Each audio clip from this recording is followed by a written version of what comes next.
FightHype.com. I'm here with one of the, if not the biggest fighting game tournament in the whole entire world. The best competes from Japan to US to Mexico to the UK. Pretty much, I've been covering boxing and MMA for most of my career, but I wanted to bring you guys to something a little bit different.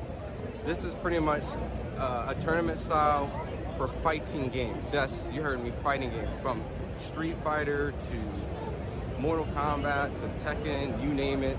They bring the best players around the world to compete here.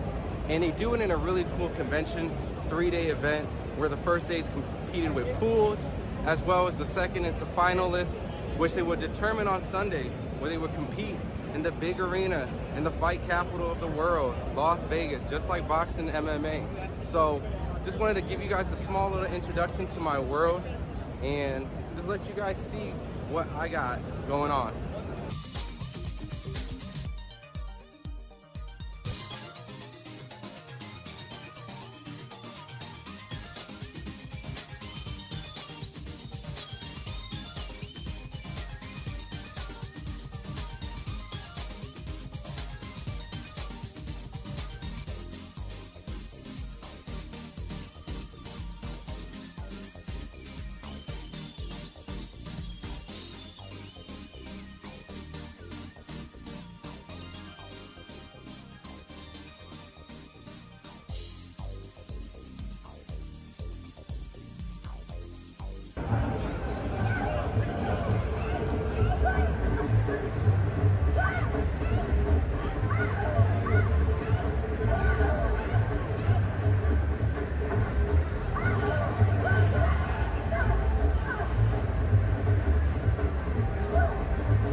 All right. What's up, Miles? My little few followers that have decided wanted to enter the world of fighting games. Right. Ron Goodall, FightHype.com. Let me get right into this, right? What's going on, y'all? It's Ron Goodall here at FightHype. Wanted to do something a little different after covering boxing for quite some time. Wanted to get into the world of fighting games, right? And I know that two different avenues, right? Esports and combat sports, but at the end of the day, it's all fighting, right? So if you guys are interested, feel free to stick around. It's going to be pretty much like a long 10-hour-ish stream where I'm going to be hanging out, watching a whole bunch of competitive fighting games. So at the end of the day, this is just something that I wanted to do on the side, have some fun. Feel free to join, watch throughout. I know a lot of people might not really understand this world one bit, but it definitely starts somewhere. And I definitely wanted to take the opportunity to start it over here at FightHype and really enter that world and get you guys all involved. So for the most part today, I think we're going to do a little bit of the grand finals, not necessarily for sure how long in every aspect, but just kind of a test stream to kind of see how everything goes from here. So, but the few games that are going to be going down today will be Guilty Gear, Tekken, and then of course Street Fighter. So there's going to be some big fights, big competitive matchups between these guys, and just wanted to test this whole entire experience out. So definitely going to be a unique experience, but wanted to get you guys involved. I've done a little bit on the first day, a little bit on the second day, so I wanted to test it out and do a little bit today. What's up? Bud Beats All? You got him beating Canelo. How do you think that fight match, how that fight plays out?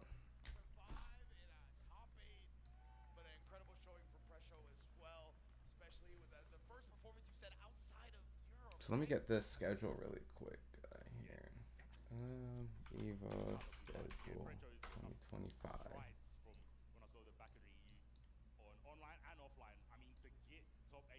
Evo scheduling.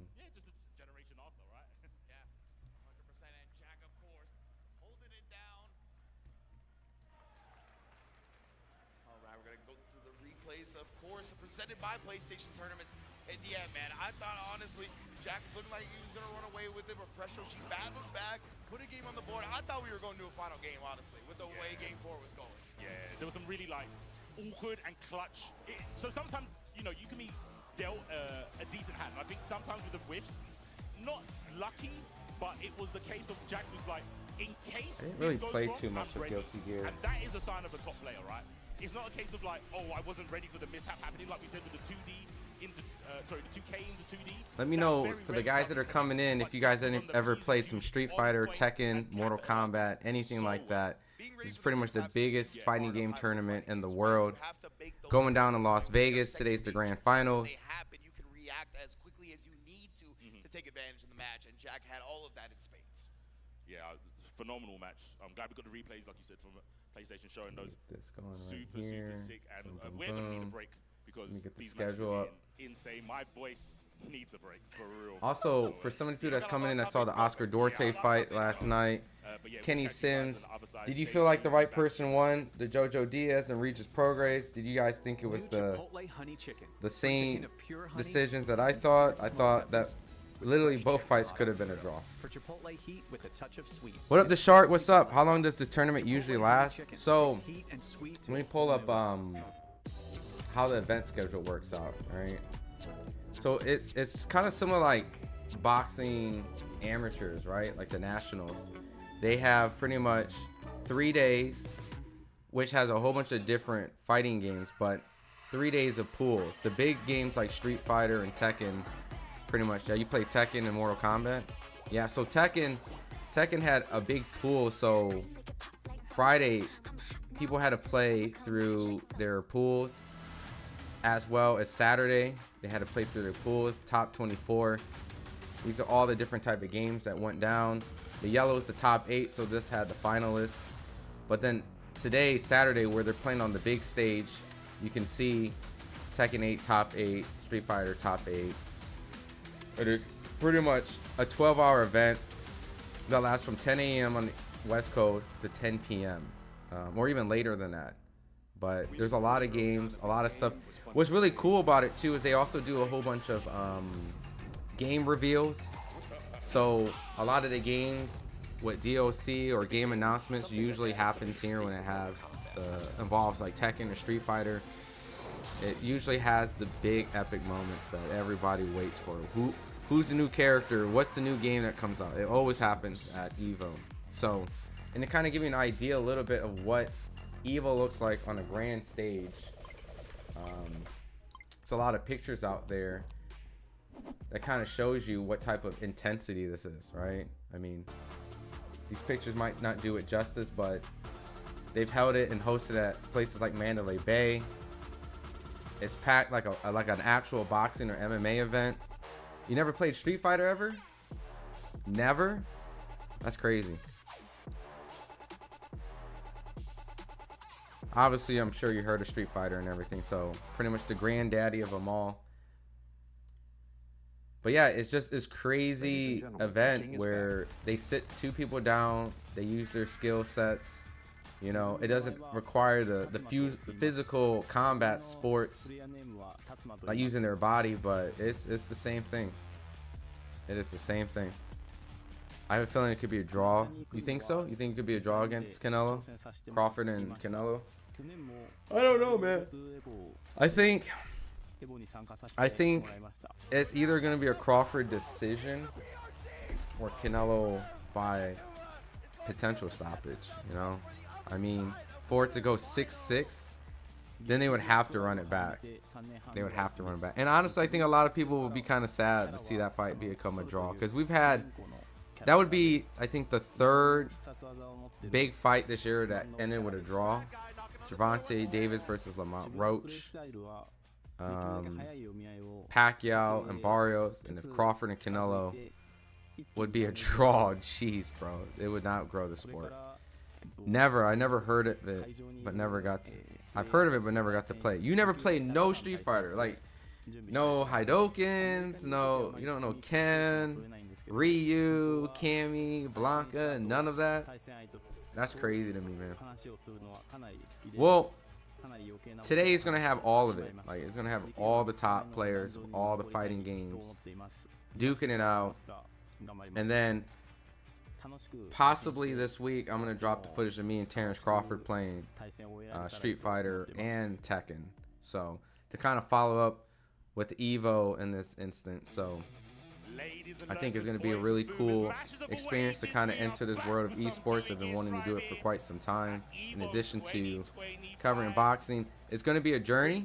You know, obviously you can see based off the viewership that doing it on a boxing platform, it doesn't scream, hey, the transition between both are there, right? It's not seamless, but I do think there's a market, and it's definitely going to take someone to put some effort. So I'm going to put a lot of effort trying to merge the two worlds together. Obviously, FightHype is going to be a boxing platform primarily, but little by little, you're going to see me enter the world and do some stuff based off video games, playing fighting games with these guys, you know. Like I said, the first big one is going to be me dropping the footage of me and Terrence Crawford playing Street Fighter and Tekken, which is going to be a great video for you guys to watch, and it's a good build-up for the Canelo fight. But at the same time, this is going to be kind of an introduction for a lot of you guys who have never heard of Evo before. You can see, like, right there, that's a bracket where it shows pretty much we're getting close to this particular game, Guilty Gear. This is pretty much the top 8, where you'll see that these guys will fight for this position right here. And then the losers, they'll fight to this position, just like amateur tournaments. The loser side would have to win a set of 2, and the winners would have to win just one set. My man said never. What do you think about the game Undisputed, W or L? I played the alpha a little bit, to be honest with you, and it never really caught my eye, to be honest with you. It felt kind of like, you know what I mean, just like Fight Night.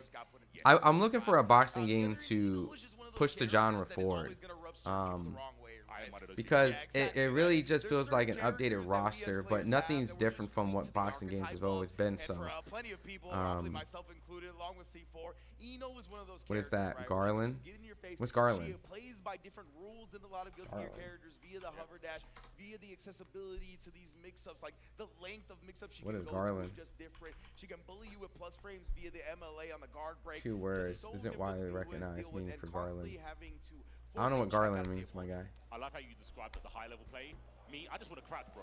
But I think Undisputed is okay. I mean, it gets the itch for boxing fans because it has the updated roster, but I don't really think highly of it, man. I don't really think the world of it. Hell yeah. What's up, man? You a big fighting game player, man? Into fighting games? Yeah, we got Evo on FightHype, man. It's been something I've been wanting to do for quite some time, so pretty stoked, pretty excited.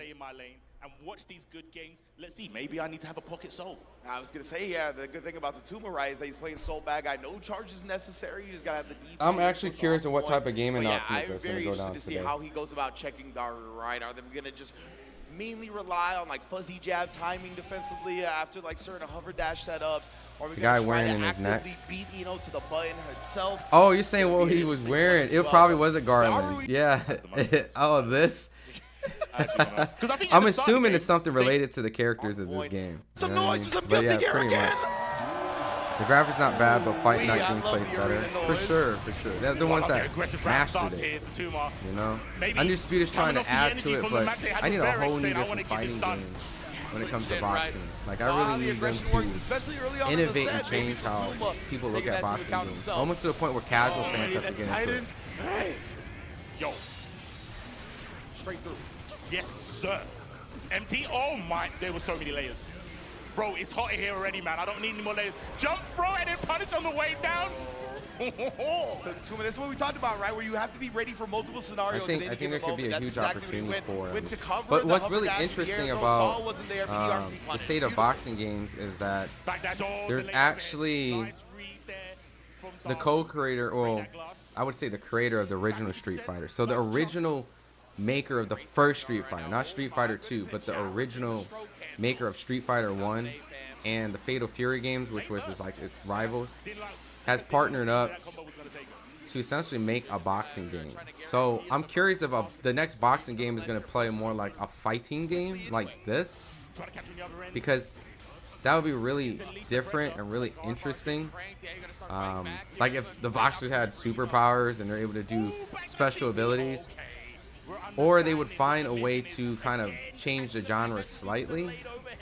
But yeah, the original maker of Street Fighter is apparently working on an actual boxing game. So I don't know what that entails. I don't know what that's going to look like. If it's going to be 3D, if it's going to be 2D, if it's going to be kind of fantasy gameplay, or if it's going to be, how would I say it, like realistic.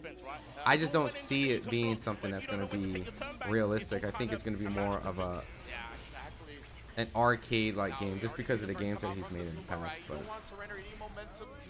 I don't know, I'm not super crazy for Undisputed.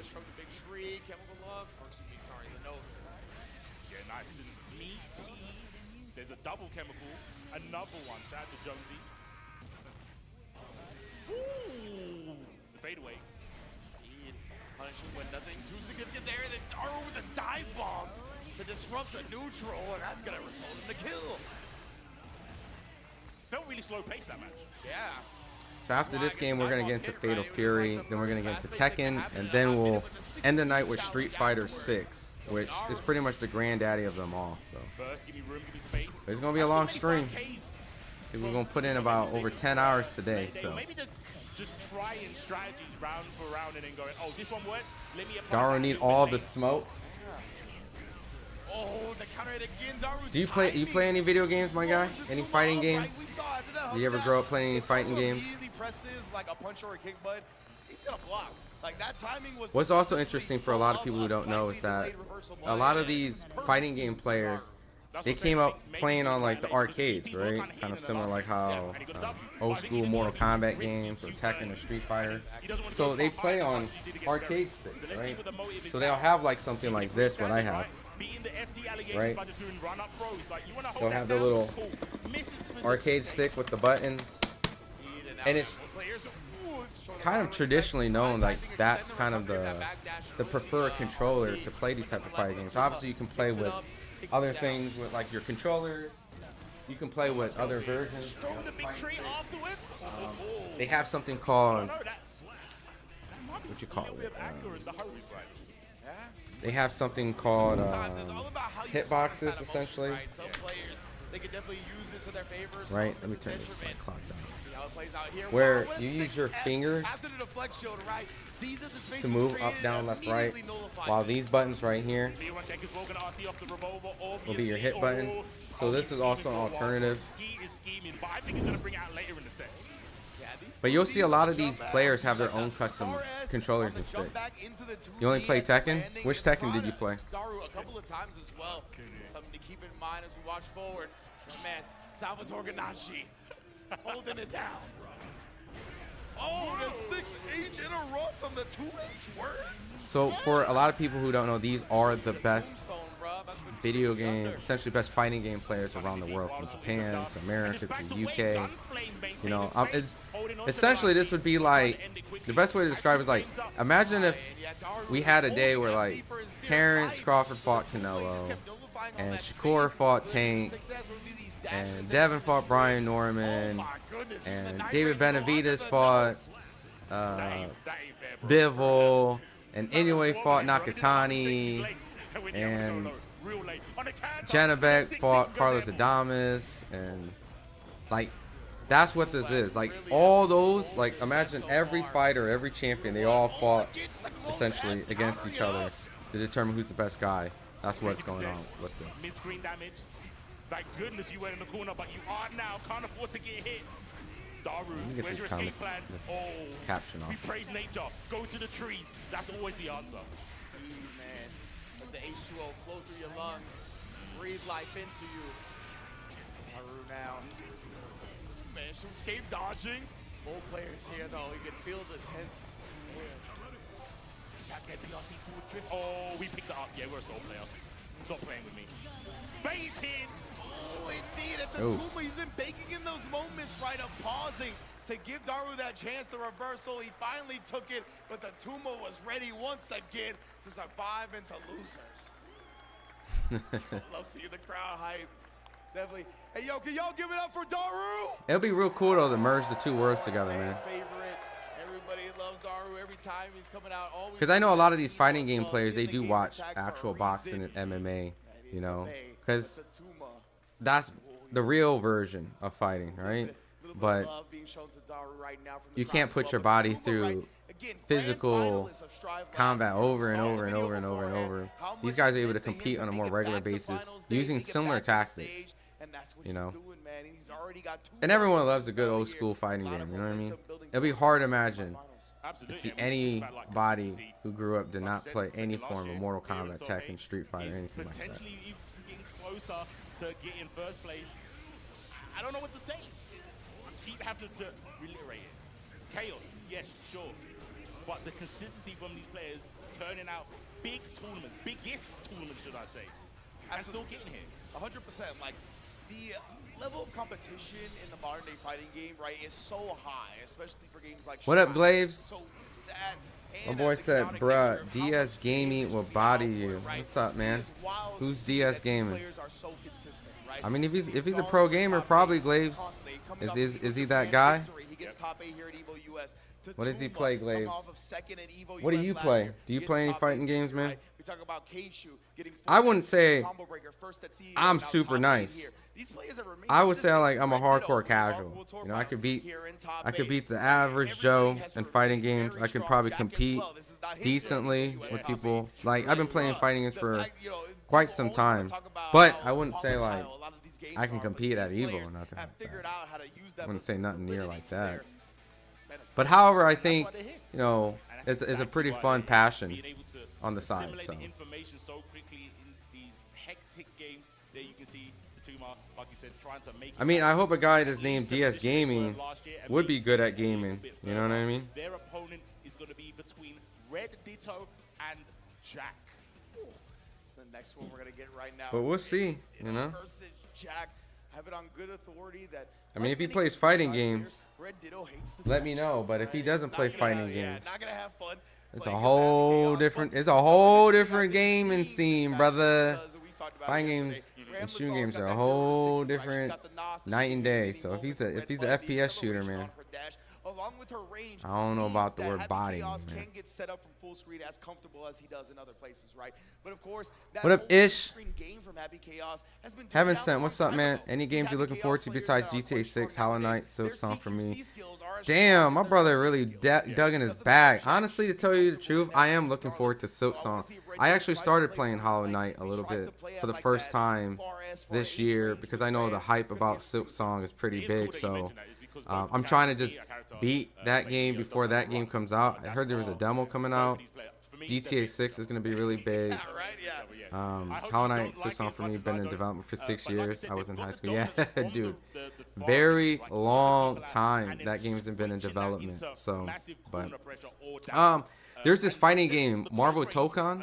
I don't know if you've seen it. I'm pretty excited for that. I remember the OG time where Low Tier God, Etika and the boys played good time. Yeah, Low Tier God is definitely a guy who he has his niche about being like a super big trash talker playing fighting games. I mean, he's constantly being memed. What's interesting is I'm pretty cool with Deji, KSI's brother, and there's a session where him and Low Tier God played Tekken, and Deji beat Low Tier God in Tekken. I should probably hit up Deji at some point about that. But it's hilarious, like absolutely hilarious. He's playing Lars and Low Tier God's playing Victor in Tekken 8. So With Etika, by the way, Joy-Con boys. Oh, Oh, those guys passed away or something? But yeah, I'm excited. A whole bunch of games coming out, man. Do you think Yard beats Benavidez?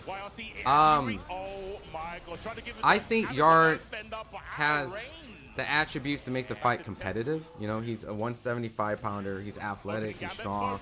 You know, his 2 losses against really good guys, Sergey Kovalev and Arthur Betterby, which has no shame in that. I think the fight would be interesting, but I think over time, David Benavidez will wear him down a little bit. I mean, David Benavidez hasn't looked like the monster he did at 168 because, of course, he's moving up in weight and he's fighting bigger guys. And, you know, they're skilled, but I think Benavidez is gonna win the fight. I don't think Yard will win that fight. But you never know, right? I mean, Benavidez looks more human at 175. He hasn't stopped Gavacek. Him and David Morrell rumbled, and that was a 168-pounder that moved up, a really good 168-pounder. So I'm interested, you know. But I think that with Benavidez fighting Yard, I don't think PBC's matchmakers and handlers would send him over there if they didn't think he could win that fight. And it's a good opportunity for Yard to be a world champion. I don't see why he wouldn't take it, and it'll be a good opportunity to be a main event and make some money. It's a chance again to be a world champion for the 3rd time, but I think it's a safe fight for Benavidez personally. I would love to see Low Tier God at Misfits Boxing. Yo, I ain't gonna lie, I didn't even think about that. Low Tier God would be perfect for Misfits Boxing. I think Low Tier God, without a doubt, would definitely fit that. I heard Najee Lopez might fight Betterby. I've heard that on social media on Twitter, but I'm not sure. I'm not 100% sure that is going down. But what up, Bobby Digital? $2 super chat. What's up, my guy? This game, so there's gonna be a whole bunch of games that's be going down today, Bobby. We're gonna go into Street Fighter. We're gonna go into Tekken 8. They're gonna have the best fighters from Tekken 8. Top 8 players in Street Fighter, top 8 in Tekken 8, top 8 in Fatal Fury, which I'm sure you've heard that a lot on these Ring Magazine cards, on these Turkey cards. That's going to be the next group of games. But this one specifically, the one that you're asking for, this one's called Guilty Gear Strive. It's a 2D anime fighter where it's been around for quite some time. Guilty Gear as a franchise been around since like PlayStation 1, if I'm not mistaken. But the people that make this game are the same people that made Dragon Ball Fighters and the upcoming Marvel game, Marvel Token. So they have a lot of experience making fighting games. So if you saw the Dragon Ball Z Fighters game, these are the same people that made this. This is more of like their legacy game, but it's a lot of action packed. But appreciate this $2 super chat, my guy. What fighting games do you play, or what games do you play, Bobby? And then what's that in your avatar? I'm trying to see what that is. But there was a lot of far S harassment in that round, which makes me believe that Jack will look. Is that One Piece or something? Oh, that's Bleach. Okay, never mind. That's Hollow. That's Hollow Ichigo, my guy.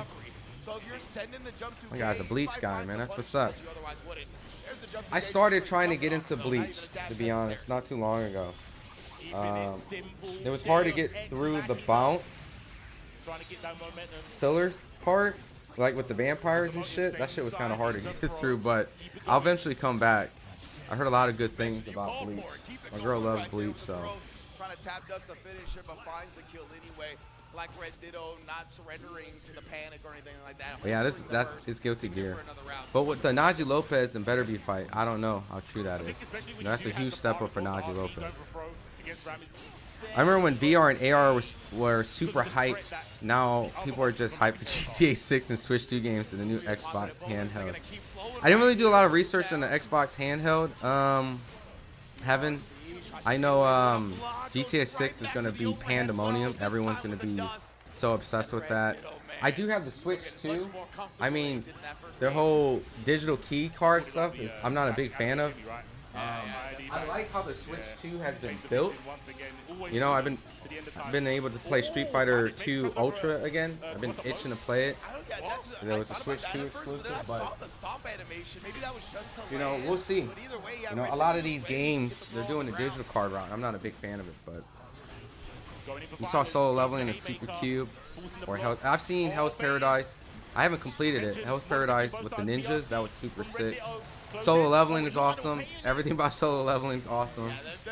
That's a great show. I finished season 2. So, but no, I haven't seen the Super Cube. I haven't seen that yet. That was gnarly, bro. Like, we're so. But I'm really excited to see Tekken 8 and Street Fighter 6 tonight. Like, those are the two, especially Tekken 8. Like, that's Tekken 8's been the game that I've been playing a lot. I took a break last season, but I've been playing a lot. I've been covering a lot of boxing, so I just haven't really been able to really get in my bag and really play it. But you know, learning all the matchups, learning all the combos has been great. So I really want to get into Street Fighter 6 over the weekend. It's kind of got me excited seeing the Sagat DLC.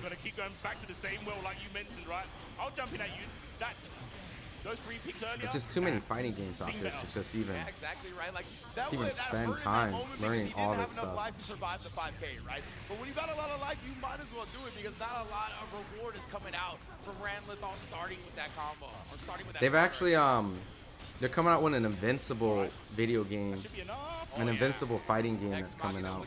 I think it's a tag game. I think it's a 2v2. From Jack, bro. And it's gonna be pretty gory and pretty bloody from what I've understood. I don't know if it's like on Mortal Kombat level, but it's definitely gonna be a pretty pretty bloody game. So they actually added a mode in it where for content creators you're actually able to tone down the blood so that your content won't get demonetized. So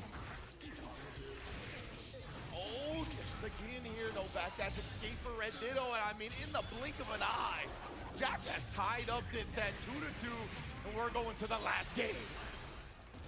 What goes through your mind as Ditto now? Right? That game went so quick. Was there any info Guilty together? Gear also has a new DLC character that from Cyberpunk that's going to be added into this as a fighting game character. Besides that, in terms of general overall strategy, I don't know how much you glean from that. Let's see. Oh, back to the 2K. That might have been something. Oh, flip. This might be what Red Ditto's looking for now, right? Some different ways to like show Jack this moment that he can take his turn back and then stuffing that moment. I wonder in this game if there is some form of like a combo gauge. Because when they do stage transitions and they knock the fighter off into another portion of the map, I don't know what's the reason why they do that. I'm sure there's some sort of damage mitigation going on. Very confident burst where I think he could have let that combo rock and then maybe save the burst for another time, but I think he felt the momentum, but Jack has stuffed it regardless. Nice block. The reticle though still locked on Ranlithal. The whip punish with the bullets. The awareness of the S-range, we've seen it from day one. Everyone's been trying to battle it, and Jack maybe came into the scene a bit late, but knows what's good. Does he know how to get around tension? On Ditto's side, he's got 50, goes for the burst, there's the RC. What's the motive? Explosion cross that same side! Trying to make the burst, Jack did not give it to him. The oh, sword shit. stabs him into the ground somehow, some way. Red Ditto on set point. So as of right now, this is best of 3. You can see at the top 2-2 with the 2 hearts, meaning that one person lost a round. So if Reddit the guy in the top left, wins this round, he wins this set. And it's because it's in the loser quarterfinal, Jack will be going home. So Jack, he does finally burst. Oh, that was an Evo burst, bro. That was definitely an Evo So Jack definitely needs to win this round or he's going home. And if he wins this round, they're pretty much set on one single round to determine who wins this match. Oh, he's cooking. It might not happen. Put the chef apron on, the Hennessy's right next to him, he's cooking. Look at the meter though. Oh, we're headbanging. I like it, I like it. Keep it simple, straight into the positive bonus. That should get the wall. Yeah. I like it. All right, if he catches him one more time in a combo, oh, it's gonna be over. Knockdown. You're gonna wake up, dash up, throw. That's it for that. If you didn't know he was built different before, you damn sure know now. That is what we call I am the main character. Legitimately, right? I am the main character. That was probably the most protagonist energy I've ever seen in a Evo top 8. Like, legitimately, bro. Like, of course, after like a stage transition where it's neutral, we see dash-up throws all the time. From the person that got hard knocked down, never do we see that. Incredible read from Red Ditto. Pretty good match. I think Jack had a lot of attention to his name as well, right? Red Ditto just... I wonder if they're going to announce a new character for this game. Like, this is the time Game reveals and trailer reveals are always the thing that a lot of people come in and watch these type of events to kind of see what's being added to their game. If I was one of the other players in this top 8 and I saw that last interaction, I would be kind of concerned. Yeah. I would be kind of concerned. Because how do you condition someone who believes that they can see the future and they've won it? Yeah, yeah. This right here, I don't know how Jack blocked that, right? Like, I love the fact that it was like cross up into the jump over back to the original side. Like, some of those mix-ups are completely unblockable, honestly. But I always love fighting games. You know, I feel like fighting games as a genre, a lot of people don't like losing. So a lot of people don't enjoy playing it because it's practically a 1v1. And if you don't have like a team element, or all right, if you lose with your team, you can rage with your friends, you can rage with your teammates. But at the same time, when you win together, it's fun. When you lose together, it's fun. But nobody likes losing.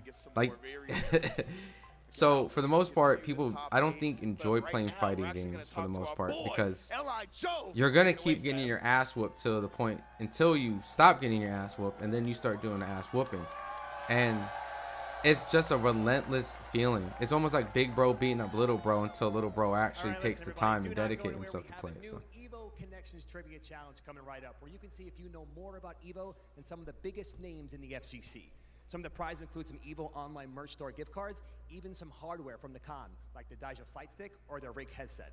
All you need to do is just use the display chat to lock in your answer before time runs out, and make sure you check the prize page pinned to make sure if you guessed right.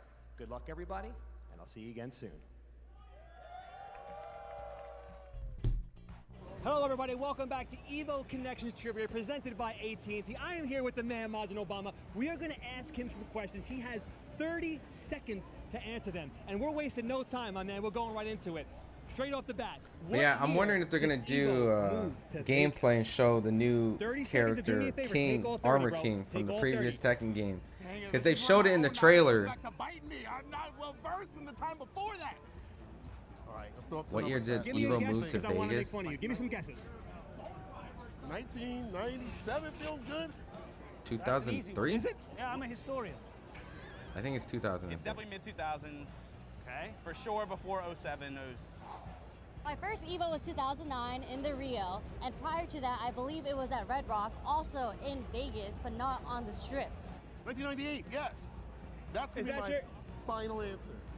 2014. I had to say 2000. Is it 2005 or 2003? Let's say 2K5. The first one to get it right. Okay, it is First year 2005. the Evo moved to Las Vegas was 2005. Evo used to be You out are in California. very correct. It used to be Thank you, called everybody, for playing Battle of Evo the Day. Connections Trivia, presented by AT&T. Make sure you hang So they out for moved the out rest from of the day. We've got California, some I more know, and they connections, moved some out more to trivia, Vegas. and some more prizes for you to win. Because they felt it was a better tourist spot for people to obviously convince people to go. Look, who's home? Bring your significant other. We're going to Vegas. It's a better tourist spot, so. Deal.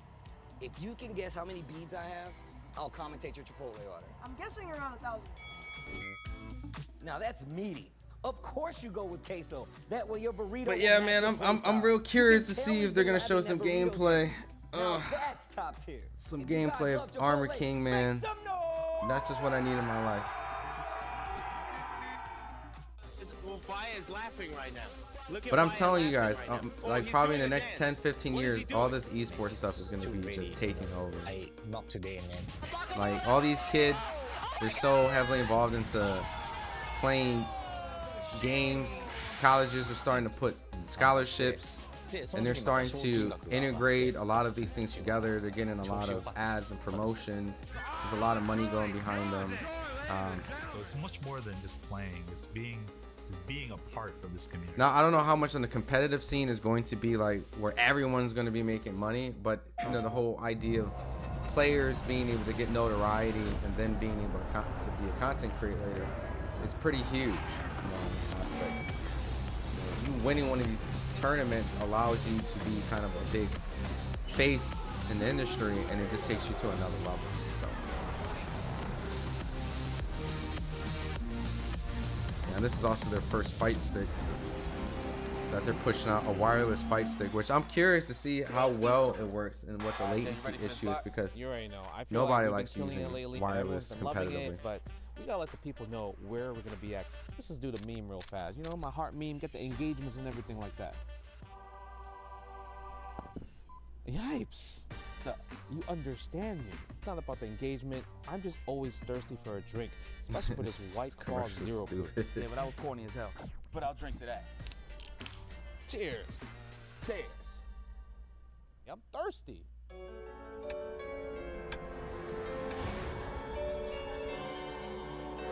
But yeah, coming up, I think I'm trying to think what type of fights are coming. We got Raymond Ford that will be coming up.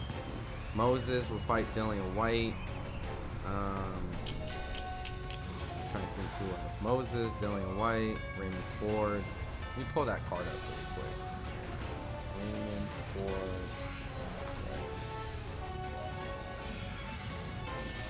Oh yeah, Raymond Ford fights Abraham Nova. That's what it is. Nick Ball versus St. Goodman. Evo 2025 in the Hadrovich versus We're David kicking off the Adelaide. Sunday Arena Finals with Guilty Gear Strive, of course. It'll be an interesting card. And now we're down They're to actually the charging final pay-per-view four for it, which I'm C4. not. Hey, look at that. I don't know about Very that. fitting Pay-per-view for in the you to be here States after all. for a So card I'm like glad that to see a bunch of players is asking a lot, bringing man. their I don't. S-tier game, and we're gonna Especially see on top who of a really DAZN clutches out subscription, I and becomes think the new US champion. Indeed, That's a little the too much. variety has been pretty good so far. Yeah, I think so. Yeah, and the caliber. I think even though we've got some kind of clean sweeps earlier on, the 3-0s and the 3-1s, right? They've been getting closer and closer, better and better. I'm here for it. I hope everyone in the venue is also. We're getting close to grand finals in Guilty Gear, so. Yes, indeed. I love the energy from the Evo crowd. Of course, let's get you updated. If So you're as in right now, when it comes to this top 8. Oh boy, we have Keishu pretty much won 3 the more vote. matches. I believe that is going to We be our got next loser match. semifinals. The winner of this goes on down here. The winner of this will go to grand finals. And pretty much at that point, the winner of this and the winner of this will face each other.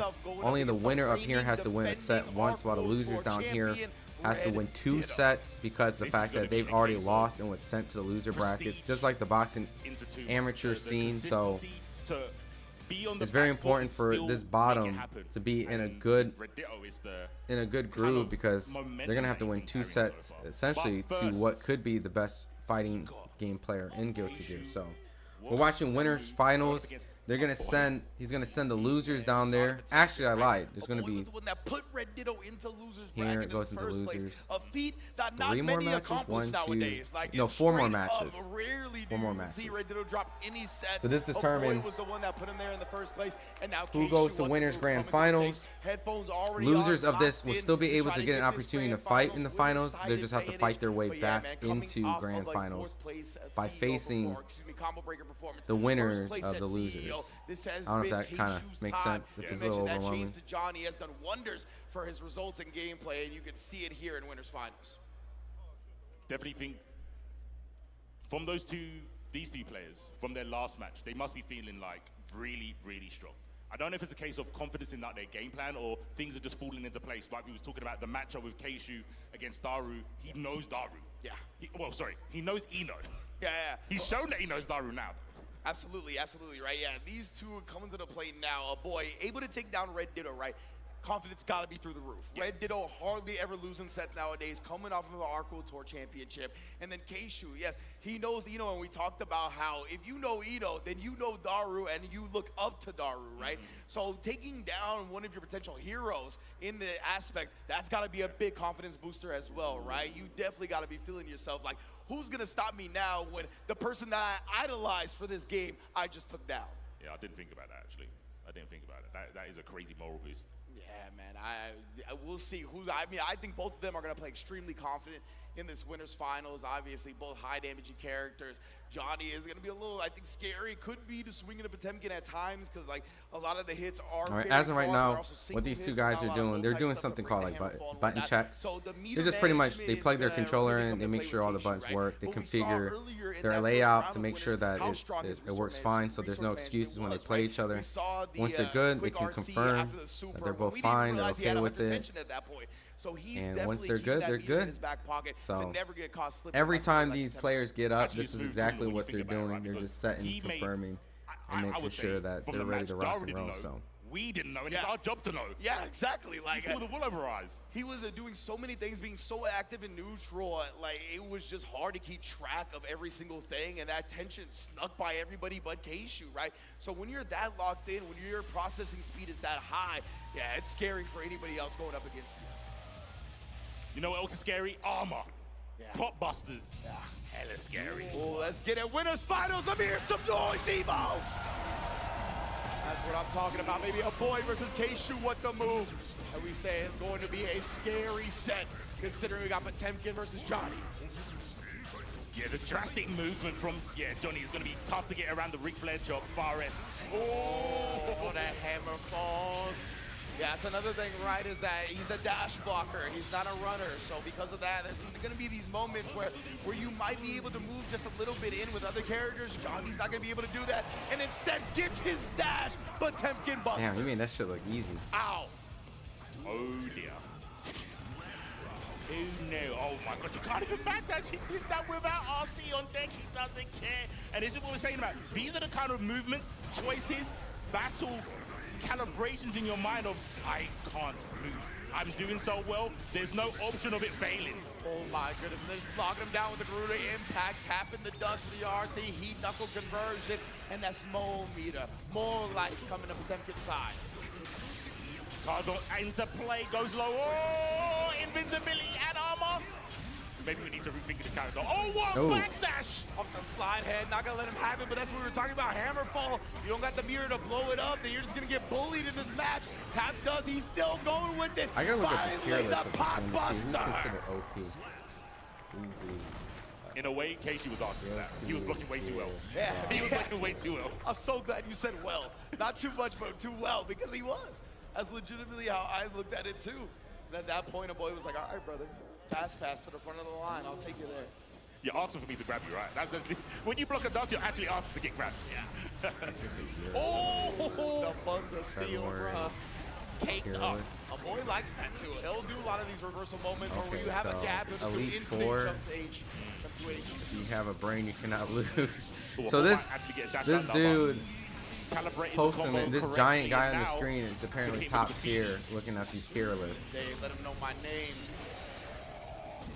Let me see. What's the motive? Looks like Johnny's also considered a top tier. Yeah, brain. So both of these players are playing with essentially what's considered top tier. Armor command grab to do that. You're different. Oh, we going for a ride real quick. So yeah, so they're both pretty much playing with two of the best players in the game, which makes sense because if you want to be able to win, 9 times out of 10, you're going to play with a player that's considered broken or a little too OP. Double focus sash. Next hit is going to take it. There's the blue burst into Mistfinder. Where you going? Not enough health to even utilize the armor, right? Yeah. All the blue stuff on the screen, and DK was like, I'm using the burst, bro. I don't care. Like, even with both players at a pixel, there's no way he's given a chance for a boy to steal that round. Can't let him go up with this much of an advantage. And once again here, Super to break the wall. Let him know my name, dog. And this is one of the few times where he actually got punished for doing Hammerfall without RC. Taking 50%. Oh, card in play. Wait! The Super PRC. This dude is definitely a grappler by all means. Hammerfall lockdown. YRC baiting. Damn, dude's gonna kill. Holy shit. A boy here on the verge of tying up this game too, and does so with the flamethrower. Double Garuda. There's no way that people enjoy playing this guy. Liberal with that move so far. Oh, he's done it again. We we've seen it. This grab does so much damage. What the hell? He's Oh, so man. good at playing pot without RC. Yeah. Actually. And again, right there, he does commit to it that time, but look at the punish. Like, you can definitely eat that Oh all my day, and then shoot. This again, cannot be the gameplay. PRC remix to it. This cannot be the gameplay. Oh! All right. Put my name on the track, though. Sometimes you gotta shoot the J. Bro, that did little to no put the damage cards on the compared to floor. them damn grabs that. Immediately into the misfinder clipped up. This is crazy. Just how are we gonna navigate this? Just locked in the corner here. Oh my god, this goodness, is so the patience stupid. from a boy. It's Yo, that was so sick, right? Because when he first got into Potemkin Buster range, Keishu There's no way immediately this is did instant air no backdash. way this He is was trying to the avoid way it by that any this means. guy. A boy didn't make a Man, move. dude, He grapplers waited are for him to do OP that, sometimes, and then man. pop busted him as That he is so landed. frustrating. Diabolical. There's a difference, right? That's This a is killing winners instinct. finals? Yeah, Oh because my he could have just gone, oh, I'm going to 6P the Are these iron grabs box. No, using meter? I I gotta know see. exactly what you can do. I'm just going to wait for you to come home. Yeah, that was, oh my goodness. We've seen a boy really start to feel it in the moments right here, and he's bypassed some optimal decisions to send a message, and he did it again there. Oh, we're punished. Mind your noggin. Bless that dome. Nice combo. Trying to stabilize a little bit now. We got to settle down. Oh, Bring he this got one it. back. Tries Nice some little reset. shenanigans with an RC movement, but instead Keishu put him away. Yeah, That's he one of got the best this. options when your opponent has RC capabilities from a round start situation. Just misfind that, and I believe that KSU had RC anyway. So even if Pop somehow got over it, Oh, there's some wave dashing in he this could have game. made the save. Oh, man, the far ass. That was such big damage for a three-piece on a backdash, man. See how quickly it adds up, how scary it is to play against this character. All right, does this grab require a meter? Knocked down from the glass break. I don't think that was a super attack. No, I wonder if it was like the instant jump to H thing again. Like, Maybe. It was very a funky animation. Oh, okay, he burnt meter Oh, right the air there. throw. Put him right back down. Guard break into the he's dust. about to lose Open this up. round. Keishu. Can he get to the wall? He will. With the super, kills. with the wall damage, we got ourselves on the board.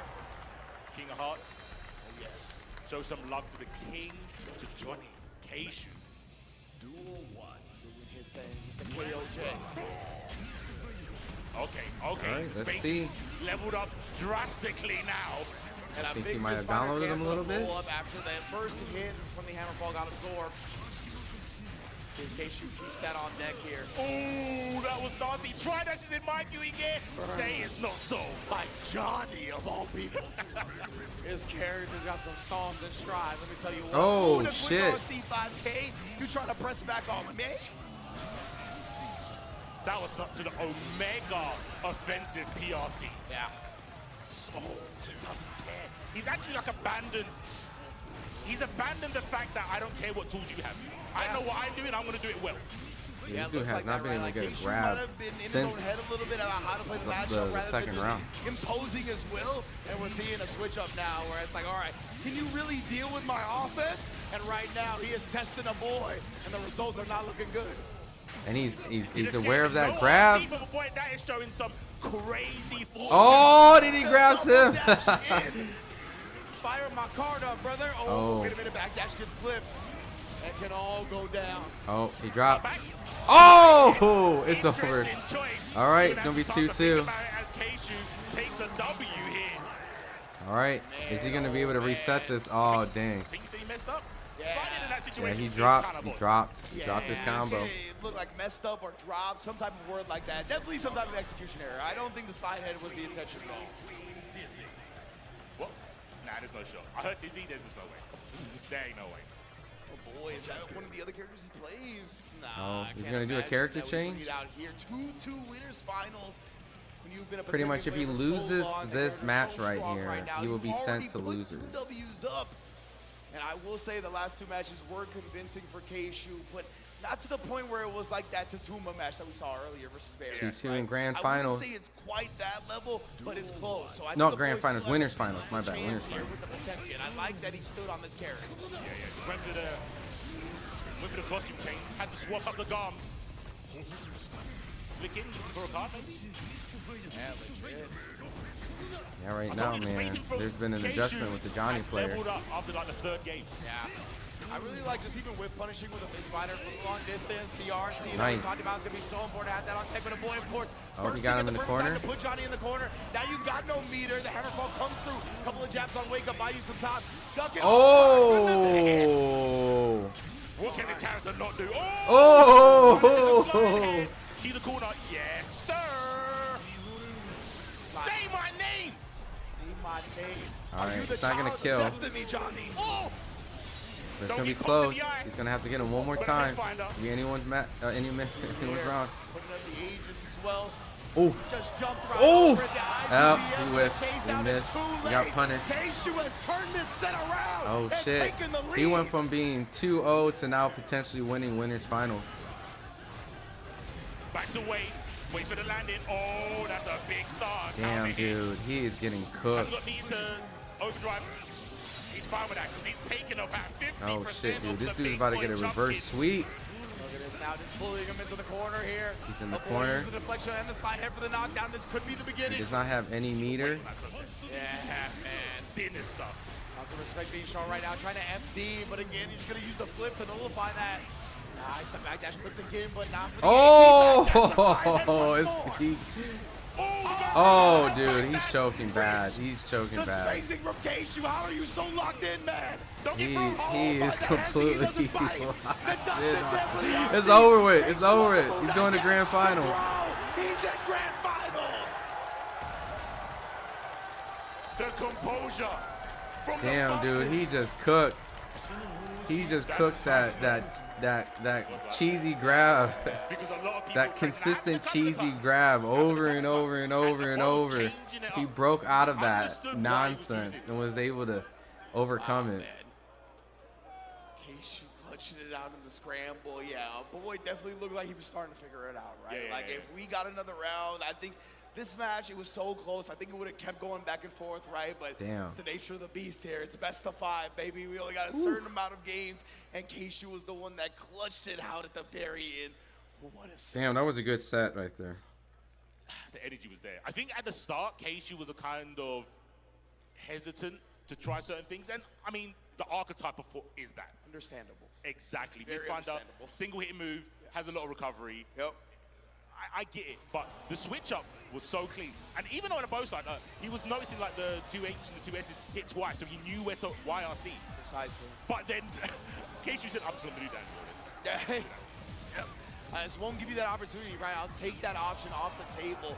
So this way that you found yourself out of a lot of the situations where I'm presenting the offense, you can't do that anymore. In fact, I'm setting you up to get baited and for me to take advantage now.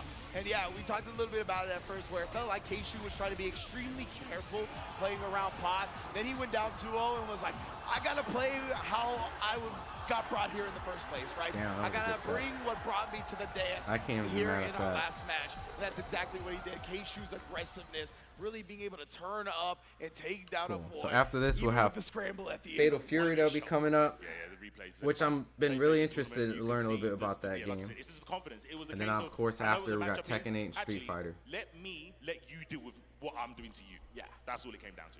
100%. Great stuff from Keishu, making that adjustment. Not getting in his own head right down 2-0. We've seen a couple of epic 3-game comebacks already in this top 8.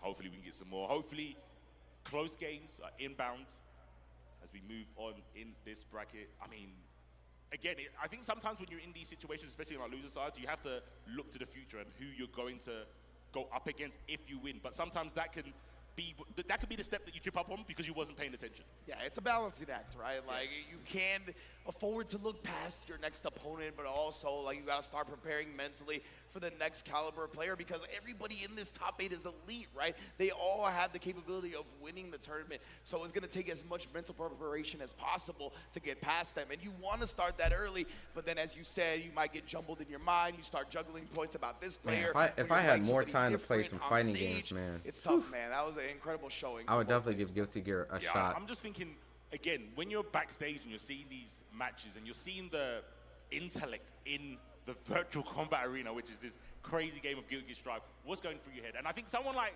Tatumo is coming to the stage now, is one of those people that pays so much attention. We saw it in his sets in real time.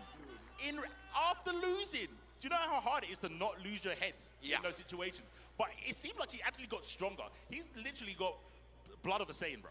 Legitimately right now, right? Like, I have never seen. So like I was saying, for a lot of people who aren't familiar with fighting games, these guys are coming up on stage. They bring their essentially weapon of choice, right? The controller, if they use a fight stick, if they use just a regular normal controller, they plug it in, they go to the settings, and then they pretty much make sure that their controller is configured. So they do something called a button check, where they pretty much at this point make sure that all their buttons are set. Can't make any excuses mid-game, right? Can't pause it, can't nothing. You just gotta play the game as is. Cannot. They kind of thumbs each other up, make sure that everyone's all good. I feel to a degree, and then at that point, it's game on. So at this moment, they're in and so yes, in the beginning, losers semi-final. The winner of this goes on to losers finals, and then after that, the winner of losers finals goes on and faces the winner of winners final, which was the guy that we just saw that was playing and won. They're pretty much fighting their way to be able to see if they can be able to face him for grand finals. And these guys get paid prize money, notoriety, attention. I mean, it's the top of the top. This is who we've played since the beginning, and we're going to keep on striving through. So it's amazing to see both of them going to be in loser semifinals. Tatuma, second place last year at EVO 2024. Red Ditto, reigning Arc World Tour Finals champion. Like we talked about, the consistency of this top 8 as well. The players in here are just the best of the best in Guilty Gear Strive. And they're showing it. Once again, the back-to-back wins, back-to-back placings from both of these competitors. It's just a testament, man. It's just a testament to when you hear the state of the game, and you have people like this that, you know, they just shut up and get it done. Basically, that's all it is. Shut up and get it done. They might see you complaining, they might, you know, chime in here and there, but at the end of the day, they're not going to use that as a way to hold them back from getting the W.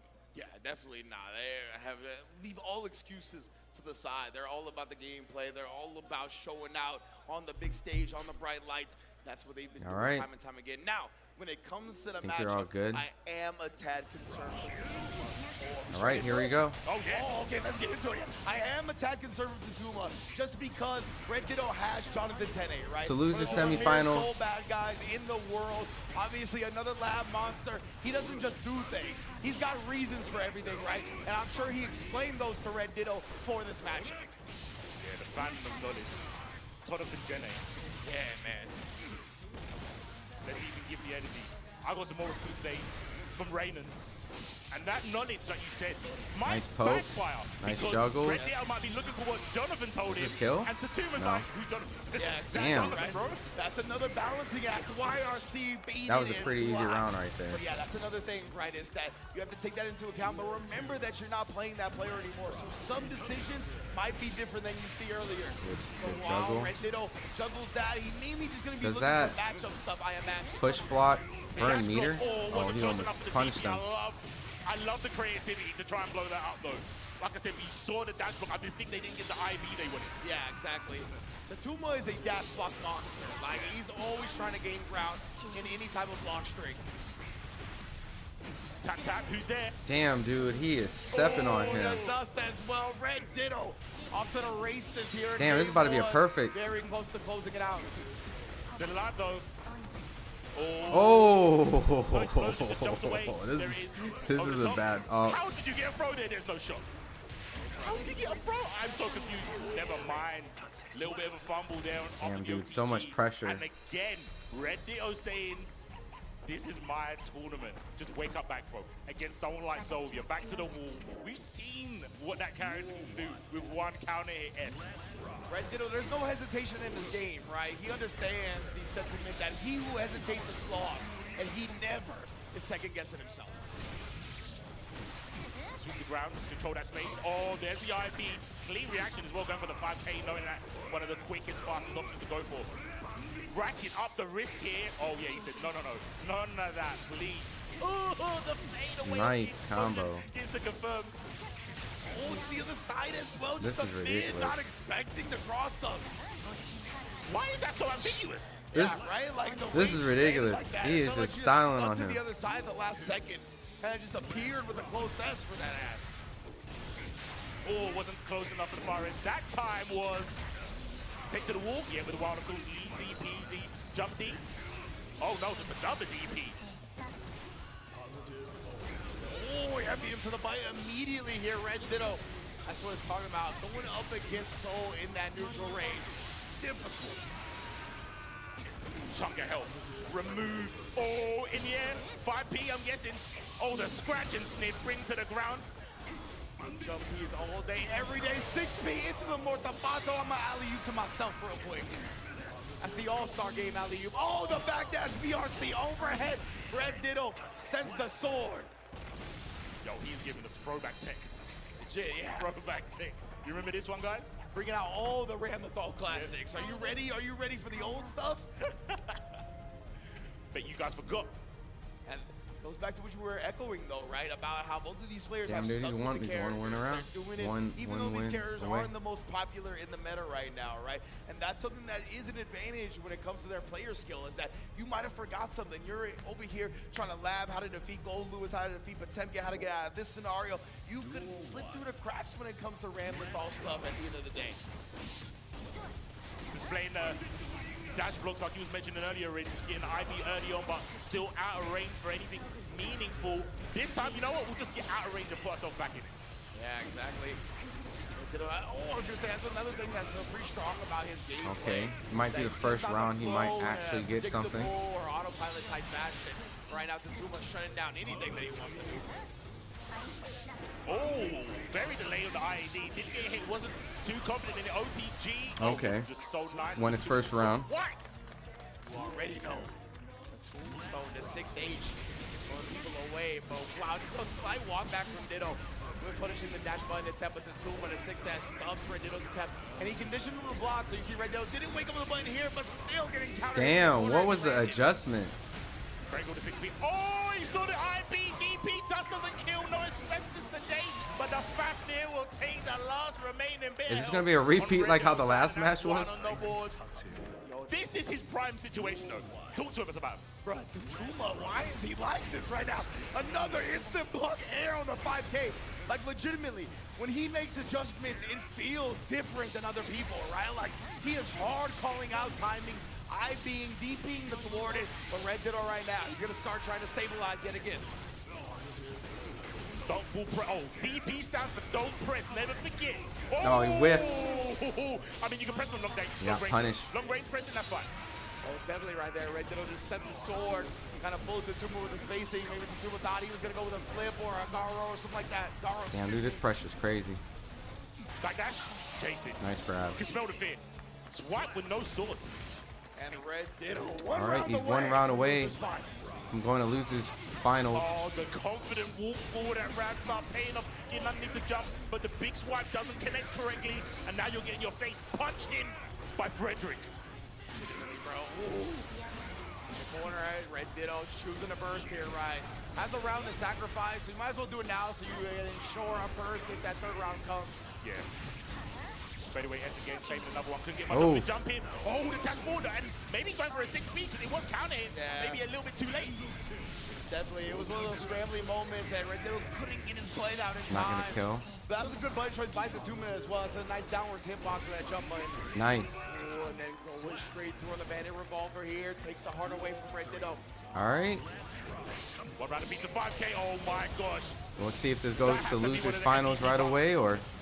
Absolutely, bro. We've seen the 5K stuff, some weird BRC movement. There's been a plague at round start. See again, man, that guard bar's getting cranked. You're about to find yourself in the wrong neighborhood, fam. The defense here has been so clinical, but can you escape? That's all that matters right now to Tuma. Brooks the dust, and there's the DP. No swords, never mind. We got toes though. 2K, there's the burst. Only one sword on deck. There's the other one. The explosion. Cross up, that was Raimi. And that should be. Not quite yet. Maybe doesn't it was a kill. no-win dream, but I think it was going to be too slow. And now we got the rock deposited frames here. Red Ditto, he's a pixel away from closing it out. Wait, oh, and he whiffed. Yeah. The DP goes astray by Red Ditto. So the guy that was playing earlier, what a match, Red Ditto. the guy with the robot. The Tumo though, that does all the grappling. valiant. He's gonna face him, and the winner They'll of that stay will alive face right there. I love how good of a sport the 2 minutes. the winner of the winners final, which will be grand final. So that's pretty much the step. So we're pretty much 2 matches away to determine who's the best guy in You know Guilty what? Gears. To add on to that, it's so sick when a player does something like a DP and it doesn't work, and they go, yeah. Yeah. Yeah, I tried it. You're right. Yeah, they don't sit there and regret like, oh, if I didn't DP, maybe I couldn't get the comeback. It's like, no, you can't think like that. Otherwise, you're too hesitant in matches and you never do anything. Yeah, absolutely right. You can't second guess. We've been going over that. You got to really hone your instincts. You got to train the things that you're going to look for first and make sure that you have a lot of aspects covered. That's a big part of playing. Yeah, if anyone gets a chance, like if you're ever going out, let's say there's like a fight out in Vegas, and this is going on around the same time, I would definitely recommend just taking the time to just check one of these things, because they have a convention as well as just not the competition side, where they have a whole bunch of cool stuff, gear, merch, clothes, art, you name it, they have it. I think the fun part about them, and they allow you like to play a lot of these games hands-on first before they even come out. Opponent who's coming back, So you get to kind of have like an E3 experience a little bit. Man, I'm just doing what I did that. Like, are you gonna be stubborn about it? Yeah. Are you just gonna be like hard-headed and go, they couldn't stop it then, why are they gonna stop it now? They've got more motivation to stop it now, though. Yeah. And boy, was definitely, that was very convincing fashion that he won in that winner's side, right? So I imagine he's gonna stick with a lot. We'll see how Red Ditto adjusts, but we're all gonna see that when we get back from a quick break. Please don't go anywhere. When we get back, we will conclude Guilty Gear Strive Top 8. That sizzle, that's the soundtrack of Chipotle. Literally melt in your mouth tender. Magic happening. And this is going to be in your bowl. All right, so the next match will be about in 2 minutes.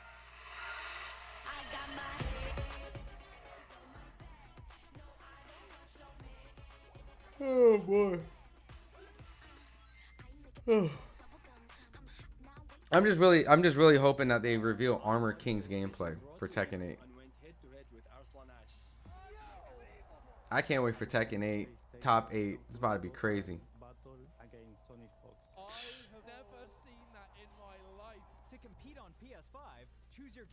What up, Reggie? Ron Goodall, wow for this, fam. You know it, man. What up, Reggie? It's like a chill Sunday, you know what I mean? Like August is one of those months where we're supposed to get Gervonta Tank Davis and Lamont Roach, but we ain't get it, man. And I'm a huge fighting game nerd. Like I love fighting games, so I got to collab with Evo to co-stream a little bit. You know what I mean? I know we're a boxing platform, but look, it's fighting. So to me, it all falls underneath the same realm. So plus, honestly, this is what I would have done on my Sunday. So I was like, you know what? Might as well co-stream Evo, collab with them. But pretty much at this point, this is just something that if you guys are into, you guys are into. You know what I mean? I love fighting games, so LOL. But Tank got his hair done 2 days ago. Yeah, man. I don't. If Tank comes back and he fights, I don't think it'll be anytime soon. I think it would be somewhere along in the fall. And he just has a lot of distractions. You know what I mean? Anytime like you hear fighters talk about, you know, they're thinking about retirement. Oh, did the stream freeze? Hold on. Anytime you hear a fighter talk about retirement, it's never a good sign, you know? And Lamont Roach is like, he's peaking.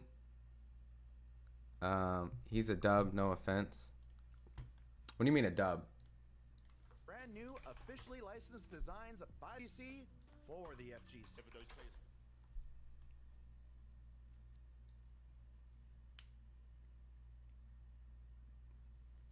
Like he's a dub? I'm trying to understand. I know like a dub, like he just won. Like he got a dub, but I don't know why he's acting the way he does towards the. Oh, okay. I'm assuming it's like you're saying like he's acting like a dickhead or something. Yeah, I mean,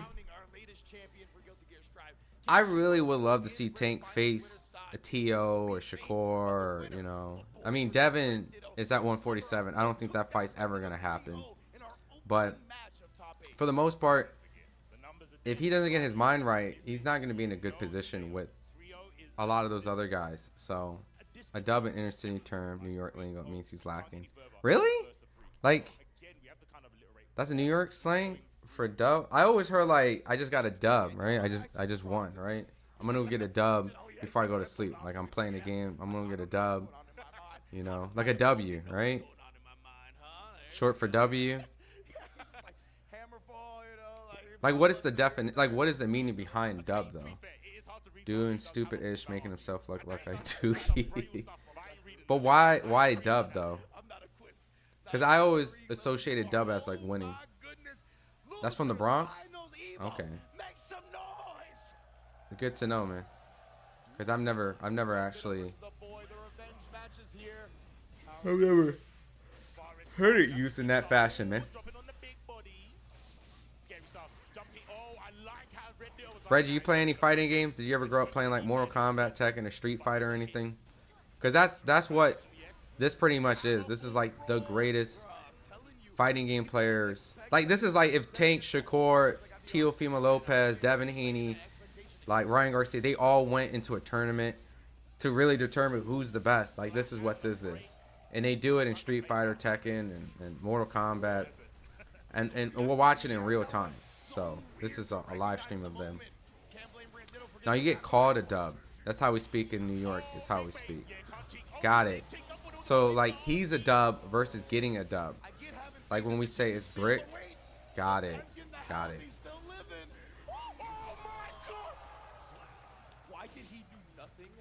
I'm gonna let you know, this character on the left, that's green, I can't stand him. So I hope he loses because he plays so cheesy. Like, he's a grappler. He grabs his opponents and does major damage. So I'm rooting for the character on the right. But yeah, I don't know when Tank's gonna come back, but I do feel like if he does come back, it's gonna have to be at the end of the year, man. And we might slowly but surely might be seeing Tank either take a major break from boxing, or if I'm not mistaken, maybe he might be done, you know? I mean, he's hinted it for quite some time. Hell yeah. Good round. Oh no, I messed up. 2 hours and 30-minute nap. You know, I was feeling like it felt a little bit longer than normal, but you didn't set a timer, so I didn't know. It's all good. I'm just gonna be jacked up on energy drinks anyways in the morning, so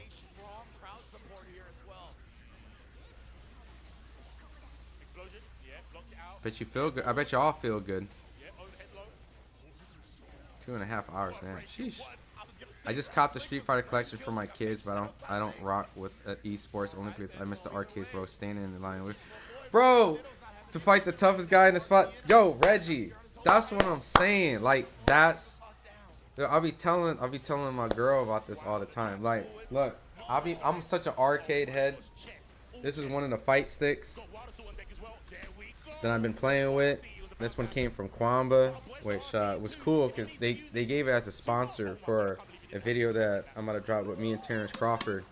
But I love just playing at the arcades, you know what I mean? And that's the best feeling, dude. And you got the Street Fighter collection. Did you get the like, what is that, the 30th anniversary or something? I didn't mean to sleep. I wanted to play games. Oh. I mean, you could play games. You just got to get him to sleep earlier. But yeah, Marvel vs. Capcom and Laundromat, which one's your favorite? Because I do have, they came out with the Marvel collection right here. I got it for the Switch. I got it for the PS4. Just to have in the future. You know what I mean? Like, Capcom Fighting Collection. Did you play like X-Men Cross Street Fighter, Marvel vs. Street Fighter? Yo, did you see there's a new Marvel game, a new Marvel fighting game coming out, Reggie? There's a new one coming out, which is going to be super sick. Like, super sick. It's actually going to be a 4v4, but with 1 health bar. Man, A-Boy's about to get dusted if you don't make this comeback. Add me in the Switch collection. Like you have it on the Switch? Like you're saying like you play on the Switch? Cause I don't have a stick for the Switch. I normally play on the PC, but maybe one day I'll get a Switch. I'm sure there's actually like an adapter that I can probably use. That's the one my son's on the Nintendo right now. That's what's up. That's what's up. That's what's up. Yeah, dude, I love all that old school Street Fighter stuff. Me and Terrence, like I said, we played Street Fighter 2 and Tekken 8. So I'll show you a screenshot, Reggie. It'll be dropping this week. Makes sense because like right after Evo, but I'll show you like a little snippet.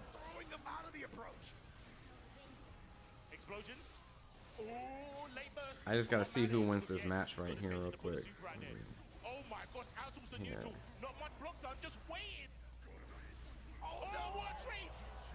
I hate this character, but yeah, you can see right there. And I have the gameplay recorded, so I'll have it in there.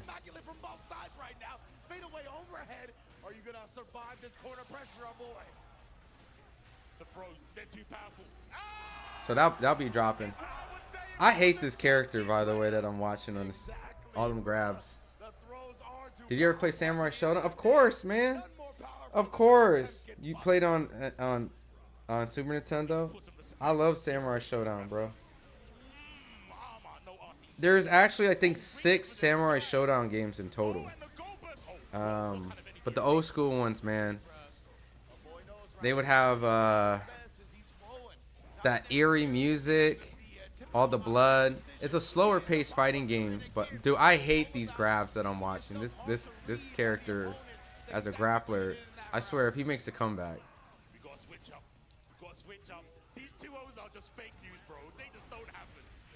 But yeah, dude, I love Samurai Shodown. Dude, like when my son gets a bit older, I can't wait to play all these games with him. Yo, you for sure a fighting game player. I see. King of Fighters 99. So hear me out. You said you caught the Street Fighter collection for your kids, but I don't rock with the but does your kids actually play the fighting games? Like, do they enjoy it? Because my son's like almost 2, so he's not able to play them yet, but I want him to. Yeah, King of Fighters 99. Yo, Reggie, the next after the Guilty Gear, the next game that is going to be on is the new Fatal Fury game. You know, so they're gonna have Mai and all of them in that. I don't know if you're hip to the new Fatal Fury game they've been promoting, but that's the next match, and then Tekken, then Street Fighter 6. You're exposing my age. I mean, possibly. I mean, we might be near the same age, or I might be a little bit younger. That's my son with Street Fighter, Mortal Kombat. He's 7 years old. You're giving me hope. Oh, dude. Are they? Oh! Oh, I didn't kill. He didn't finish the combo. Punish. Oh. Oh, he got caught with the, oh. Wow. We're going to the last round in losers finals. But yeah, dude, I love fighting game. That gives me hope that you're saying that your son loves Street Fighter, Mortal Kombat. Like, does he really sit there and play it a lot? Or does he just kind of play it a little bit? Because I want to build an arcade little cabinet and have my son play on it. And like, we just kind of, like, do you play with your son? Like, do you fight with him in those games? Like, do you teach him? Is he pretty good, or do you have to take it easy on him? That was legitimately one of the smartest decisions I've seen in this top 8. Yeah, look, guys, I know you don't like pop, I know you don't like rap, but don't say this is not. Damn, dude. These 2 O's have not been going well.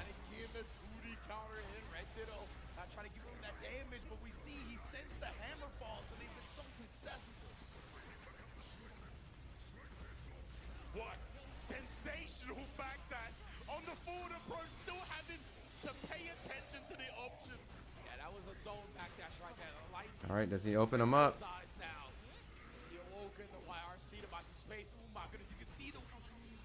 He plays too much honestly. I taught him combos and in my MKX and Super Street. That's awesome. That puts a huge smile on my face because like my girl plays games too. So, oh, he plays third strike. He plays third strike. So he be doing parries, huh? He be doing parries. He be trying to do the Justin Wong Daigo parry with Chun-Li and Ken. Come on, Ray Ditto. MKX and third strike. Yeah, MKX is a fast-paced. That's a fast-paced Mortal Kombat game. I like MKX better than. Oh shit. Oh, he got the grab. One more hit. Done.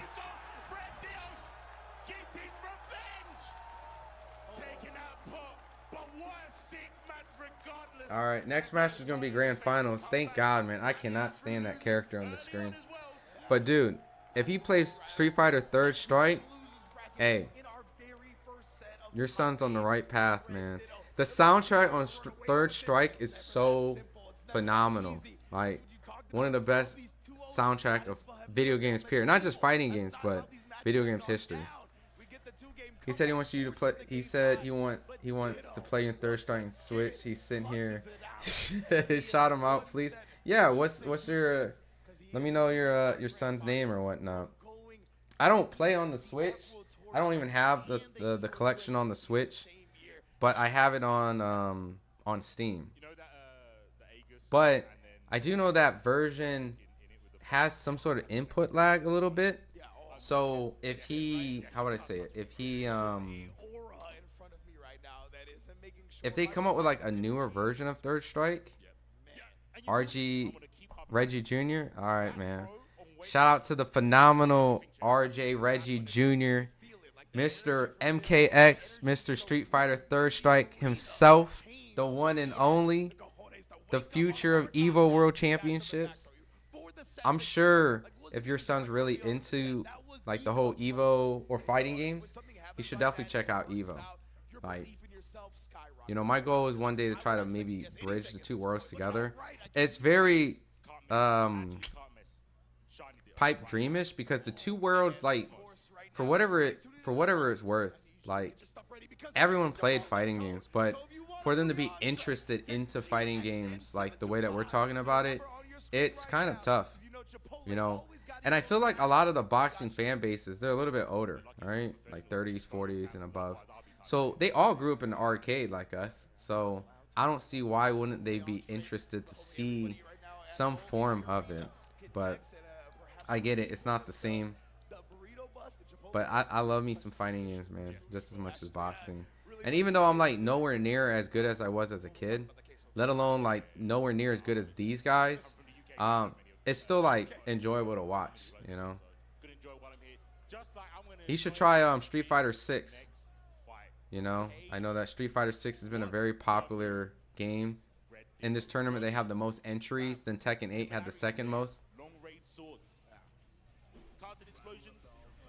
These dudes' pictures on the screens are ridiculous. I feel like that's probably why some boxing fans can't take it too serious, because of the fact that, like, you know, it's a little nerdy, it's a little dorky, you know, while boxing's all about, like, you know, street culture, right? Like, I'll beat your ass. All right, we're in grand final. So the guy on the left, Johnny, only needs to win a set one time, meaning he has to win the first to 3 wins a set. Redetto on the right has to win 2 sets, and Johnny only needs to win 1 because he has not lost once in the tournament. Oh, this is getting me hyped today. Thanks, Ron. This was lovely. You made my son so happy. That's what's up. I appreciate you coming supporting, Reggie. You know what I mean? Obviously, I'm just trying to diversify in content, but like I said, when the video of me and Terrence dropping, you know, we play Street Fighter 2, we play Tekken 8. I hope that opens up a little bridge. It's not going to be the biggest bridge, but, you know, a month out, we're getting close to the Crawford Canelo. The video drops, you know, right after EVO. you know, maybe a day after Evo, where everyone's talking about fighting games on social media. Hopefully that can create some sort of attention on social media, and I hope that it can bring some of the attention from these guys to go watch that, and then some of the guys who watch Crawford and Canelo makes them want to play fighting games a little bit, right? Yes, 6 was fire.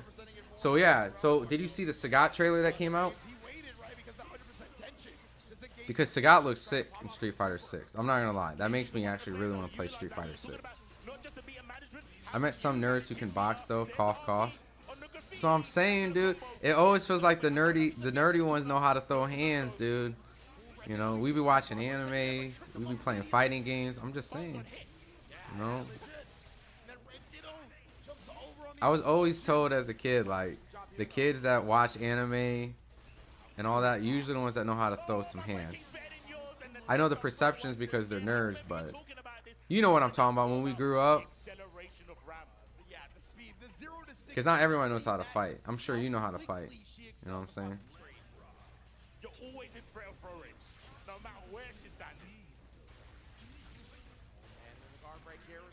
Damn, dude, Redetto already beat Johnny the first round.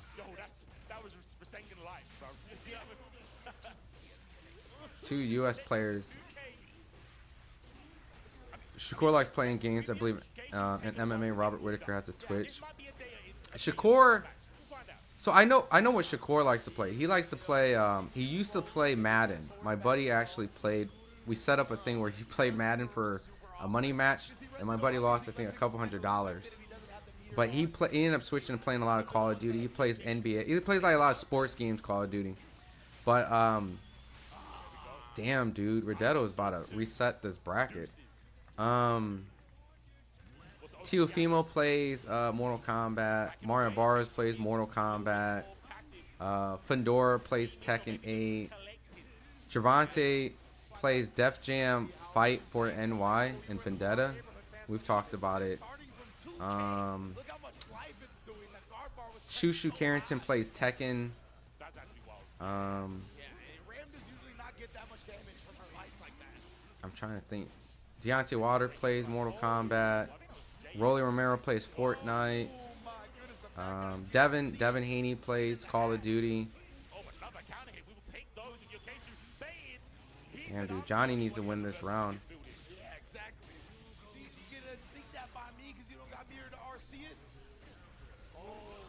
Nice combo. Sagat, hell yeah. They used to say, don't mess with the quiet ones. Yep. Yep. See, you already know. You already know. Don't mess with the quiet ones. Don't mess with that nerdy kid in the back. Okay, he gonna snap one day. He gonna beat your ass in class.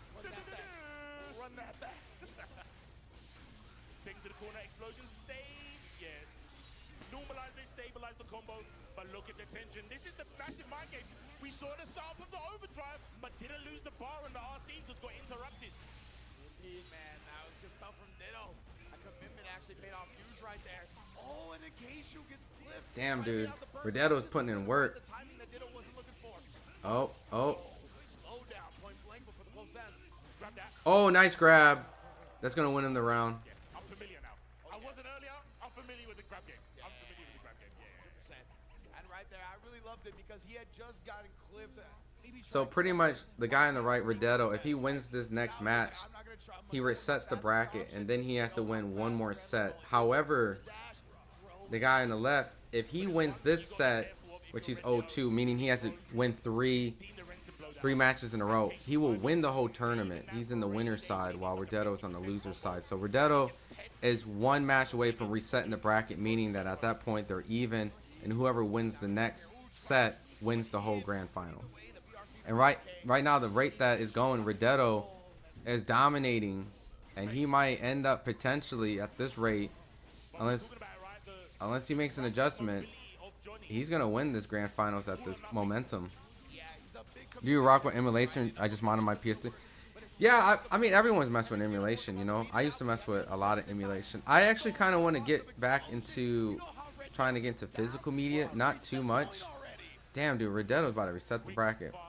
I actually want to, when I get like where I want to live, like get settled, I want to get a couple arcade cabinets, and actually want to get the actual boards, like the CPS boards, and not actually emulate, but actually have the actual hardware for arcade cabinets, with the CRT screens.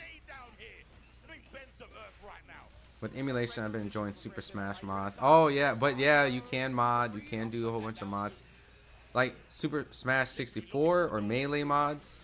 Which version of Super Smash? Damn, dude, Redetto's about to reset the bracket.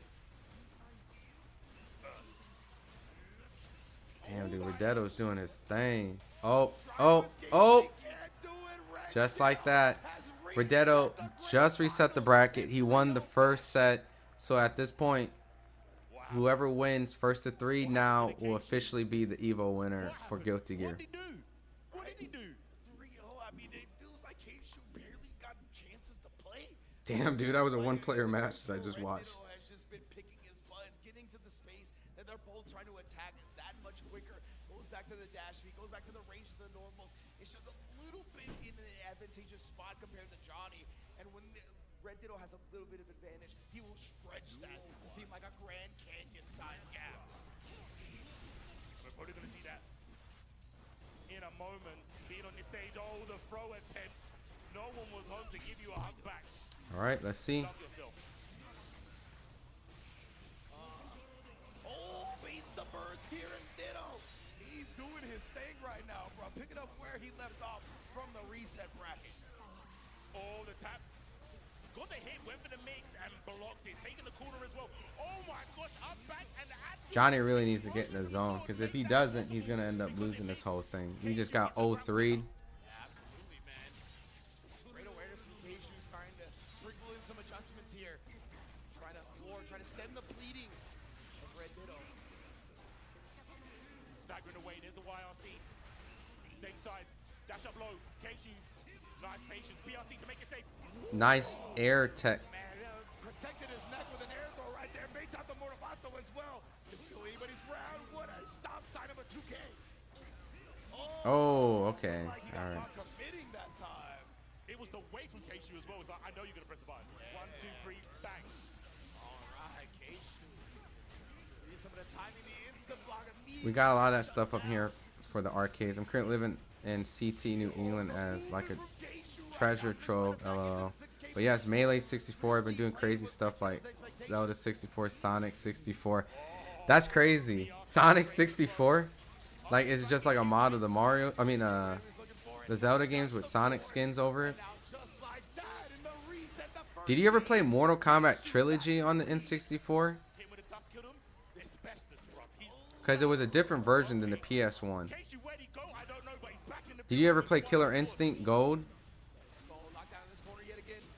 What else was on N64? Clay Fighters and Shotgun Mario? What the hell is Shotgun Mario? I gotta look up that. Trying to entice Red Ditto to go for a defensive throw. We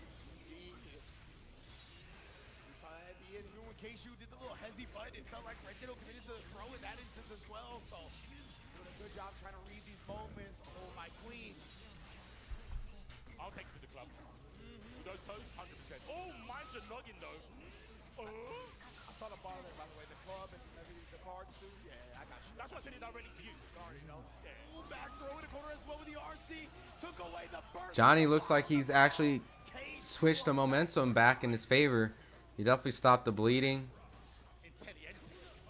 You know, it's really hard to really carry that momentum in that many matches at the top level, because what makes these gamers really good is that they make the adjustments just like pro fighters. They make all the different type of adjustments. They read the play. They try different stuff.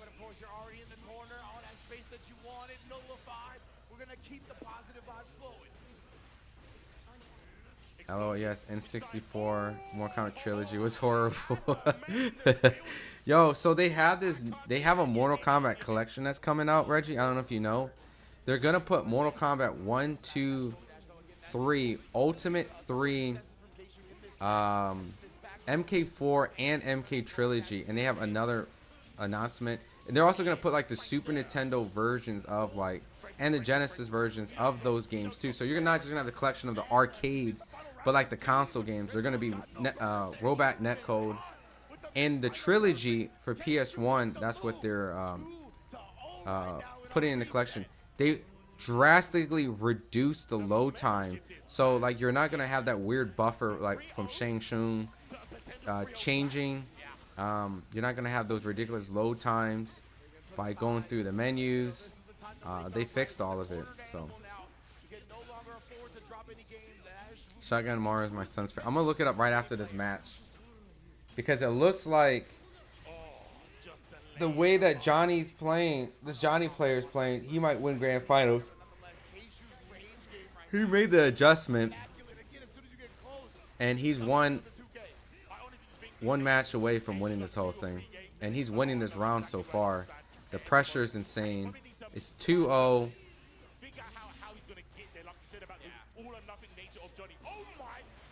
Damn, nice grab.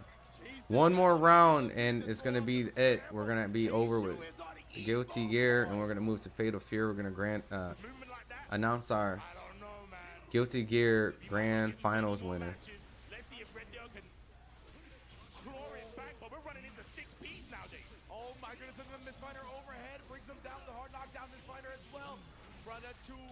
Right into the queen. Let me treat you right. Oh, the break of God. And there's the death. Damn, nice. It's over with.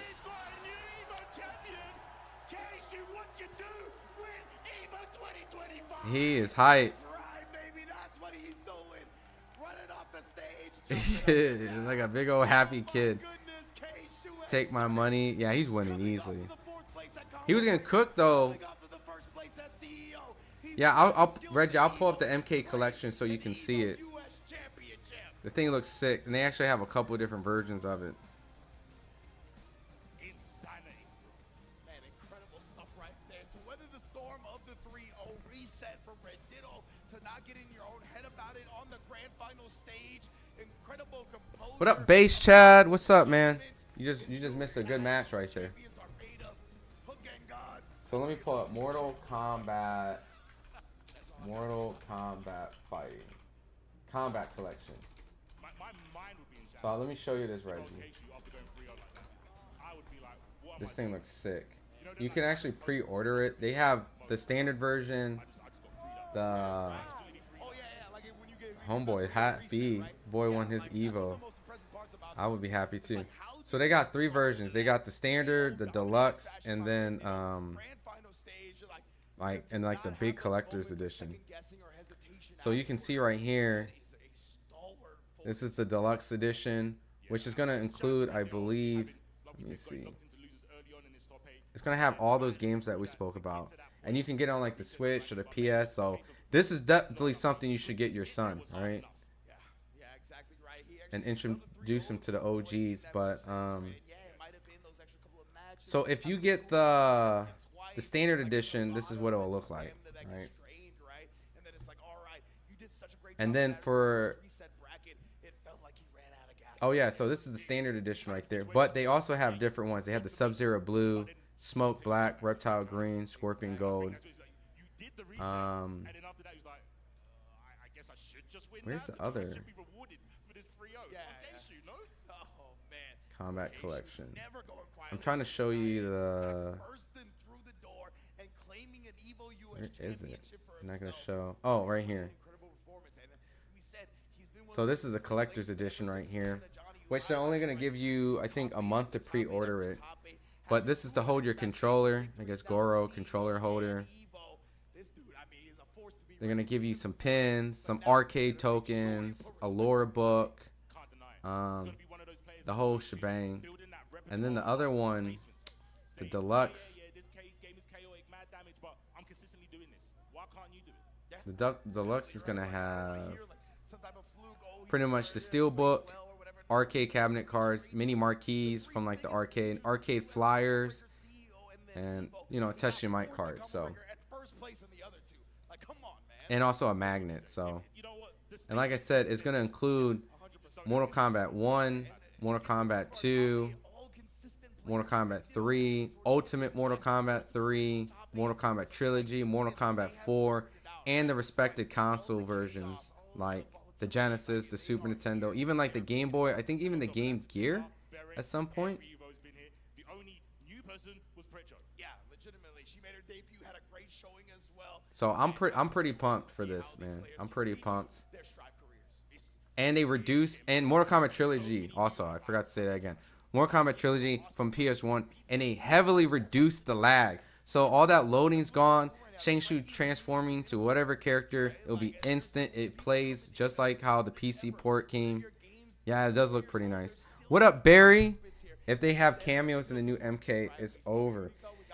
I mean, I don't know what the new Mortal Kombat's gonna be, but I don't know. Like that's just like a retro collection. You know what I mean? So from my understanding, I heard they actually had to get into the nitty gritty of the game to actually modify it. So it was really hard to tweak those type of things because it's not just porting the games over, but actually going in and fixing the issues of it.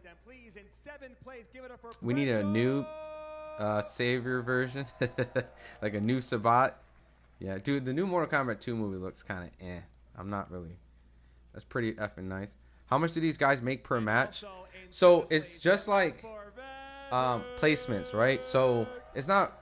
Some of these people, like, if they're really good or very marketable, they'll have like sponsors that'll take care of like their flights, their stays, so that they can compete. Probably get like an allotment monthly or whatever the case, so that they can actually do the job and practice. But these tournaments pretty much have like a big pool, and then the pool gets, you know, dispersed over the winners, right? Like if you're first place, you obviously get the biggest prize pool, and if you're second, you get a little bit. So for like SNK, right, coming out, SNK for their game, the next game that we're about to watch, Fatal Fury, which you're seeing being heavily advertised on all of the ring stuff and like the Times Squares and all that stuff. Even as Crawford Canelo, they're gonna promote this game because, you know, it's Saudi owned. Their prize pool is 2.5 million. The champion will receive 1.5 million, with the 1 million distributed amongst the finalists. So even if you don't win, you come in second, third, fourth, whatever, you're still getting a huge chunk from 1 million. Obviously, the first place will get 1.5, but that's pretty damn good money. So, and the SNK World Championships, which has a total prize of 4.1 million. I mean, dude, there's a lot of money being poured into it. So you have to just place versus like winning a round. You have to win and place in a top portion. And the more money in the pool, the more money can get displaced out from top to bottom. You know what I mean? So 10 years ago, I wouldn't believe this ish was getting paid to play again. Man, I didn't think so either. You know what I mean? The people who stuck with it and really believed in the idea that it's possible, they're the ones that are benefiting from it. But at the same time, kind of not too, because if they don't actually win and get placed, then they've kind of like taken a large part of their life and not really created something amongst themselves. You know what I'm saying? Like, there's a lot of dedication involved in this, but now with hindsight, you can really do something. And even if you don't really win, but you're entertaining, you're a person who has good teaching, good fundamentals, good content creation, then they'll be able to create a career of that, you know. What up, Marky Love? What's up, man? You just came right at the end of the Guilty Gear top 8. We about to go into Fatal Fury, then Tekken 8, and then Street Fighter. I'm just waiting to see whatever the reveals are going to be, dude. Like, I'm just waiting for Armor King gameplay for Tekken 8. That's all I'm really just hoping for. Tekken 8, Armor King gameplay. I'm going to be locked in when that comes on the screen. Some people think there's going to be a Capcom SNK 3 potential announcement, which I don't think. But the way that is moving, how things are looking, if it does happen, I mean, that would be huge. I mean, you got Capcom characters in Fatal Fury. You got Fatal Fury characters and Street Fighter. So the Fortnite tournaments are ridiculous. Oh, yeah. What's crazy is So Coach Ibn, he was Cody Crowley's trainer, right? He's also Rob Safar. He used to train Samuel Peters. Perfect. Well, Chris Lee, I might need Even though he's a boxing coach, his son plays Fortnite at a young age, like very competitively, and he supports him. So he's kind of like with me, like 1 foot in boxing, but 1 foot in the esports world, because his son is like a really good esports player. So I think it's just crazy, like where we're at. So if my son wants to play video games competitively, even if he doesn't really make it there, but he can make a college scholarship, that's like, it becomes to a point where, like Base Chad, kids are getting scholarships to play for the college esports team. So if that's the thing that he can get good at or make it there, I'm all supportive for that, and I'm with it, especially if it pays for his college. Ooh, that would be sick. Facts, right? Did you watch Golden? Yeah, I did watch the Golden Boy fights yesterday. I watched a little bit of Evo, but I called the Golden Boy card from top to bottom yesterday. I see a case that the main event and the co-main both could be draws. Capcom versus SNK3 would be the reason I'm hospitalized. Yo, did you see what they did on the Capcom Fighting Collection 2? Did you see the announcement? Do you have the Capcom Fighting Collection 2? Because they had a major announcement yesterday that if you don't know, I'll tell you. I lost my shit. They did a title update. I wouldn't mind having my kid be pro in FGC, to be honest. Me neither. I mean, it's very hard, you know what I mean? It would be easier and better if it was a sport, like a team sports, but I wouldn't be mad either. I'll be completely behind my son, whatever he does. So I'm the same.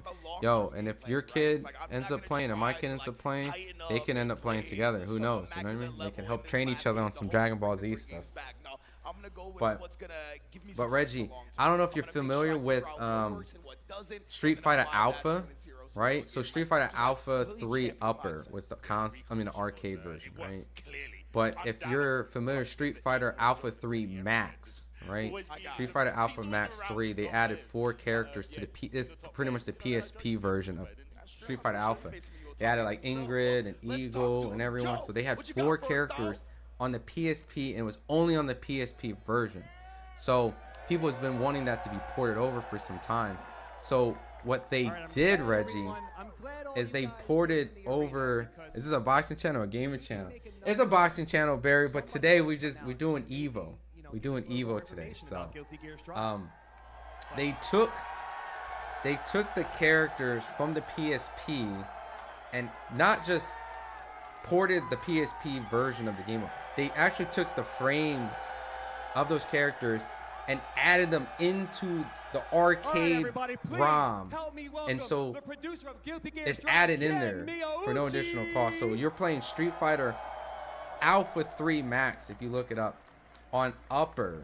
So it's the first time you can ever play it on like console, ever, like outside of the PSP. Like you can never play it, and you're actually able to get all 4 of those characters.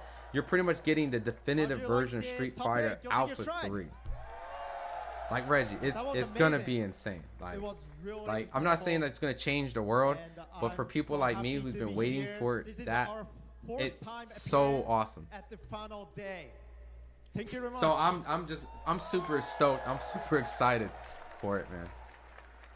Like I can't wait. Before moving into my announcement, I would like to say thank you. So I think they're gonna do a Guilty Gear announcement right now of a potential new character, which I think is gonna be the character from Cyberpunk, the anime, because they've already revealed that she's in it. I haven't watched the anime. Guilty Gear Strive has recently achieved over 3.5 million players, and it's still growing. That's crazy. They're about to have 4 million today, players for that. We had an incredible tournament, Evo final, but that's not the end yet. We still have Arc War Tour coming up. Yeah, dude. And our finals. Are you hip to Street Fighter Alpha Max? Be held in Korea. Fighter Alpha. And so. Like, are you familiar? Because Street Fighter Alpha Max. Not only that, of course, the update to Guilty Gear Strive, and you're waiting for the new characters trailer. Oh yeah, he's gonna do new character trailers. But you can see So I prepared for 1, it. 2, 3. And where's it's the gonna fourth be character? rolled. Where's Ingrid? Oh, there's Ingrid right there. And we will have something else. Yeah, right for here. that too. They and that's added. gonna be my huge thank to Street everyone Fighter else Alpha here. 3 has Thank you very much. Yoon. They added Yoon in Street Fighter 3 Alpha Max. So Yoon is not in Alpha 3, but he's in Alpha 3 Max, and now you can play him in it. So, all right. So this is the trailer for, like I assume, Cyberpunk's anime character. So we're gonna see how she looks.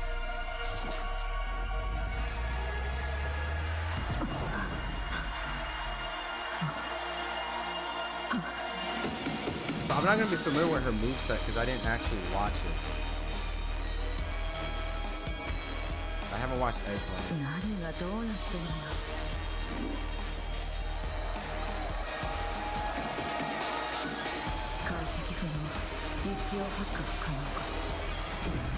Pretty cool collab for the hype that Netflix anime got.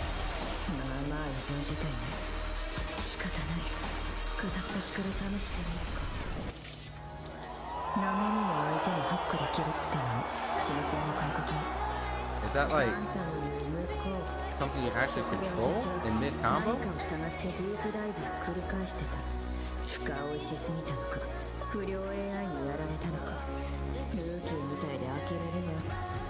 Oh, look, she looks pretty cool.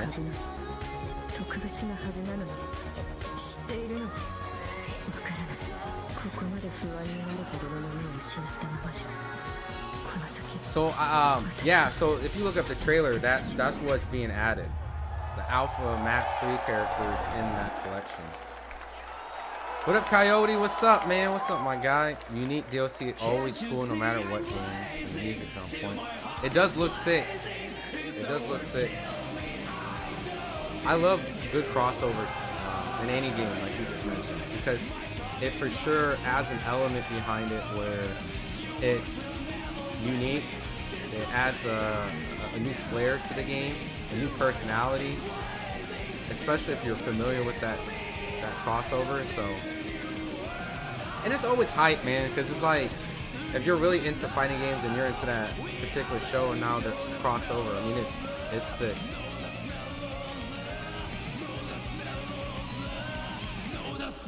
But yeah, they added that for free. I don't know when it comes out though. I don't know if it's added anytime soon.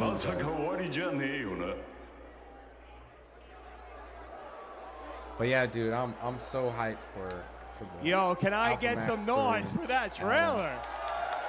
But I'm really waiting for this Tekken 8 DLC gameplay of Armor King. They better show it. Because Tekken 8's been kind of Thank you guys so much making for me sticking mad a around. little bit. Please do not go anywhere because up next we got City of the Wolves and there's going to be plenty of more cool announcements like you just saw. So stay locked and we'll see you soon.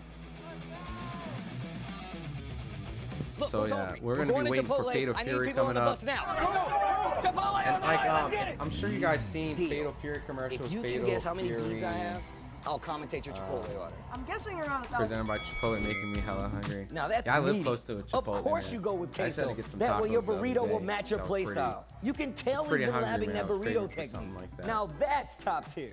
If you guys love But, Chipotle, make some noise!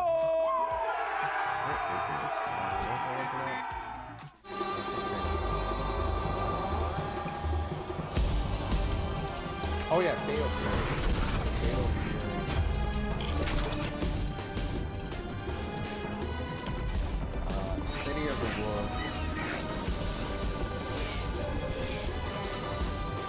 Like they added them in the video game trailer. They added Connor Ben, they added Ryan Garcia, Chris Eubank. Let me see if I can find a still of them. So this will be the game that's coming up. See, like right here.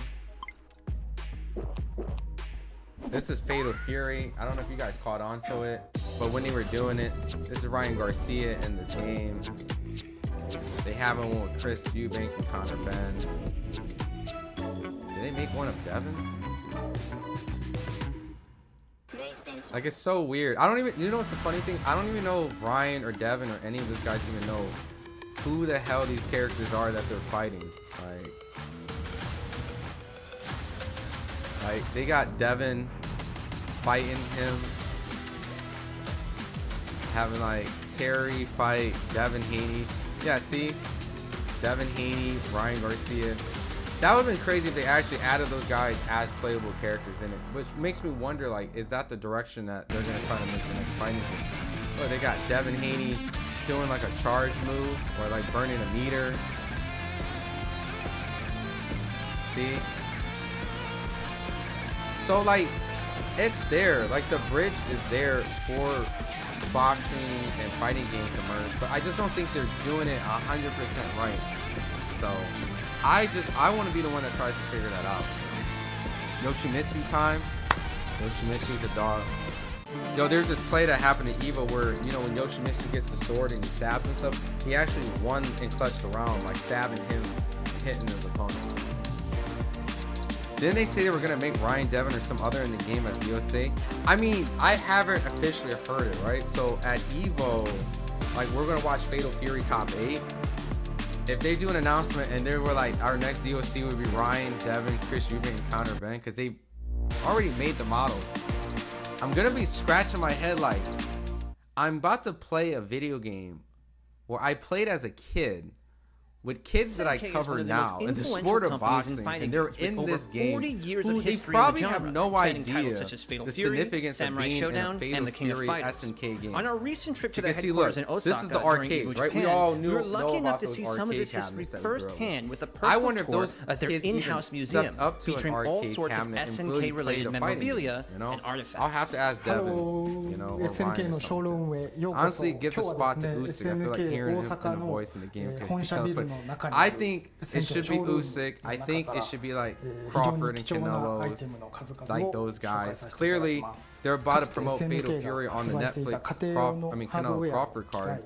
So I really don't understand why they don't have them physically play the game. Like, it should be a segment where they sit down. It'll be very scuffed gameplay. Of course, it's going to be really, you know, because they don't play fighting games. But still, it will be entertaining because they're competitors.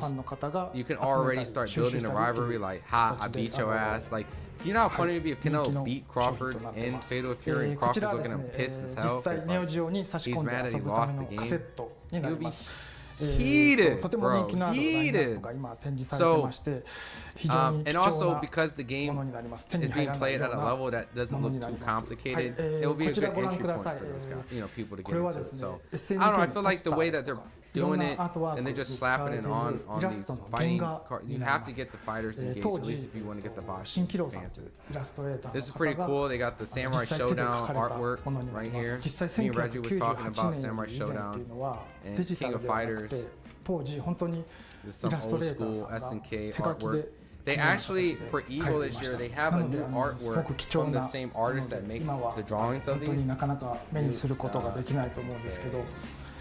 これをですね、ポスターサイズですとか、大きな B1 サイズに引き伸ばして使っていたその元になるようなものになります。これなんかすごく人気のイラストですね。キングオブファイターズ98のポスターのイラストなんですけど、実際はこれぐらい大きなサイズなんですけど、これぐらいのサイズで描かれていたっていうようなものになります。こちらですね、覇王丸、サムライスピリッツの覇王丸が実際使っているフグ毒という Game Boy Advance, like, are you separating each entity of it? Because Reggie said Game Boy Advance was, I mean, Game Boy Advance is fire, man. Addictive, I miss it. Game Boy Advance is fire. I'm still gonna go with the Game Boy, like, the old Game Boy Color, like, the old school Pokemon. 買っていただきました。最後こちら紹介させていただきます。これは現在進行中のプロジェクトになります。スタジオ24っていう日本のフィギュアメーカーですね。そこの稲坂さんという造形師の方が画廊伝説スペシャルのキャラクターを順番にこう一体一体作って回ってるんですけども。 その中で今このラインナップがとても成功に作られていて、でこの後出ていないダックキングですとかアンディとかジョーとか今後続々と発売予定となっています。はい、これもすごく人気の商品です。はい、どうでしたでしょうか。 like this culture かなり is 貴 huge 重 in なアイテ Japan ムの still. 数 They 々 still 見ていた have だいたと思い major ます。 giant これからもですね、 arcades. SNK どんどんいい I really wish グッズとか I 出していきますので、 was able to just walk 応援の方 to よろしくお願いします。 arcades ありがとう where ござい they ま would した。 debut バイ new バ games イ。 before they even like heard of it. That's what I think I miss about There's arcades. tons of different ways to cosplay. There's no right and wrong way. You might I have a cosplayer who I think arcades back then was so exciting because a lot of people may not know this, but like when like a new game came out, it never came out on console. It came out on the arcade first. So if the new Mortal Kombat came out, let's say you had Mortal Kombat 2 at home, Mortal Kombat 3 would be an arcade. And when you finally got Mortal Kombat 3 at home, Ultimate Mortal Kombat 3 was out in arcade. So and the arcade games was better graphically. Even though it's the same game, it was better graphically. It had the better sounding audio.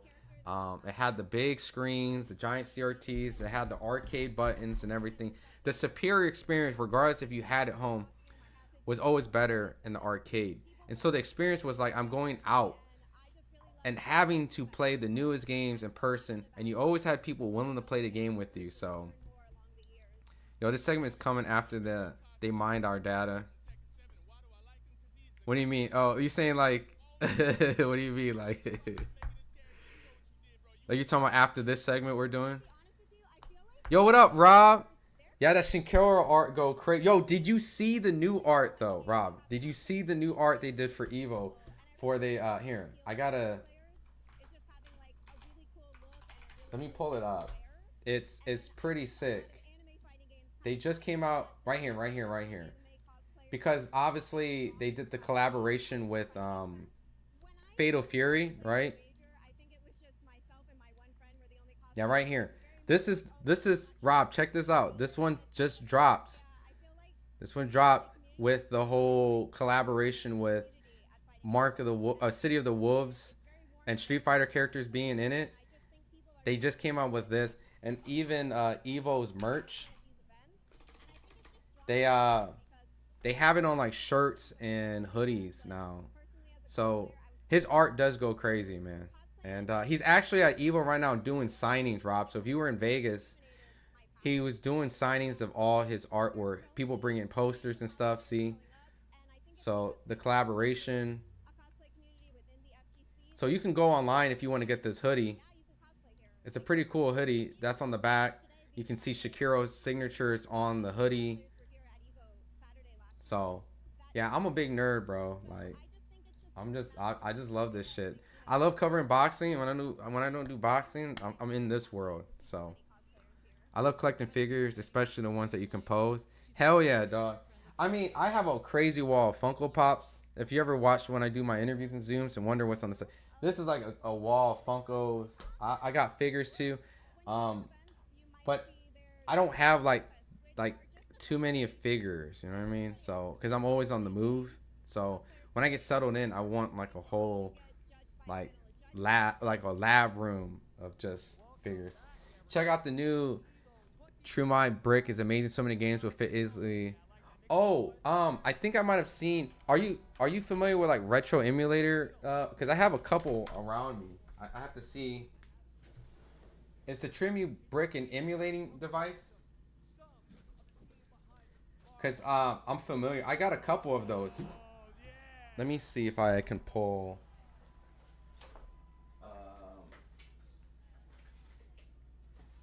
I have a couple. I want my son to have access to one of these, so yeah, you can see. So I got two different handheld emulation devices where, you know, and I have like a Steam Deck, Switch 2. I mean, he's gonna have access to all this stuff, but yeah, I haven't really did my research on that brick, the Trimu, but this is pretty much similar. It has a Raspberry Pi built into it, has the HDMI port out, feels real comfortable.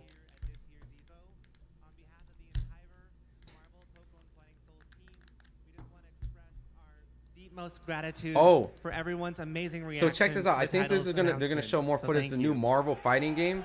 If you guys are not familiar with the new Marvel fighting game, yeah, it's made by Arc System, so they're the ones that made Guilty Gear. the ones that made Dragon Ball Z Fighters. So if you're itching for a new Marvel fighting game, this is a 4v4. It's really a 1v1 with tag assist, but you actually pick 4 characters. It's not like 3v3 like Marvel vs. Capcom and we were honest, we were a with bit 3 health bars. on But how the fans, if you haven't seen it, I'm sure they're going to show gameplay. They might even reveal maybe more characters that they haven't shown on the previous trailers. But I'm hyped. I feel like a big old little kid right now. 楽しかったよ。発売完成を楽しみにしているよと温かい声をいただきました。本当にありがとうございます。 So we had such an awesome turnout at the Arc System Works booth. I heard people the playing the game and saying how hands-on much fun they had playing it, was and looking positive. forward to seeing the final version I heard come to they fruition. had a whole bunch so just of a big thank you.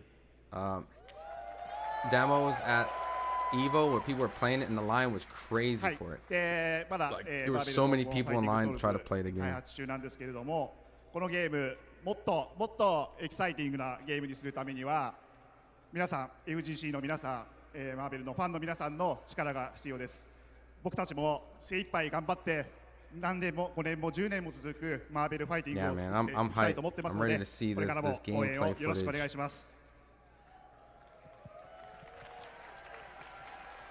Come on, just reveal So one new character. Marvel Tokon Fighting Souls is still very much in development, but we need everyone's help.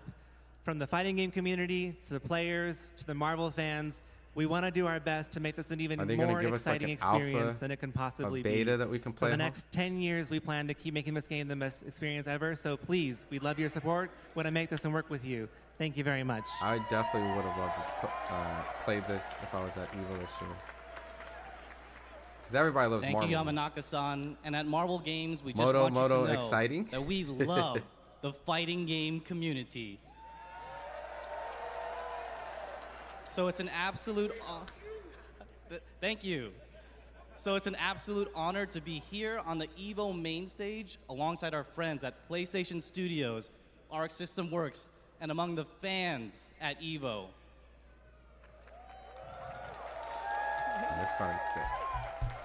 So as a reminder, if you haven't got a chance to play the demo yet, you can do so at the Arc System Works booth, and you can get your matches in until the end of the day. So come to the booth while you still can. Damn. Rip my heart out, man. Only at the booth? However... Nah, it's an emulation single-handed device. That's not the only thing we came on stage to talk to you about. It's perfect for passing time sometime if you're out. Okay, I'm gonna check it out. We've got something special for the fans here at Evo. And for the fans watching at home. Huh? Yamanaka-san? Okay, check it out. Did we get a beta at home? Yo, please let me know we get to play this at home. Wait. Whoa. Everybody calm down.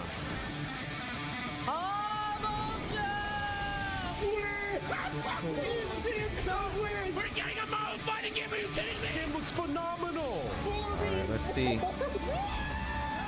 I want to play this game so bad. Now it's your chance. Home beta. Please give me a home beta. Give me a home beta for this. They're gonna be like, you can play tonight. Register for the... Oh, it's a PS5! No, I don't have a PS5! Oh, closed beta for the PS5. No! It's all good. It's all good. I won't even have the time to play it. Damn, people do get to play this shit at home. That's pretty awesome. This game looks so awesome. Ah, they hit me with the PS5 closed beta.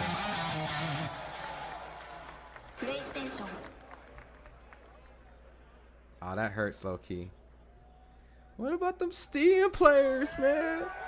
What about the PC players, man? Can we get up a Marvel real quick? Ah, damn. All right, before we get into finally our single topic, we got another AT&T RPS coming up, so get ready. Let's roll this clip. Evo 2025. Rock, paper, scissors, battle. So if you have a PS5, you just saw it, you're able to register to play that game for a free beta. But if you're a peasant like me that has only a PC, then say no more. You just ignore whatever we just watched right there. It doesn't apply to us. Wazzler! You don't want to mess with him. I heard he wazzled somebody so bad they refunded rock, paper, scissors. He's never lost a battle except for that one time we don't talk about. Oh, that's funny. They put the Daigo parry with the rock, paper, scissors. Oh, Justin come on, forever man. would Get that get off the trolled. screen. Who wants to see that? Not me. Oh They're yeah, so there was that stupid other for guy this. too. Oh damn, we lost rock, paper, scissors also.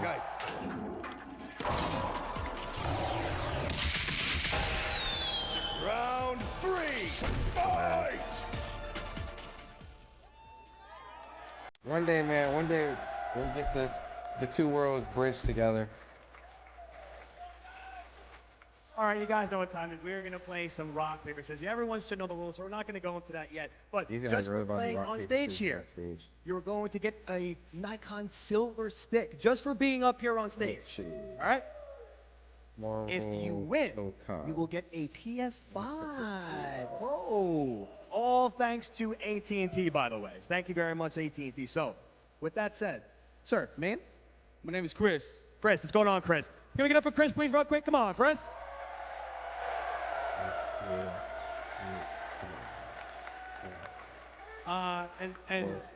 And sir, what is your name? My name's IFC Jeepus.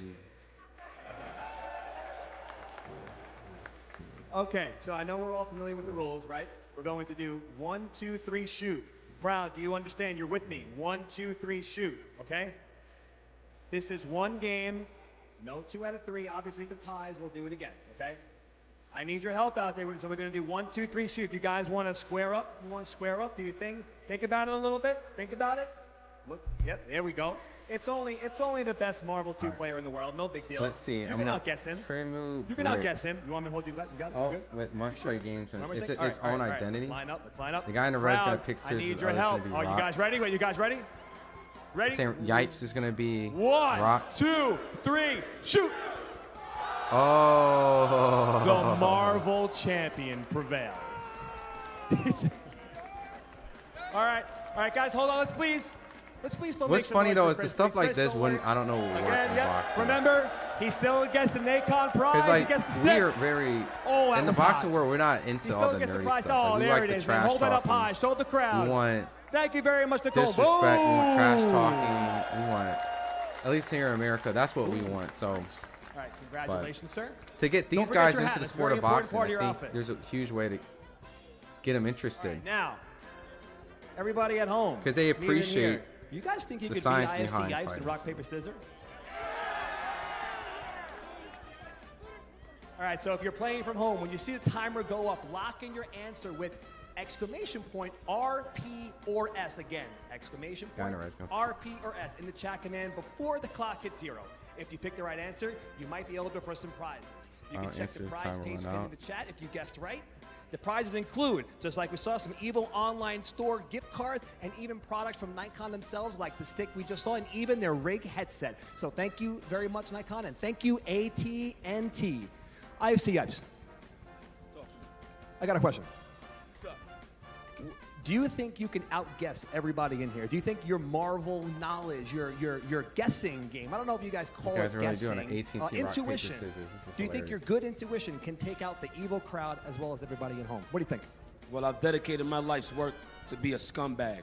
For a lot of people who don't know, this is one of the best Marvel players. Marvel vs. Capcom players. So ever. yes, I'm gonna whoop all of y'all asses. If you They would used to do please tournaments look into on the cameras. arcades like You guys back in know the day what to do. with them, Ready? like, We instead all of ready, all this guys? fancy You gear ready? and things like that. All right, everybody, yeah, I'm let's picking hear rock it. too. 1, 2, 3, shoot! Oh damn, we tied. I see paper. I see paper. I see paper. I see cooked. I see scissor cooked right there. He's got 4 fingers up. I don't know what that is. I see scissors. Scissors are cooked back there. Everybody at home, sorry if you threw scissors. You are no good. Sorry, but if you threw paper, you officially have beaten IFC Yipes.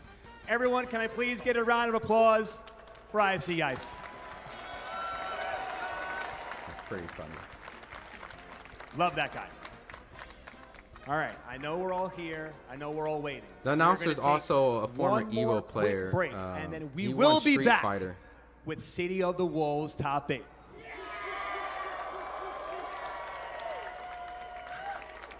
The big thing about sitting through these tournaments and watching, it's like sometimes even if you're not interested in the game, the reveal is worth it. And it's exciting to sit and see what they potentially do. Lettuce, cheese, waffle. Yes. They're gonna have like I'm telling you, they're gonna have probably a weird DLC if they do announcement, because they have Ronaldo and Fatal Fury. Like, I did not expect that. And then they have like some sort of European DJ crossover, which I had no clue who he was. So I guess in due time we might get an actual boxer after how much Fatal Fury. Why should it be like we have added Canelo Alvarez or Terrence Crawford in honor of next month? I'll be like, yo, what the hell?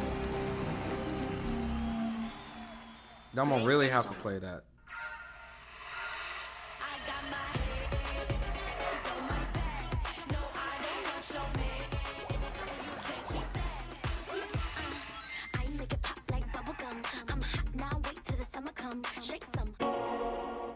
Those who have lost their lives will never return. Nothing can bring them back. So where we going, old man? A hotbed for demons. After The this, entertainment Tekken district. and Street Fighter. Killed off anyone There's actually who's going to ever be, crossed us. they've shown a Anyone little who's bit ever of footage slighted us. of We're going to slash the next through your character in bullets. Street Fighter 6. Just like we did to all I remember who they gave came it forever free before Chipotle you. for 1 year at Evo. Was that was for the winners, right? I think they might be still doing that. Blue light glasses for the game in that Like, I know Zenny's got when you get out of affordable eyewear for pools, everyone. they've been giving Vibe and people style while protecting Evo our eyes. cards. Evo I mean, Sunlight. Chipotle cards Available that now. say free entry. So I don't know if that's like, that was the first Evo we went to. Yeah, we need to bring Cairo again. Like, he literally, we got to get a picture, like all the pictures, like you before Cairo, you during, and after Cairo. Because he was there before, we were there before, during, and after.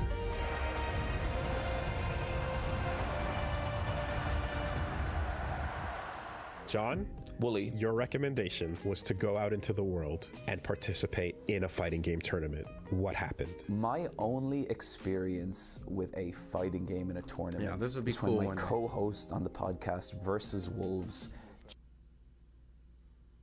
Oh. They've been having stream issues out in Vegas on their, so we'll have to wait till that gets fixed.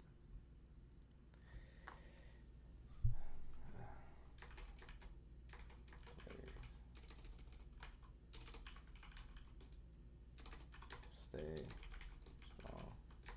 All right, time.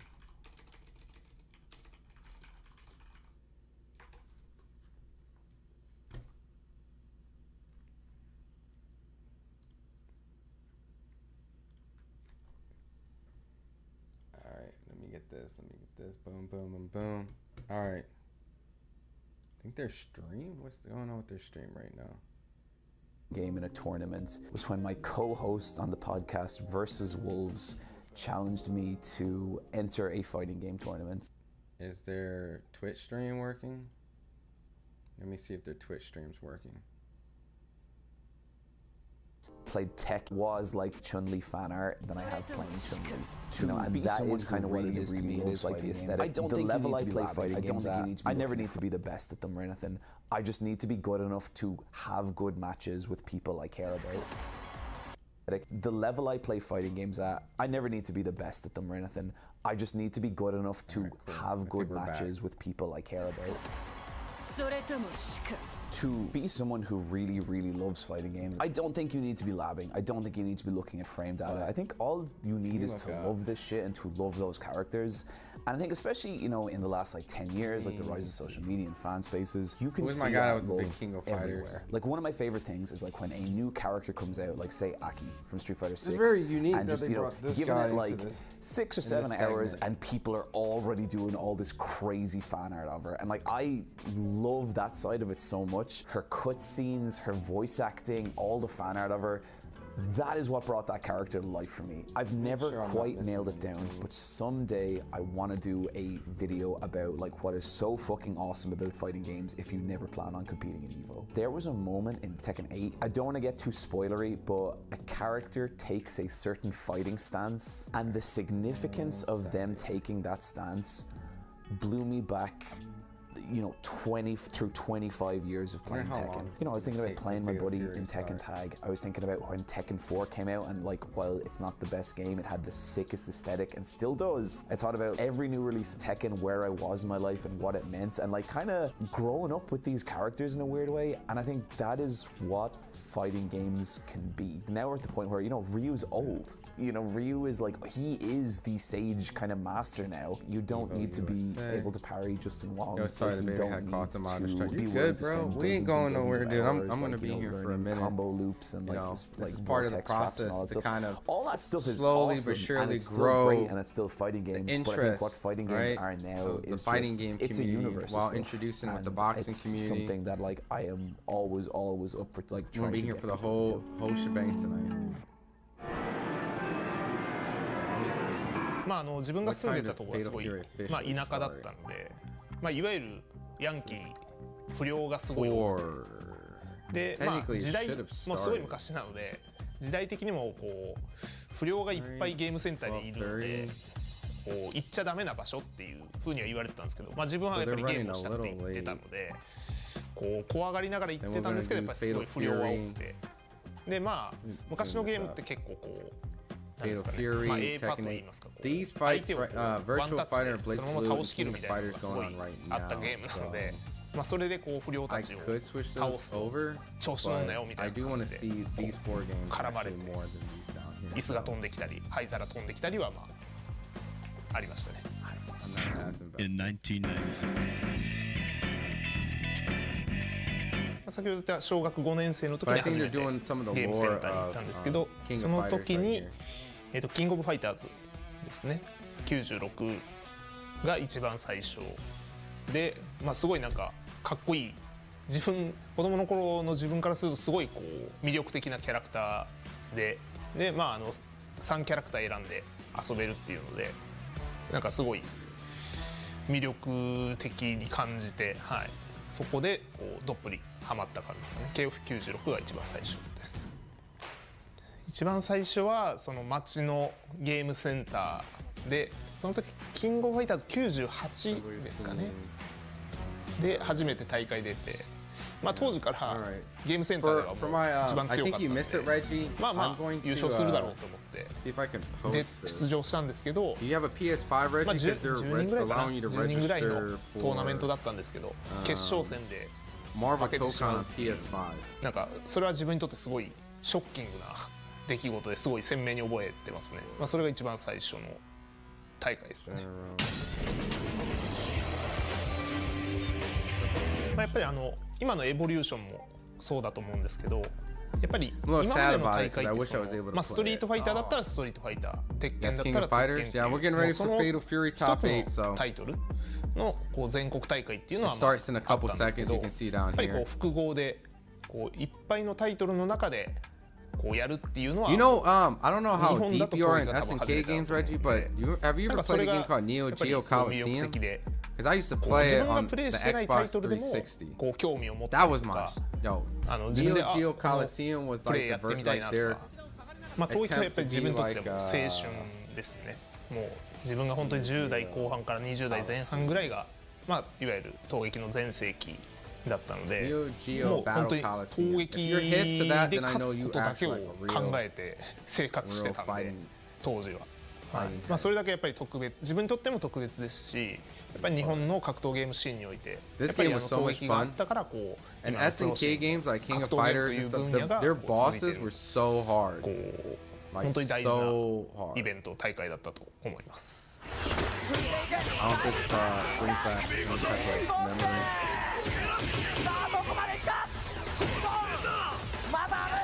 Yeah, I used to love playing Neo Geo Coliseum. Let me see if I can find like a... At T-Ray says, how do I get back into playing a fighting game when I haven't touched it in months? Don't go to ranked of all their fighters immediately. Fighting games do put not together. just boot the game up and be like, I'm gonna jump online and start. Don't do it. No. If you haven't touched it in a while King and you're Fighters, feeling but kind of not rusty just and you want to shake fighting the rust games, off, but their what I whole would like to do, what I would archive. say, I think they've that's had fun like to do is like go Metal look up Slug something. Go look up a characters match and, with like your character. You know, go look up like like a maybe combination some of their combos or some whole tech or entire something like that trademark, that's a going Neo on, Geo and then game, like take so- that into training mode.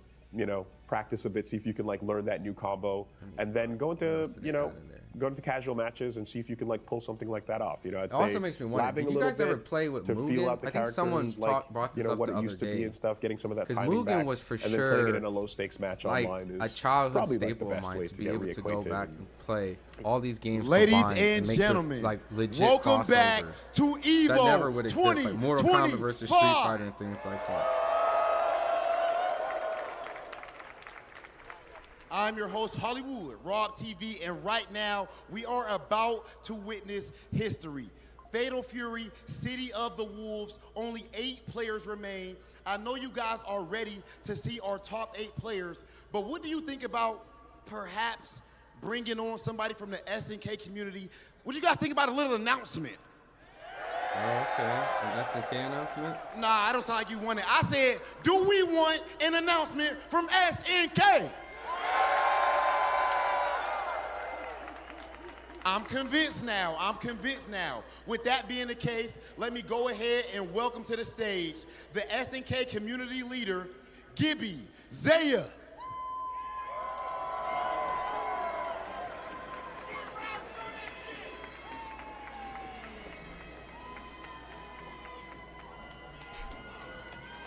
All right, let's see what the announcement Hey, is. everybody. We're glad to be here at Evo main stage I'm again a for wizard. another They do a finals this Capcom year. SNK today. Many of you know that we've been partnering with our good friends over at Capcom the last couple of years. This year over at our booth, I'm sure many of you here got to try out Ken Masters from Street Fighter 6 in our Fatal Fury City of the Wolves. But I know some of you at home, you didn't get to do anything. So what we got here is we decided to bring in a very special friend of ours who I'm sure many of you are familiar with to help us with this special reveal. Hit it.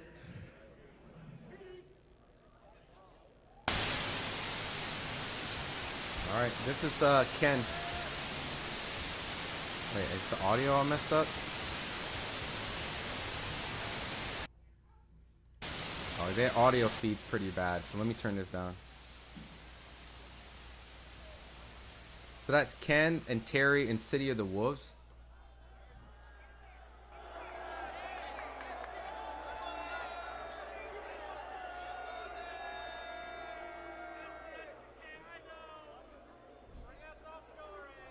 Did they fix their feed because the audio is bad? What's going on? What's going on, Evo? Okay, they probably fixed their audio. There you go. So City of Wolves officially has not just Chun-Li, but also Ken coming now. It was already announced back in the day, but they have gameplay footage of it. Pretty sick considering both they wear like this kind of brown jacket.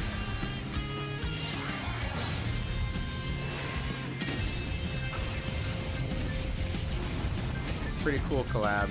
I mean, it's not the first Capcom SNK, but it's definitely for sure a huge sign for Capcom versus SNK 3.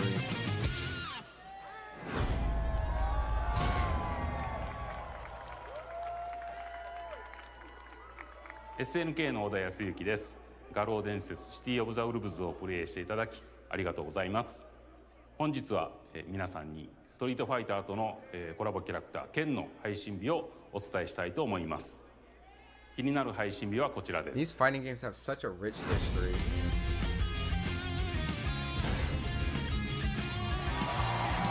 Oh shit, you can play it 画廊伝説とストリートファイターの両方の楽しさを満載したキャラクターに仕上がってますので、ぜひ剣をプレイしていただければと思います。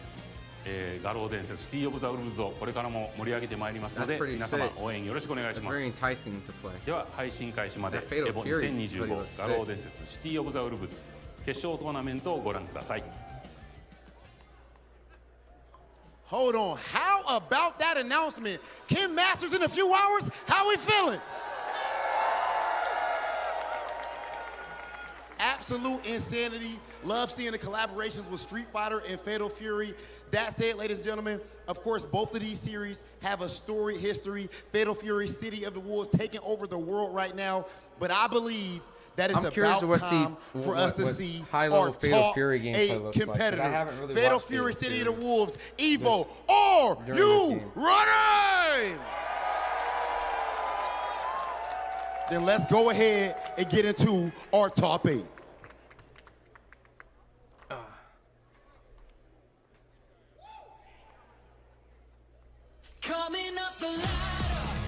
What's funny is, like, I had a conversation with Terrence Crawford because they keep promoting this game around his upcoming fight, and he has no idea at all what this game is.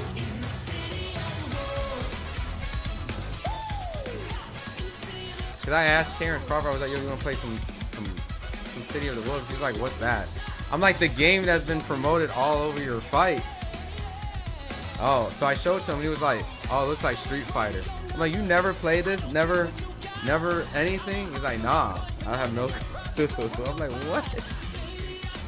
But that's fair. There's probably so many sponsors and so many things on the fight, poster and fight stuff. He probably doesn't know all the things on there, but I'm sure at this point, though, from that conversation now, he's probably familiar or aware of it. But yeah, man, I'm looking forward to see what top 8 in Fatal Fury looks like, you know?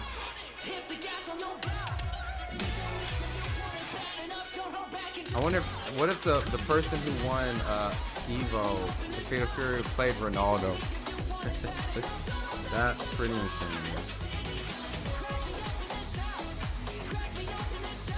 That would be quite funny.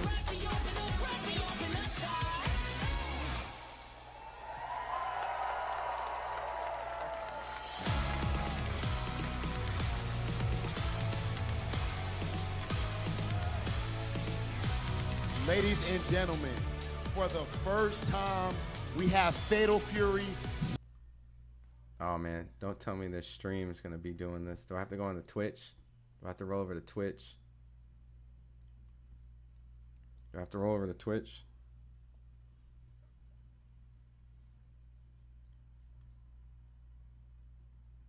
City of the Wolves here at Evo, and Gim, it is about to himself.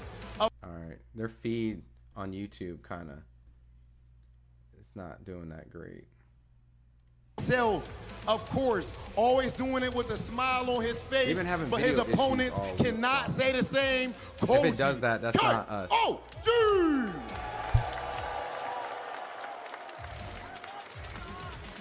Legend, Evo winner, Xian! Punko!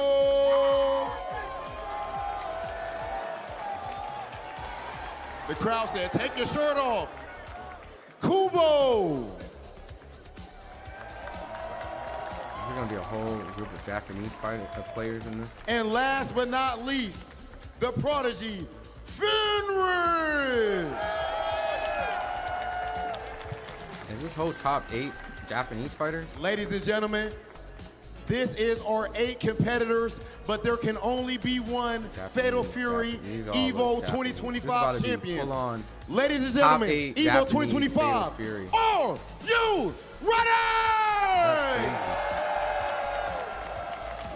Then it is time. Let's get started with this top 8. We're going to send things over to our commentators. Dude, the amount of money they're pumping into this game is absolutely insane. I want to thank Rob TV for taking care of all the yelling for me, because honestly, I got to save all of my energy for what's about to go down in the next 2 hours. Fatal Fury, City of the Wolves, top 8, and it's already a barn burner. It's already bracket busted. A couple of names ain't showed up, but at least we're here, Aru. I'm Hellbogus, that's Aru, and once again, we're doing an Evo top 8, guys. Surprise, surprise. How you feeling, bro? I'm feeling pretty good, bro. Like, it's such a treat to be up here, you know, commentating with you here in the EVO main stage.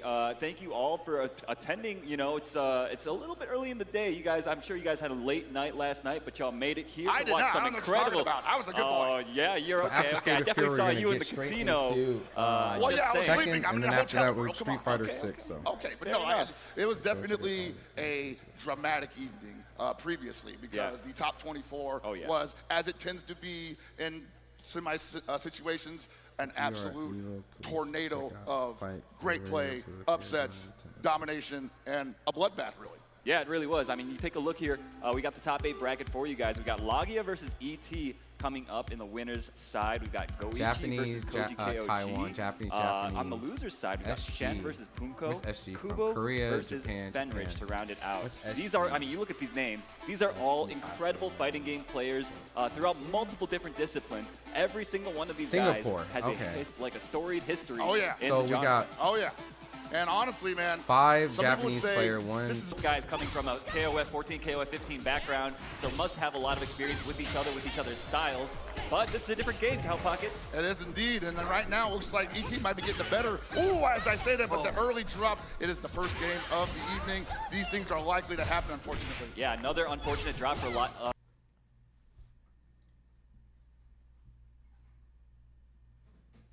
These things are likely to happen, unfortunately. Yeah, another unfortunate drop for Lagia. Could have taken it. Nice, finds the command grab, and that's going to be round 1 to Lagia in this first game of EVO Top 8. I always respect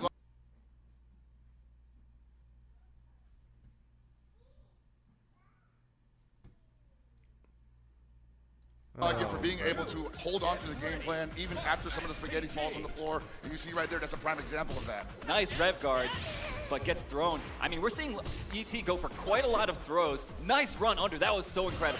And most certainly. And also, you got to remember that both of these characters have air throws, but ET is the only one that's going to be leaving himself hanging and vulnerable to it with these double jumps. We've got to be careful that Lagia doesn't start calling him out. Ooh, that was almost the counter hit on timing. That was so unfortunate for Lagia. He's going to take a lot of damage. He could lose altogether. I think that's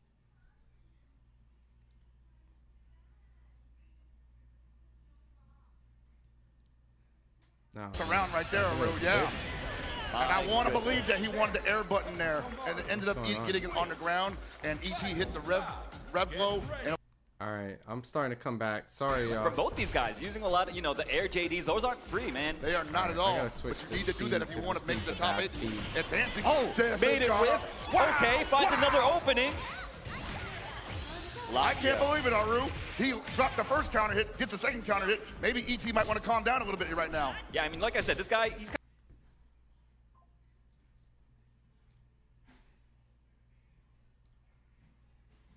All right, I'm back. Sorry, y'all. Gets the second counter hit. Maybe ET might want to calm down a little bit right now. Yeah, I mean, like I said, this guy, he's kind of a masher, right? Interaction. He goes for the low, catching Lagia, trying to move away, trying to jump, whatever the case may be. That is world-class level conditioning coming out. Can't agree more. And that was a close one. It was a squeaker. One small adjustment could shift it in the other direction in the second game. All right, I'm back. And that's what I think Lagia is thinking about right now. Where did it all go wrong? I mean, because I had him dead to rights in the corner, and all of a sudden I'm getting killed mid-screen. Happened so quickly, I don't think I have had a chance to analyze it. And now ET playing on those insecurities with the opening rounds of nature. All right, cool. The story of this matchup really is playing around Their feed's incredible giving me nightmares. mobility. Unique, one of My own internet was giving me nightmares. He gets the double jump, he gets to air feint, and stall his air momentum. Oh my goodness. Okay, big drop. And a huge jump over the throw. This is going to be what Lagia needs to potentially get this round back. Yeah, I don't want him to be too frugal here. Wow, the down C finds the mark. He's got to spend some resources here. Oh, nice cross under. Wow, yo, this guy's going left, right, center, like everywhere, every which way. And just like that, he takes this round. Two identical setups, finding pay dirt in the most integral moment of the round. That is what Lagia does best. That could have been a punish, I believe. We could have gotten an advantage from it. Yeah, and you see ET utilizing that hook to Maru. Oh my goodness, that was a beautiful guard cancel. That is not easy to do, folks. Not at all.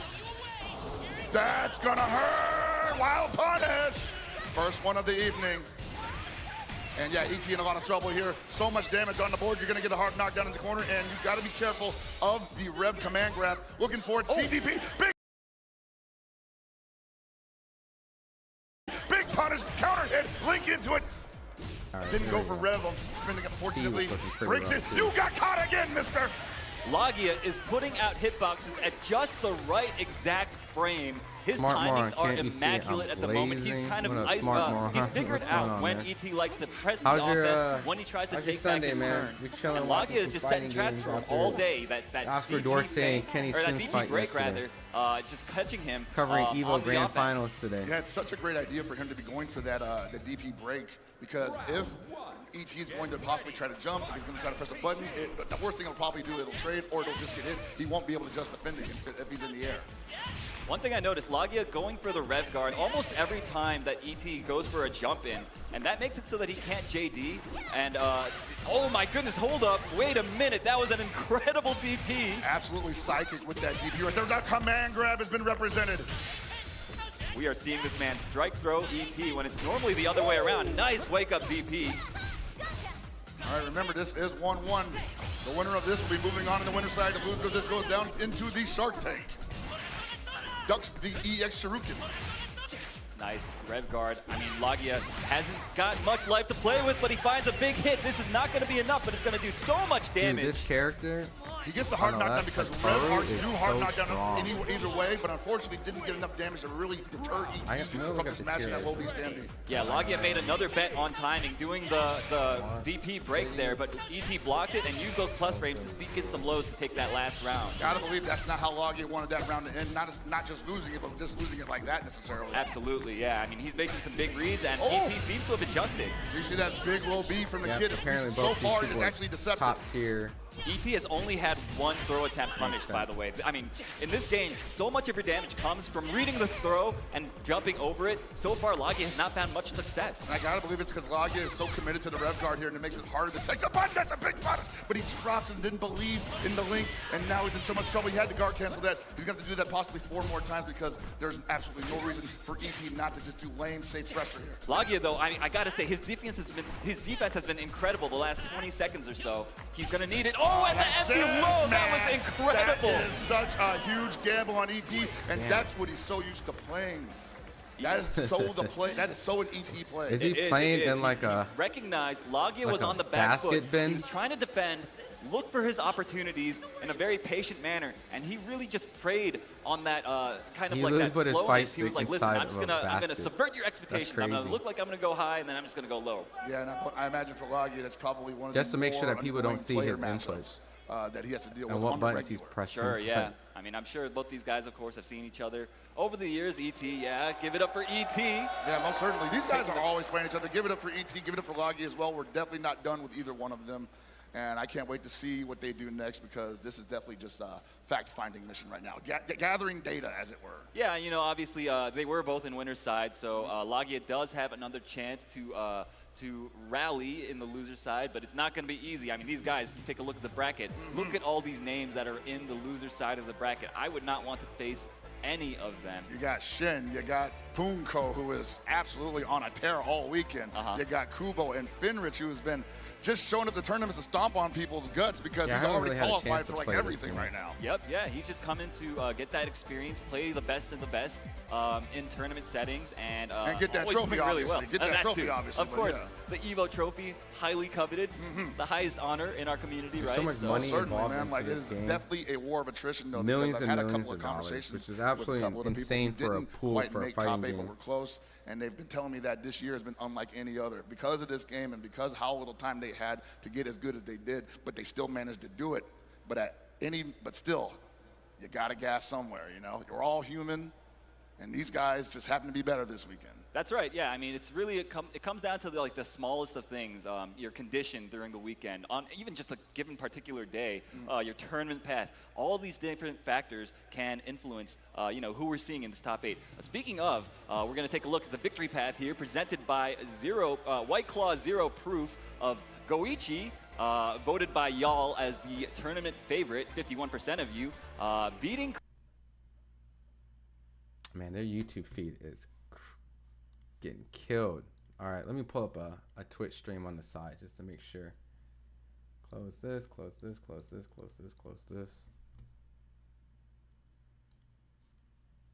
this weekend. That's right. Yeah, I mean, it's really it comes down to the smallest of things.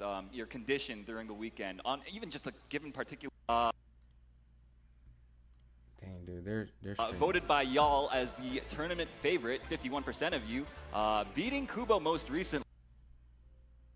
Wow, their stream on YouTube is not strong.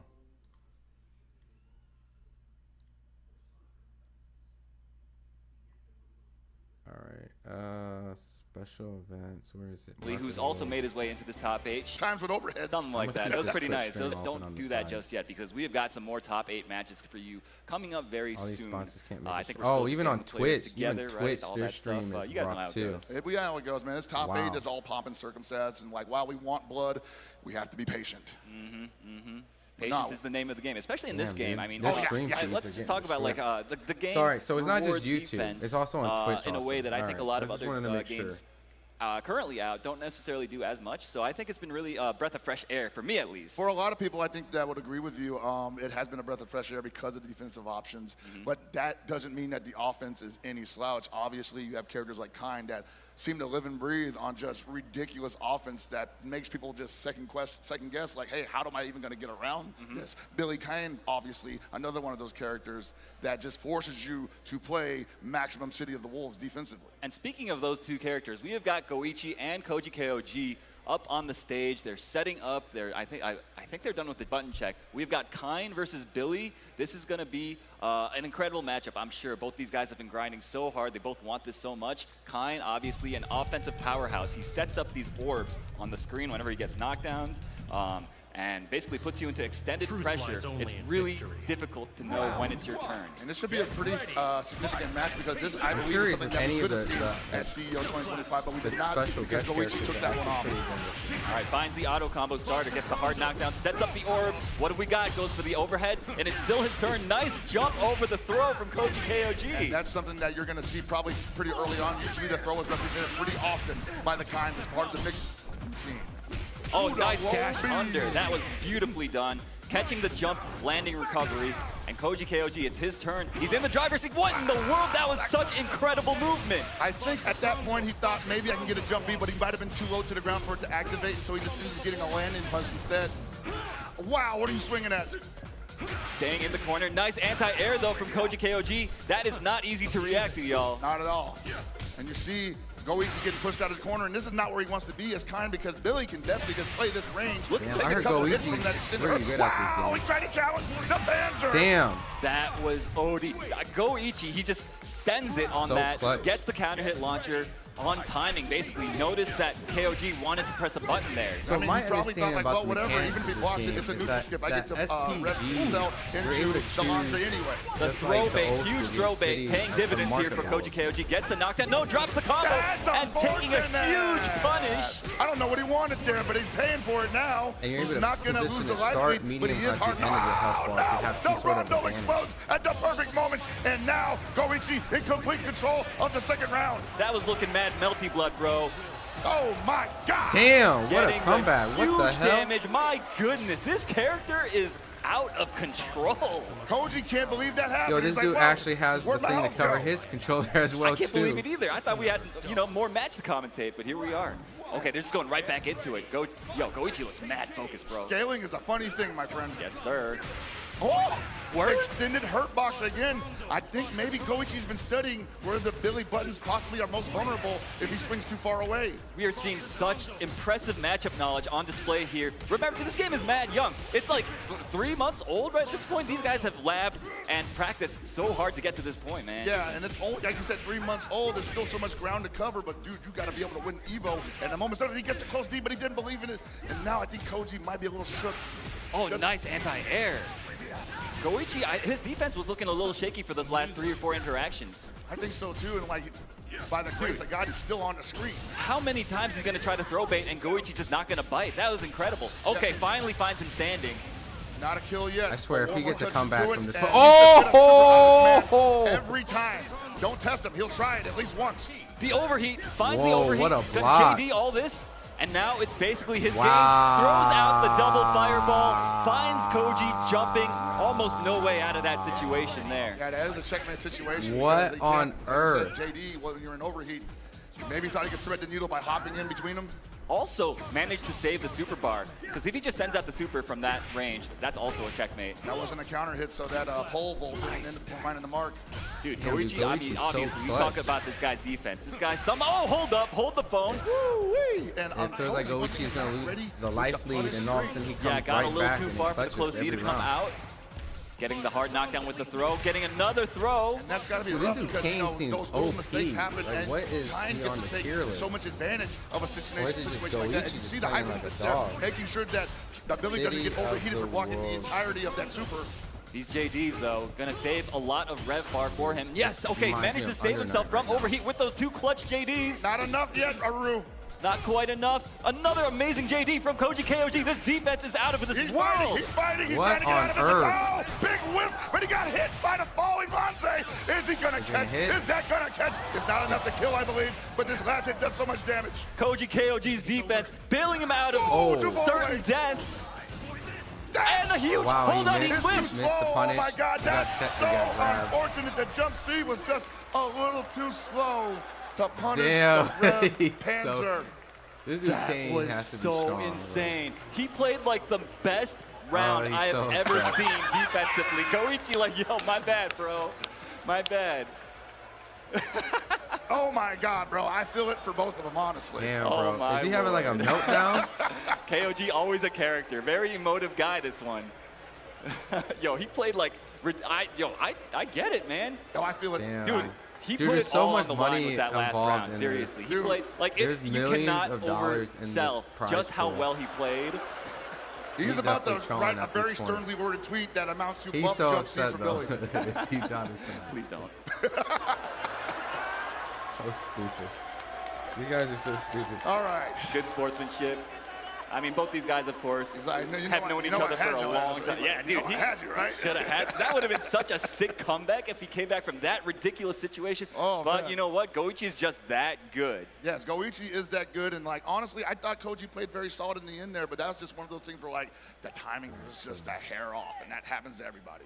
Dude, yeah, I am beside myself. That round was so good, and that was just the second match, man. What the hell? Winner's side, man. It's the reason why they were in winner's side and why they dusted off that entire list of people that they put up on the path. All right, let's see. Yeah. So just goes to show the level of competition that we have here at EVO 2025. This is just the first year. The game is still quite young, but these guys are pushing the game to the limit, pushing each other to the limit, and we're seeing kind of the fruits of that in this top 8 on this stage here in Las Vegas. Yeah, man. I can't wait for what we have next, but hey, man, we're gonna have to go on offline for a quick break, fix a couple things. That was a crazy comeback. Don't panic. We'll be right back after these messages. Let me go check Twitter real quick.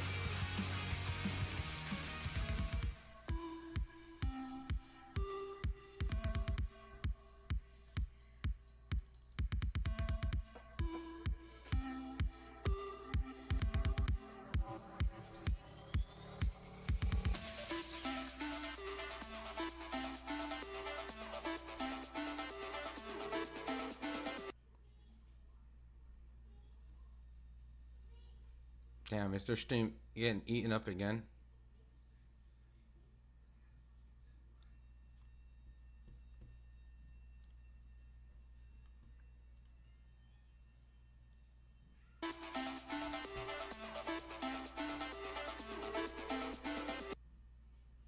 Damn, dude, what's their Twitch stream? Is the Twitch stream on?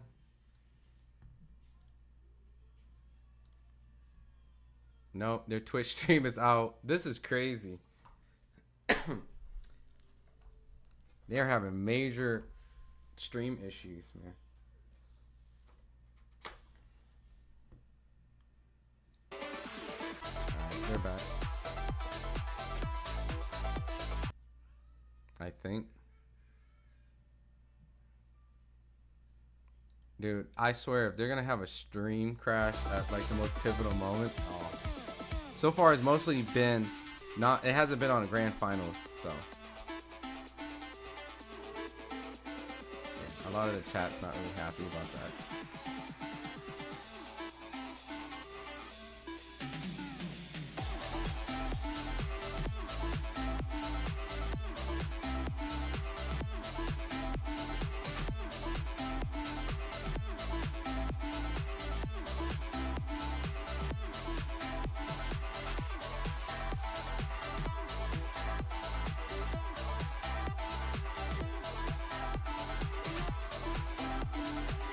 wonder if they're trying to get their stream to work, and that's why they're postponing it right now.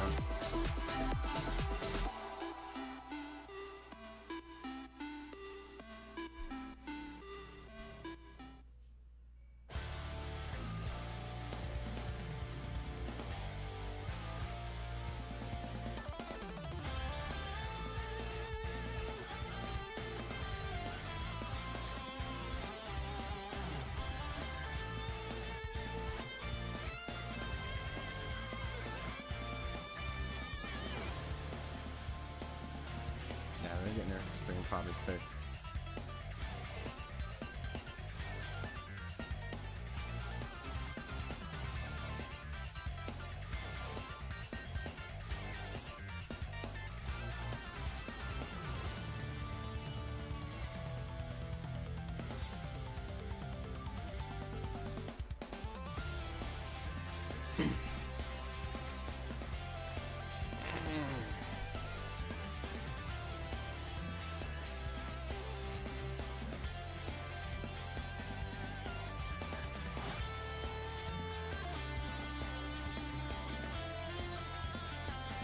Damn, they don't even have ads. They don't have nothing playing in between.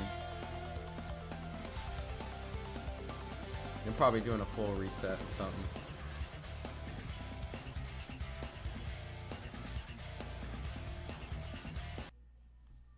What up, Anonymous? Yeah, I'm waiting for Tekken 2, man.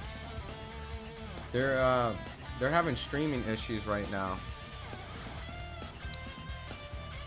I'm waiting for to see if they're gonna do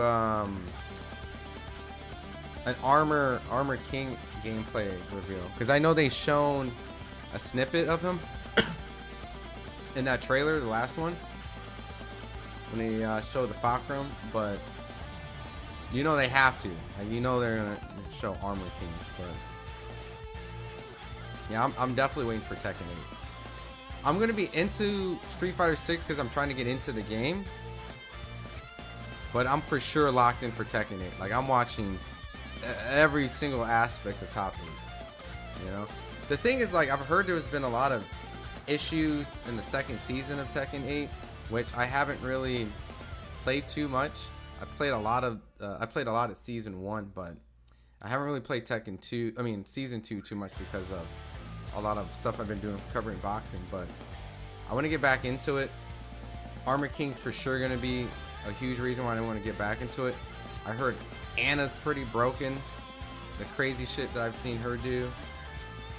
I heard Nee got knocked out of top 24, so he's not gonna be top 8. So crazy upsets. Yeah, Korean Pakistani rivalry is huge in Tekken now, man. Because Koreans used to dominate it.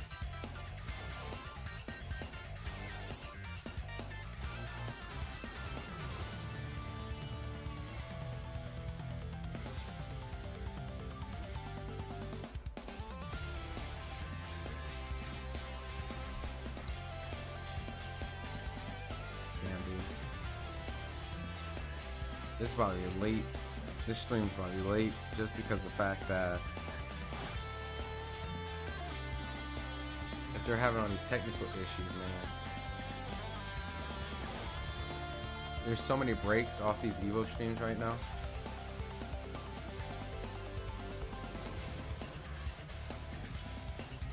It could be the influx of people waiting for Tekken, like you said, Anonymous. A huge influx of Tekken players coming, waiting for that stream, waiting for Fatal Fury to go down. But I like Fatal Fury. I just haven't had a chance to really play City of Look, who's hungry? We're going to Chipotle. I need people on the bus now. Looks like they're starting to get this thing Chipotle on the together. way. Let's get it. Deal. If you can guess how many beads I have, I'll commentate your Chipotle order. I'm guessing around 1,000. Now that's meaty. Of course you go with queso. That way your burrito will match your playstyle. You can tell he's been labbing that burrito technique. Now that's top tier.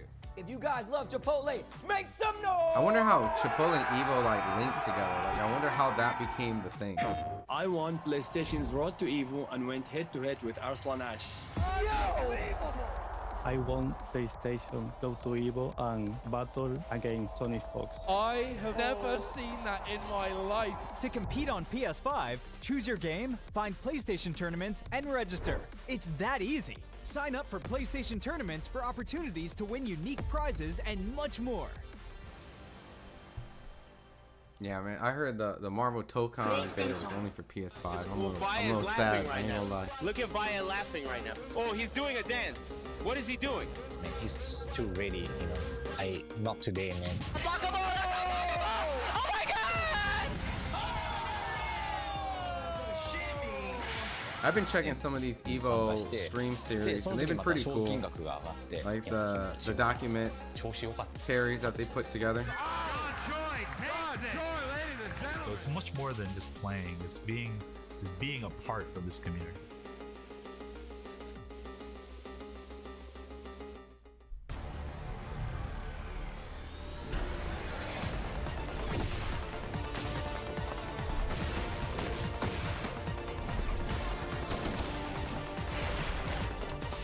I wonder what the next crossover character Tekken is going to have in this season.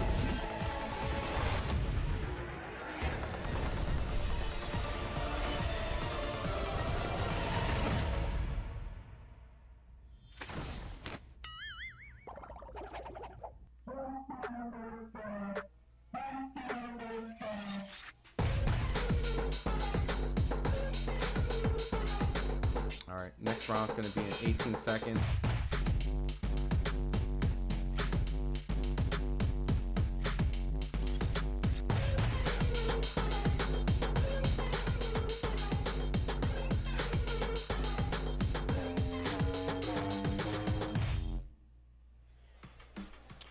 Hey everybody, we're back with more Fatal Fury City of the Wolves action here at EVO 2025, and I hope you're all feeling a lot better than Koji is right now. Oh my lord.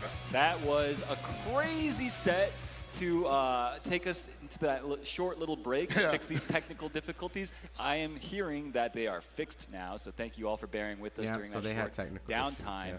That was, like I said, an insane match. Yeah, no, something that only seems to happen to somebody like Koji, because I feel like all his finishes are by a hair like that. They really are, yeah. I mean, that just goes to show the level that these guys are playing at, the level of competition. These guys are pushing each other. Goichi, of course, moving on in the winner's side with a 2-0 victory over Koji KOG. KOG going to be waiting for the winner of the match between Shen and Punko, a battle of Gatos.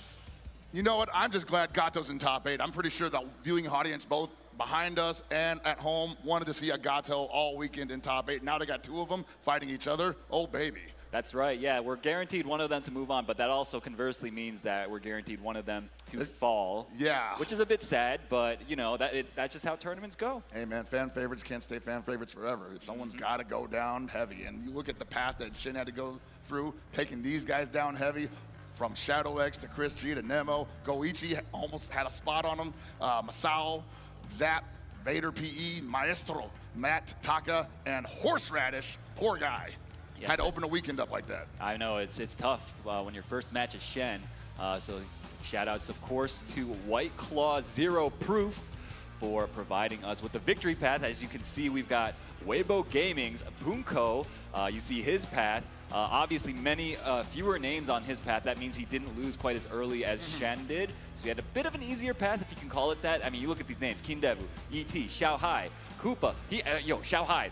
Can we talk about that a bit? Yeah, I feel like that definitely deserves some attention. Xiao Hai not being in top 8 is partially due to Punko putting him in losers. Yeah, I mean, it's half Punko's fault that he's not in here. You know, sorry to all the Xiao Hai fans out there, but you guys have a chance to see him again later tonight. Most certainly. In a different game, a different video game.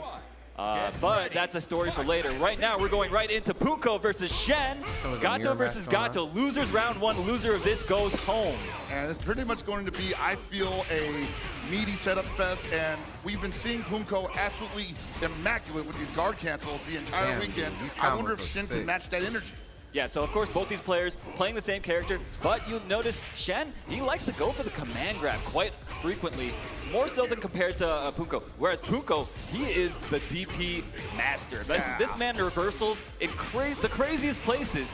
sometimes to his detriment, but most of the time to his benefit. I'll say that a lot of other top players in CLTW have actually been inspired by Punko, at least when it comes to defensive positions from Wake Up. There's a great DP from Punko right there to save himself from the overheat. Yeah, man, a lot of people have just been swinging wild on. Wow, he tried to down C at the worst possible time. And ended up eating a wild punish jump B. Yeah, Punko putting on the aggression, finding the right time to re-hop. He's gonna try to play this neutral now. Both these guys just want to be real close in each other's faces, so who's gonna be the one that presses the buttons better? Who's gonna be the one that mixes it up better? Nice, finds the counter hit, doesn't get the combo afterwards though, but you know what? Shen is still on the back foot almost the entire game so far. Yeah, you feel like that Shen's never really been in control of this at all, and Punko's basically just been knocked down only to be given the opportunity to Wake Up DP him. And now he just hasn't been touched at all. Wow, big overhead in the corner, and I think that's gonna be the round. It sure is. Punko with the perfect to take the first game over Shen, winning the first match of his Gato mirror. You were talking about how Shen likes to use a command grab to open up opponents, because that is one of, I mean, if not the best option that Gato would have to utilize that when an opponent is blocking everything expertly. But he didn't even get a chance to represent it. No, not at all. He's almost, Gato's a character that's got almost a full suite of mix-ups. He's got strike throw, he's got high-low, and obviously you're gonna see both these players represent both those options. Whenever they get a chance like this, Punko, okay, playing that neutral. Shen has a big opportunity here, putting on the pressure right now. And that's where he likes to go for the command grab when he's finally corners his opponent and he can't walk back any further, but he was unable to hold the position because of that well-placed guard cancel. That's right. Yo, that was an incredible movement. Great use of the rev guard to block both sides. Nice. Yo, the DPs from Punko are just out of control. What in the world? Oh. I was like, he was thinking about it, and Sean had already backdashed, and he was thinking like, whatever, man. Dude, Punko's guard cancels are so good. He uses the guard cancel stop in a way that I've not seen any other Gato really, truly successfully replicate to the level that Punko has. And that's risky, but it is probably the safest guard cancel he has because it is a top two, and it puts him in a block position naturally. All right, Shen finds a huge hit. I mean, this feels like kind of the first hit of consequence that he's actually gotten. I would say so, most significant, and blocks the overhead but doesn't have a response for it. Oh my gosh, and just run up mid, catches Shen, trying to do something. Punko now in the driver's seat, but Shen now in SPG range. Gotta be careful he doesn't have a way to challenge that SPG. Okay. Catches the counter hit on timing. That was actually so clutch for him. I think he wanted a guard cancel there, and that's why he threw it out. He's actually managing to slow this down a little bit more and making Punko not play the game he wants to play anymore. The game plan is not going to deviate from Punko, and that's always how he plays it. But I think Shen recognizing that, saying, okay, let's pump the brakes a little bit. Shen successfully baiting the reversal. Nice guard cancel reversal from Punko. Dude, Punko's guard cancels have been out of control this set, man. And I think that's one of the X factors that he has in his favor. Not a lot of people are utilizing guard cancel that way. A big drop on the slide. Unfortunate for Punko. Big damage opportunity gone to waste. Shen now has another chance, but another guard cancel from Punko. Stepping on his J's. Nice air to air. Dude, Punko looking in full control at the moment, man. And like you said, it's not easy to do that, but not only is it not easy to do that, but that guard cancel technically isn't even a safe option because there's no invulnerability on it. Dude, that anti-air after the stomp, Punko's just in Shen's mind, had an opportunity, but yeah, there it goes. Punko making quick work of Shen, sending him back home, back to Singapore, but that was an incredible, incredible showing from both players, a great run. You know, Shen, of course, should be proud of what he's done, but Punko going to be moving on in the winner or in the loser's side of this top 8. Yeah, and you can tell he's feeling it right now. Both of those guys have been all over the world in the last 3 months. And I know a lot of the guys in this top 8 have been all over the world in the last 3 months, sometimes twice a month, just to qualify for esports World Cup or SWC. And now they're here at EVO, putting it all on the line for everybody here in attendance and everybody at home watching this. And for themselves too, right? Mostly for themselves. These guys, they all want this so badly. All these guys, you look at this top 8, these are some old men, bro. Yes. These guys, they've been at this for a long time. They're like, yo, let me come back. Maybe I got time for one more rodeo. You know what I mean? Hey, like, man. So these guys, they all want one more before they you know, they've been playing maybe ride off into the sunset potentially. Who knows? We definitely need that meme with Punko and it saying, I got one more in me. Yeah, exactly, exactly. That's how I feel when I look at these guys. Of course, these are all players that I've been watching since like the early 2000s eras. You know, these guys have been legends for so long, and it's so nice to see these guys in this top 8 stage, playing this game, putting it all on the line for us. Really flexing that legacy muscle too, yeah, right? Man. And a lot of those old strategies still very a viable and Crazy, effective year man. in 2025 in a They brand brought new out game. all the I think that's just the beauty OGs. of CLTW. Fatal It Fury really brought all the wants old to school highlight Fatal that Fury kind of skill level. OGs. Yeah, but of course, that also, I don't want to like undersell how like good it is if you're a younger player trying to get into this. No, not at all, not at all. You can just do stuff too. You can go crazy with your aggression, like how all you Zoomers like to play. You just grind ranked all day, whatever. And like that's obviously a very rewarding way to play this game as well. Yeah, most certainly. But I think we got some highlights for the viewing audience right now, presented by PlayStation Tournaments, man, of the first Gato Damn, mirror Kungo. of Fatal Fury's first Bro. inaugural These appearance guard here at cancels he EVO was 2025 doing. Top 8. Nice. And it's the two champions who I said before have been all over the world trying to just qualify. They're running into each other left and right. And it is almost fitting that it came down to this in Top 8. Almost, yeah, and that was obviously we're seeing from the replay. Punko just kind of asserting the dominance almost the entire set. So much pressure, He too. really felt in control. And look at that. That was a beautiful call out after the stomp, knowing that Shen wanted to jump at just that exact timing, using the up kicks, and yeah, and it just all goes downhill from here. Yeah, in the Shen mid. trying not to get guard broken there and just like, well, pick my poison. Am I going to get guard broken and die, or am I just going to jump and die? You know? Okay, a bit of a handshake mix up there. But Punko going to be moving on the loser side. We're still going to see a Gato in this Top 8, which is really, really exciting. I love watching that character. That's really exciting. You know, like a lot of people are talking about like, hey man, who's going to be in Top 8 at EVO? It's going to be a bunch of Kains, I bet, right? No, it's been getting a lot more diverse in the top position. Like a lot of the other characters were going pretty deep in the brackets throughout the entirety of the weekend. So I think it's still anyone's game. Yeah, man. So up next, we're going to have Kubo versus Fenrich. It's going to be a Man, I can't Hokumaru wait for versus Tekken, man. Kain matchup. Of course, Hokumaru, a character we've already seen before. ET was representing him in this Top 8. A very mobile character, wants to be slippery, wants to make it so it's difficult to pin him down and attack on his own terms. Kain, on the other hand, kind of like the exact opposite style. He wants to jump in your face. He wants to set up these orbs, lock you down, and just apply pressure the entire game if possible. Absolutely, but he could also just do that from a distance, which you don't see that much. You see Kubo, via the victory path presented by White Claw Zero Proof, going through several other top players, going through one Reynolds, one VX Bao, had a barn burner against Goichi, and then some people thinking a heartbreaker versus Super Nim. Yeah, absolutely. So, you know, Kubo, a storied player from like the early 2000s era, kind of a king of like poverty game type stuff. I think he was like a highly notable, what was it? I think he played like Aquapasa. He played like literally everything from what I understand. So no surprise to see him doing so well here. We got Fenrich, of course, the young prodigy. I think the youngest player in this Top 8, if I'm not mistaken. His victory path here as presented by White Claw Zero Proof. We see he's the one that finally put the nail in the coffin for Xiaohai. Lost to Koji KOG on the way up here. A very close set against Diaphone as well. Tamago, K-Top out of Greece, Black Ace, Goro. Look, a lot of names that I recognize. This has been such a stacked bracket, man. Killing all our friends, man. I know, right? And here we are. We have to commentate him unbiasedly. Yeah, I have to, man. I heard he's also in Blaze Blue. I mean, that would make sense. That would make sense. The guy's pretty good at a lot of games. Blaze Blue, of course. Dragon Ball Fighters when he was lacking that. I mean, the guy is just incredible. All these guys. I mean, you really can't say enough about how storied fighting game players these guys are. They have so much experience, so many accolades across so many different titles within our genre. And I think this is a great game to really put them on even Yo, what, ground Coyote? against different champions of If you different were still in games, here, I different appreciate times, my different internet eras, went down, honestly. and then their I've streams been were saying since messed the up game too. came out, So I it was a think combination since of there isn't really their anything internet, in the my Fatal internet. Fury, So champion community or top players, if you will, everyone here is new into the pool. These Fatal and Fury I players think this are is the pretty perfect sick, game to man. decide: are you a good fighting game player or not? You know, That's right. I think like just raw skill.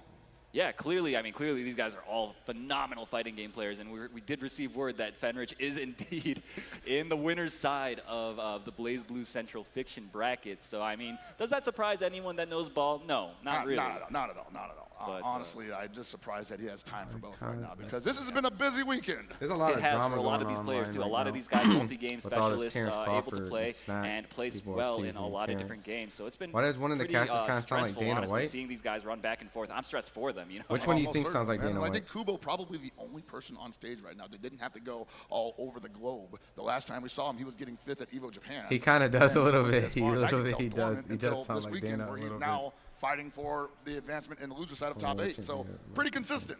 Pretty consistent indeed. This guy, whenever he shows up to a tournament, he places highly, and he's got a long, tall mountain ahead of him to climb. Fenrich, one of the guys that I think really stands out in people's minds when it comes to who do you think is going to win an event of this caliber. Right. Yeah. Fenrich is always a name that's up there.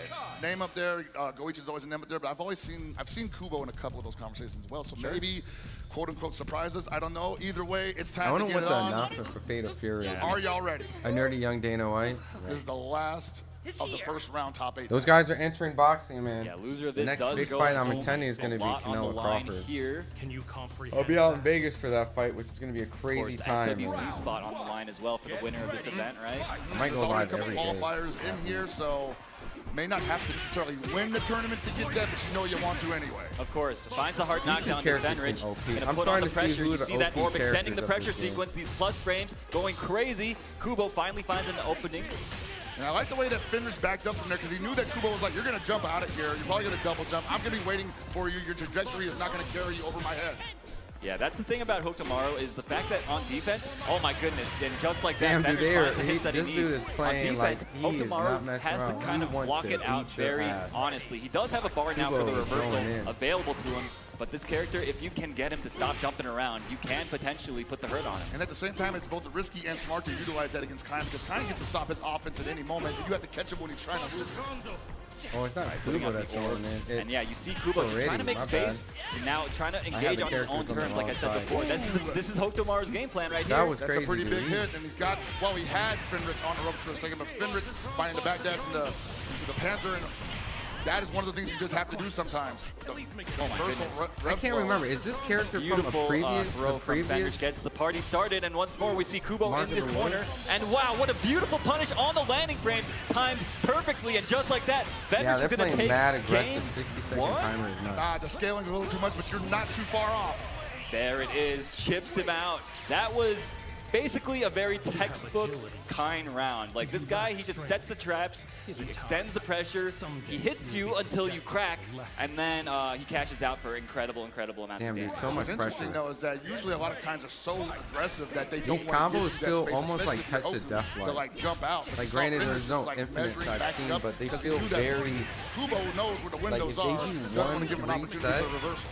you're pretty much dead. You see once again, you see the strike throw, very nice double JD into guard cancel. That is not easy to do, takes a lot of game knowledge. Oh, that's a big whiff punish right there.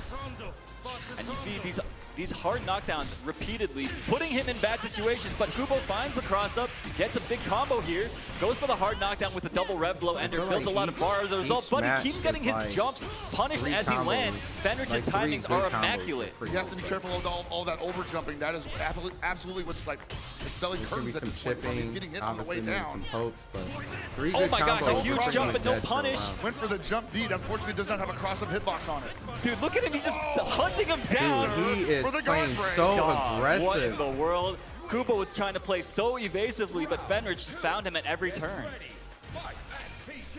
Gotta respect Fenrich for not going for a Panzer neutral skip at the beginning of the round. Probably expecting Kubo to jump out of it.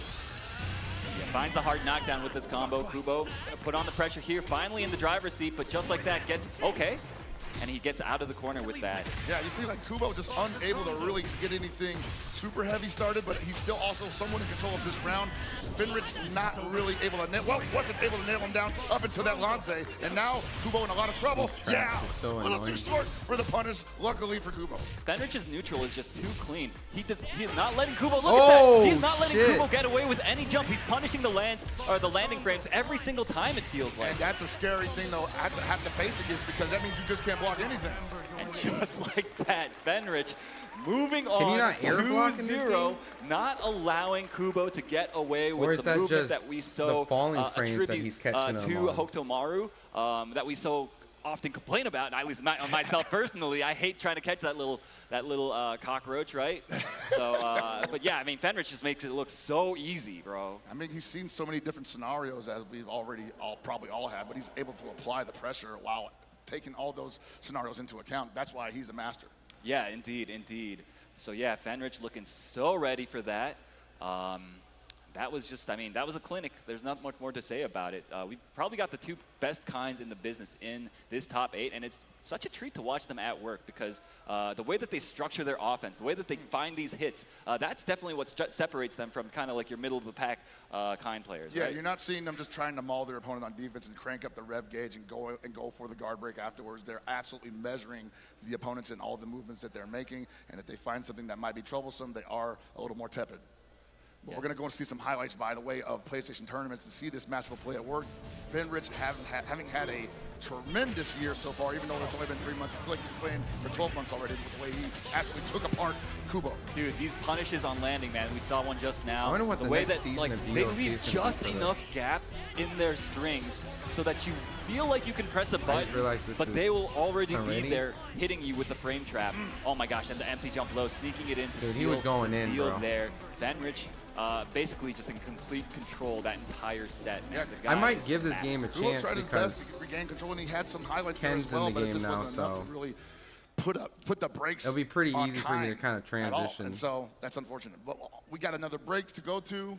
We'll be back after these messages. But I know with more. it still has the same system. yes. Fatal Fury Mark action. of the Yeah, Wolf. come back. Like We'll Mark be of the back Wolf, with some more but- messages, or after these messages from Chipotle. Don't go anywhere. We have some more Fatal Fury action coming your way. During Chipotle but before we go, we do have something to tell the audience. When you see that burrito meter, we need you to spam the Evo X Chipotle I might Twitch want a emotes to burrito. fill up the burrito meter, and somebody might get a prize. Somebody. Could be you. New Chipotle Honey Chicken brings a hint of pure honey and seared smoked peppers with fresh chicken hot off the grill. For Chipotle heat with a touch of sweet and a perfectly balanced sauce. Chipotle Honey Chicken takes heat and sweet to a whole new level.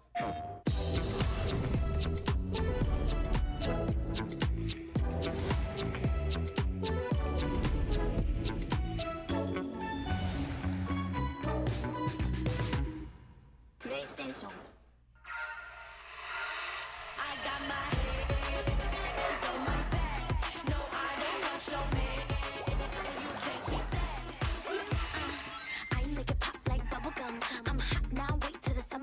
Shake some.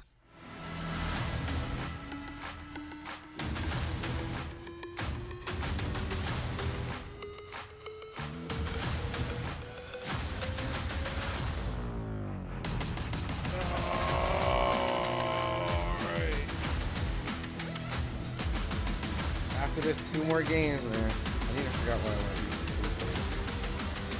They keep putting Chipotle in my face. We knew pretty early on that the game was fun to play. Man, I'm so hyped for the Mortal Kombat collection, man. I can't get this out of my mind.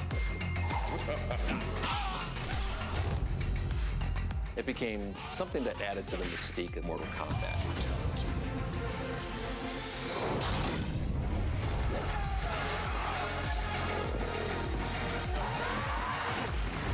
Flawless victory.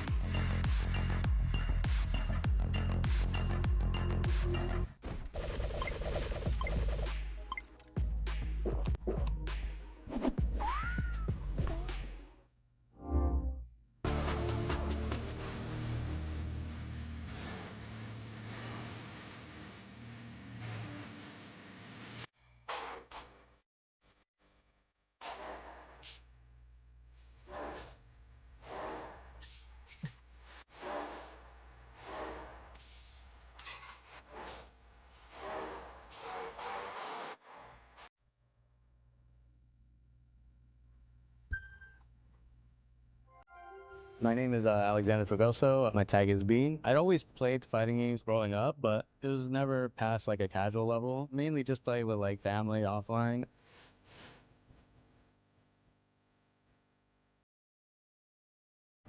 There was an online tournament that was hosted, and I decided to join. Just wanted to see how well I do, and I ended up doing pretty good. The first time I competed in a competitive setting, I ended up getting fourth, and I think after that moment, I started playing more confident. My main in Guilty Gear Strive is a character called Chip Zano. He's like a ninja, so he's really fast. I just generally like playing fast characters in fighting games. Hey, I miss arcades, dude. I just really wish that my the pace rather than arcades me would playing at be able to pace. make a comeback, which it never will. My name's Abdullah. My gamer tag is Blackcase. I've been aware of Evo ever since I started playing fighting games competitively, which was around 2011. I started playing Mortal Kombat casually, then went on to like Street Fighter, and eventually settled on Marvel vs. Capcom 3. I love the competition aspect and being able to like play against a human opponent, and there's like a bunch of mind games along with that. I really love that aspect. So in Fatal Fury, I play Kain, which is a zone set play character. I usually gravitate towards like set play characters. My favorite moment on Fatal Fury was probably the finals of the Road to Evo tournament versus KD. From that, I got to fly to Evo, and I'm right here. I don't really think about who my next opponent is going to be. I only think about what I need to do in the match in order to get that one. What I want to walk away with is people getting to know who I am. Like, oh, this guy, he's a really good player. I try not to put too much ego into the things that I do. I think it's better to try and stay humble. I hope you're on the lookout for me and you're ready when I come. I wonder what the iconic Evo moment will be for this event. And welcome back to our EVO Top 8 broadcast for Fatal Fury City of the Wolves. You guys can see on your screens right now, we've got footage of the show floor at the moment. All these people playing casuals in the venue at the moment. There is so much going on, as you can see in the Zenny wire cam. Welcome back. Yeah, We're here in the arena. Shout out to Zenny, man. They definitely got me these nice free glasses, man. I'm going to be wearing these. They're prescription. They fit perfectly, and I can see very clearly now. They look very good on you, my bro. Thank you so much. So we're going to take a quick peek at this bracket once more. We are done with all of the round 1 matches. So as you can see in the winners finals position, we have ET versus Goichi. That is going to be a first to 3, as it is a finals match. Losers quarterfinals, we've got Koji KOG versus Punko, and Lagia versus Fenrich coming up. Yeah, man, all those hard-fought battles, but somebody had to advance and someone had to go down. And I think we're left with what's going to be some pretty historic victories to the Wolves. And it's been a full year. I keep saying year, but it's only been 3 months again.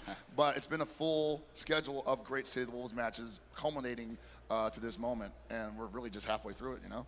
Yeah, honestly, it's easy to forget how recently this game came out because of the way these guys have been grinding. They've been traveling so many places. We've been watching such high-level play. It feels like we've gotten like so many tournaments since the game released that we've been able to watch. It's been quite a treat as a fan of SNK games in general and Fatal Fury, right? Yeah, and I want to say that possibly the coolest thing about it is that every major tournament has had a different vibe to it. I mean, we had the Hotaru era, and then we had the Kain era, then we had the Oh My God Billy era. Remember the Marco era? The Marco era, guys, remember that? Right after Combo Breaker, right after Goichi qualifies for everything, winning that with the Marco, everybody online was playing Marco. That was very annoying. That was, yeah, that was definitely not my favorite time of the year, but at the same time, you know, I've been very impressed with how much this game has not necessarily changed, but evolved. As far as like people's opinions about characters and how to approach the game. Yeah. And we've got SWC going down October 31st in Atlanta, Georgia, where we get another chance to possibly see it evolve once more. It is certainly possible. I am looking forward to it. I'm really curious to get my hands on Ken, right, and see if he shakes things up a bit. I'm really jealous of you guys at home right now because I would be, chomping at the bit to try him out myself. Oh yeah, no, I think what was it, 5 p.m.? Yeah, something like that. We're probably still going to be in the arena. Yeah, probably. Maybe not if these players have anything to say about it. Punko, of course, wants to make short work of Koji right off the bat. The guard cancel stop. Dude, the way this guy's been using guard cancel stop, please keep note of this. It is honestly so inspiring. Yeah, that's something that only he can do. It forces the launch. He's got to be careful with that. I was going to say it forces the launch scenario, which is pretty important for Gato's offense, and also great for just interrupting the opponent's this dude does not drop his combo. But I got to say, Koji, we saw him earlier. He's got to be wanting that one back. He wants another shot at Goichi, even if win or lose. He just wants to be back in the situation. And now Punko has to circumvent that monster. Yeah, man, finds a big wild punish on the errant up hold, getting a big combo, gets the hard knockdown as well with the Rev Ender. What you're seeing right now is something that Punko has to do because he cannot outrange the Billy by any stretch of the imagination. which means if he gets up close with him, if he gets that corner position, he can't let it go easy. Oh, that's a little exactly bit too far for that guard cancel. That was a beautiful sequence. Nice. Finds a DP anyway. This man is a nut. That's a great example of what I was just talking about. Wow, it didn't block the string entirely.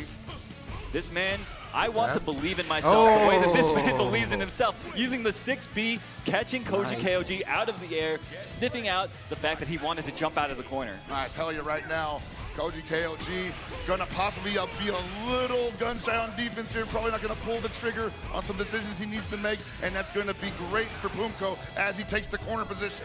And gets the hard knockdown, putting on the pressure is Punko right now. Oh no, anti-air. The low B from downtown. From downtown, indeed. Punishing the palm clean. It's pretty rare to see that. And now Koji on the attack, but unable to hold on to the pressure. That rev gauge is getting attacked, though. Almost. Oh, my goodness. Are you seeing this movement, Hell Packets? Yeah, that's crazy, man. It's hard to blockable. All right, doesn't build enough bar for the level 2. The level 2 would have sealed the deal, but this is all but his. Yes, finds the jab on timing. And that's the one thing that Punko can do. If he can't outrange your character, he's going to outmaneuver the character.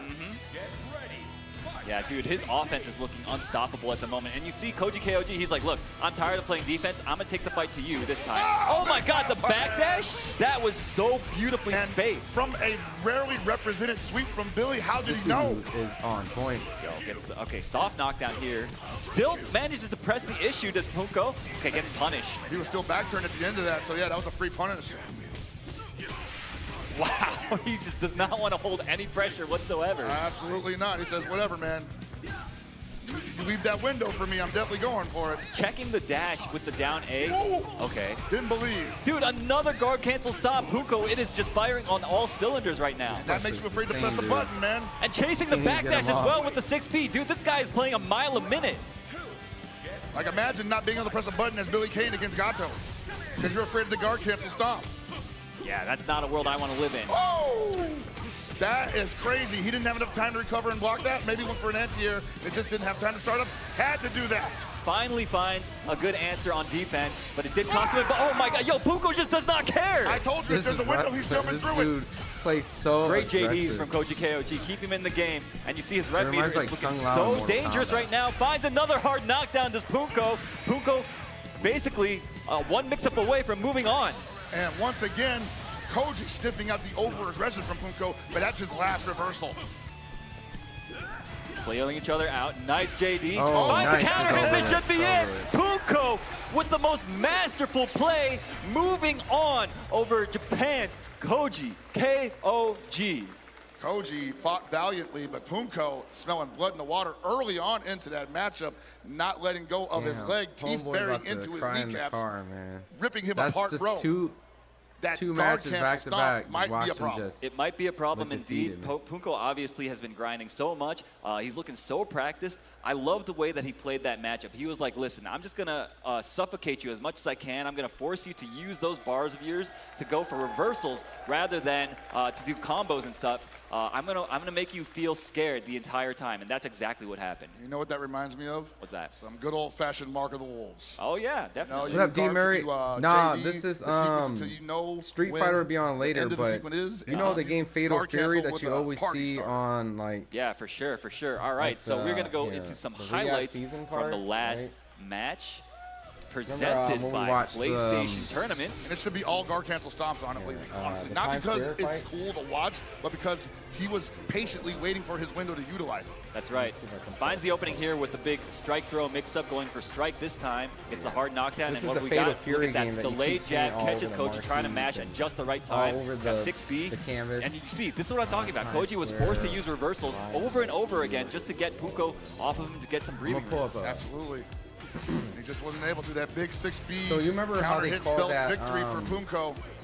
Koji just being a little overzealous, man. But they were like Fatal Fury in Times Square. That's all Punko. Yeah, no, they were pretty much trying to say this was the real life Fatal Fury. He Fury mentioned before at EWC that at Times Square were actual boxers. To his heart. He played him obviously. So this is Fatal Fury. 11, a game that he's their newest franchise game. Essentially like kind of like Street Fighter. It looks like Street Fighter, but it's that's enough about that set. It's kind of like their rivals. They even give you a little bit more history. Next, we had Bagia versus Finrich. The creator of Lagia versus Street Fenrir. Fighter. Yeah, now So we he get made to see Street Lagia Fighter again 1. after Everybody knows Street Fighter losing a 2. pretty, But the creator of Street Fighter I'll say 1 it was ugly on his later end.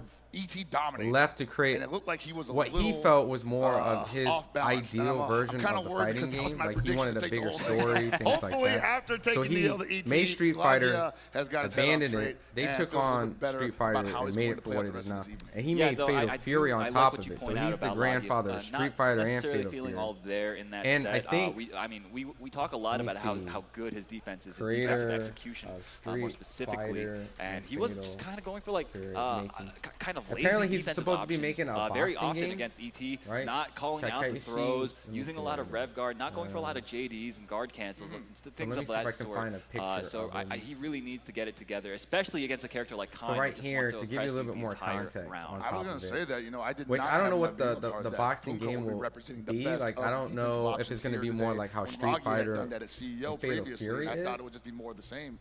So, Yeah, I like used to said, play. maybe Oh, he, so you're familiar with possibly Fatal just Fury? You used to didn't play think with like he Terry had to Bogard. Yep. represent it that early So on into the day. But they actually put obviously Terry it's the top Bogard eight, in you gotta do it when you have to Street do it. Fighter You 6. got him, pull him out. Yeah, you got to bring And then your they A just game. put And Ken in these this guys, Fatal it Fury seems like they game, are so ready. They're about to there's a go lot of into it. crossover. We're going to have a But Hotaru pretty versus much you can Kine see Street Fighter matchup. And creator it's so is making funny a boxing. to see So Hotaru he being made kind of Fatal like the hero Fury. character in this top 8, where it used to be And, back in the Hotaru she era. was the everybody- terror. Yeah, she was the terror. But Lagia And, playing pretty honestly, Street Fighter and Fatal Fury. like He's going to be making a boxing game. a nerfed Hotaru and doing so well with her. Yeah, Making it doesn't her matter to him. The game plan he wanted did not get touched. Damn, Right. Zinami, So, I'm Yeah, he sorry. just wants to did play you not read solid the the title? entire time. But it's going to be called a super demanding to Watchalong. play that way against Fenrich, who's also been playing super solid Watchalong. and playing a character as terrifying as Kine. Okay, finds a big backdash, punishing the throw attempt. Okay, we're going to go for a hard knockdown here. Push him to the corner, I say. No, go for the soft knockdown. Trying to see if he'll roll past him. And Lagia seeing possibly that Fenrich would not take the corner very easily. That might be predictable later it's on. too loud. Fenrich's movement, the way that he's moving around, making people jump into whip, hold of that thought. We see Lagia opening him up with a big mid, going to be enough, taking the first round. That's pretty big, Elru, because honestly, My bad, Zinami. textbook string from Kine that got stuffed by the C from Hotaru, and I'm not sure Fenrich wants to try that again. Okay, finds the reversal there, and a great anti-air from Fenrich. And dude, look at Mr. Optimal here, setting up the sequence. Bro is ABC, always be charging. Oh my gosh. Dude, how do you Always convert? be Okay, charging. I was gonna say, if you converted off of that, Incredible pickup. Oh, Yo. man, wild punish. Lagia on the attack, pushing to the other side of the wall. Lagia's movement as well, his timings, when he has a feel for when Fenrich wants to do stuff, using that ridiculous air rev blow though. Yeah, I think he probably wanted to catch the kind of swinging a button out there. And the overheat is in effect. I don't think it's enough to kill. No, it's not. And Lagia probably going for the backdash there. Yeah, it looked like it. It looked like it. Fenrich manages to stay alive, evening up the round count, but he has no bar to work with. Meanwhile, Lagia is about to build one. There it is, building a little extra bar with that JD. Ooh, my lord, the raw panzer in his face, dude. Why not? It's plus on block, baby. Exactly. It's a neutral script at any range, honestly. Yeah, As that's long how as it you're feels. charging down. Okay, finds the hits, gets the hard knockdown yet again. We're going to see this situation over and over. It's called set play, ladies and gentlemen. What are you reaching for, he says. It's still my turn. Okay. Swing at him. Big whiff on the ball, super. What does Lagia do here? He eats Guard a guard cancel. He eats a, he runs up. Go see. Are you crazy? No, that was obviously so calculated, finding the hard knockdown. Strike throw. Oh, the whiff on the close deep meaty. That was so, like, Lagia was on layer 2, layer 3 even. He did delayed close D. Meanwhile, Fenrich just instantly backdashes, expecting a throw or something of the like, and gets paid out for that big defensive read. You know, that is a guess situation, or rather a read, as you said. You know, honestly, as long as the Kine's not in the corner, he always has an option other than Lanze. That's right, that's right. All right, Fenrich up 1 against Lagia, but that was a hard-fought game between the two of them. Yeah, I definitely like what Lagia was showing us there, but I also like what Fenrich was showing us. It's just unwilling to not let go of the pressure and always charging. Great pickups off of random hits. But Lagia, no slouch in that department as well. But he's dropping the combo. That was a little unexpected. That was a fairly easy combo, I'd say. And this is where the instability seems to be coming in, where I see Lagia possibly cracking early, and that DP is a great representation of that. Yeah, man, you cannot give Fenrich any opportunities. You need to get those hard knockdowns. You need to put the pressure on him rather than the other way around. Otherwise, there is no hope. And it's rough, too, because you think, like, man, he's got such a life lead. Why wouldn't he just press his luck there, right? It's no skin off his back. And Fenrich still just playing safe. Oh, my gosh. Backdashes into the fireball. And, dude, he gets the... That's rough, bro. That's rough. That is crazy. Are you kidding Optimal. me? That's a wrap. Oh, my God. Going down like that. That was one bad defensive decision. That's all it took. My word, what a character. There ain't much you can do about it, though, right? The rondo's there, you backdash into it, and he's like, dang, thanks for the gift, brother. Thanks for playing. See you next year. Fenrich moving on 2-0 over Lagia, who we've been hyping up as having great defensive decision-making. But really, that's what it takes to compete at this level. Absolutely. If you're not on the ball at all times. And my bracket's busted, man. It's over. Oh, yeah? That's got true. nothing. My guy's still in there. Yeah. Well, yeah, give it up for Fenrich, y'all. Fenrich putting on a good show. Man. Fenrich and Lagia, man, we'll definitely be seeing them again later on this year. But one of them has to go home right now, and it's Lagia, unfortunately for both of us. Unfortunately, yeah. I mean, I love watching him play, but I also I appreciate watching the Kind Masters at work. We still got both of them in this bracket. Chances are they might run into each other. Hey, man, that's definitely been a couple of rounds in the previous tournaments, as well as in the history of FGC. Yeah. Goichi versus Fenrich, part 15. That would be, what a treat it would be to see here on this EVO stage. Fatal Fury's first year at EVO, couldn't have asked for a better top 8. We've got so many incredible players, but we're going to go back to the highlights presented by PlayStation Tournaments. We've got, oh, look at that, the super I wanted whipping. so much from that crouch A, and I was like, man, please just let it rip. Yeah, Lagia had a big chance here, but this is where he does the delay button on Fenrich's wake up and gets backdashed, right? So you see it right about here. That was such a brilliant play from Fenrich. He was just like, look, I got all that real estate behind me. The worst you can do is like go for a fireball, I guess. Why would you do that, right? And yeah, this is just Fenrich doing a combo. This guy, I mean, this guy, he's pretty good at combos, man. If you watch him in any other fighting game, he kills in situations that you would never expect. You see it time and time again in Blaze Blue. You see it time and time again in Dragon Ball FighterZ, and we're seeing it here as well. Try to get away from it as soon as possible because maybe they don't know how dangerous it is. Well, that's a good example of why you should probably not be hit by that in that scenario. You know? Yeah, just don't get hit, man. Just don't get hit. 50% of your life plus, I don't know, man. I don't know. Yeah, it's you're definitely put in a very highly disadvantageous situation. Kind obviously highly unique in that regard in this game, able to set up those pressure extending orbs, combo extenders. They're so versatile. But with that thought, we are going to go to a very quick break. We're going to have the Chipotle ads coming up. During the Chipotle ads, when the arena goes into a chant, make sure you're spamming the custom Evo X Chipotle Twitch emotes to fill up the burrito meter.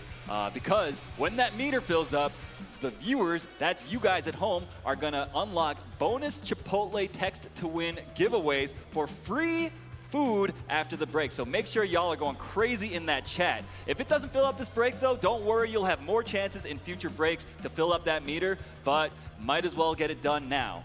So we'll be right back. Don't go anywhere.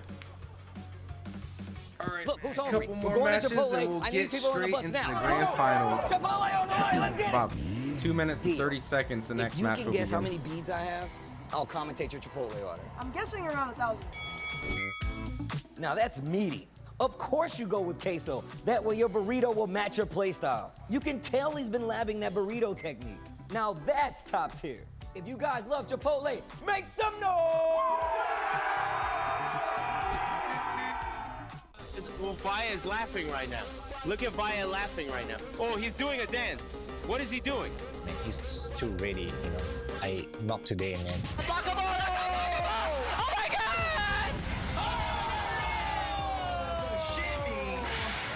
に参加して、でその時にまた賞金額が上がって、いや気持ちは調子良かったです。So it's much more than just playing. It's being a part of this community.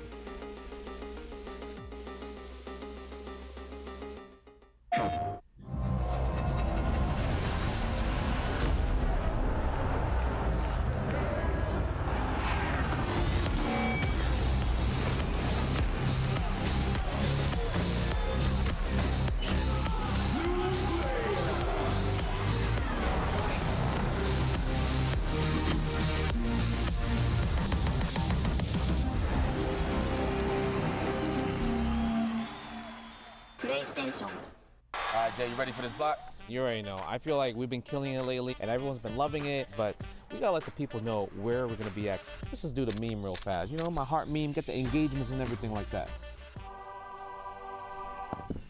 Yipes. So, you understand me. It's not about the engagement. I'm just always thirsty for a drink, especially for this White Claw Zero Proof. Yeah, but that was corny as hell. But I'll drink to that. Cheers. Cheers. Yeah, I'm thirsty.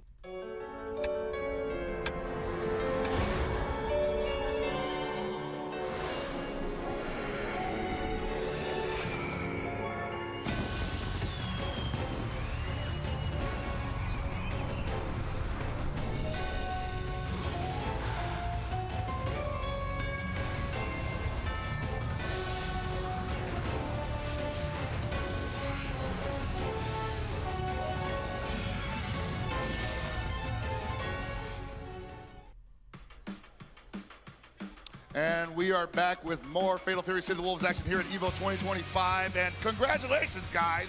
For the first time today, we filled up the burrito meter. Hey. You did it. But it's not over yet. There's still chances to earn free entrees. Chipotle text to win giveaway for a chance to win free Chipotle entrees if you text that segment code on your screen to 888-222 now. Yeah, be sure you guys do it real quick. They're gonna go real fast. Trust me, I know. Speaking from experience, y'all are some hungry people out there. So make sure you get that free Chipotle while it's available. But if you don't get it this time around, don't worry about it so much. We will have more opportunities in the future with some more of these Chipotle burrito meters to fill up. You guys, you've done it once before. You can do it again, I'm sure. Honestly, it's probably the first time at EVO in a long time that I haven't got a Chipotle burrito card, so I was really looking forward to that. Yeah. Been missing the burrito bus all day, all weekend, every day. Been having to eat just other stuff other than burritos, so I'm happy for everybody else who made that happen for them. Yeah, man. Yeah. You guys truly deserve these burritos for going so crazy in the chat. But enough about that. We've got some Fatal Fury City of the Wolves to play. We're going to take a quick peek at that bracket once more. So we have got ET versus Goichi still in that winner's finals position. Once more, that's going to be a first to three match. And in the loser semifinals, we're going to have Punko versus Fenrich. Kine versus Gato. Only 4 left, my friend. Only 4 left. Wow, we are moving right along. You know, I like that. Yeah? We come from a background where a game can take darn near 30 minutes. You know, I'm kind of digging these really quick bursts of extreme violence that are awesome to watch Again, and probably not so awesome to play against, especially if you're on the receiving end of it. But for us and the people at home, I'm sure it's great. So yes, 4 left, and it could be gone in the blink of an eye. It could indeed, and especially with you know, the Gato Kine matchup, 2 highly explosive, aggressive characters, right? But up next, we're actually going to have Falcon's own ET versus DFM Punk Workshop's Goichi. Shout out to that cheering section, huh? Yeah, shout out to Falcons cheering section. Let me hear that. Yeah, we got some Falcons fans out here as well, it seems. But don't sleep on Detonation Focus Me / Punk Workshops. Goichi, we got any Goichi fans in the house? And Goichi's someone who is, as you always bring up, and as I always bring up, a man with a storied past of just collecting W's from all corners of the FGC. And he's already collected probably what's the most currently coveted prize, the EWC Championship. And now he's looking pretty good to possibly get the EVO trophy for the first year of Fatal Fury City of the Wolves here at EVO. And October 31st. We got SWC. SWC. This is actually a match What a I'm run actually that was. interested in watching. man. Yeah, I mean, Goichi, like you said. Right after seeing how these two have been playing, yeah, I've been interested. He's just so optimal. I love They both have the boxes to cover their fight sticks too. immaculately. He's timing everything perfectly, leaving just enough gaps for you to hang yourself. He's also just like converting off of every hit, and on defense as well. He is just a tough nut to crack. This guy always just kind of like finding the right timings to go for whatever defensive option he chooses to go for. So it's really... So they got a couple more matches here, and then we got to do Tekken, and then they got to do Street Fighter. So probably around maybe 12-ish. So I'm going to be pretty jacked up on energy drinks tomorrow. Bracket. Do you think ET's offense then would destabilize Goichi's defense? Oh, that's me lowering the volume. He's done that to a lot of really strong players. Somebody was crying in the he chat just has about that. it. He puts you under a spell where like he's just on offense and you're like, what's happening? You What's think happening? this man's crazy? Like, this dude's nuts. Exactly. Like, why would you do that? Exactly. But I mean, Goichi, this guy, he's blocked some crazy stuff in his time. Yeah, I'm sure you know, right? Definitely aware of that, yes. Yeah. So I don't know.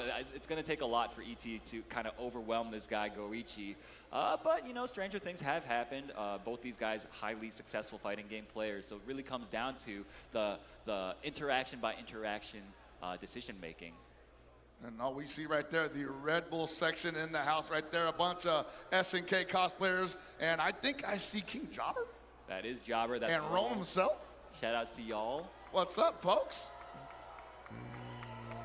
The Red Bull hype meter is almost filled up. Keep that thing burning, guys. Yeah, so shout outs, of course, to one of our lovely sponsors, Red Bull, for helping make this event happen, bringing all this high-intensity fighting game action to you guys at home. Would not be possible without their partnership. We love our sponsors out here, folks. Absolutely, man. Can't be out here without them, man. All right, looks like these players might be ready to go. Yes, I'm hearing word in my ear that that is the case. Yes, you see the sportsmanship between these guys. They have probably run into each other like 8, 9 times by now. Now they're practically roommates at this point, man. Spent the last 3 months together. Basically. So yeah, it's been a crazy tournament season for this game, and we're here basically at like the capstone event of it. Or at least one of them, right? Most certainly. And we're seeing the Billy on the ET side. Okay. Bro, he just gets jumped over instantly, though. Yeah, so ET, classically known as a Billy player in the KOF spectrum of SNK fighting games. Hadn't seen him pick him up in the early days of COTW. Whipped it out at EWC and wasn't that successful with it, but still managed to find some pay dirt. And now we're seeing it again in EVO 2025 Top 8. Ooh, the huge read from Goichi. This is what I'm talking about. He just, on defense, he is always so good at maximizing the situation. He's like, yo, I think you're gonna do this. This is the option that makes you hurt the most, if I'm correct. Now ET just second guessing how he's going to approach this, eating a flame. Yes, indeed. Oh my goodness. No wasn't charge ready. though. No, Yeah. Rare drop. Oh my gosh. There. Yo, both these guys just kind of mistiming the throws right now. Maybe the nerves are starting to get to them. Winners finals, of course, first to 3 set. Nice, good containment from ET though. Yeah, entirely possible that, you know, one wrong move could possibly throw Goichi Oh. off balance, and that might be it. He's going to be out of SPG. He took a lot of risks there. He staggered his pressure in such a way that he was vulnerable to mashes, but Goichi, of course, playing so patiently. And what in the dude? Look at these JDs, bro. Yeah, he's recognizing that Goichi is prepared to JD all of that. So the remedy to that is staggered pressure. Throw up the timing. Goichi tried the dash under, but stayed in front. ET so happy to oblige with a full combo to his face. Oh, almost had something there, but that might have been too far away for confirm. Yeah, you seen that 2B get represented? How many throws is this guy gonna tech, man? He's the best at it, man. His defense out of this world. My Damn, God, dude, right now, crazy. Again. Why would I do anything else? This guy is a nut. He's just like, listen, I know you want to advance here. Let me just put out this ignorant-ass option. Dude, you can't JD it, right? You had to hold it. Yes, indeed. And you're seeing now ET totally altering the way he's approaching because he sees the JDs on Goichi's side. He says, you know what? JD this throw. Dude, look at the way he's structuring his offense. He's leaving so many gaps. Goichi is still refusing to just mash on defense, though, is the thing. And Goichi's like, bro, did you steal that from me? Did you steal this pattern? this cadence? Dude, look at how patient he's playing. That's on my defense. cadence. Okay. That's my cadence, bro. He doesn't get the air JDs. Unfortunate break for him. Back in the corner. Okay, forced to spend the super. Oh, he tried to go for the hyper defense there. He pressed the button. No, he did not. That's going to be big damage for Goichi. Has a big chance to steal this round and this game. Gets a big hard knockdown, a setup, double orb setup. Looking for the throw. No, goes for the close C. And Oh, finds wow, the hit. that kills. Goichi weathering the storm somehow. It looked like he was not in control at all that entire round, but somehow he finds the one hit that he needed, gets the one knockdown, and converts that situation into pay dirt. And the question is, does ET stick with the Billy here? I liked what I saw there, but does he like the way that ended? I think it's too early. Yes, yes. Do not give up on the Billy yet. Yeah, no, the Billy was looking pretty good. Okay, he could have punched a little bit harder, but it doesn't matter. Finds the throw. All right, Goichi looking a little bit more active on defense already. We'll see if that keeps up, though. Wow, gets opened up by the staggered lights. Yeah, this Billy was an absolute problem with the staggered pressure for Goichi. He had been JDing everything that had been airtight up until that point, but the moment that ET just started slowing it down just a little bit, Goichi felt, or at least looked like he felt a little lost. Nice punish on the landing frames using Billy's gigantic down B. And once again, it's happening, the strike throw game. And now Goichi's just fighting for his life, swinging on wake up. Yes, sir. Okay, nice. Blocks the melting blood setup, as I like to call it. Oh, no! Gets opened up. One more opportunity. Nice backdash. Gets thrown. Still Billy one more chance. Billy has the bar, and he doesn't utilize it on the dash up A. No, sir. He chooses to mash instead. Not the worst option to go for there, but Goichi was so ready. What a read on that diagonal. That's going to hurt. Goichi ready with the optimal punish. You always want to dash under it. And even with this, I don't see ET possibly switching to Hope Tomorrow if he drops this game to Goichi. But it's early for that. I just want to point out that ET mashed again on Wake Up, bro. This man is a masher, man. But he is the best But at we it. always knew that. Oh, we've always known that. And you guys at home are starting to see it. Oh my goodness, no. a big punish once more. He could die. Oh, hold up. Goichi drops? Hold on a second there. That's not plus, I believe. Another hard knockdown, but a great backdash. Wow, that grab went through. So unpredictable. Nice guard cancel from Goichi, and that should do it for the round. 2-0 for Goichi. Goichi is looking like he has downloaded ET's kind of off-rhythm Billy play already. It was so fast for him to make these adjustments. ET's going to have to think long and hard about what he's going to do from this juncture. Look, I'm not up there. Those ET's up there. ET's up there. I say stick with the Billy. I don't think the Hoku's going to take you anywhere that the Billy already didn't take you. I mean, the Hoku brought him all the way here, though, is the thing, right? I feel like the Billy was not working out. I feel like you just go Hoku at this point. Well, he agrees with you on that one. And what do I know? Like I said, I'm here. He's over there. Hopefully it works out for him. But I think that Goichi is so used to fighting Hope Tomorrows right now that it's just, you may not be able to confuse it. It could be. It could be. You may not be able to do the one thing that Hoku was designed to do to everybody in the cast. I just think ET's Billy just wasn't up to snuff. The way he was moving around even, he wasn't really like using the wave dash stuff that we see everybody use. Like it was looking a little raw. Maybe I'm looking too rosy sunglasses about that first round. Yeah, maybe. Oh my goodness. Boy, here we go. Opened up. See, the one thing he didn't want to happen is just like get turned up by this Goichi kind. That was a great by guard using his cancel, main. though. I'm loving. I mean, he's so clearly focused in this matchup. He's played it so much. I really like the decision making already coming out from ET, and it's looking a lot better. And one thing you do got to do, you got to give him credit for going what's comfortable, right? He's obviously more comfortable with the Hoku here than the Billy, but I don't think he can run that same stagger pressure. Yeah, dude, Goichi's so ready. He's like, yo, you can't steal turns on me, my guy. I'm Goichi. Not like that, brother. Nice. Okay. Don't jump on me. I got a bar. Oh, nice. Oh, my Lord. The empty jump B into the super. Okay, ET.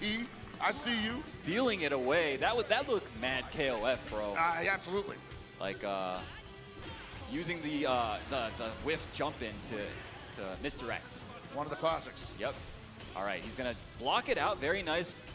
Good guarding so far from ET, and a great challenge with that 5B. That 5B has great range on it, and it's pretty fast on top of that. Oh, boy. And it's not fast enough to circumvent that string from you always see from every kind, and now you're stuck in the corner. Yeah, you have the guard cancels the naked, but look how expensive that is. It is so expensive. Finds the hit, though. This is going to help quite a bit. Already down to 80% overheat. One throw. He's usually been doubling up the throws in this situation.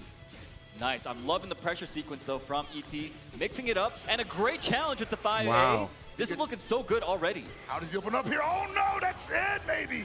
That oh, should yeah, be that's it. a wrap. That round is over, and he was so close to closing This it out, is but that crazy. overheat scenario absolutely just made him, his hands were tied. Yeah, man, There was for so sure. little that he could do.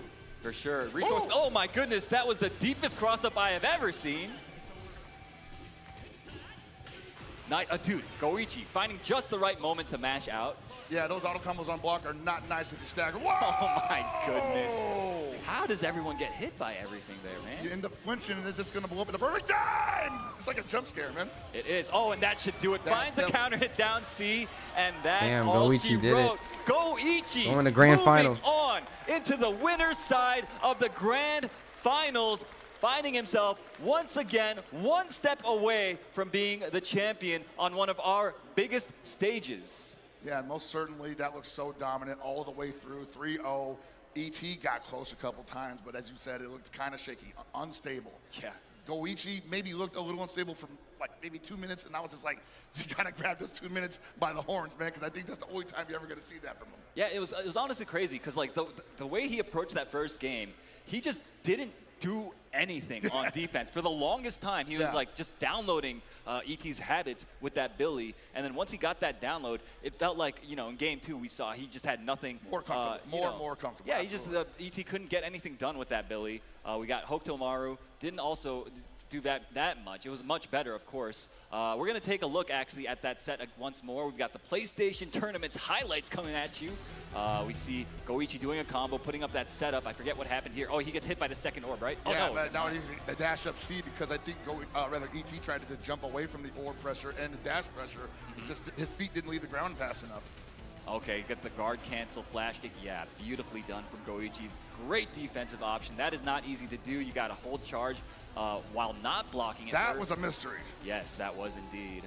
And I think it happens again here. Yeah, he just gets hit. Gets hit. Yeah, he just like tries to mash on like points where I guess he's not allowed to, and he pays for it just like that. Yeah, unfortunate, man. ET possibly getting a little twitchy there at the worst possible moment, but he's got another shot at it because he's going down to the loser's final side. Yes, sir. Or he will face the winner of Fenrich versus Punko. Fenrich versus Punko, two high-octane, high-aggression characters.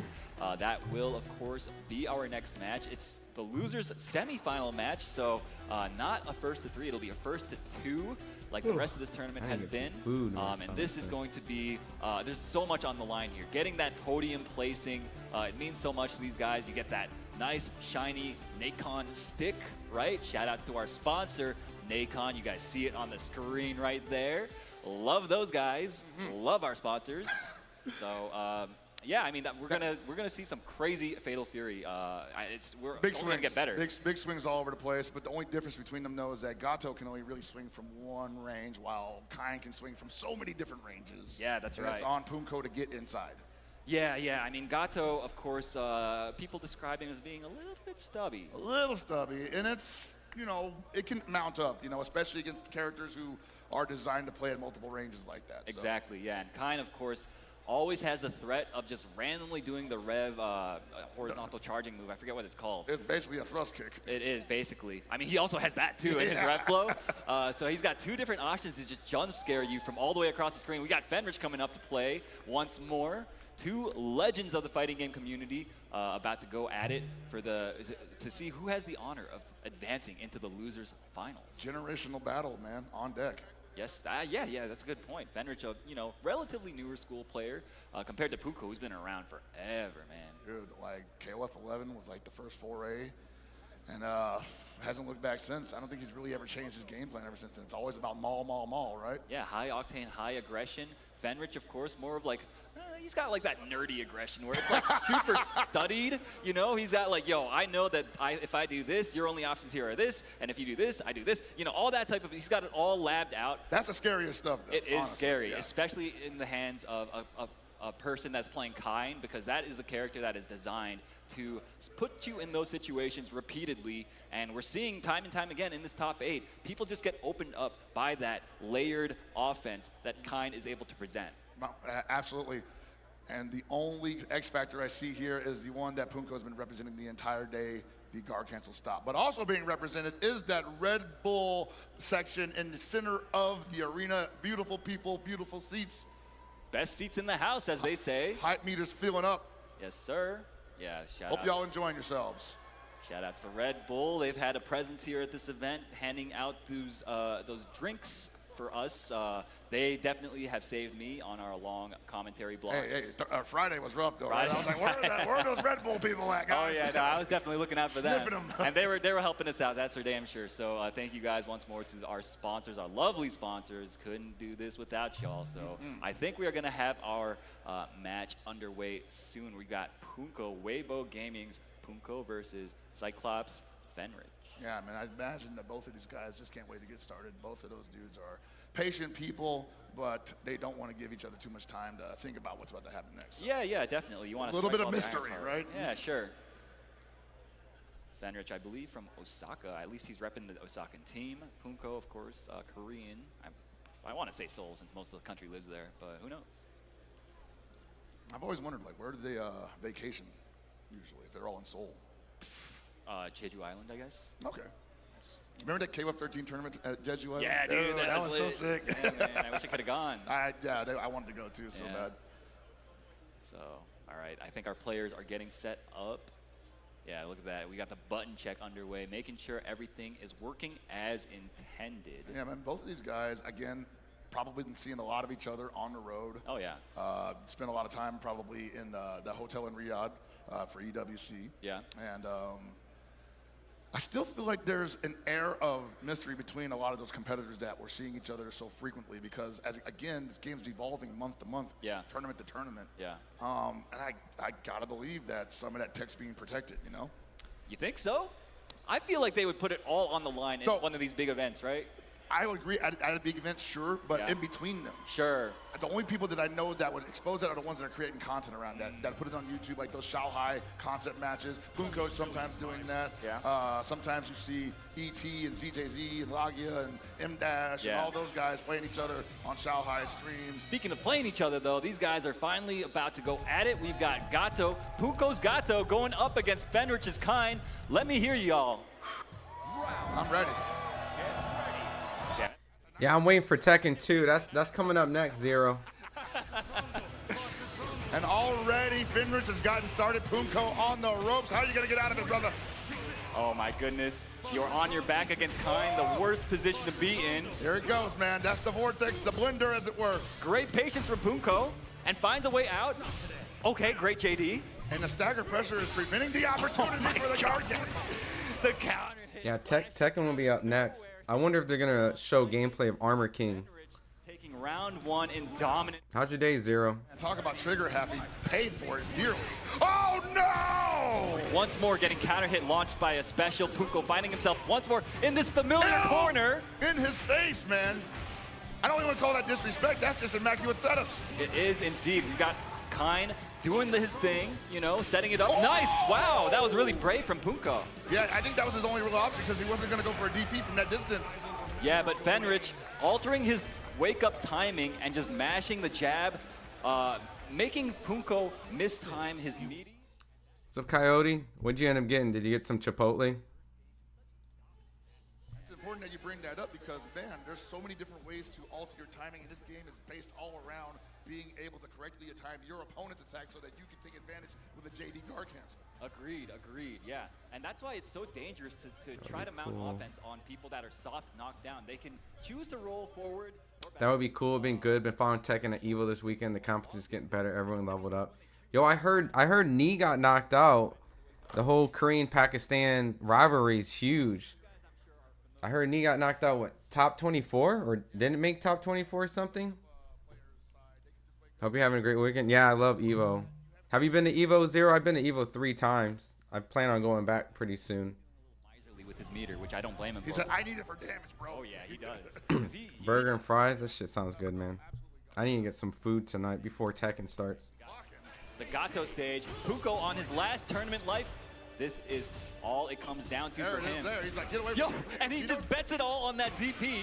As we say that he wasn't hitting that rev guard, he knew he had to do it because he can't let that Kind get too close. Oh my gosh, and once more finds himself in the corner. How do you get out? You don't, apparently. Says you cannot advance, you cannot pass go. Stop swinging, big boy. This offense is so oppressive. Fenrich. Damn, dude. Here to take this first round. Big. Okay, great block from Fenrich. That's huge! Gets the counter hit. No, but he can still go for a guard break here. Oh, that's big! Kill him! Kill this man! Don't let him do that to you. I'm not being biased here, but I want Punko to do it for himself. He earned this, and he still has guard break on deck. There it is! Oh! What a comeback! Holy shit! Like that is the thing, and that was, he had to fight so damn hard for that. I mean, did we come here to see a match or what? You're absolutely right. Okay, blocking it out. Great defense from Punko so far, and a great guard cancel, JD. Absolutely beautiful from Fenrich there. Might be the turnaround he needed. Great blocks from Punko. That's the second time he stuck at that far B there. Just trying to check whatever Fenrich is throwing out there. Might be a little telegraphed, though. Yes, Oh my got gosh, runs knocked into out Tusi, top but no 3. super I behind have it. not yet, Punko, but they one have more more chance. events. Cannot get hit here. Oh, no, Wanze. Jumps out, needed? gets hit. That's the round. That should be the round. Fenrich on set point. Will he move on? Wait, into the losers Zero, where are you finals? from? You're not in the States? Round away from seeing that question answered. You gotta believe Punko wishes he could destabilize that offense with a guard cancel stomp, but it hasn't been able to get represented once. Oh no, with plenty! That would have been huge. Oh, he got him on the downs! This damage is gonna get scaled a little bit, but I still think he holds on to the corner. Duck back dash to avoid the overhead. And he's jacked up right now. That rev guard is screaming. He needs the JD, gets wild punish. The flash kick finds the mark, gets hard knockdown. That rev gauge is about to get topped out. This might be it, Held Pockets. I think it is. He's got it. He's got 2 bars. That's a wrap. Thank you for coming, Punko. We'll see you next year. Fenrich moving on in such dominant fashion. Drop the payload on. Damn, dude, that was a good ass match. Never had a chance to get anything started. Fenrich is picking all the right spots to go in, putting on the pressure. And Not in the States. I'm traveling currently, but Evo is in the US is super cool from Asia. Yo, I know they got Evo Japan. Zero. I think, what are they doing this year? Is it Evo Singapore? Let me see. I want to go to an Evo outside of the US. I've been to the one in Vegas 3 times. Evo France, Evo Singapore. So so I don't know what the experience is like outside of it. You know, I'm sure they're all different. But the Evo in the States is really cool, man. They have the arcades. They do it at a convention center. They've done it at Mandalay Bay. The whole entire con aspect's cool. When I go there with my girl, she loves collecting and getting all the like the clothes, the stickers, the novelties, all the stuff. We always love looking through the art. The merch is sick. I got a Evo cup. We got a couple Evo things too, like when they had the Evo collab with the Street Fighter, with the Capcom SNK characters. Here is the highlight. We got like the Street Fighter jacket we can't find, but she loves it. It's like one of her favorite jackets. We can't find it anywhere. Punko just really could not get any aggression going at all, it felt like. I mean, except for this one round, he managed to find the guard break here, gets the hard knockdown, right? Puts on the pressure. Evo Japan is great. I think they're going to bring it to Singapore. Yeah, I saw that. They don't have a specific time and date, but that would be fun. Can't wait for Evo Hong Kong. Oh, so you're out in Hong Kong or in China. I've been to Hong Kong before. I love the food markets they have there. The top tech and players say Evo US is the best Evo experience. That is cool. I love those jackets they have at Evo. Yo, I was looking at the Evo website, like the merch. Did you get a chance to see it, Zero? He's got a lot of options. Those orbs are really Evo. And we're seeing It's pretty sick. going at it with those piloting that kind to full effect. Yo, we got such a beautiful shot of the arena. Yo, y'all, let me make check some this. noise. Are y'all enjoying this top 8 for Fatal Fury? I know I am. This Shinkiro art. hoodie or shirt is pretty sick because they have the collab with Street Fighter and Fatal Fury. But yeah, Evo US is pretty sick, man. Let me see. This hoodie's pretty cool right here.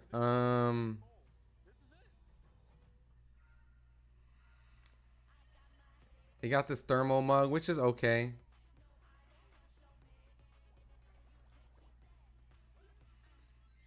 But yeah, this playmat's pretty cool. These posters are pretty sick.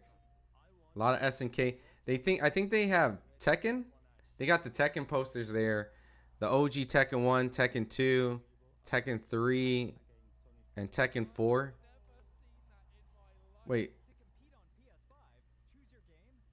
This is Tekken Tag. Okay, I was about to say, this ain't Tekken 3. This is Tekken Tag. Because the art is way too good. They have Alyssa. Yeah, this was a mistake. This was Tekken Tag. But the OG Tekken 4 is sick. This is the cover, Tekken 4 to Tekken. Yeah, these are the covers of their art boxes. I grew up playing Tekken 2 a lot. This was the Tekken that really got me into Tekken. The soundtrack. I don't know if you saw the trailer I made, but I used the character select on the PS1 because they had the arcade character select and the PS1 character select. Yeah, man. This would be pretty sick to have as a poster. The Capcom Fighting Collection is pretty sick too. The Capcom SNK 2 poster. These are all pretty sick, man. The merch is pretty cool, man. I'm not even gonna lie. Mention of merch. See, they got more merch right here. This one's supposed to be the Daigo and Justin Wong moment. Not yet. I gotta check out merch, but I saw some jackets being worn by Tekken players. Do you have a good ass Tekken shirt? Wow, that looks very cool. The merch is much so cool. I saw someone wearing like a Street Fighter jacket. Look cool. I love Tekken Tag. PS1 characters select with legendary. Hell yeah, dude. The whole soundtrack, the Tekken 2 was awesome. I'll occasionally listen to, you know, fighting game music when I'm cleaning the house or doing stuff, but man, dude, I love fighting games, man. It just doesn't have the crossover appeal yet when it comes to boxing and fighting games, man. So I really want one day to be the bridge of that. That'll be like really cool that, like, it would be cool to be recognized from both ends and then be able to kind of be the one that really can unify those two worlds together. You know what I mean? But it's a work in progress. As you can see, we got Evo and FightHype, which is the first time ever having a co-stream. Is a huge start. The direction for myself is to kind of be creative, but at the same time, still covering boxing. That's the priority. But slowly but surely work on that kind of relationship. Slowly but surely, you know, and eventually, hopefully something here or there goes viral or pops a little bit, and then it's one step closer to that world. You know what I mean? And then just be consistent with it. You know, because as you can see, when I do like a fighting or a boxing stream, there's hundreds of people. But Evo is something new. People are like, yo, what is this?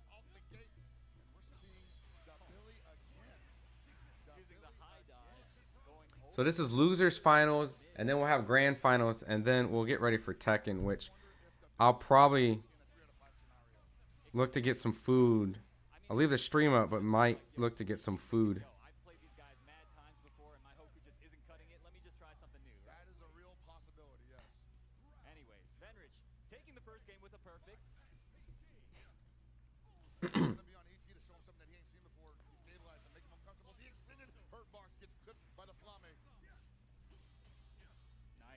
I just wish they brought back Fight Night. Yeah, I mean, I think we just need progression in the boxing games, man. I'm kind of tired of the same old formula. Outside of an updated roster, I don't really think people really have like a great time with Undisputed. I only hear people rave about the game. Evo FightHype is legendary. I love this. I hope a great world-class boxing game can come into Evo. I definitely think Fatal Fury and FightHype makes sense. That would be sick. The creator of Street Fighter and Fatal Fury, he's working on a boxing game. So I don't know what that incorporates.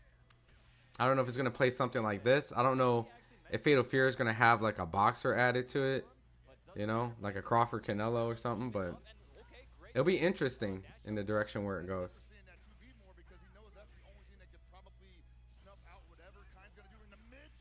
But I appreciate you being one of the OGs, man, because this is definitely a unique thing.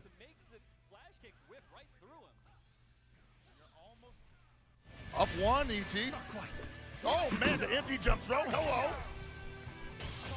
Oh my There's God. a big guard cancel. This is his only chance to turn it around. If he loses hold of this offense, I believe ET's going to go up a game. ET does have super now. He can go for a reversal.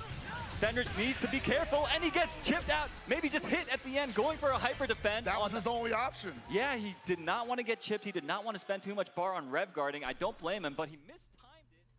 We don't need Undisputed 2, 3, or 4, whatever. It'll fall on the same issue, FIFA UFC game. I mean, they haven't done that. They just kept adding boxers to the roster, but it just feels like the same game, but not really pushing the genre forward. You know what I mean? We got to get a fresh take on a boxing fighting game. I agree. Like, it just kind of feels redundant at this point. I think my stream went down to 480. Yeah. Oh, well, that'd be so cool. We'll check that out. If they get a boxing working in the universe fighting games, that would be so cool. Thank you. Yeah. I mean, you can look it up. I pulled it up earlier in the stream. Let me see if I can. I'll pull it up. I think Turkey's involved in it.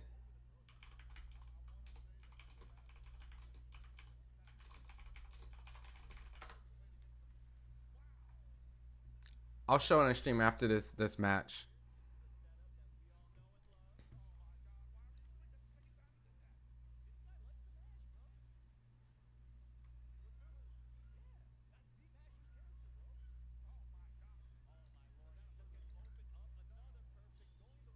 Damn, that's crazy.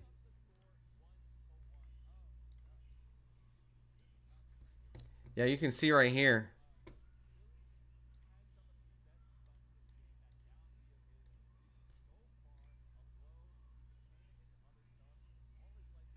So collaborating with Dips. So we'll see how it plays out.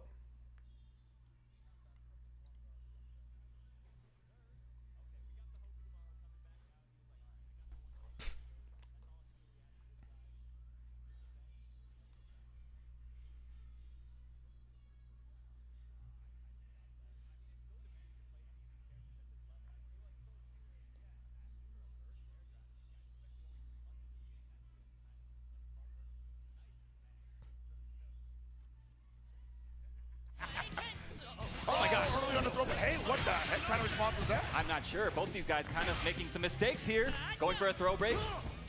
That might be the kind of destabilization that ET was looking for, though. Uh-huh. Hold it down, B. Stuffs the attempt from Kai. Yeah, it's going to be cool, man. A big swing from Fenrich here. He's not I'm looking forward to it. Wants to get back on that offense and hold the corner picture. You got to hold on to that low B, though. ET's really been good. Oh my gosh, finds the hit with the close A. ET taking round one. Oh, baby, this is how ET likes to get started sometimes. He gets you with a couple of really simplistic hits, and then you feel like you have to block low every time. He walks in, staggers the mid, and you're swinging at it, and you're eating the counter hit. Oh my lord! Are you serious? This is what we're talking about, y'all. The ET is kind of a madman. Yeah, vintage ET right now. That ain't a hook tomorrow, that's chin. That's Caleb 13 chin in his hands right now. Yo, nice double guard cancel. Okay, once more on the ground. You guys know what it is. Oh, he gets opened up by the pressure sequence. Fenrich gonna take this round just like that. 1-1 round. If they get something ready for late 2026 or 2027, and it's a 9-10, hopefully, I think esports with boxing would be amazing. It brings in the global boxing community 2 times larger. Yeah, I mean, the casual aspect is missing from those type of games. They they don't really help grow the sport at the moment. I don't know if it's boxing that's doing it or the game's not doing it, but it needs to be something that moves the genre forward big time. Just be very creative, and casuals who don't even really care about boxing but really enjoy the game will potentially maybe get into it. A sliver of life going for that chip is ET. He couldn't block it anymore. Fenrich running out of bar for the rev guards. His only out at that juncture was to get a just defend or a hyper defend to negate the chip damage. He didn't have it in him, and ET. Damn, dude, I feel like I've been sitting in this Fatal Fury top 8 A bit of an forever. upset if I saw ET move on over Fenrich, man. I think based on characters alone, most people would agree with you. ET though playing out of his mind. Great tech from ET. Oh my God! Punishes the bad dash under attempt from Fenrich. Where do you think you're going, man? There it is again. Finds the counter hit crumple. And that was just a guard cancel rev blow. It was. Look at all that bar he built from those rev blows too. ET, look, this man is rich as hell at the moment. Oh my God, again! Imagine a boxing that would have crazy crossovers with popular IPs. Are we seeing Fenrich crack? That was not a That would be good- insane, dude. He was trying to That zero would be frame insane. super, but it's such a risky thing to go for against Hoku, who can But just these change fighters his jump also like have to that. build like a marquee name. I feel like they should just make a boxing He game. called that out with the rev throw from Make all a the way out popular there. ET is boxing just game psychic right itself. now. Finds the throw. It's all big reads. It's all big reads now. And then slowly add like famous boxers to it. Still alive, needs to get out of the situation. Oh my God, he's just doing it. He's got so much rev to work with, and he countered the super with a rev. Alright, that's it.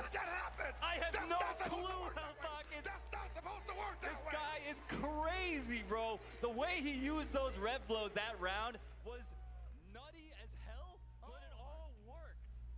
Yo, ET, yo, give it up for ET, yo. That was some crazy. I think like they should just work on making a quality boxing game. You know, getting all these like names, I get it, for boxing fans, but think about this. You know what was a boxing game that really took off and transcended?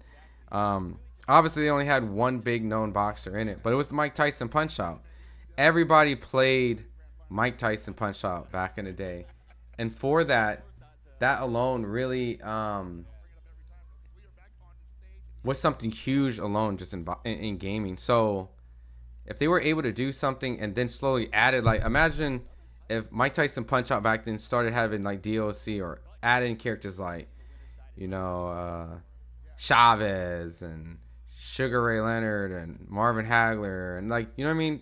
They started adding, it was Punch-Out, but let's say like instead of being Mike Tyson, the big strong guy, there was like a really fast, speedy guy that was in a smaller weight class. Something like that where the game was good on its own, and now we can start adding the known fighters to it. I just want to get into a really good game. Evo crowd kind of big. Yeah, I can't tell if this is like smaller than normal because I've heard a lot of people didn't really go to Evo this year compared to the previous years, but you know, I would have to see the attendance or whatnot. Shit, I played Punch-Out on the Wii. Yeah. You know what I mean? And you remember like Ready to Rumble? I mean, I know they put like Michael Jackson and other people in it, but just the concept of just making a fun boxing game that really is able to transcend and move the genre forward. I don't know how they're going to do it, so.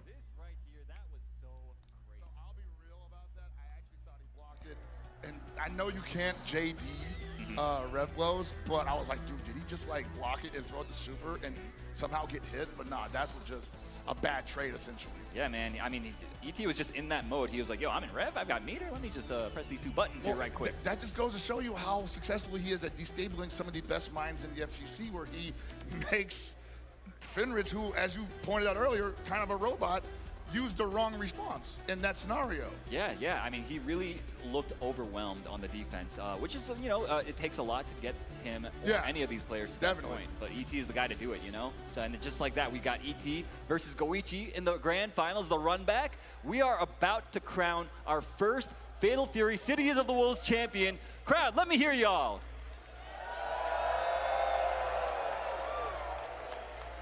This is going to be a 3 out of 5 set with the possibility of resetting it if ET gets 3 first. With the way Goichi's been playing, bro, I don't know, man. I don't know. Yeah, I mean, I want to believe, but Goichi is looking so strong. Plus, that guy was my pick, you know, at the beginning of the segment. Yeah, you got to let that rock, absolutely. I got to make sure he wins so I don't look so stupid. I think it would be okay if he went down to ET here. I think I definitely agree. They say, Aru, you are a smart gentleman. Not like that, no good hell pockets. Thank you. And don't disparage yourself like that. Not in front of me, bro. I love you allow too, that. Okay, we've got the players here getting situated. I mean, this is a huge match for both of them. They want to make sure everything is just right, that they're focused, that everything is in its proper place. And it seems to me like we are about to get into it. You think Goichi got this? I swear he never ages.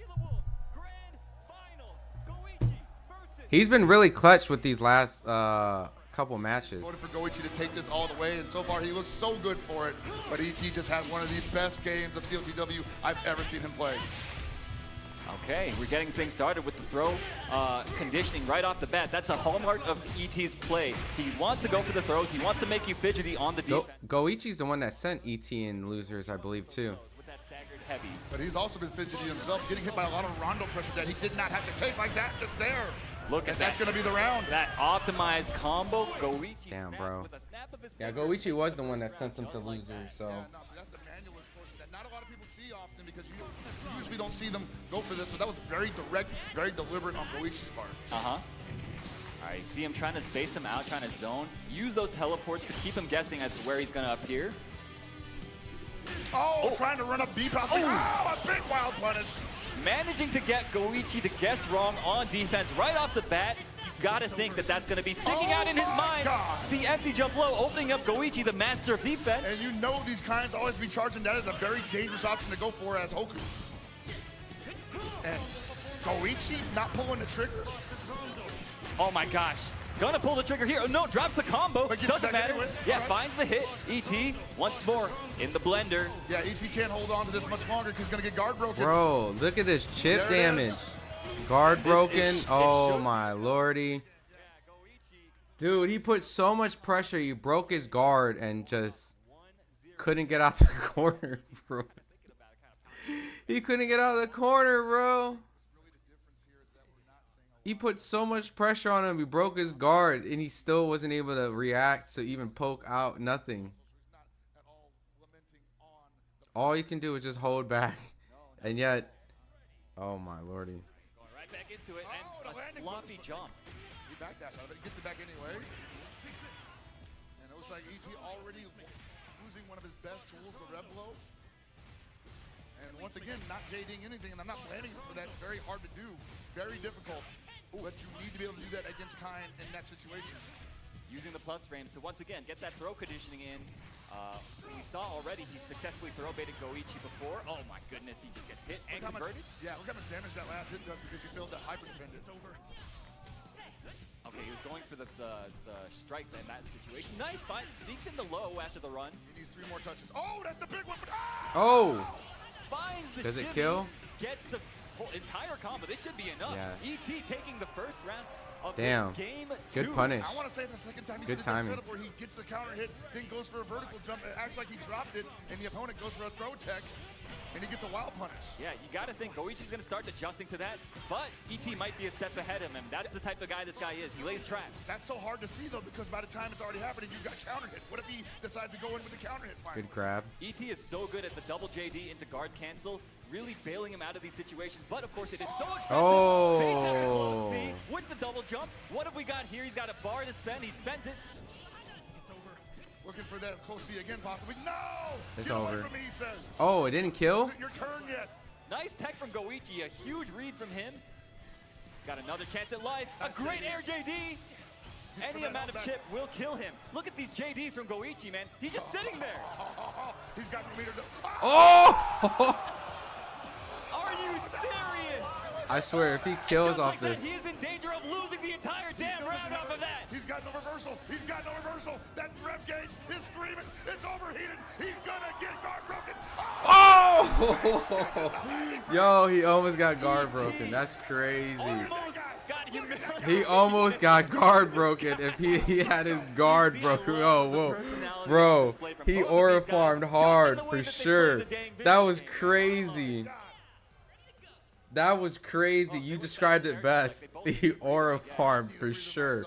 Holy moly. Oh, he's doing a character change? Serious? Goichi famously shelving this character, Marco Rodriguez. Yo, let me hear y'all crowd. He has a pocket pick. Y'all at home wanna He see has a this? Marco Rodriguez pocket pick. This is about to be so insane. Hokutomaro famously doesn't have great reversal options. Marco, the 50-50 dispenser, the high-low dispenser, the strike-throw dispenser, cashing out so well when you guess incorrectly. Let's see if he still got it. If he gets that knockdown, it ain't that difficult. How did he know? He reacted instantly, bro. Gets the hard knockdown. Where are we going? High or low? Down. Low. What a block. What a block. He Did just he changed the react, whole matchup. No, there's no such thing as reacting. Oh my God, Goichi didn't react to the instant blow. Great double JD. Okay, takes the plus frames, and once again goes for the throw. Goichi with the wake-up DP. Dude, converting. Turn it into a statue here, man. Hold up, finds the hit. Into the hard knockdown. What do we got? Damn, that did so much damage. Okay, goes for the shimmy. What a challenge from ET. Says they got a 4-framer. You need to be faster than that, brother. Goes for the empty low, but great defense from Goichi. Oh! Yeah, the crowd was ET going crazy. finding the gaps, breaking the guard of Goichi in all the right places. Goichi hasn't really been able to get the Marco game going. I don't think ET knows what he's going to do next, man. He certainly doesn't, bro. And that's what's so wonderful about why. Oh my God! Yeah, the guard cancels an Aiken. Dude, wait, can ET react to everything just like Goichi said he could? I don't know, man. Well, maybe he says that you can react to it, I can't. Hold up, gets hit with the overhead. This is gonna hurt. Gets the hard knockdown. Goichi gets another setup. Goes low. Great block from ET. Has another opportunity. The low profile put him in range for the throw. That's so smart. And the great mash from Goichi, catching ET, trying to advance forward. ET needs to get this very pivotal game 3. Finds the throw. And that SPG is rapidly going away for Goichi. I'm not seeing much response from Goichi here off the throws. No throw text whatsoever. ET's hiding them perfectly. Great backdash. Oh my God. The air feint. That desperation from Goichi right there. The hidden gear. Waking up with the 4-frame button. Goichi mistiming his offense. Is his Marco looking a little rusty to you, Hell Pockets, or is that just me? I mean, that's definitely, I got these new Zinni glasses and it looks pretty rusty to me, man. Nice block on the overhead, but I mean, he could be selling. I don't mash out know. of ET, and this guy is looking poised for the reset. Is he going back to Kine? That was a risky gamble. He's thinking about it. He's still got another set to give. Yo, ET, the tongue is out, bro. The goat tongue is out, bro. The tongue is out. That means he's feeling comfortable, bro. He got worked. And he knows he's scamming some got W's worked, right now. man. He was doing way better with King. I mean, he sent ET in losers. I hear the music. We've got the Kine With hovered. King. Yes, you know, honestly, as much as I love watching the Goichi Marco, I think this is the smarter play if he's trying to win this damn thing. Where he's most effective. We got to go where he's most effective. Yeah, absolutely, absolutely. Can't blame him. But you know what? ET has done it before. He can do it could again. get reset All he right needs here. is one more game to reset this bracket. Okay, a huge read right off the bat. Great backdash from Goichi, and a great response. Finally, the response that Goichi was looking for, because he's been getting countered by that for free almost the entire game. ET has been getting away with murder, mashing that rev blow, all top 8. Goichi finally making the adjustments, finds the hit, puts him on his back. What have we got? This is a big adjustment for Goichi right now. Manual explosion of the Rondo. Hold that pose, brother. And you saw ET He was did getting so much fidgety. He better saw with that King. rev meter I don't even revving know up, why he almost getting switched, but overheated, he and that's could've why he wanted felt maybe like he had just to do try something there. different. Oh, the jump back beast. What? What were you swinging at? Oh, this is huge. Exposing Goichi's fidgety defense, getting the big combo, going for the meaties. Oh. Wow, leaving a perfect frame trap there with the down B. Work. Jump A, baby. Forgot about it. Oh, Dude, his reads shit. are out of control right now. Finds the throw. ET is 1 round away. This from bracket might resetting get reset. This grand finals against Goichi. I gotta feel like Goichi does not want that to happen, because this is looking like a steamroll right now. Big opportunity, and he drops it. He missed it, and he's a super. ET's reads are just out of this world. This man looking extraterrestrial as hell right now. Oh my God, he just gets hit by the down C. He had to slow it down somehow. But that rev gauge is almost at overheat position. Gets thrown, knocked down once again. This situation sucks. Absolutely it does, but that throw is saving Goichi's life right now. Great guard cancel, gets him out. His turn now once more. Okay, great block from Goichi. He did it, oh, see, he tried to do it again. He tried to throw bait. You're right, and Goichi made the adjustment. Nope, not your turn yet, brother. ET Oh! Gets overheated. He has 2 bars to work with, trying to zone him out, throwing the shurikens, going for the teleports. What's he do here? He's got a couple blocks to his name. Does he do it? Does he get it? He got it! He's got the life lead, but there's 26 seconds left. It's too long to try to scum him out, and he has no rev. Oh! Ships out the guy! Are you kidding me? We've got a bracket reset on our hands. ET against Goichi. Damn, this dude. Is not Goichi was this close to winning down. that. What the hell is going on? I have no damn clue, Hellpockets. This is insane. These eating glasses ain't working, bro. How did Goichi get hit by the most layer 1 ass thing? Just raw teleport? That's all he needed to not get hit by. It's a Wednesday night. CLTW just came out on April 27th. This is crazy, dude. And your buddy just figured out that Hoku Tomorrow's teleport tracks, and you can't. That's very exhausting because the momentum's definitely going to Even ET. at this level, the With pressure this, gets to even a guy like Goichi, who's been on a stage like this the so many times momentum's in the past. definitely We ET. got But another can shot of ET the Red keep that Bull, momentum? You know, cheering section there, as it were. for that many fights, that many. right? Yo, these Best seats in the cosplays are house, funny. right? So. You know, some of the best of us can get caught by the easiest approaches at the worst possible time. It's the story, the oldest story in the FGC, honestly. Getting hit by the you-know-what. Yeah, you got to execute at 100% at all times, especially if you're playing at this level, and even just a momentary lapse in your reaction. Look at these guys, all the energy exposed like that's that. exerting Yeah, out of them. certainly, and I would not at all detract from Goichi's ability as a player. It's just, what do they call it, mental stack? Sometimes you revert back to the first layer, and the other guy is so high up there thinking about, like, man, what if he just didn't do that? Yeah, they're already thinking on like layer 5, layer 6, right? And then the other guy just does like the most obvious thing, and you just get hit by it, you know? ET lizard brain. That's what bro. happens. Yo, ET though, the way that he plays, he gets people out of their comfort zone, and we're seeing that even in a player like Goichi. All right, going back into it. Bracket reset. Grand finals of EVO 2025. Fatal Fury 2025. Let me hear y'all, crowd. This is crazy. This is wild, because I don't think Goichi feels that comfortable yet. I don't think Goichi has found that comfort. He got hit by the whiff bait again, the throw bait. Okay, great JDs this time. Blocks the low as well and punishes. He's so ready. Look at how much that punish hurts. This situation, okay, he's blocking it out. Oh, and he gets throw baited at the last moment. Take that throw bait, sir. And then, like, that was probably the first tech that ET had gone for in that sequence, because he'd gotten thrown 3 times in a row in the previous set. Great anti-air from ET, gets him out of the situation. Goichi on his back now. All right, deep jump D rather, but nothing behind that from Goichi. Oh my God, Oh, a huge hop C. He has to make this count. I'm not used to seeing Goichi playing from a position of position of the backdash into anti-air, recognizing the gap. Absolutely baited. Absolutely baited. Wow. And Goichi is 1 round away from going down 1-0 in the reset bracket.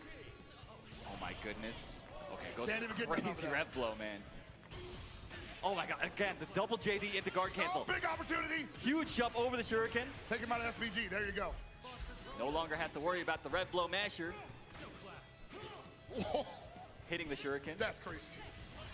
The animation didn't even come out. Right. Oh, great dash under. Goichi's got to be careful. We've already seen the high dodge counter catch him for jumping a couple He times is. now, but it doesn't matter there. But Beautiful JDs. but there's a chance, Coyote. When he gets back in the groove, but Rev gauge is gone. Yeah, ET now in overheat. We've seen him in this situation before, but he's fighting out of it so expertly at the moment. He can still build meter too. But he's going for the guard break setup. It's gonna happen. And he gets the optimal follow-up to jump up C, but no meter for the full damage.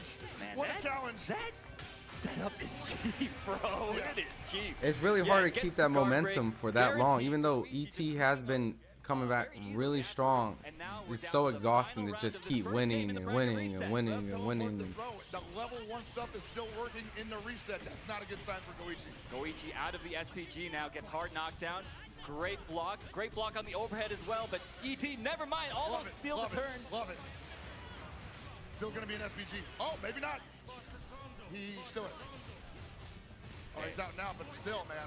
And in overheat now as well. Possibly looking for the guard break, but he jumped. He full jumped the super reversal. Oh, he drops the combo a little bit too far for it. Pushed himself too far out. ET has another chance at life and using it to full effect. A great reversal. He's getting greedy, but at the same Good time, tech. that's the last reversal for Help with Tomorrow. Oh, and just So- like that, Goichi. The scaling is crazy, but he's still Dude, Finds the damage hit, scaling was taking the crazy. first game He in the hit reset, him, didn't kill him. He rallying hit him after what again and looked didn't like a kill him. He dangerous had to hit him 3 situation times for to do him. this much damage because of the scaling Oh, was. baby, the audience is alive. Oh, yeah. I think Goichi might have some fans in this audience, man. Yo, Goichi fans, let me hear y'all.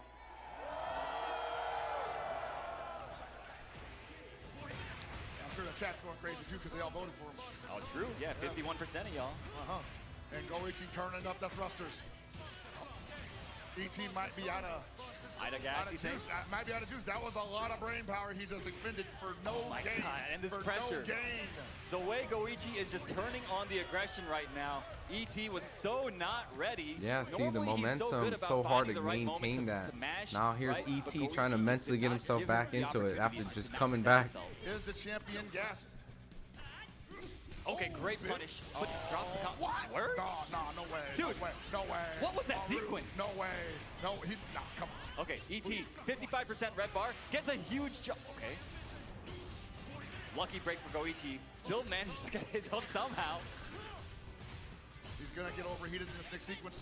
99%. Wow, what a way to cool down. One more available. 2 in the chain. Oh! A beautiful anti-air, setting the trap for Goichi. Goichi jumping right into it, and now it is once again the final round in this game 2 of the bracket reset. I want to say both of these gentlemen very good at playing what you would call jazz with your character because they're converting the most random hits into optimal damage, but back and forth. Virtuosos, if you will. Yeah, both these guys for sure. Spacing each other out. Okay, just sneaks in a throw. What the hell? On Goichi of all people. Another one. Oh my God. Brother. Do it again. Oh! What? Master of defense, who? This guy just gets opened up by mids all day. Goichi thought, hey, he probably won't do it a third time. He's been doing crazy stuff like that all night. Look at the defense, though. Again, blocking it out so patiently, undeterred from his patience. Lance. Looking for that counter hit, Lance. Gotta believe that would change everything right now. Oh, he's the low beat on the landing frames. Okay. Still looking for the Lance, most likely. Not going for a throw in that situation. Oh my gosh, a double jump gets him out of the situation. Oh my God! And see, that time it worked because the timing was better. He has a And chance the to spacing steal was this. better. He has a chance to steal this Hell Pockets. One more knockdown. Don't get hit by this orb. Oh, he didn't explode at the right time. Great block on that. Dude, we're about to be here all night watching Fatal Fury. What Must the have been hell? nerves, because whenever you see that, you always see the kind go into the red flash kick, get those plus frames. I don't know why he has those plus frames, but he has them, you know? But that time, Goichi didn't go for it. ET ties it up 1-1. And great recognition from ET to do it in that moment because, as you know, that I know, that he knows, that Goichi knows, it's supposed to be plus after that. Yo, these rev blows, my guy. Like, what in the... How do you even play around this? I mean, people do it all the time, but sometimes it's just a high-pressure situation. And I want to say, usually people respect Goichi a little bit more than that. Usually the people do, yeah. But, I mean, ET, I don't think respect's in his dictionary. You ain't wrong about that. Nice anti-air. No conversion, though. Finds a hard knockdown. Oh, beats the guard cancel attempt. And actually could have killed him. Not sure what happened there. ET's suddenly the one slowing things down here. Oh, and he just sneaks in a run forward throw low. Goichi falling apart, bro. Dude, tell me about it. ET's movement has been so hard to track, even for a player like Goichi, man. How is this happening? I don't think this was on anybody's bingo card. And he just gets hit by that? Bruh, everything's coming up ET right now. And sometimes it'd be like that. Not able to get it confirmed because that was too high. And Goichi overjumps the super again. This is going to be a big opportunity. Yeah, they're both exhausted. Yo, interruption. This combo was sick. That's crazy. He's making up for the last time when he dropped it when he was doing the punish. I didn't even know how to call that, honestly. All right, ET out of the corner, finds the punish on the landing. Goichi's jumps, I've got to say, have been a little wild, but a lot of that is because of ET's movement. It's been so hard to call out. And he's been committing to the jump D as well, which has led to a high dodge counter that leads to pretty big damage for Hope Tomorrow in that scenario. Nice guard cancel on that string. Oh my God, how did he block that? I have no clue. Dude, this match is so exhausting. Another amazing block on the cross under. I feel like I've been in here forever. Dude, it's so tense. Next touch could win for either player. Great blocks from ET. He's about to get burned out. Oh my goodness, and he just gets hit. Yeah, he was trying to just end it at any moment. Oh my God, dude, this match is so exhausting. Live to fight another day here. Go Ichi, man. He's fighting for his life right now. It's rare to see that, right? Yeah, it feels like it's usually him in the driver's seat. ET now getting tossed left and right. Wakes up with the super. Get blocked, brother. Wow. Yo, you didn't lab that, my guy? Yo, eat another super. Eat another super, why don't you? Yeah, it's punishable when he said, hey, you didn't punish it? All right. They even nerfed it, too, in the latest patch, Yeah, but you know what? It's hard, these pressure situations. They get to anybody. Yo, the high dodge going over the 2C mash. It's first to 3. At 82%. Oh, you're talking about, That's exactly how you use those no, it's first to 3, bro. Bids, man. Probably will beat it every time. First to 3. Finally gets the hyper defense there. Trying to keep himself out of overheat. No dice. For grand finals, it's first to 3. He needs to hold on to this pressure, push to the corner. Rondos are set up. And look at his guard gauge evaporate. Yeah, he doesn't want to get hit. If he gets hit here, he's going to take full damage, and there it is. Oh, what the backdash? Are you kidding me? He messed up the feint, but it doesn't matter. Goichi finds the hit anyway. ET letting him just run away with it, and now Goichi once again in spitting distance of taking the EVO championship for Fatal Fury. Once again, bro, these two are so serious. They have their fights hidden from each other. Like they got it in these little boxes. And found some absolute insanity to spread all over the floor. This might be the second coming. These guys, they are playing their damn asses off. Okay, finds the crown to hit Crumple. You had better keep your stuff tight against ET when he is in SPG mode, my guy. You can't be too creative with that. You have to just keep them guessing. Oh my God! Again with the throw base setup. Exposing Goichi on defense. How often do you hear that? Bro, we're on stream. Everybody's gonna see this. Not in front of the baddies.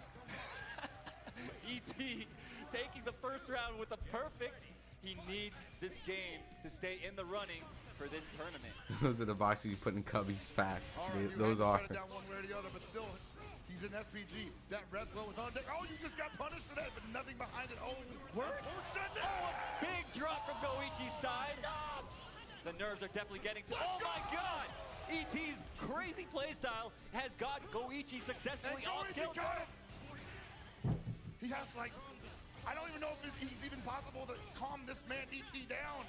Huge tech, finds the low, doesn't convert. He's doing so many actions. Oh my God, finds another low on the bad jump from Goichi. Goichi is jumping in spots that you normally see him jumping in. Goichi's nervous. What a counter hit! Doesn't go for a full combo though.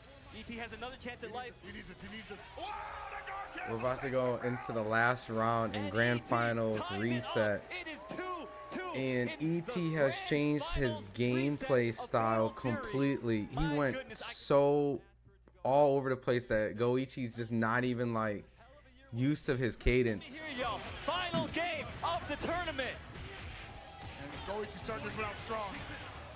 Goichi's starting this one out super strong. Almost like the way he started out in top 8. Yo, the guard cancel. Yo, that was crazy. The dash under. What? ET getting thrown left and right again. One more touch is gonna do it. Oh shit, Goichi is not playing, dude. He is putting full court press. Away from being crowned your EVO champion for Fatal Fury City of the Wolves. And I want to say somehow Goichi just found his feet all over again. Looks so much more confident, but then again, ET can turn it on at any moment as well. Yeah, speaking of finding feet, ET is just so good at finding the lows. Goichi, brave flash kick out and a great nice read on the landing frames. He's got him on his back once more, Hell Pockets. In this situation, it is awful. Rondos are out there exploding. Oh man, he got the grab. He has the health lead.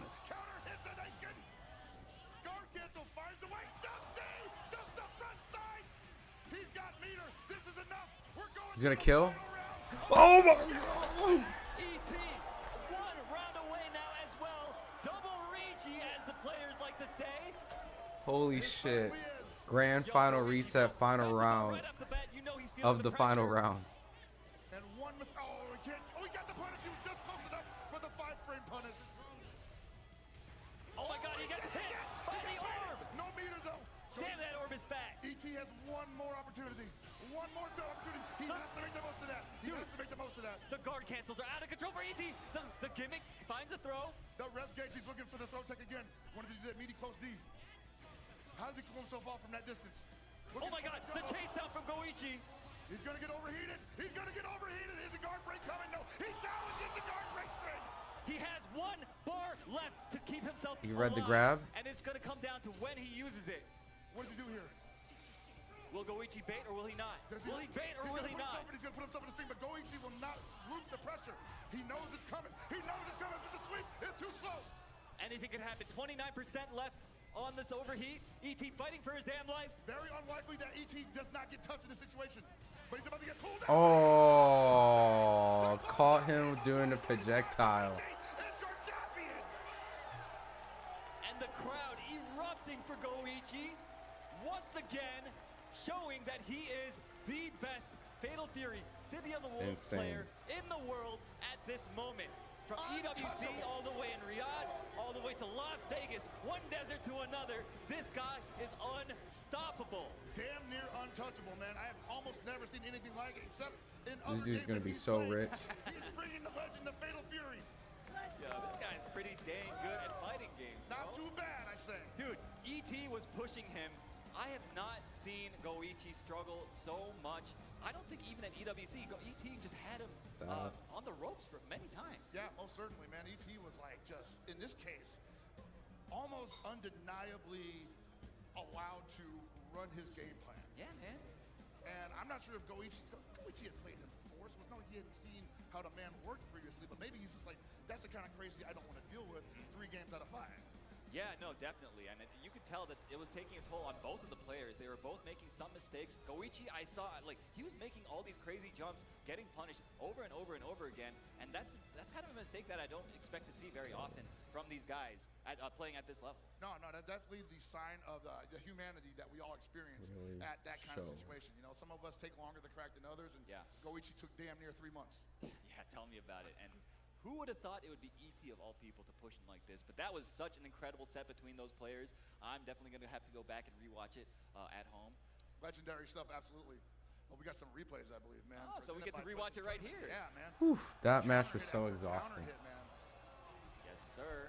Like, this is definitely the turning I need point to for a lot reset of people before watching Tekken. This game, playing this game, knowing that someone like Goichi can get got. He got it at the end, but the way ET was playing it, as unstable as it may have seemed, completely was working. Anyone can bleed, man. And that was funny how Goichi was like hyping up the crowd, like, yo, I'm about to pick this guy Marco and dance on this dude. And that didn't happen at all. That was crazy. I was Yeah. like, dude, don't waste. I almost say he wasted the game, but it just, I wondered if he thought like, hey, That was maybe such an he doesn't feel exhausting good about match. the whole Marco matchup. Yeah, I mean, he clearly, I think he was a little bit out of practice in the Marco. And obviously the kind was the correct pick in this set. Look at all this pressure. Dude, the ability to just go into super on block Yeah. and pressure the other guy's guard gauge. And I was saying earlier that ET hadn't really been representing the guard cancel as frequently as I felt he needed to. But in this game, in this set alone, it was very represented. It was very present, and it was absolutely throwing Goichi for a loop. But it wasn't enough. No. It was not enough. Not at all. Goichi is he's just too solid, bro. Way too solid. And this guy earned every bit of the W he's about to enjoy here this weekend, man. That's right. Yeah, dude. The guy has been putting in so much work. These guys, they've been playing day in and day out. These guys are professional fighting game players. That means that this is their job. That was a good-ass match. You know? So, with that, we have got our players gathered up. We are going to throw it to our stage host and present the medals. It's got me sweaty, bro. Ladies and gentlemen, that right there is what the fighting game community is all about. Please make some noise for your top 8! Oh my goodness. That grand finals was insane. That said, we need to, of course, make sure we congratulate all of our players and give them their medals. First and foremost, Shin.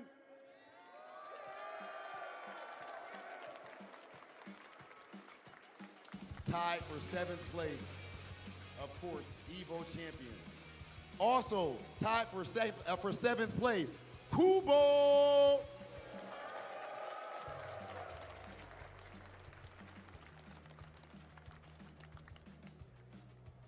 Tied for 5th place, Koji K.O.G.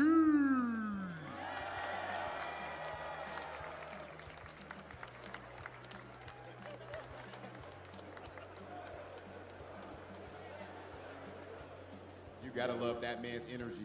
Also, tied for 5th place, Lagia.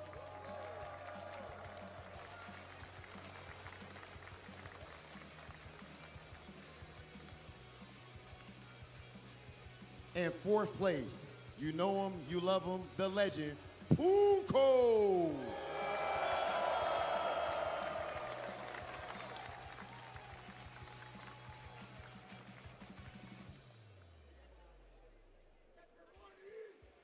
And in 3rd place, who I like to call the prodigy, Finn Ridge.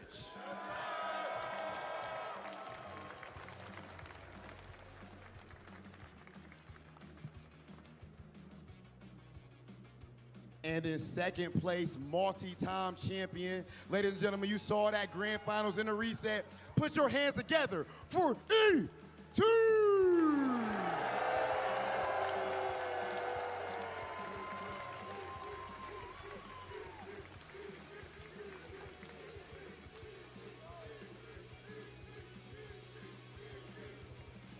And finally, with excellence being his constant situation, back to back to back. We just seen him win EWC, and now he is here as your Evo champion. Ladies and gentlemen, the one, the only, Go Richie!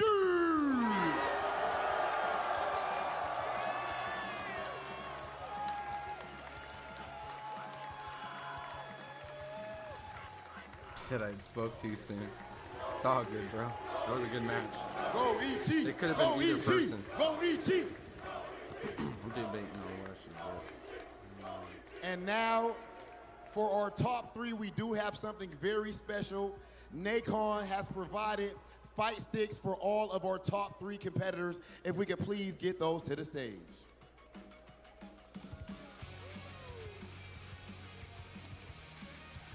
Yes, sir, ladies and gentlemen. Thank you so much to Nacon. Be pretty cool to get a fight stick to for our whooping top ass. 3 competitors.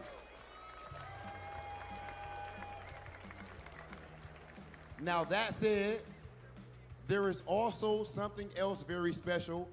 One of these competitors, yes, give him that stick away, E.T., because we got something else for you. He said, why are you taking my stick? Because we got something else for you, brother. This man did just qualify for something extremely important, the creme de la creme. This man has officially qualified for SWC. That's sick. Dude, there's so much money involved in that. Even their old games like Art of Fighting 3, I think they have like $200 or $100 or $200,000. Like all these old games are getting so much money. Like, dude, they're just pouring so much money into it. Gotta love the ET chance. That said, congratulations to our top 8. But Go Ichi, can I please get you center stage for an interview, brother? Absolutely needed. That said, Big Hollywood has not been working on his Japanese lately. So we definitely are going to have Rob's our translator. Okay, Go Ichi. We've actually at this point seen you win EWC. Now you What come the here helly? and you What up, win Cheo? Evo. This is Evo. Simply It's a put, fighting game tournament. How do you do it? What's going on, man?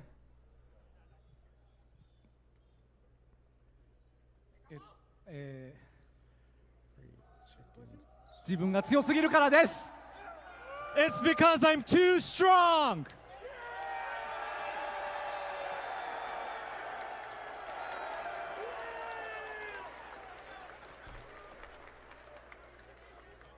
The character switch. We doing some to gaming Marco tonight, brother, on in grand FightHype. finals was It's extremely fighting shocking. games on We saw the FightHype entire today, crowd man. get hype So about that's it. what we cooking What was today, the mentality Cheo. behind that character switch? Were you just trying to hype the crowd up, or was it a strategy? What's going on, man? そうですね。やっぱりIt's primarily a boxing channel, but today we doing some some 手 Evo. 癖 You と know か what そういう I'm のを saying? しっかり見て最後対応できたなという感じですね。So it's really a fact that ET was really on the roll, but I was really trying to see what his strategies were. So by really being calm and trying to see his strategies, I think I was able to win through it. Okay, and one last thing, ladies and gentlemen, before we get to our end, I have to ask, do you have a message for all of these adoring fans right here at EVO Las Vegas? いつもありがとうございます。優勝したぞ! Thank you always for your support always. I won!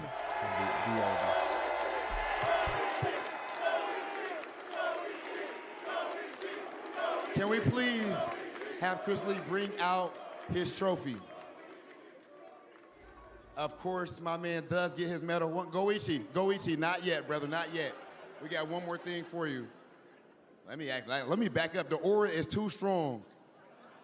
The aura is too much right now. Ladies and gentlemen, one more time for your champion, Goichi!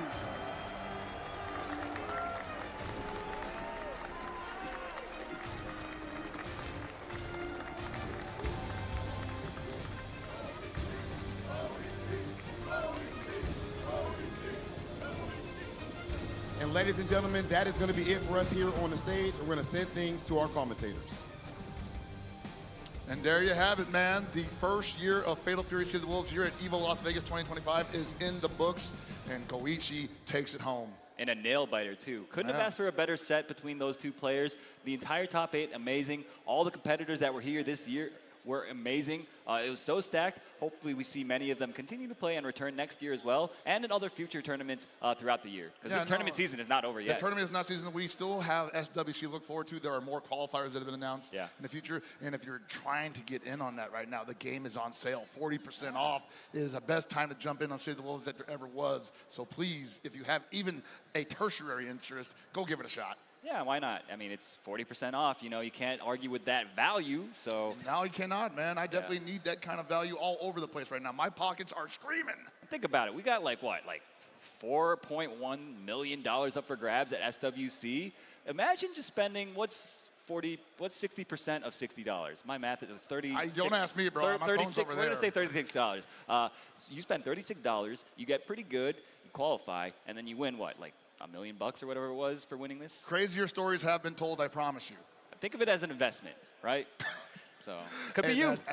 In this economy, you absolutely need to be smart about that kind of investment, too. Yeah, so man. I definitely recommend y'all become super esports, play Steel TW, get ready for Kin Masters, and hopefully Joe Higashi further on in the year. Right? We're almost in the fall, right? You're going to be waiting a bit. I probably am, man. Well, it is what it is. Hope you guys had a good time watching Fatal Fury first year here at EVO. And, man, how do we top this? This is like probably the best tournament we've ever been to. Definitely the biggest. Over 1,500 competitors. Yeah, absolutely, absolutely. And what a way to end it. Thank you all for being here in the arena, in the chat, watching with us. That'll do it for us. We're going to throw it over to Rob, and he's going to guide you through whatever the hell they have planned for you guys next. Peace out.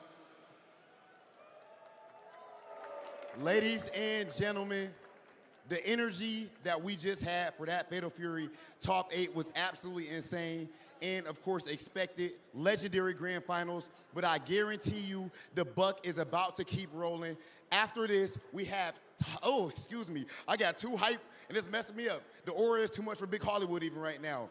Next up, we have top 8 for Tekken 8. Don't go anywhere.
Who's hungry? We're going to Chipotle. I need people on the bus now. Chipotle on the way. Let's get it. Deal. If you can guess how many beads I have, I'll commentate your Chipotle order. I'm guessing around 1,000. Now that's meaty. Of course you go with queso. That way your burrito will match your playstyle. You can tell he's been labbing that burrito technique. Now that's top tier. If you guys love Chipotle, make some noise!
SNK is one of the most influential companies in fighting games, with over 40 years of history in the genre, spanning titles such as Fatal Fury, Samurai Showdown, and The King of Fighters.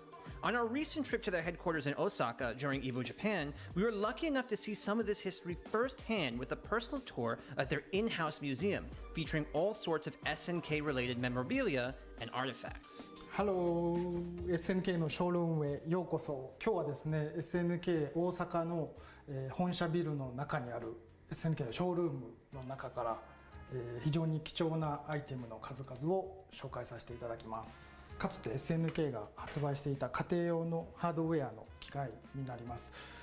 これはですね1990年に発売した、ネオジオ、それからこれが94年に発売したネオジオ CD の本体になります。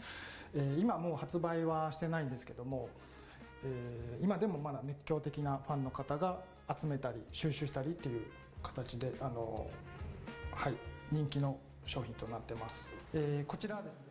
Hello, hello everyone. Welcome back to EVO 2025. How we feeling so far? How we feeling? That's right, that's right. We have crowned so many champions, but we have yet to crown our Tekken 8 and Street Fighter 6 champions, so you know you're going to want to stick around for that. However, we've also had a lot of announcements. Would we like another one? Well, you get hype, and then you receive. Let's check out a video.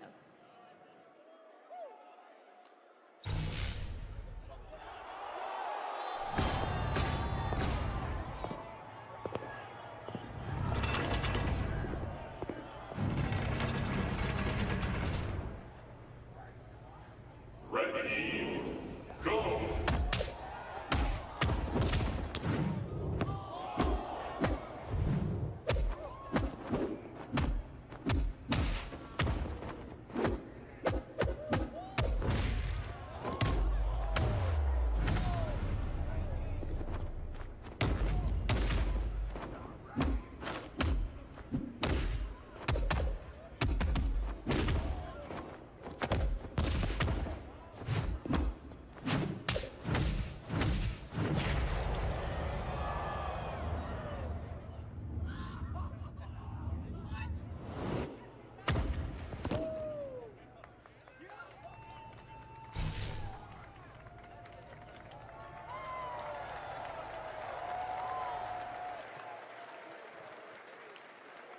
Yes, yes, yes. How are we feeling about that? Well, if you would like to hear more, please join me in giving a warm welcome to Riichiro Yamada, the producer on this new virtual fighter project.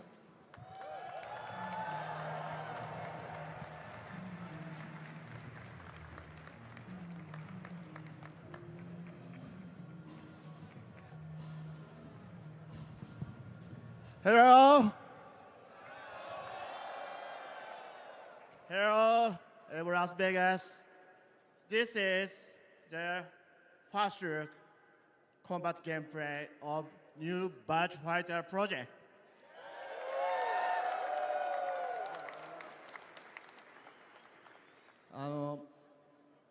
まだ開発途中のものなんですけども、皆さんにお見せしたくて開発チームで取り組んでまいりました。この場に立ててとても嬉しいです。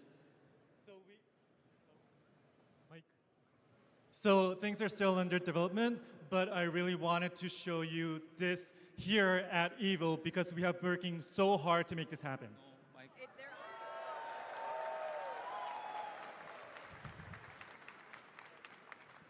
バーチャファイターの大事なもの DNA はイノベーションとそしてリアリティです。でこの大事なものを新しくしていくっていうことを我々取り組んでいます。ぜひ、期待してください。次の、東京ゲームショウではこのバトルシステムの、詳細を皆さんにお伝えしたいと思います。よろしくお願いします。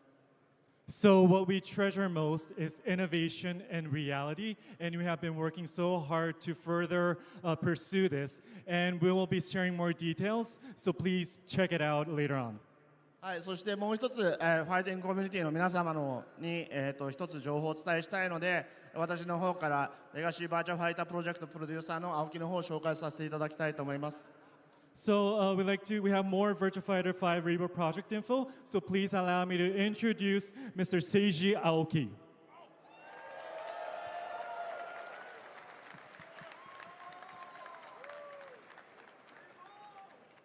Hello. Nice seeing everyone. I am Legacy Batch Fighter Project producer Seiji Aoki. Batch Fighter is back. はい、本日ですね、このエボ、2025 Day3 にて、バーチャファイター公式、グローバル大会バーチャファイターオープンチャンピオンシップ2の、グローバルファイナルに出場する2人の選手が決まりました。赤西和歩選手、それから板橋ザンゲフ選手、お二人ともおめでとうございます。So today, day 3 at EVO, officially, 2 winners have been crowned who will be advancing to the Virtua Fighter Open Championship Global Finals. They are Akani Shiwapo and Itabashi Zangief. Congratulations to 2 of them!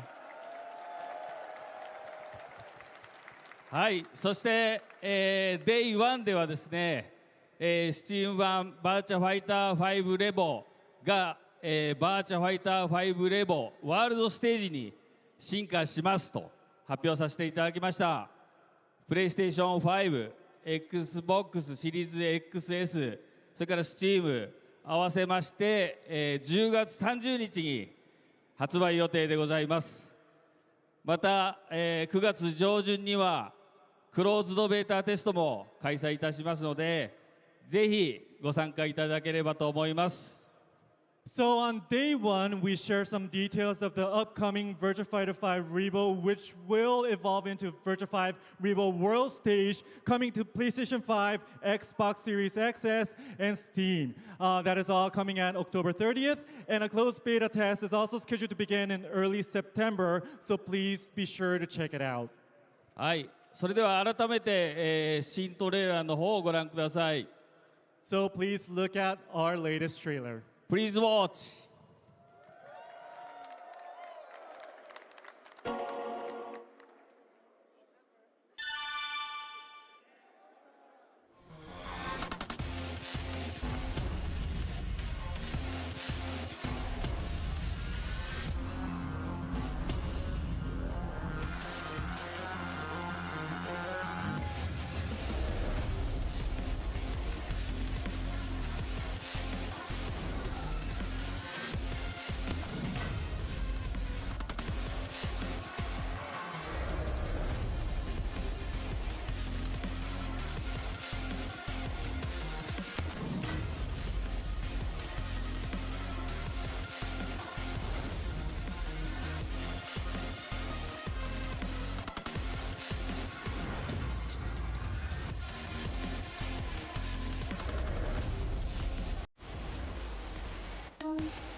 りがとうございます。バーチャファイターはワールドステージになって、ただの移植ではなく新しいモードも追加して素晴らしいゲームを皆さんに届けたいと思います。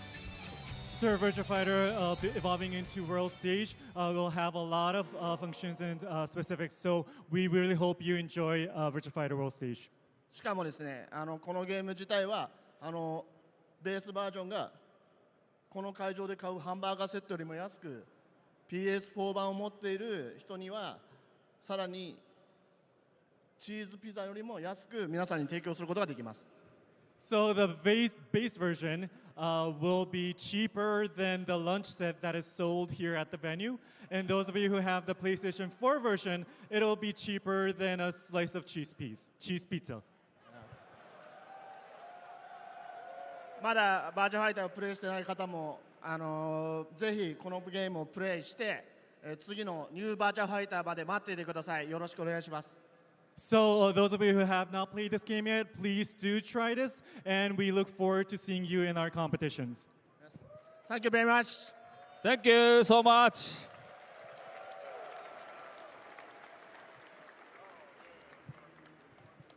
Yes, let's give it up one more time for the team. Showing up with some amazing announcements, making sure we're having a good time. And you know what else I think would be a good time? A little bit of rock, paper, scissors. Let's check out the intro. It's the EVO 2025 Rock, Paper, Scissors Battle. This year sees the return of the Wazzler, and this time he's brought a little hell. Vicious. Yipes. Tasty Steve. And the other guy. Damn, I got a little scratchy. Dude, that's the Wazzler! You don't want to mess with him. I heard he wazzled somebody so bad, they refunded rock, paper, scissors. He's never lost a battle, except for that one time we don't talk about.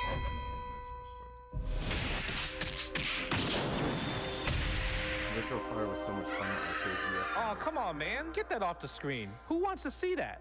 Not me. I'm pretty pumped. Oh, yeah, there was that other guy, too. This is it, the final round. Let's do a quick button check. This is what I was hoping for this time. Round 4, fight!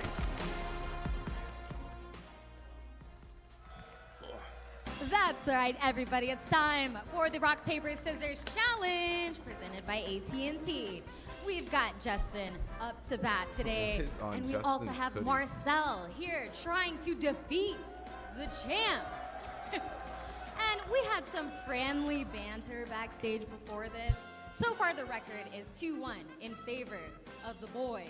However, Marcel said it's about to be 2-2.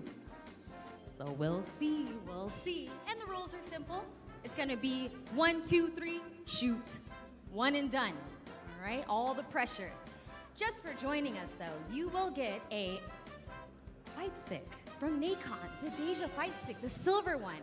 However, to raise the stakes, if you win, you'll get a PlayStation 5 Pro. So, you know, you win something either way, but you definitely want to win. And then, of course, for the folks at home, you'll be able to play as well, but I'll give you those details in just a second. Let's go ahead and get into this match. All right, it's time. Everyone count with me. Oh, no, you just gave him your energy for free? That was a mind game. Oh, he said he was left-handed? Wow. All right, this is intense already. Here we go. 1, 2, 3, shoot! Oh, 3-1, not 2-2. However, you still win the Nacon fight stick. But the PlayStation 5 Pro stays here. There you go. Congratulations. And now it's time. Yes. Now it's time for the folks at home who want to play against Justin. Now you're going to use your chat commands, exclamation R, exclamation P, or exclamation S. You're going to see the timer pop up on your screen, so you get your chat command in before it goes down. And if you win, then check the pinned message in the chat because it has a link to a website where you can win some prizes if you guess correctly. And I think it's worth it because you can get a gift card for the EVO online merch store, you can get Nacon items like the fight stick or the rig headset, so worth checking out. Are we ready, everyone at home? I'll give you a moment to think about it while I chat with Justin. How do you feel about stealing this man's energy right before the match? That was free. The problem was, he popped off. He said it's gonna be 2-2, so you know what that is? What are you standing up for? That's the real thing. Hey, it is what it is. The truth has been told. But I think we're ready. We are ready to go against the audience at home and everyone in the crowd. And here we go. 1, 2, 3, shoot! Paper. I see some papers. I see a lot of rocks. I see some scissors. But for those at home, if you won, go ahead and check out that website so that you can maybe get some prizes as well. Thank you so much, Justin. And everyone else, we're gonna head to a quick break. But when we get back, Tekkenate!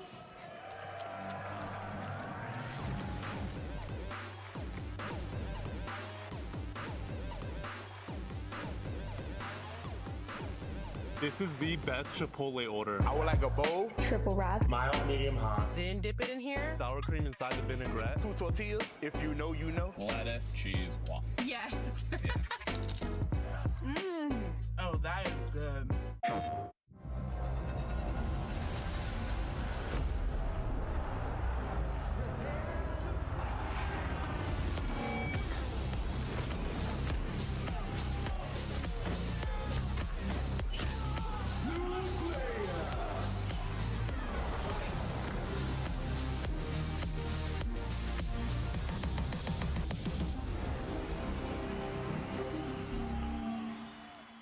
PlayStation.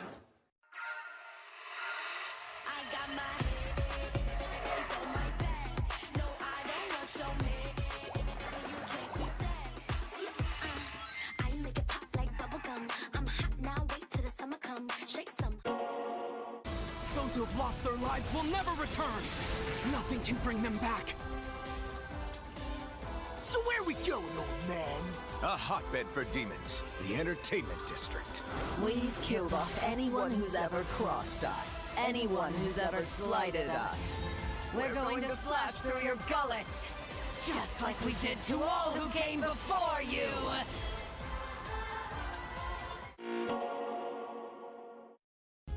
Sunglasses in the day, blue light glasses for the gaming at night. Zenny's got affordable eyewear for everyone. Vibe and style while protecting your eyes. Evo sunglasses, available now.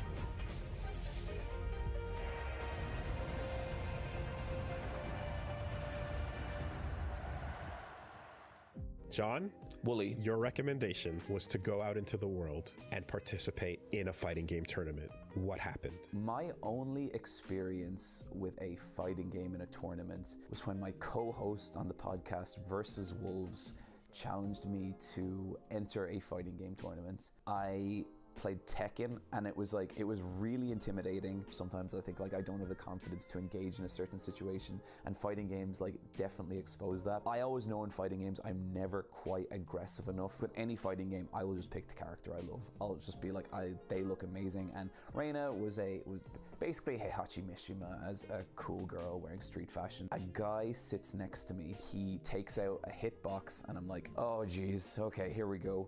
And he picks Dragunov, and I'm like, I'm dead. But then we had the first round, and I actually beat him, and I couldn't believe it. I was like, oh, whoa.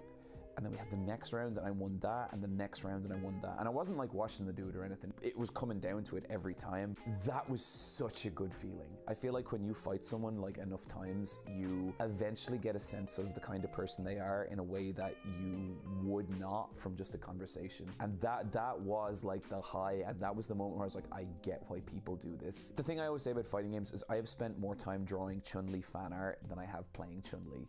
You know, and that is kind of what it is to me. It is like the aesthetic. The level I play fighting games at, I never need to be the best at them or anything. I just need to be good enough to have good matches with people I care about.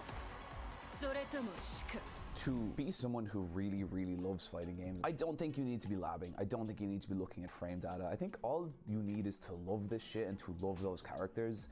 And I think especially, you know, in the last like 10 years, like the rise of social media and fan spaces, you can see that love everywhere. Like one of my favorite things is like when a new character comes out, like say Aki from Street Fighter 6, and just, you know, giving it like 6 or 7 hours and people are already doing all this crazy fan art of her. And like, I love that side of it so much. Her cutscenes, her voice acting, all the fan art of her, that is what brought that character to life for me. I've never quite nailed it down, but someday I want to do a video about like what is so fucking awesome about fighting games if you never plan on competing in EVO. There was a moment in Tekken 8, I don't want to get too spoilery, but a character takes a certain fighting stance, and the significance of them taking that stance blew me back, you know, 20 through 25 years of playing Tekken. You know, I was thinking about playing my buddy in Tekken Tag. I was thinking about when Tekken 4 came out, and like, while it's not the best game, it had the sickest aesthetic and still does. I thought about every new release of Tekken, where I was in my life and what it meant, and like kind of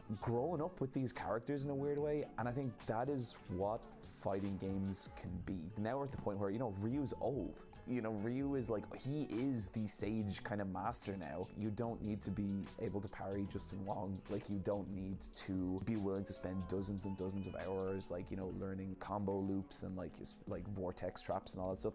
All that stuff is awesome, and it's still great, and it's still fighting games. But I think what fighting games are now is just, it's a universe of stuff, and it's something that like I am always up for like trying to get people into.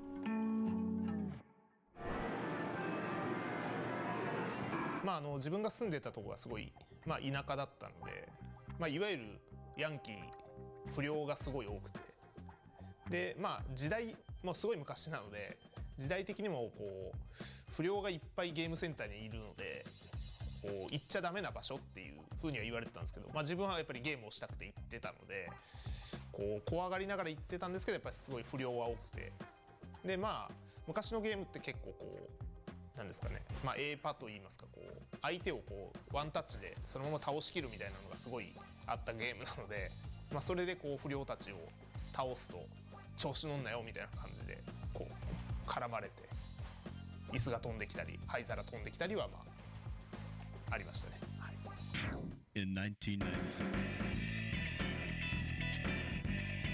先ほど言った小学5年生の時に初めてゲームセンターに行ったんですけど、その時にキングオブファイターズですね、96が一番最初で、まあ、すごいなんかかっこいい、自分子供の頃の自分からするとすごいこう魅力的なキャラクターで、まあ3キャラクター選んで遊べるっていうので、なんかすごい魅力的に感じて、はい、そこでこうどっぷりハマった感じですね。KF96 が一番最初です。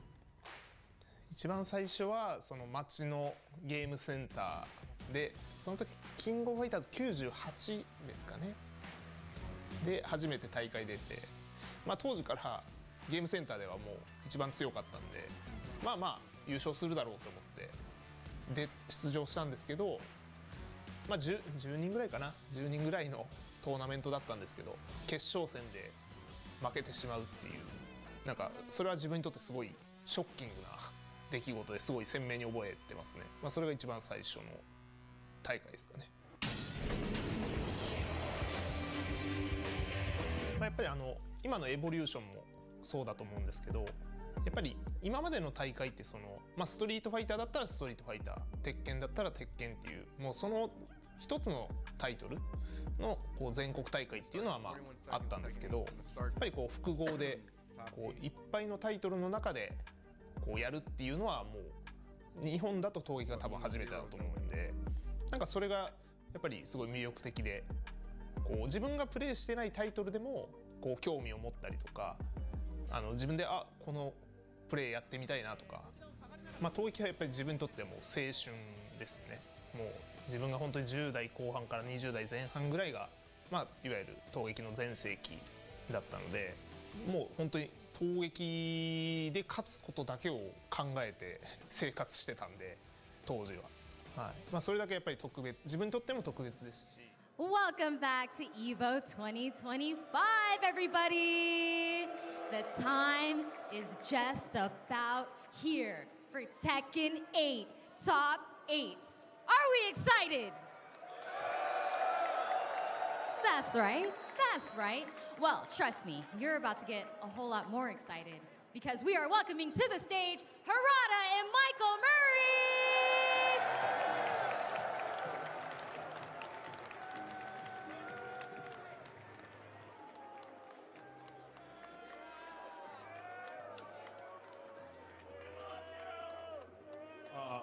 Can you hear me?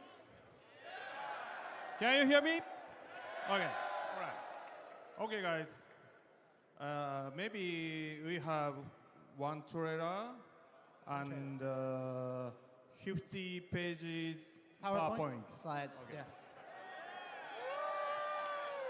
はい、というわけで、まずはね、最初 TWT の、決勝に関する情報トレーラーがありますので、まずそれを見てもらいましょうか。So first off, we're going to be showing a trailer for this year's TWT, so please check it out. Trailer, please. All right.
はい、というわけで、TWT、2025の決勝、場所はスウェーデンのメルモで、1月29から2月1日で開催されます。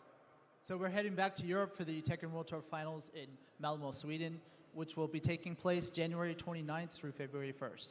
で、LCQ、ラストチャンスクオリファイ、もちろんあるんですけど、いつもならすぐエボラスベガスの後にレジストレーション始まるんですが、今回はエボフランスですね、エボフランスのニースであるやつの時なんで、10月12日に開始、レジストレーション開始されます。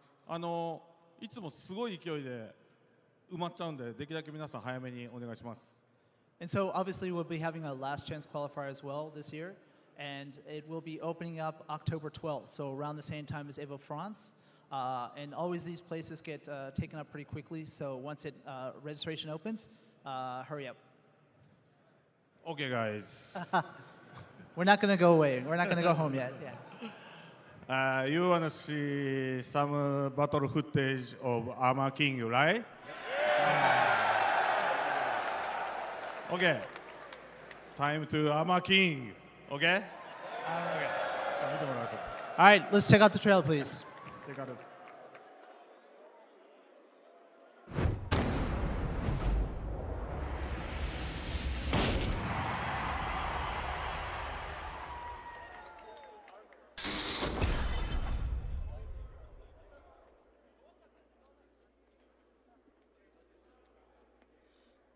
Now, let the world hear it.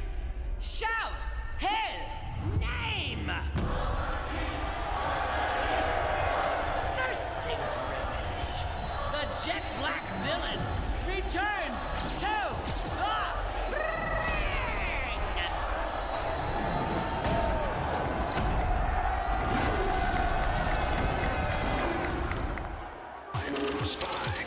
Get ready for the next battle. Section 8. New challenger. Mama.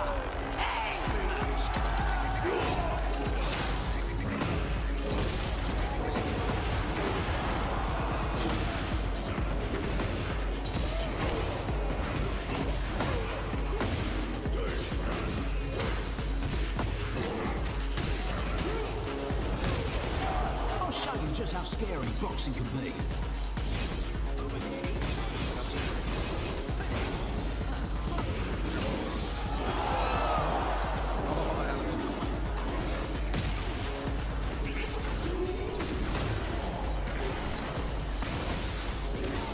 Yo, like, what is going on? What is that move? What is that?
For a second, I thought it was Christy, but we already have Eddie, so.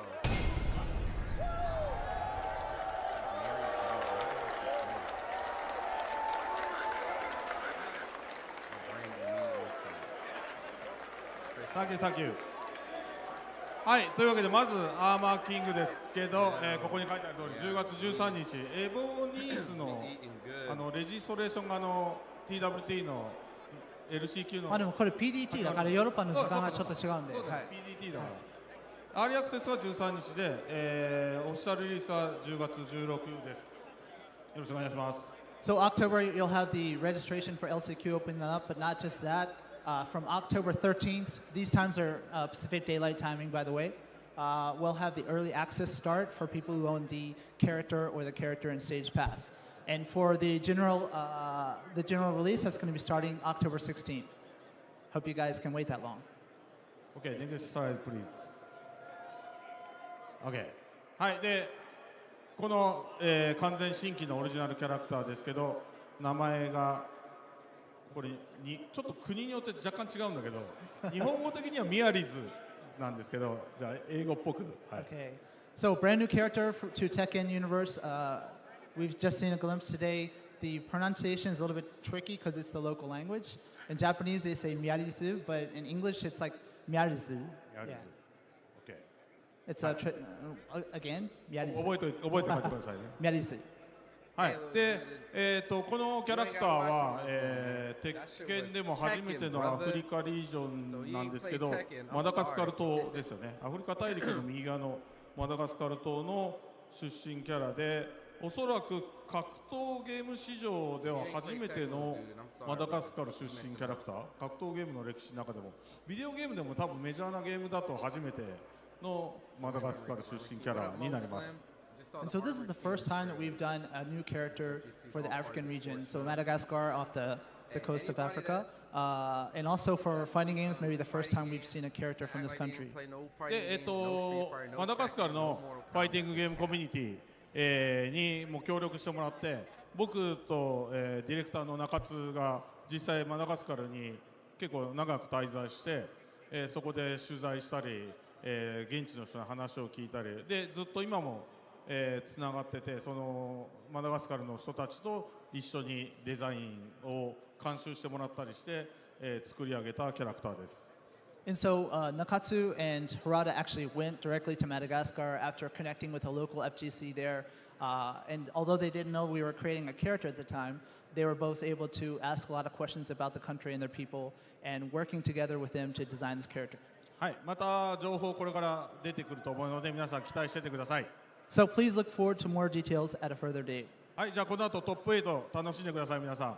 All right, let's get to some good top 8 matches. Yeah, thank you. Thank you all. Bye. Okay.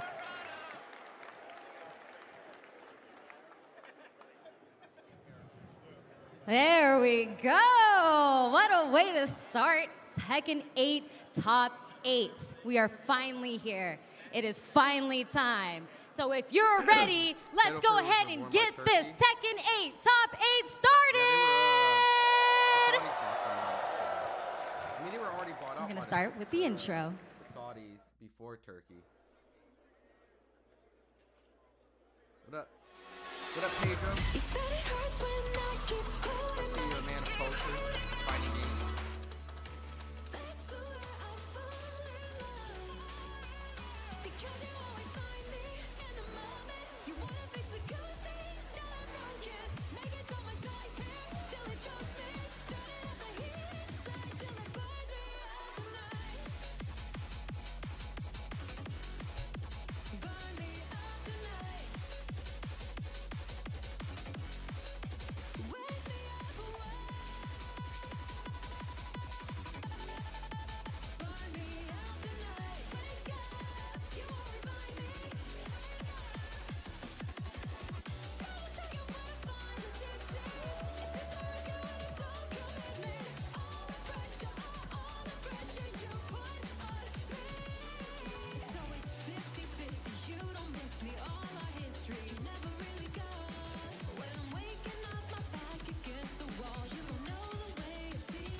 Yes! Man, that intro was sick, wasn't it?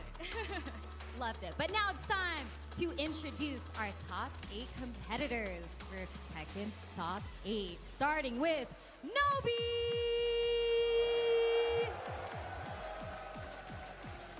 And up next, the returning champion, Arslan Ash!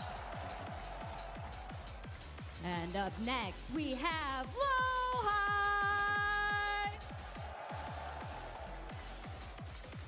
And next, Chikarin!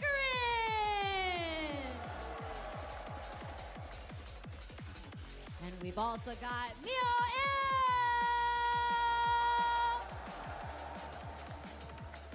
And up next, we have Mogul! And next, we've got JDCR!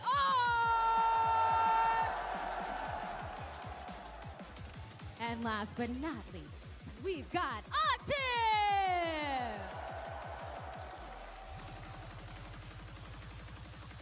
Good luck to our top 8 competitors. However, it is time to kick it to the desk. MYK, Tasty Steve, you guys are right over there because y'all know how Steve gets.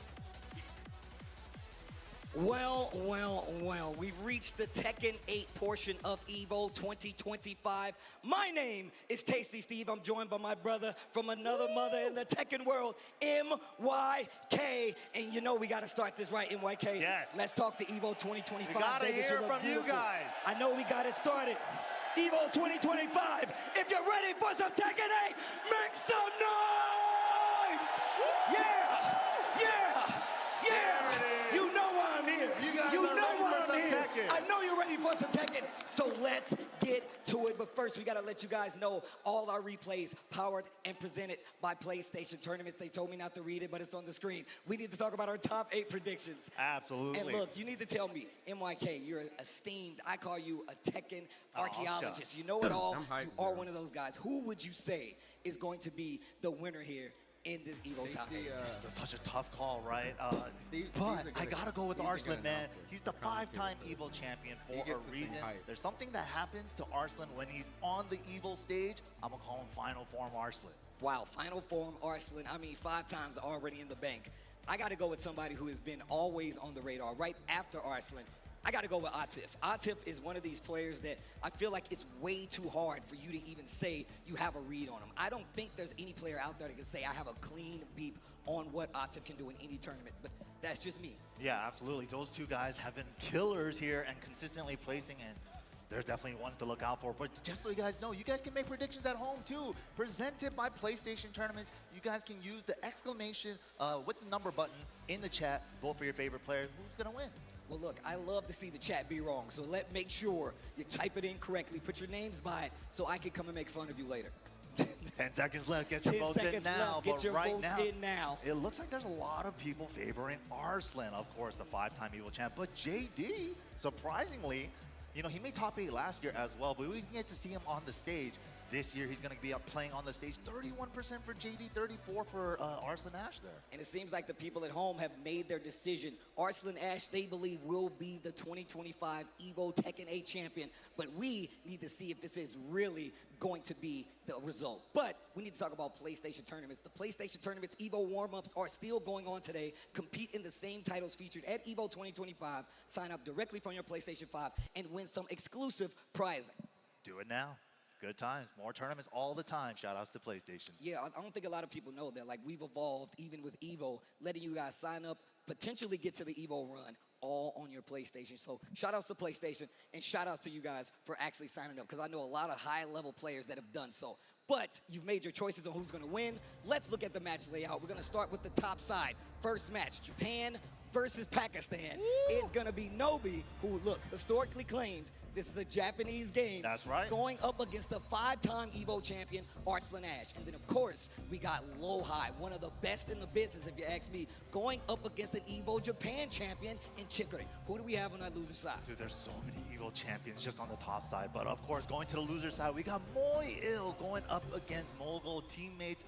Only one can move on. It's a heartbreak situation, but that's how the tournament crumbles, man. And, of course, one of the favorites from the crowd, JDCR making his reappearance here in year 2 of Tekken 8, going up against Steve's pick, Atif from Pakistan. And Atif, last year, if you guys have known his history, always making it to the grand finals, but just falling short every time. But he's such a threat to look out for. Look, I think if you're going to talk about Atif, you need to talk about Arslan first, because I feel like he kind of paved that way, opened up the floodgates for what we have been having, which is a Pakistan full-blown Tekken invasion. But I like to see it because it shakes things up quite a bit. And in all honesty, I feel like we needed that. We're going into a new game. Like you said, it is year 2. And I now feel that the players are really getting to understand the flow of Tekken 8. That's why we're starting to see a lot more consistency in this bad boy. No, definitely. Of course, some players might have needed a little more time, but now the stories are continuing. We're already in year 2, like Steve said, but let's go ahead and take a look at how Nobi-sama got here on his big victory path, presented by Zero Proof by White Claw. Of course, Nobi going up against Edge 2-0 in top 24. Round 3's Tibetano and Matsuba. I saw that match on stream, a very close one. Dawood Sikander as well. Wow. Zenzar the Fallen, and of course you can see all the other runs from Pool 1 from Nobi to get here. Look, a lot of players come out to this is the strongest tournament when it comes to people who are able to enter freely, is not locked behind points. And if you're going to do that, you got to know this man holds the lion's share of titles for Evo. He went through, of course, Mulgold, who he now is and loses, Chanel, Dapper, and then, of course, we see Sharp and Narya. And then there's a slew of other bodies by the wayside in Pools round 1 that Arslan has made it past. So now we get to the main bracket. What is Arslan going to do? Or should I say, what is Nobi going to do to stop Arslan Ash? Yeah, absolutely. That's the story of the day, right? But shout outs again to White Claw, Zero Proof for bringing us that victory pass for those players. And it's always cool to see how they got here, right? It's so hard to catch every match on stream. And of course, the brackets and stuff like that. But Nobi, these guys have had a history against each other. Earlier this season, Nobi was rocking a lot of the Lars. He's still playing a little bit of the Lars right now. Yeah. But Lars got touched up a little bit more recently. He tried Steve most recently, from what I recall, last time he ran up against Arslan, and the set was very, very close. I mean, that's the tale, I feel like, of Tekken 8. Like I said, it's a race at this point to see who understands it most. And of course, Nobi is always okay with either switching or sticking even more so to some of those characters he feels more comfortable with. Lars did definitely get some love, and he is definitely more annoying in this time. I mean, his stances, his up-close pressure, it becomes a problem. But what do you do to stop that offense? I'm pretty sure Arslan's gonna poke it to death. But we're gonna get into our first match. Evo, before these guys get into it, make some noise as we get started for this Tekken 8 Top 8 here at Evo 2025. You guys are lovely. I'm gonna be talking to you all night. All right, here we go. Nobi-sama from Japan going up against Pakistan superstar Arslan Ash, bringing out the Lars in game number 1. Match 1, game 1, let's go. Look, Anna has been a nuisance when it comes. Since season 2 has released. Since she got here, huh? Since she got here, exactly. she was a nuisance in the last game too, to be honest. But here we go, while sending 2 to dynamic entry to create some space. Gets the whip punish. Using stances early already. I like the low post. This is exactly what I was expecting to see. Down jab, one of the major counter options in this game, but it's a little scary to do when you're fighting against a character like Anna. Yeah, finds the counter hit down forward 2, but Arslan cutting off all the stance pressure with down back 1, which is a very unconventional choice for Anna. I'm telling you, I feel like he knows that the stances are going to be an issue. Some of these slower pokes are really going to gunk up the gears that Lars likes to play. Yeah, we're seeing a lot of down jab challenges from Nobi trying to steal his turn back, but that's Anna's 10-frame counter hit jab. And Nobi just swinging, he gets the float. Off Big the side. damage. No, didn't get it. Didn't get the full combo on the Ball back. pressure for Nobi. Scary business. Shoe shine. Trying to waste Arslan's heat. Heat burst. Oh, what a trade. Huge chunk of damage in Arslan's favor. You can see that Arslan's continually going to these strings, and it's really clipping Nobi while he's trying to get his game in. Nice, goes for the string. Delay on it, the armor gets the punish. That's the Arslan style, right? He plays both the Williams sisters. He just wants to stick onto you with like glue. Jabs, down forward 1s, a couple of lows. Look at this style right here. Range 0 all the time, but second hit counter hit for Nobi. What a confirm, okay. I like how he's delaying it. Big damage here. First activation Take her to the wall. Goes for the old school wall combo. I like that. Old dog, no new tricks. Heat dash. Down 2-0 on block. Look at the pressure. Block. Oh my God, he finished the string. He's healing what with the sidewalk around the sweep. The third dimension, it's Tekken 3D. is a 3D game. Lars Clef Cannon. The L Clef. Oh my God, the The swipe. waifu punish. Instead of actually going for the punish, go for the sweep. Arslan up 2 rounds, getting the full combo extension here. She's got a little wall carry herself. Okay, the 1-2. Okay, nice. Nice block, too. Tries to duck and delay it, hold the shotguns. Yeah, free chip there after the 1-2-1. Oh, a little flash duck. Didn't get the punish, though. Out of range. Great spacing, though. What a down jab, saving his life. Okay. Oh, I like Give me that. Oh, wait a minute. Get up, he says. Good Oki. Trying to steal back the second round in the first game. The waifu punish isn't enough with the rage art. Not quite. What a block. He went for the wall instead. He went for the wall instead. 2 rounds apiece. Game number 1. Already contention. Oh, here we go. And this time, not getting hit by the last part of that string. The sticky play style from Arslan, just staying on him. And finishing the string. Once again, he's catching Nobi, trying to move in the backfield. No breathing room for Nobi. Gonna steal the trip and the block on the down back. Oh wait, big drop on the combo, opportunity. And the low parry here from Arslan. This is gonna get him in Wait trouble because a Nobi minute. with this big combo. Yo, the Power Ranger fighting style. The down for 1 string, the low. He didn't see it coming. Got Oh my God, the booty heat dash to take it 14 framer. It's a fast one. The booty heat dash. I gotta remember that. It's not a bad way to go. It's not a bad way to go. Not a bad way to go. The booty heat dash. I gotta remember that. You got it, NYK. Him to the wall. Pretty but good. I need somebody to send that to me ASAP. The I know booty in heat hindsight, dash. you I- could have raised crouches still, man. It's actually really good. Oh, I'm bro, it's really telling you right now, when That you see her round use had the to move, hurt. you do see she gets an actual full combo off of it, especially when Arslan she's Ash, elite, you know one of what the I main mean? parts of it. And now we're going to the anniversary Pac-Man stage. The song is ridiculous. What, 5 floor blasts in this bad Downstairs, boy? yeah, floor break upstairs, 5 floor blast downstairs. Here we go. Game 2.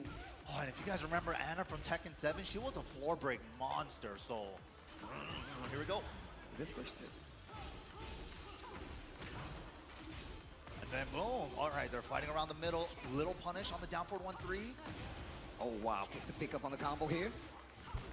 Still has heat left. And the burst activation to get a little more carry. Sidewall, keeps it safe. Wow, gets a lot What from the the- sidewall. What? The damage was crazy. Stand on the wall. Definitely catching up to him. Clutch block for Nobi. Whoa, clutch rage art. Yo, watch my man hop in the DeLorean after the lightning strikes. 88 miles. Steve is a funny commentator, man. Watch out. Wow, the interrupt, no fear, interrupting the running one immediately after the rage art. Man, the thing is that Arslan is really mixing up when he's going to finish these strings or not. Clean with punish from Arslan Ash to the wall. Trying to fish with that arc blast. Got him in trouble. Yo, does Anna Okay. like Lars Clef Cannon, is there hella engage. chances he's switching in? Oh, wow. 'Cause I haven't Trying to played catch him Anna. ducking right there. Not expecting the low. Arslan with the offense. Sidestep to keep the wall. Okay, the shoe shine, what are we Lars doing? has Side hella, step 2, like, plus step frames. back. I like Guaranteed. that. Great defense on the side of Nobi right here. Goes for the low. Arslan just staying grounded, just trying to wait out the offense. Defense looking really solid. I like that. You see how he's delaying the string? He knows he can duck it. What a trade. Both exchanging pokes. Saw Arslan's turn right now, though. Gets clipped trying to step.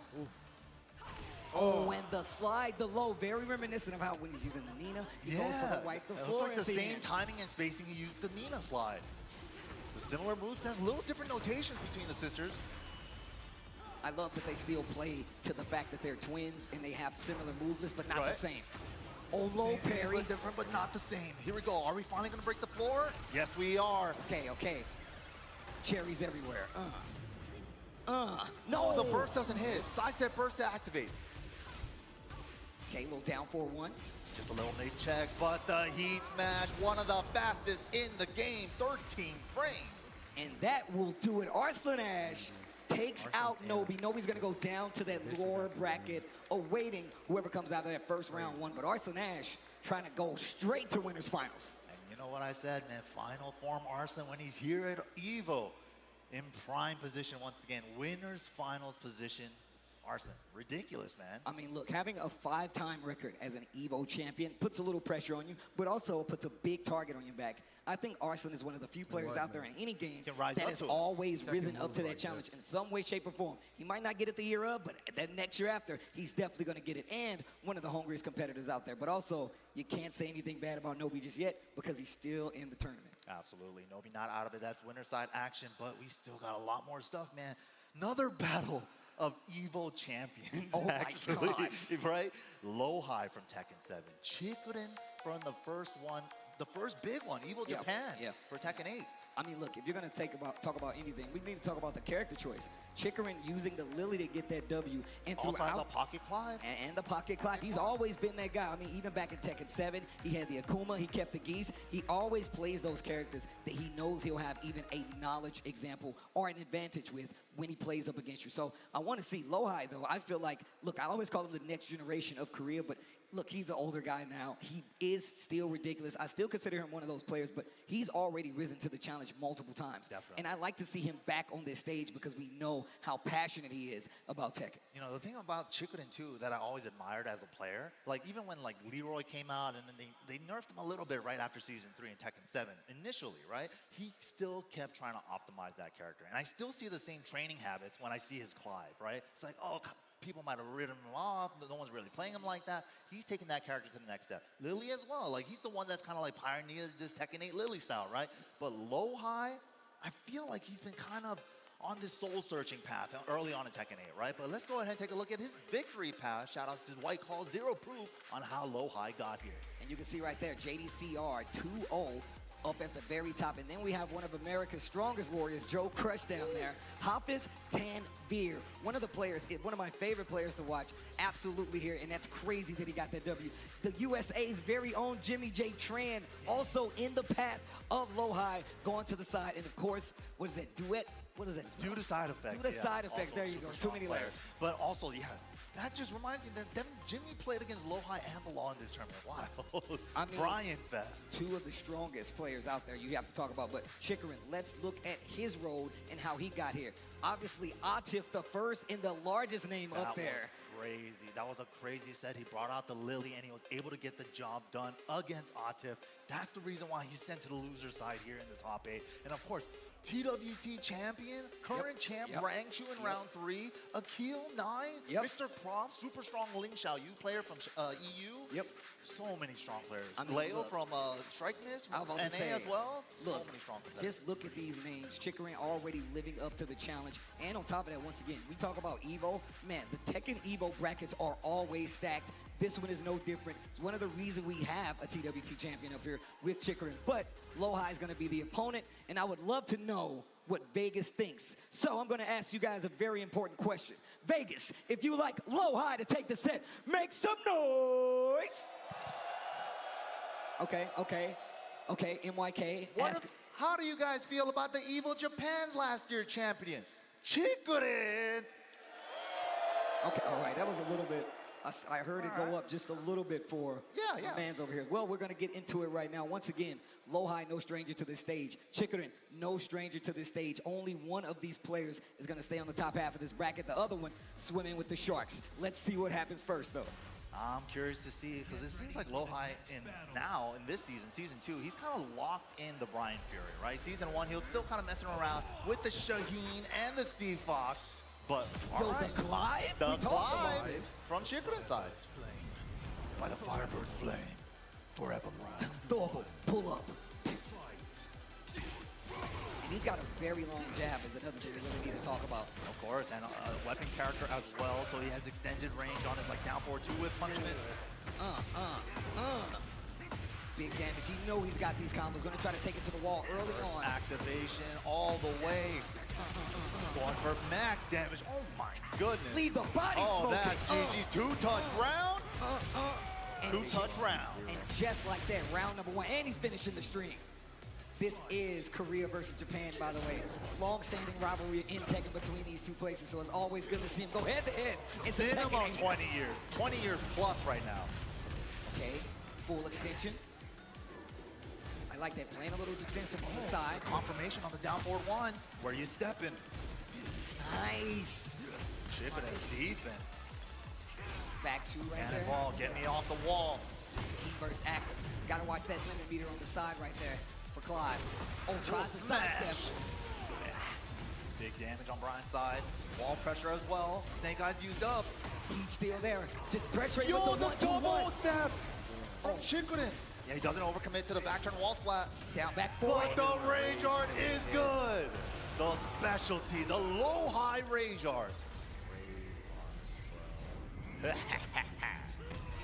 Yo, I like how he does it. Yep. Torgal. Torgal's like, I'm here if you need me. I'm here if you need me. Wow, Look a little at the shimmy. Give me that counter hit. Look at Steps though from Chikurin. Wow, ducks the high. Machine gun blow.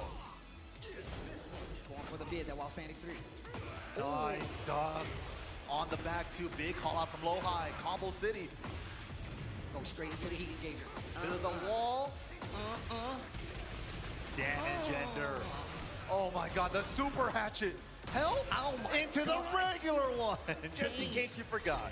Game number 1, low high. This is exactly what I'm talking about. Low high, look, we say the Sharks bracket is down there, but this guy smells blood. If he feels like he has the advantage, he will turn on the offense, pedal to the floor, nothing but gas. That's what he wants to do, man. And the Brian Fury is getting it done. He's locked it in with the Brian. And I kind of miss the Shaheen, but his Brian is doing work. I mean, look, I feel like he does the thing where he has a matchup that he feels like benefits Shaheen. He would 100% switch. But I love the fact that he does commit. And anyway, he's doing really good in his matchup. Seems like he understands the Glock matchup. He's like, I understand. You gotta do your thing. Nice confirmation on the down forward 1 again. Okay, starting with the string and these quick sidestep left. Yeah, to avoid the down forward 1 now from Chikurin inside. First hit, counter hit. Still got hit by again, and he's covering the hatchet as well, so he's covering multiple options that Low High wants to do.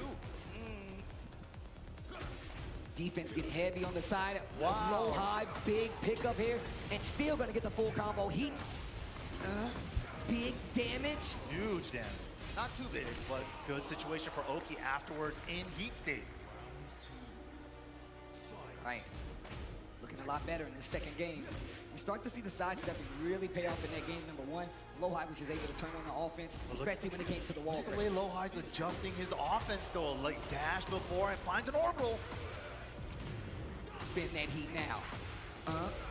Big shoulder takes the Oki. I like that. Yeah, when you go for the recommender, that's a taunt setup. So the kip up and the smash though from Low High. Breaks the glass, steals the round, 1 round apiece.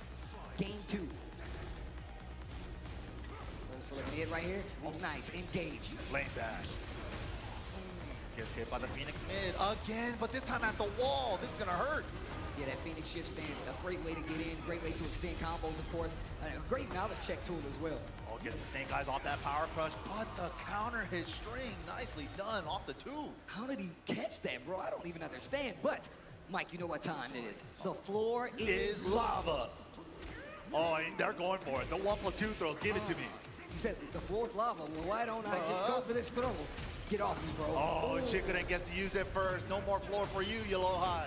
And now, big damage starts to flip him over, set him up. Oh, Northern Cross fighting off the wall. Phoenix shift. Deep burst into the 4-2-on-2 incinerator. Get me off. Okay, down 4-1. Smash is good. Clipped him. Spins it all. Wow, that was so far. No heat on either side. The back one. Counter hit, big back one. To the wall. I love that just to get the carry. Little fake out with the like duck. Chikurin's round. Nice. Wow. The down 4-2. He's just reaching for it. That's crazy. That weapon down 4-2, that little extended range. Even though he's used the bottom of the sword, he's still down 4-2. That little extended range. Even though he's used the bottom of the sword, he's still hitting it like the 2 of those in that game. That really saved him. I mean, if you go back to the first game, he just sidewalk down 4-2 just to get the launch, and he's consistently doing that. He knows that a lot of the strings he's doing is going to keep pushing another way. He'll hold that sidestep. You know, a lot of times you want to in-tech it, you want a defensive quick sidestep block. He's like, I'm just going to 3D walk all the way around. Hard commit walk. He's like, I know the moves you're trying to use. Down forward 1, hatchet kick. I'm just going to hard walk left. But Low High, stepping off stage, I think should get a little bit of coaching from me. Oh, wow. Or, no, Infested, actually. No, that's definitely Infested. Yo, Vegas, you enjoying this tech? Make some noise for me one time as we wait for these guys. That's what I'm talking about. Staying awake, stand with me. Don't worry, we got games after this too. But I love the fact that he's taking time to get a breather, get a little bit of coaching, get a little more confidence, and on top of that, you can kind of ice your opponent a little bit. That's definitely a strat. Get a strap, get a tip or 2 for yourself, ice the opponent. Man, Get that 1 minute timer, use it. Chicken. I love that he's stuck with the pad through and through. That's right. You know, we were just assuming that he had a kid and he just like can't play at night on the stick, but he's just full on moved on to the pad. Just saying, you moved on. Yeah. No, stick player for years, man. Right? It just hurt my heart to hear you say moved on, but here we go. The final game between these two, Low-High versus Chikurin. Oh, nice block on the low. Punish as well. There it is, that 8-way walk again. Yeah, just so confidently walking left. Full crouch down. Power crushes the burst. Finishes the stream. Trying to get a reaction out of Low-High does not work. Rest of that heat is about to be done. And I love that Chikurin is attacking because he knows that he wants to take his turn back with heat. Activate heats of his own. Here comes Chikurin. +4, can't go anywhere. Okay, okay, all right. Low-High, all right. Gotta make some adjustments here. Once again, recovers crouching, so jet upper's not gonna be able to punish that. He's trying to find a way, which way to move. He's getting clipped, 4-2-2-2, 4-2-2-1. Yo, get over here. 1+2, all that stuff. Just clipping him. Still gets that spin on the wall too, big damage. Pressure still there. Crouch low, wall pressure. Ooh, the back one. Switches the wall positioning. Oh, but the throw messes it up as well. Breaks it. Oh, flame bash, heat dash, mini combo. Wow, the 1-1 challenge, and Chikurin now on set point. Uh-oh, this is not looking good for Low-High. Once again, this is winner's side, but you want to keep that momentum. Yeah, you want that extra life. You want to be on the winner's finals. Oh, and that's going to be the wall again. Every time he's going for the Phoenix shift. Low-High's just been not guessing right. Oh, Thorgal with the pop-up. Oh, he's behind him, though. He's still Wait getting a minute. combo. Okay, wait a minute, finishing the string. Low-High getting clipped by quite a bit. He is in a dire situation. Chikurin with the sidestep. Step with the burst. But Chikurin keeping the pressure going. Heat smash off the wall. Still alive, still has a chance, and he still got rage. This is not over just yet. No recoverable Oh, he life. starts flying. Look, catches him with the incinerator. We already used the wall. Oh, safe mid. And the challenge with the 14 frame down forward 1. Great stuff from Chikurin there. Going on to winners finals in the way that he turned that around. I mean, if you just look back at the fact that that first game looked like Low-High was about to bully Chikurin. And Chikurin, one of those well-collected players, he's one of those people that will always try to recalibrate, take his time, and then go back in. And I think instead of getting iced, he actually gave him time to collect himself. Absolutely, and also the confidence in his movement, man. Like the way he was just freely, like not even, a lot of players, they just do a small little side step into block to not get clipped by anything. But this man's was just walking, sidewalking, and he's just like, you're only gonna use down forward 1 hatchet? Let me get around you. You see how Mike is moving on the stage? Tekken players act out the moves in real life. Yeah, we do. Yeah, the Chin electric, forward, yeah, the forward foot, we have to. That way you know exactly what move we're talking about. But no, man, you're 100% right, man. Just the way that Chikurin was approaching and making sure, he's like, you know what? I know that you're gonna be weary of this matchup. He has a long-range move. You talked about how he has that weapon range. That is a big thing, especially versus Brian, because it takes a couple of your weapons away. You're gonna second-guess doing while standing 3 quite a few times, and just some of those moves that Brian likes to go to, and I think that's why he focused predominantly on the down forward one to make stuff happen. Yeah, but of course, like you're trying to get in your optimal range for Brian. That means you're giving up more time to get there and stuff like that, while Clive's already playing at his spacing.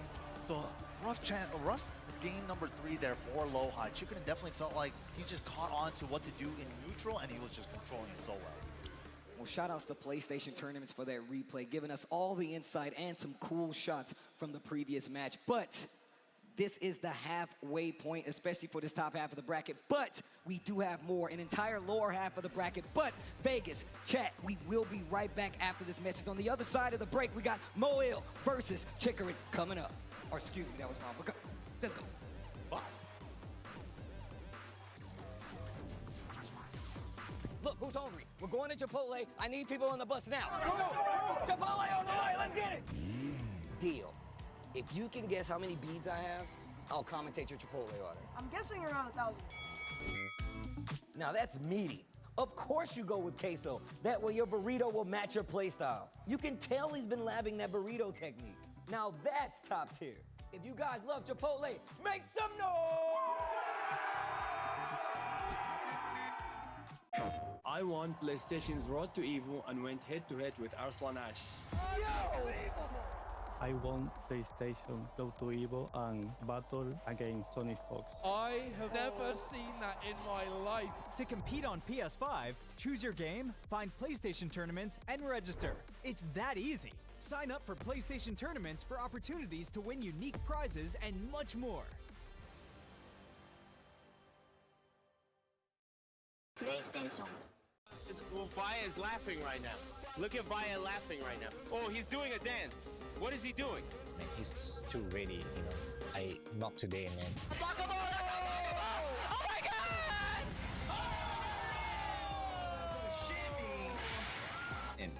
参加して、でその時にまた賞金額が上がって、いや気持ちは調子良かったですね。So it's much more than just playing. It's being a part of this community.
And we're back here for top 8 action at EVO 2025 Las Vegas Convention Center.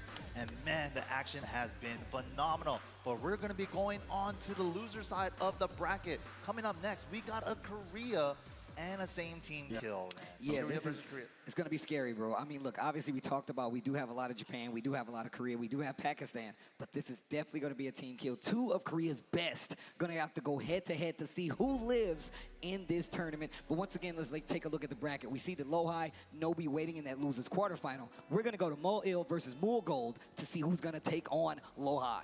Yeah, absolutely. This is how the brackets go sometimes. You got to run into your teammate, your best friend, your training partner, and it's on the loser side, so one of them can't be moving on. Well, look, let's take a look at the victory path presented by Zero Proof White Claw. Shout out to those guys for hooking us up. Let's take a look first at Edge, one of the people that he beat, one of the strongest contenders out there. Yeah, when it one comes of the best Hwoarongs in the world. I mean, it's under one of the arguments that you can say. iMusician, of course, another player, I mean, considered maybe the best Yoshimitsu in the world. Definitely. Then we have Pena, another one of the best players in the world. And then, of course, we got JDCR, and then we have Khan, Watanabe, and Aru Run. All these players are ridiculous, by the way. That is a crazy run. Moil is one of these players that you've been seeing throughout the year who has always been kind of sneaking further and further into these top 8s. Yeah, and just now, outside of that top 5 discussion. But coming up is Mogul, one of those players, man. Look at his run, top 24. He had Bilal, Arslan, Ash, and of course that's the one who sent him to the loser side against Arslan, 5-time Evo champ. Mangja and Tomoriru in round number 3, super strong Steve player, and Glider as well, super strong Lily player. So none of these guys had an easy road here, but this is it. Well, shout outs to White Claw, Zero Proof, for giving us that road to victory. Obviously, once again, this is the loser side. Moil's one of these guys who does have multiple characters. Yes, Mulgold does as well, but I wonder what characters we're about to see for these two. Once again, tournament lives are on the line, and this means one of them is going home. And this is also a Master Plus level event for the TWT. So the winner of this championship gets double the amount from a normal Master level event. So, and also they're counted in different point categories. So you want the best report card on this. Points are on the line, guys. That's what I like to hear. Las Vegas, make some noise as we get into this next match. One of these players is going home. One of them will not survive. Oh, man. Here we go. Only one can be crowned champion. Mulgold versus Moil. Going to the Phoenix Gate right now, and he's going to the Jack. One of these characters that we don't get to see as much. However, Mulgold in the Claudio has been one of the characters, one of the players you've seen in quite a few top 8s. Definitely. And right there. Nice punish on the back 4-4, trying to mix up the high extension. Oof, shoulder to the wall. He went into crouch engage, made him think about the full crouch low, and then did the running shoulder. Had a lot of heat burst left right there, What but a drops the pickup. combo. Recognized it wasn't gonna hit. Smart choice. And the extension, just frame block, not there. Open chest, big damage on the wall. Oh my goodness, with the heat dash to secure it. Good first round for Moyil. All right, he needs to be careful on this stage, these walls. What an option round, start forward 1, catching him out of the air on the running 2. Oh, the shoulder charge, the after charge. Nice break this time. Does not want to get hit back on that wall once again. Quick tag. Ooh, what a trade. And you want to start seeing these back ones coming into play from Claudio. Make some noise! Oh, charge it. Back to the wall. What are you going to do with this pressure? Oh, the 1+2, nice punish, optimal punish, and we get a starburst install. Oh, the bubble, red bubble. The most dangerous of bubbles. That's an angry ass bubble. Hop kick. And still has heat. There we go. To the wall. Spicy. Big damage on top of that. Oh, Blue Moon burst, a hit grounded, and he still got one more in the chamber. Uses it on the fidget spinner, no go. 10 seconds left on the clock. Done. Clutch City for Mogul. And take the rage right to close it out. Nice, simple, and clean to make it an easy win. Staying sharp, even with the life and time dwindling down, Mogul gets the round. Okay, Mogul, a young player, but a ridiculously strong player. Oh yeah, he's so sharp. And he has, yeah, like you said, power of youth on his side. That's a bad combination for his opponent. I mean, I remember Super ATL tournament last year. Me and you were actually calling that. Mogul, one of the strongest contenders when it came to that entire bracket. Exactly. He was unstoppable. And he's only went up since then. I mean, now in this top 8, and still one of the lion's share players with the most points on the TWT leaderboard. Right. Definitely a threat. So what a step with Jack. Side step right. Heat stomp again. How do you get up? Tech roll. Okay, little down jab. Oh, and armors through it with the Gamma Howl. Mogul then trouble the high burst. Big damage off the wall. Is this enough with the rage? It's hella enough. Joshua into this, the light of Sirius. Wow, you're calling out the move names, huh? All right, okay, all right. Heat me a potato. Heat me a potato? He's just asking, let me get a potato. Yeah, potato please. I don't even know how these guys are still fighting. There's 2 giant monsters in the back. The icons in the background going off. They should be friends, man. Right? Also, you do get a floor blast on this stage. Yeah, very dangerous. Finishing the string with the back 3. I like that. Jack got a couple throws to be able to do that, to make the chunky throw a launcher.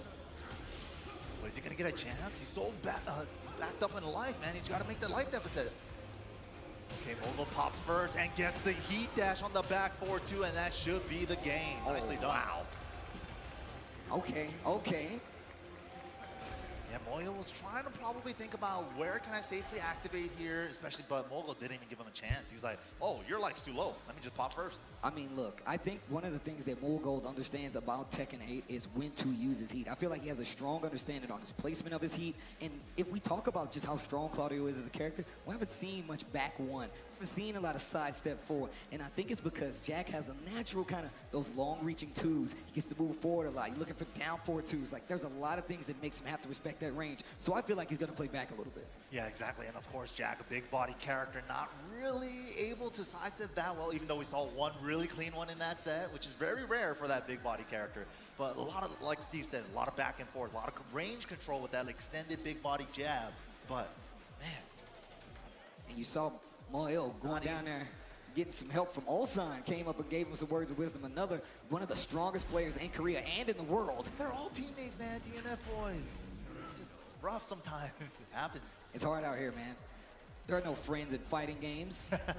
You gotta beat everybody if you want to be the champion. That's true. Only one. Only one. Mike, I'm saying if we ever got to this point, I would hope you just beat the sleeves off of me, bro. I'm gonna try to I hope you do the same to me too, Steve. And that's how it I wouldn't have it any other way, man. There are no friends in fighting games. None. That's a real friend. That's a real friend. Here we go. Oh man, the mid checks, jab checks. Small attack in right now. I like the running 3 right there to kind of start that offense. And now we're starting to see more of the running 2s. Clutch throw break, counter hit throw too. Nice punish on the hop kick. But still gets that side sexy switch. Put him in a blender. Mike, please, that noise. Please. Big combo. Oh my gosh. Oh, is it the real one? Oh, he got counter hit, so it made it a launcher. Big damage. Ow. Full charge again. No, he Faked lets it it out, rock. but that one doesn't splat anymore. But the low smash is enough, especially with the counter hit. Low smashes in this game, bro. So sneaky, man. They're so nasty. Engage. The stomp. And now look at that. A little slower, but back three in the mid-game. The guard crush. The gamma, how he's trying to mob. Nice. Goes into the stance. Combo. And just tacking the legs. Wow, just outside of the red bubble range. And with punish, a nice confirmation off the down forward three. And I like that, the awareness to pop the heat on the wall. And Yo, he's still adjusting the combo. What is this, KYSG combos? Again. And he knows. And look, wait, he didn't get the heat dash and he missed the combo. That was the game, that was the round. And he didn't break the two throw. Once again, it's used for switching sides, but he didn't break the normal throw, so he died from the 1 round apiece, game 2. He was definitely shook that running 2 heat dash didn't get there. Hands off, bro. Wow, what a trade. Fortunate. Oh, run into my launcher, please. Down 4-2, full launch, take him to the wall. Good keep out from Moyo. Wall damage, the T7 wall combo. I like how we getting a lot of nostalgia combos here today. Yeah, right? The old school wall combo. Second burst wins. Okay, no duck on the high, but a down jab to stop the pressure. That low heat smash. That pesky low smash with Joshua assist. What is this? You sounded like somebody who's played this Final Fantasy. I'm telling you right just now. the intro. Oh, nice whip punish with the smash. Drops it on him.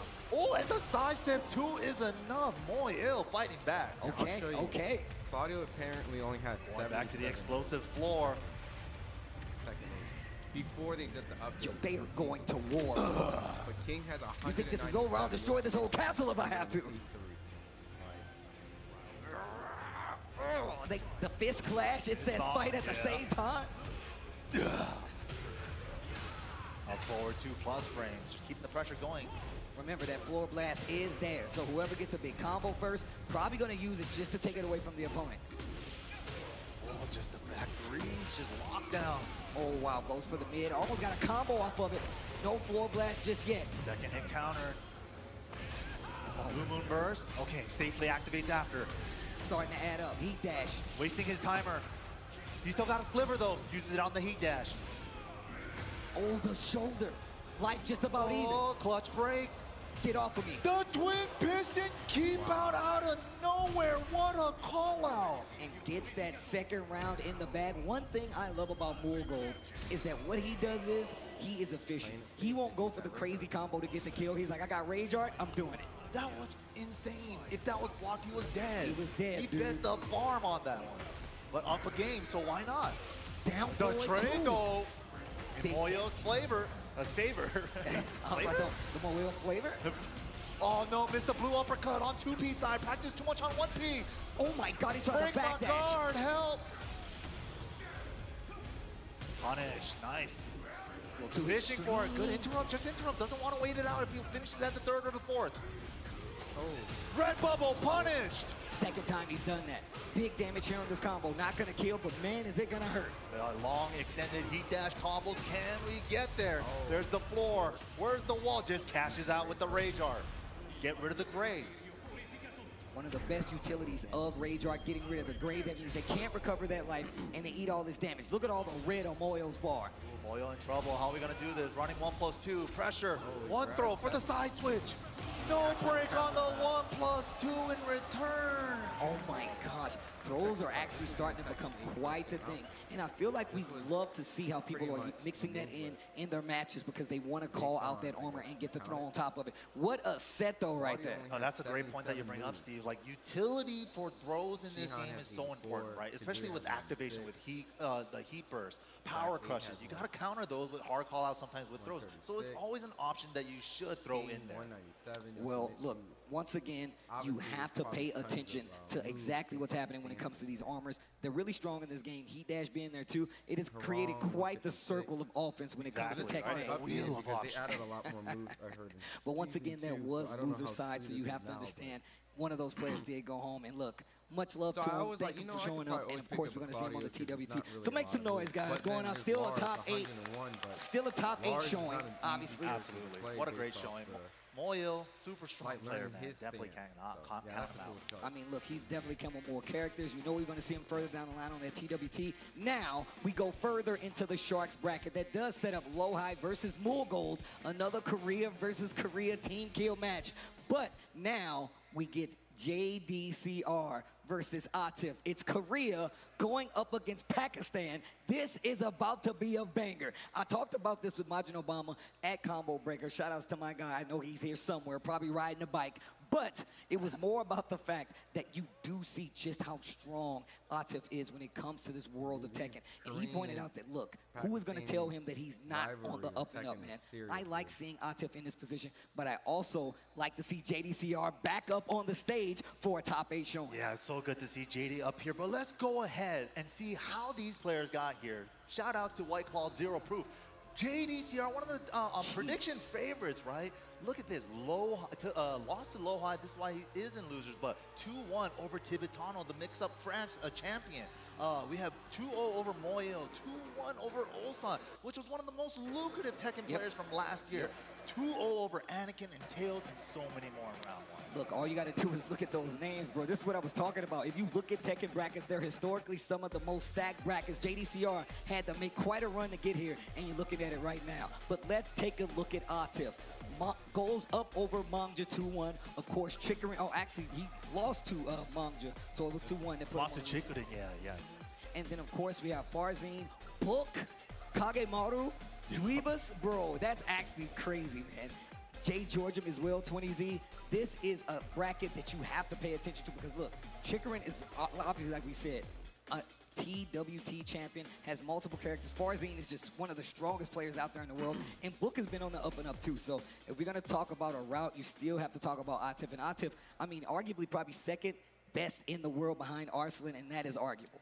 No, definitely. Atif, like any given day, you could swap those two, right? And those two guys, like ever since Arslan came up on the scene in 2019 here at EVO, first starting it off with EVO Japan, but the crowd, man, they are super excited to see. Yo, Vegas, make some noise. You're looking beautiful out there, you know? Strange though, they use an This is it definitely was JDCR Japanese versus and then it became Korean and Korean. Atif from Pakistan. But Korea-Pakistan rivalry still Pakistan's, continues here at EVO 2025. So look, I want to ask Vegas. I hope you guys are still with me. If you guys would like JDCR to take the set, make some noise. It's good to see that world representation. Oh, wow. And if you guys want Atif to take the set, make some noise. Okay. I like the honesty, though. I do like the honesty, though. People really. That Red Bull section over there, a lot of the homies over there. Saw Just the Spirit over there hanging out. Mizzy, me, and the homies all there. Hungry Box as Hungry well. Box right there in the front. But Is yeah, that a lot of them have Fakum been sitting in the using Red Bull Anakin. She looks section? strong, bro. Might just be. I thought you needed a Arslan shirt to had get in used here. a lot I thought it of, was no shoes, no shirts, no Nina. service, man. They just let this dude So come it in here in only his makes full, sense just to boy switch tie guard, bro. and use an Anna from what I see. That's how he does it, Fakum, man. He probably just jet kicked the security guard. Let me in. With the rage art. But let's of- talk what was it? about What did he do? JDCR. Tons We of know he's been blinds messing or with the balls? Heihachi. We know he's got the Dragon off as well. What do you think we're going to see here? Or Dragon. Man, I love seeing the glimpses of the Heihachi. Who doesn't, right? Like, Heihachi's a super fun character to watch. Way JD, too of many course, guys. known for the Heihachi Armor King for the Tekken there Tag was like Tournament a top 2 eight. days. Had If like you guys 5 known dragons. about his dominance during Arslan that was era, like the right? only This is exactly where all that stuff happened. And the early dominance at the beginning of Tekken 7 as well, right? So this is like old school kind of dominant player versus like a new school dominant player. No, obviously true. And on top of that, you got to remember, JDCR has been up in the stage before and with the pressure on him. So he's definitely no stranger to what it takes to succeed. Also, the fact that Atif going with the Anna, she's so strong. I feel like he's the person that kind of spearheaded the Anna movement because nobody was playing as well with Pioneer. it. Pioneer, obviously. But here we go. One of these players is going home. Atif going up against JDCR. The Anna for Atif and the Dragon off coming out for JDCR. All right, let's get it. A classic Right there. all down back four into the Hammer Chance 1. Such a good move. +6. Then that move right there, the 4 is what keeps you honest from ducking. The armor, I like this. This is a good way to contest a lot of what Anna does, especially when they like to get really crazy with the offense. Right, but look at that 2-jab. The use on Atif to counter hit 2-jab. We saw it from his Dragunov in Season 1. He's using that 2-jab exactly the same way with the Ana. Going in the stance, looking like it's crushing the high. Tried to go for a jab, but still got clipped. Round one. Speaking of G-Clef from Dragunov here. No launch after ducking the high. Hammer chance 2-1-2. Knocked a big call out on the forward 4-2. You saw a couple of people teasing, ducking on that string. He's the first one to get the punish. Oh, unbreakable throw. Let me get the gray. Uh-oh, wait a minute. Go straight for the raw launcher. He did something because it was a counter hit. Nice burst activation to get a little more carry, and we make it there. Ow, my gosh. Ooh. Okay. The pressure. Oh. That is a punish, but you gotta be in range. That is a punish, but the range was not right. Look, a lot of people I've not seen start doing it, but a lot of times when you block these lows, when they recover crouching, you do get a free crouch grab in a lot of instances. I love that JDCR is aware of it. Definitely something Atif's going to pay attention to. Definitely. But back 4-3 finds the wall splat and the running 4 for the follow-up. Big damage. Ooh, do it again. Blatant. The low parry. Steps into the wall to fix the axis. Steps again into the wall to fix the axis. Lovely time. Yo, right hand sweep. Heat his hands, but the tornado at the wall messes it up. Counter hit 10 frame. Oh my God, not gonna be able to kill, but the damage is gonna be big.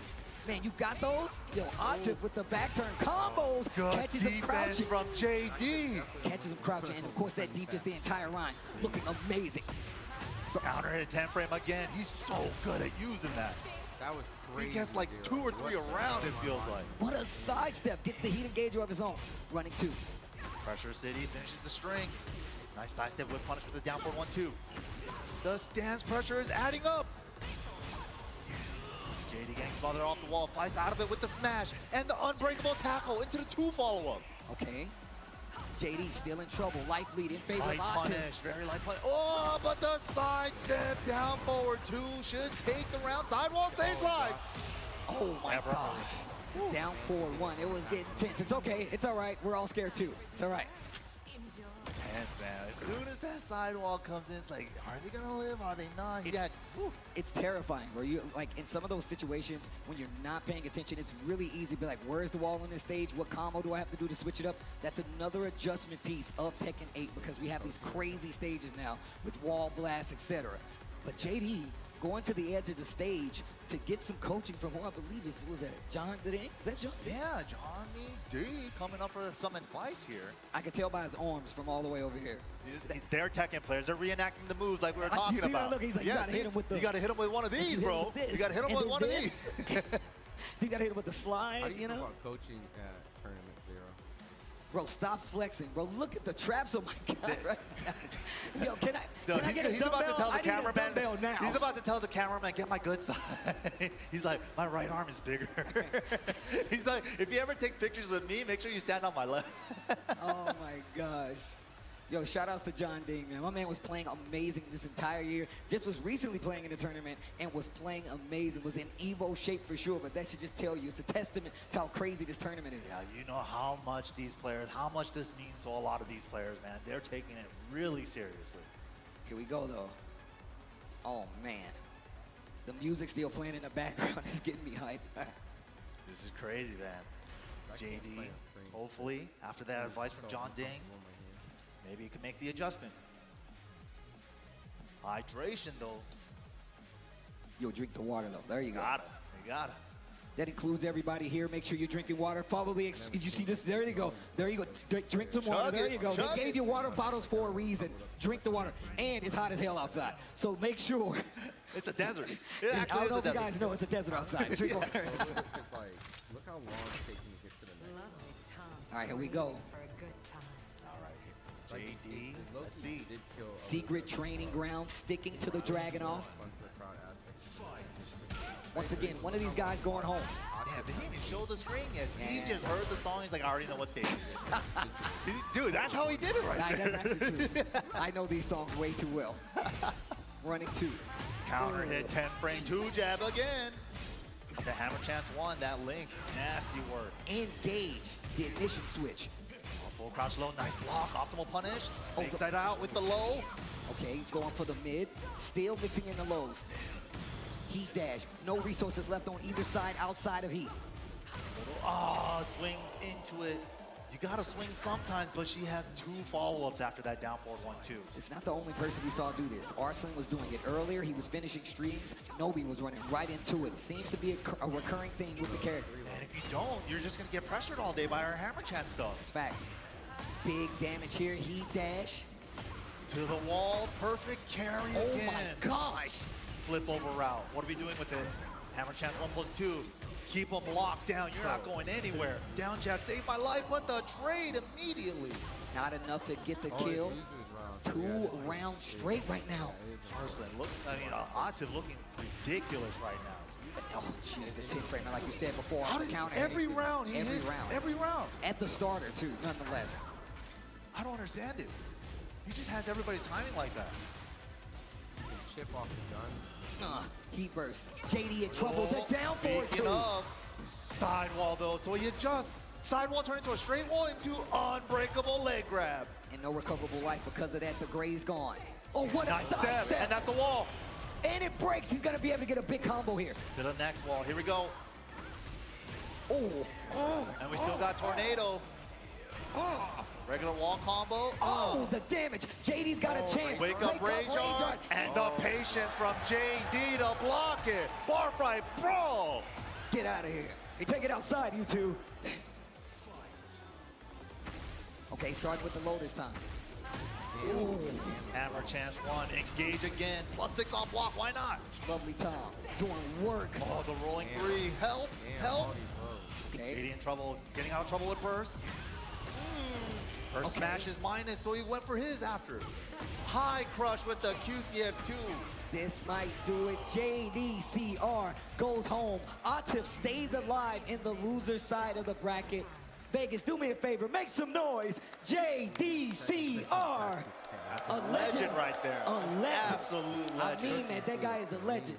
If you just start playing Tekken, now you know that is a legend right there. And also, just one of the homies. I like to see him do well. But Atif, looking like the man that he is, staying alive in this bracket, even if it is on the loser side. He's got quite a few fights left, but what is going to be in his path, that's what's going to be the show. That's a great white shark in that loser's path right there. A big shark at that. It's a really big shark. Atif, definitely one to look out for. So many grand finals showing last year. That's in the losers bracket. But JDCR, Chapdan Kerek himself, man. That's what a legend. scary-ass person to play against. Good to see him back here on the big stage, too. I mean, like I said before, Tekken 8 is definitely getting to that point where a lot of the players, some of the old, some of the new, they're starting to understand exactly how to take advantage of the system. I mean, I like to credit Nee as the first person to show me, like, hey, you can do all these things and more. And then you start to see Arslan do the exact same thing, Atif with the N, and all these other players kind of following in line. So, look, you're seeing it evolve right before your very eyes. Shout-outs to everybody watching at home. Shout-outs to Vegas for hanging out here. Make some noise, Las Vegas,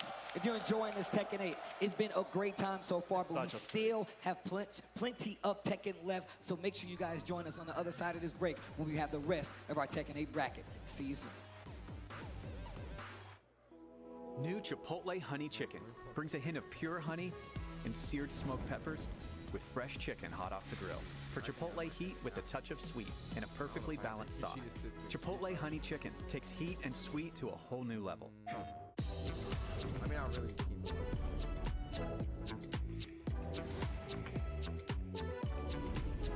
You don't play Street Fighter, you're on PlayStation.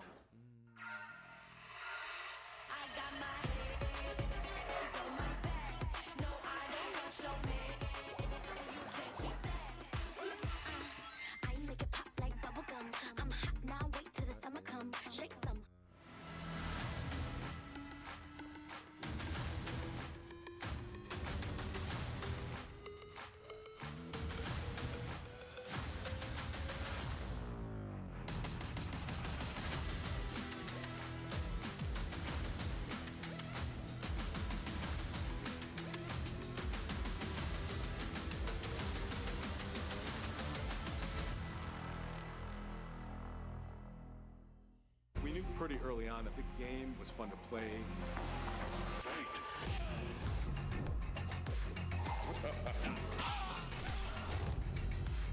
It became something that added to the mystique of Mortal Kombat.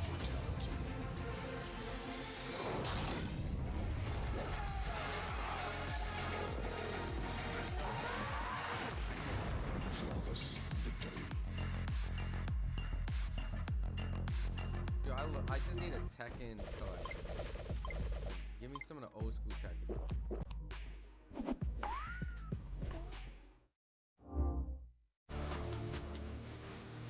I feel like a lady.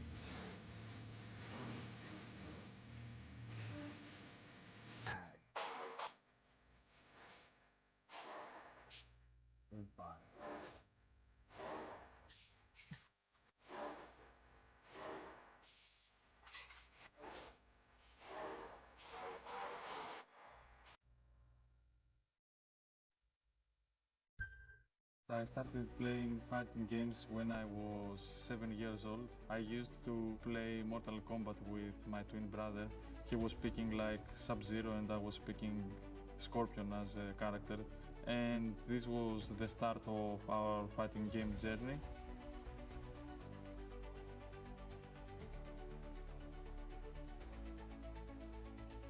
When I was like 13 years old, we had some local tournaments in Greece for the first time. For me, it was something new, so I went to my brother back then to play Tekken Tag Tournament 2, and we managed to win the event at such a young age. And then this was the moment that we realized that maybe we can do something big with fighting games. We have some really good local tournaments. As the years are passing, the Greek community is becoming stronger and stronger.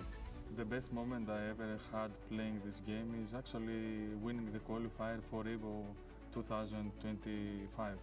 The first time that I won the qualification back in 2023 on Mortal Kombat, I was literally crying with my twin brother. My family is supportive. They're always cheering for us when we go to events. They support us in an emotional way. So having here my twin brother, it just gives me energy and motivation to continue the journey. The expectations that I have for myself is that I know that I can do really well, and I'm pretty sure that I want to make history this year. For some reason, I feel like that this is my moment. Just stay humble and focused. Expect the unexpected.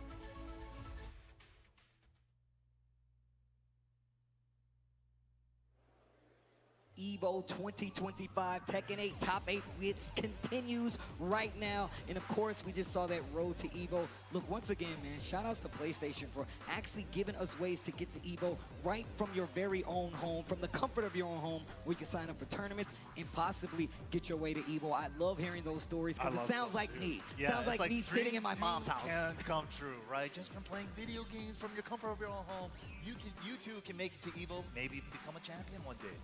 Well, look, first and foremost, man, I remember playing on the PlayStation back in the day. And of course, we're playing on PlayStation here, man. It's always good. Now I can do it from my house. I wouldn't ask for anything more. But we're going to get back into this Tekken 8 Top 8. Vegas, are you guys still enjoying this Tekken 8? Make some noise.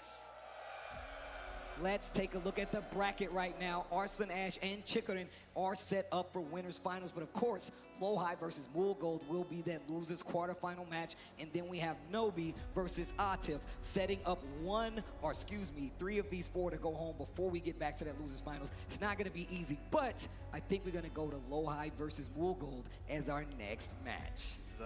This is the one we were talking about, right? Another team kill between these guys, Korea versus Korea. One of them has to go. But Lowhigh, I feel like he was so strong in Tekken 7, right? And he has so many big successes, EVO champion himself as well.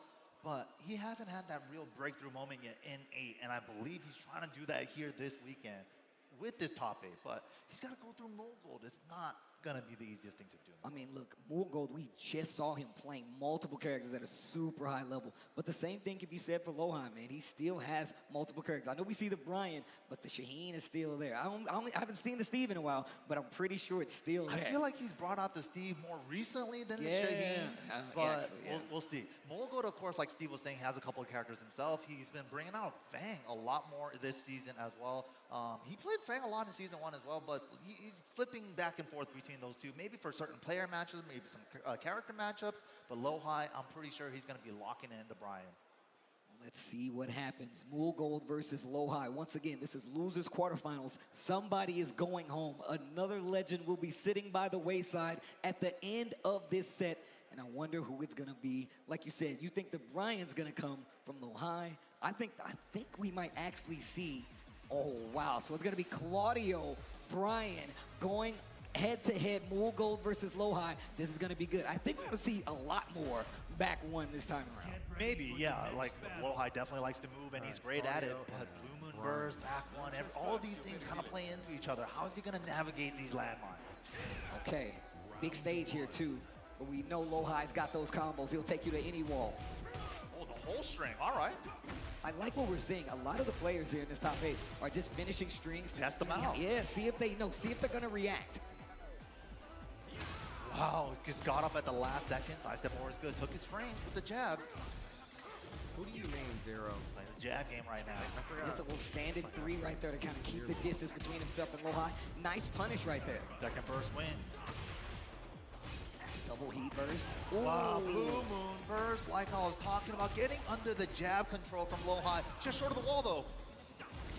Finger guns, fakes it out. Not full level 3. Hatchet. Takes the frames with the down forward 1. He tried a hop kick. Get off of me. Breaks the throw. Incinerator. Let me get that. Okay.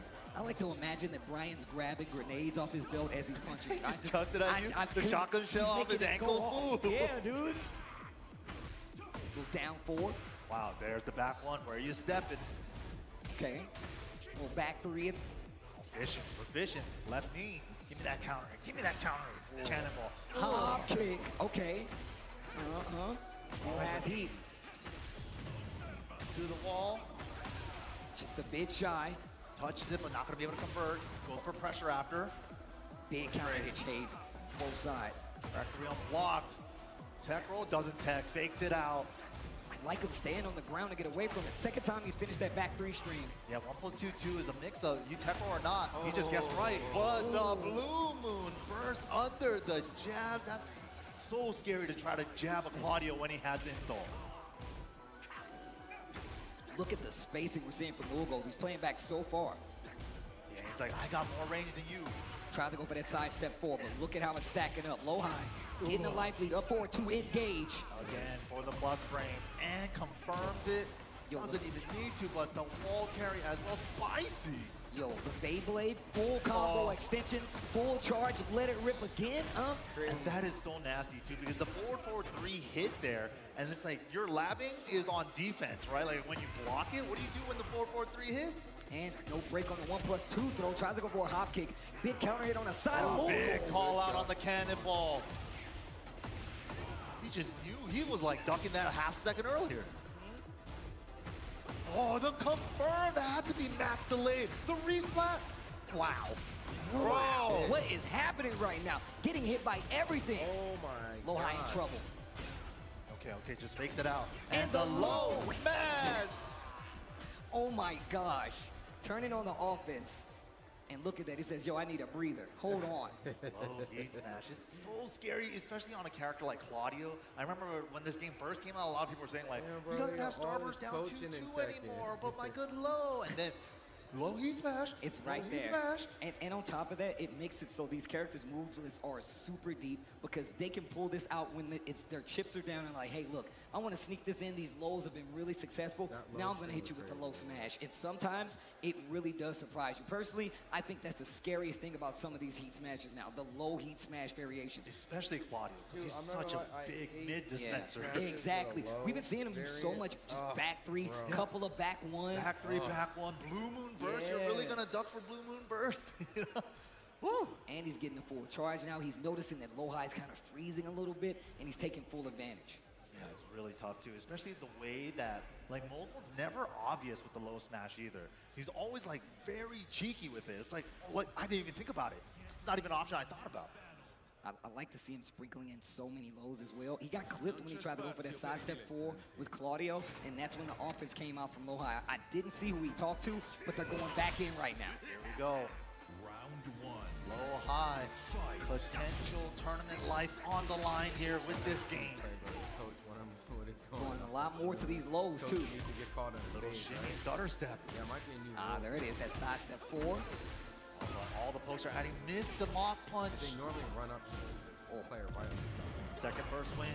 It's going to be Mulgold. No, I've been crossed. Oh, cheeky. It's like, don't take the punish, take the low smash for the wall. Even bigger payout. You got to think about it. It's another part of the thinking. Oh my gosh. Ice Black conversion as well with the spicy Starburst backdoor 3-2. Oh man. Ooh, Yo, nice Woolgold read on is that really low. starting to take the lead here. He's loose now. He's playing free. Like he's not constrained by chains. Unchained. Oh, Woolgold. what? There's no way. That's not a duck. dude, Woolgold what takes was advantage. Side one, no, straight wall. The angle is good for a resplat there, Sid. Wow. Oh my god, just winning out on timing, dude. His timing on low high is so good right now. Whether it be the low heat smashes, whether it be just some of these counter hits he's finding, it's all working out. In low high is in dire situation right now. Woolgold 1 round away from going on in this tournament from the loser side, so that means low high would go home. Gets the hop kick punish there. Switching up his timing himself. Okay, he burst on the wall. Big damage here too. Yeah, goes for the damage route. Gets the Oki as well for not tech rolling. And then trying to get up. The body still smoking. Hatchet. Oh, but the miracle hop kick. Okay.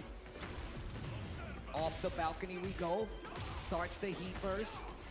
Oh, he's gonna get the ender, but it's fine. Still got pressure, still got half a heat timer, but cannonball. I don't want to guess your heat smash low or a mid heat dash. Cannonball straight. Right when you want to get really offensive just to take your turn back. Oh, but the back one gaming, homing moves only. Shut down that movement. Good block. What the? Damn, another Had to be a punishment with a launch. huge miss input. I would love to know Ain't what that no was. way he tried to snake edge in top 8. Maybe. Lot, bro. Into Oh, but the range art. All right, now this is big. It's a counter hit, big damage. He's still going to have some game to play, but he cannot lose this round. But yeah, Mogul's already heat activated. Are we going to get a burst cancel from low high? Yes, we are. Oh, it just runs into the running two. Mogul, no fear at all. And takes out Low High. Low High will be going home. He is out of the tournament, but Vegas, please make some noise Bro, he for read those Low lows High. so perfectly over and over. Definitely one of those guys, man. I'm a big fan of him. Obviously, things did not go his way, but He's a competitor, man. He's going to go back, hit the books, and I know he's going to come back stronger. That's always what Low High does. You can never count him out. There's plenty more games to be played. always comes back stronger. I'm glad that you said that. Always advances the tech as well, but you can't take anything away from him. I mean, he did go through a crazy bracket to even get this far, and once again, the TWT is there, so you know, back to the books, back to the lab again, and back outside. So let's take a look back at what happened in that last set. Shout outs to PlayStation for giving us these replays. And of course, you know, like you said, he got a good chunk of points here. And Master Plus level event, separate category like we were talking about on the TWT points category. So not bad, not terrible for him, honestly.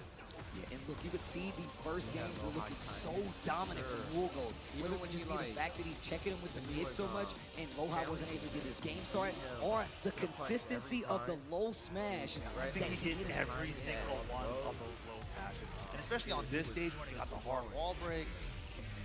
Yeah, and that last ditch effort right there, the raw rage art to try to get his turn back. So much life to make up still.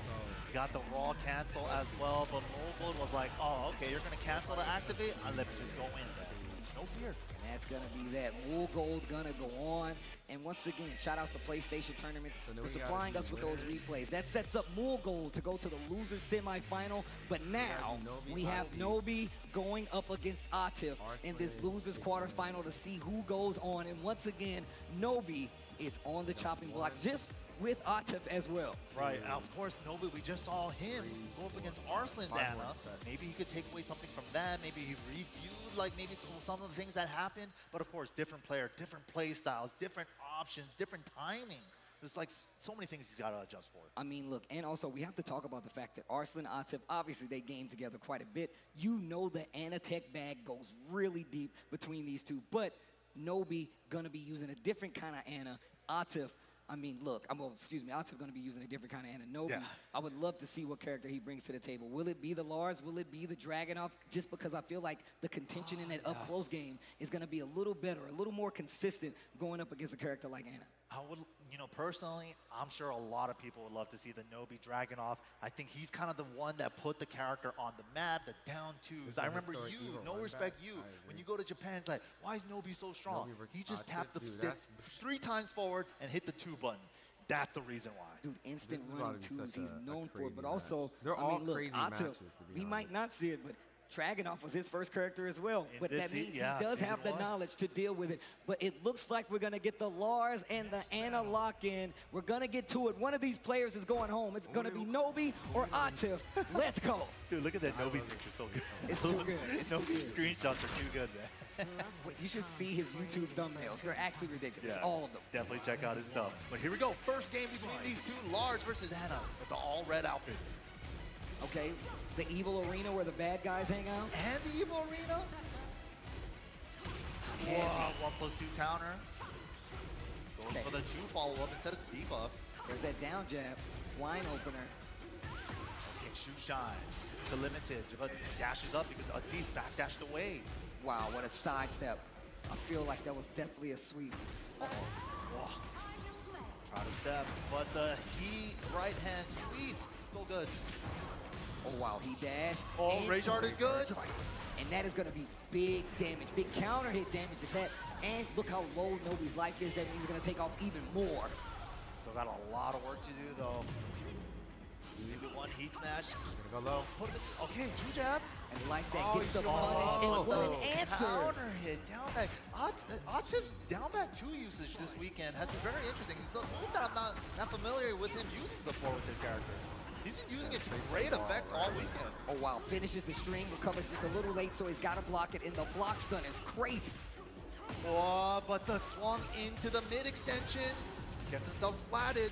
Talk about finishing strings. Nobi taking a page out of Atif's book. Oh, overcommitted on the sidewall combo. To the wall. To the wall. Perfectly carried from Atif. And does not use the explosion. Wants the pressure. Oh, the trade. Unfortunate trade. Too big of a trade for Nobi to convert. Just takes the grounded hit. Oh, wow. Oh, my gosh. He's trying to swing so big to get these launchers. Oh, 4-4-2 for downtown. Down jab to save lives. Goes for the mid. 15 seconds left on the clock. Did he call it? Yeah, nice block from Nobi. The run up into block. Okay. Contention on the field. I like it. Got Atif to flinch and the Lars cleft cannon to start it off. Oh, looking super strong with the Lars. Oh, backswing second hit. Saved Atif there. Wow. The pressure, help. Oh my God. What? Yo, lovely Tom doing work. Oh, that was a disgusting sequence. All that chip into a safe move into power crush for the wall break. Knows that he was going to try to swing back, takes advantage, and Nobi's just running into so much, tries to interrupt, finishes the string again. Atif just stealing the win from the boat sail of my guy Nobi right now. That new Tekken 8 extension, man, down 4-1-4. So many opportunities. So misbox. Counter a 2 jab again. Such a good tool. Yeah, that was great. What an interrupt before the armor even kicked in. We're definitely gonna get to the wall. Oh no, slightly miscalculated the formula, but doesn't matter. Gets the sidestep too. Nobi ties it up in rounds. And there was a late sidestep there by Atif in that situation. That's why he got clipped. 2 rounds apiece, game number 1. Once again, this is first to 2. One of these players is going home. I thought he was gonna get under that mid. I also thought he was going to get under that mid. He was dipping under that. Down 4-1 to start the string. Hammer chance 1+2, big overhead. That down back 2 again, not counter, so he tags him with the low. My man is going crazy with the wine opener. Oh, trade counter hit. Wasn't able to get anything off of a little quick sidestep. Goes for the low to start it up again. 4-4-3-2 for days. Oh, backswing heat dash. This is the launch. Can we structure this combo right? Beautiful. Okay, big damage on the wall here. Yeah. However, 18 seconds left on the clock. Heat burst. Nobi with rage. Atif just outside of rage. But the block into heat smash punish. Man, Nobi was playing so well right there. They were going neck and neck for a second there. Yeah, they were playing so good. I love that he was actually not letting Anna and Atif just run away on the offensive side. He was interrupting a lot of the strings, lots of down jabs. That's what I want to call out too. The down jabs have been like saving the offense from saving himself from the offense against Anna. Well, we're gonna see something, but like now, look who he's over there talking to. You can see who he's talking to right now. Another fellow team member on the Yamasa. Lord Take. Okay. Yamasa boys. Man, everybody started using the box. Yeah, to cover their hands. box. Oh yeah, the cover as well. Looks like they're trying to steal something out of a crane game. It's like they're trying to, It looks like a school project. trying to get extra snacks out of the machine. Lovely Tom's craving for a good Here we time. go. Do you really have the time to look over to see what they're about to hit? Locked in. My man says he, oh wow. He says he doesn't shave till after the tournament. So yeah. The mustache, the facial hair just keeps growing all weekend until after the tournament. I mean, I've seen a lot of Like a good luck charm. Hey, wow, the walk on the shoe shine. for Counter Hey, hit, I had confirmation. Oh, the low. Sidewall. Whoa, good sidewall. Come wait. Oh, that could have been so much worse. I'm glad he had the know-how to actually recover, but still gets hit by the heat smash. Optimal punish with the heat smash. Oh, and the Lotus started off once again. Could have did something crazy there, right? Especially with the situation of recovery. Just wasn't too prepared for it. Made something out of it, though. Nobi just getting locked down. Nobi trying to find an opening, but counter hit. 10-frame jab again. Orbital. Okay. Lifesaver. Get me off this wall. Give me some breathing room. Speaking of the wall, right there. Get up kick. Man, that is so tricky. Counter Oh hit my 2 for God. the wall flat. Yo, realignment for the wall.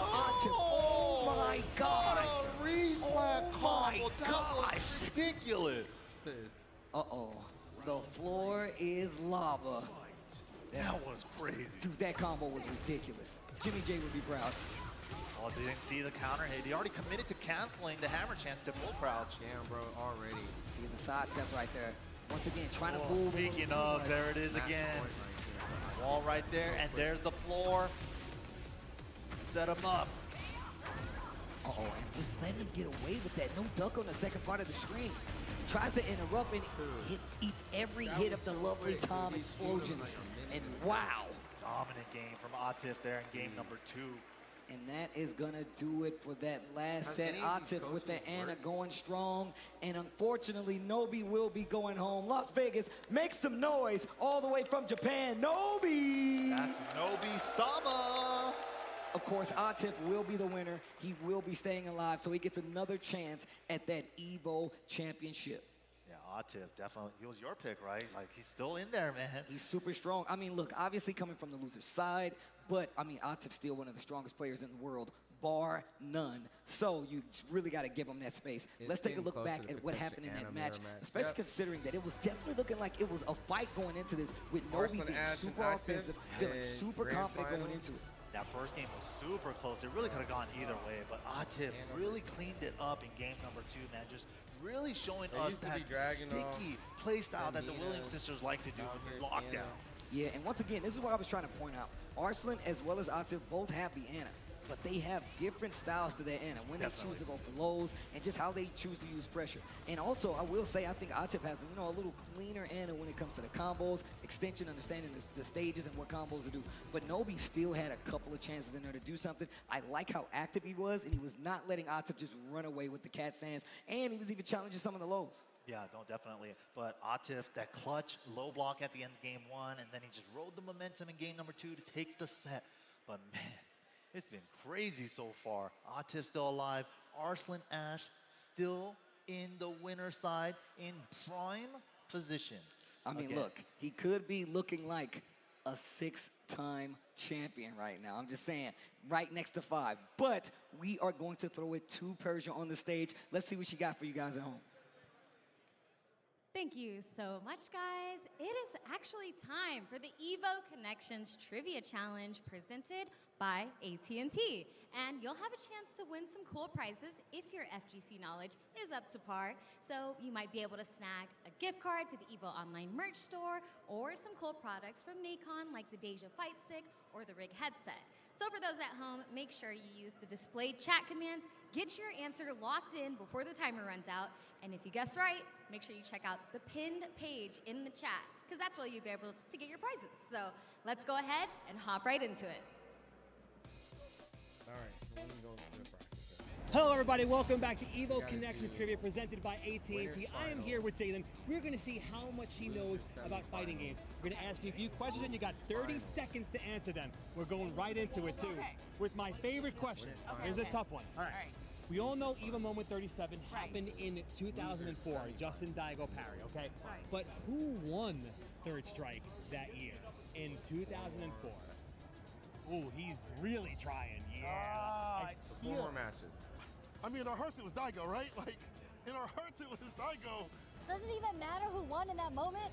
Yes, it does. Justin Wong won this moment. I know at the very least that it Yeah, wasn't moment Justin 37 or on Losers Daigo. Finals, who actually won Third Strike 2004. The chest is locked. Open it. No, Open it. okay, 5 no. seconds. 5 seconds.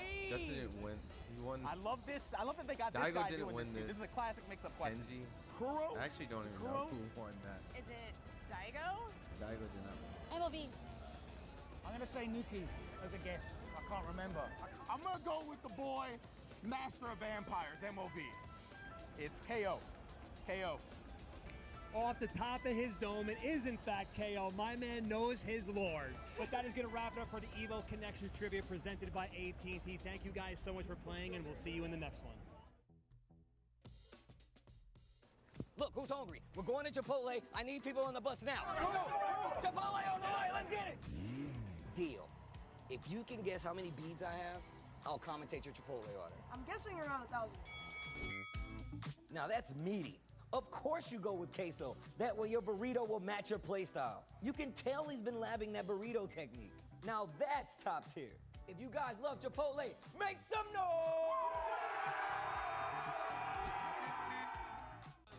Vaya is laughing right now. Look at Vaya laughing right now. Oh, he's doing a dance. What is he doing? Man, he's too ready, you know. Not today, man. Oh my God!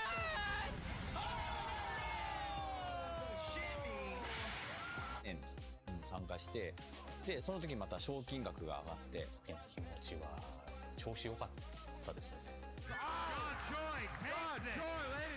So it's much more than just playing. It's being a part of this community.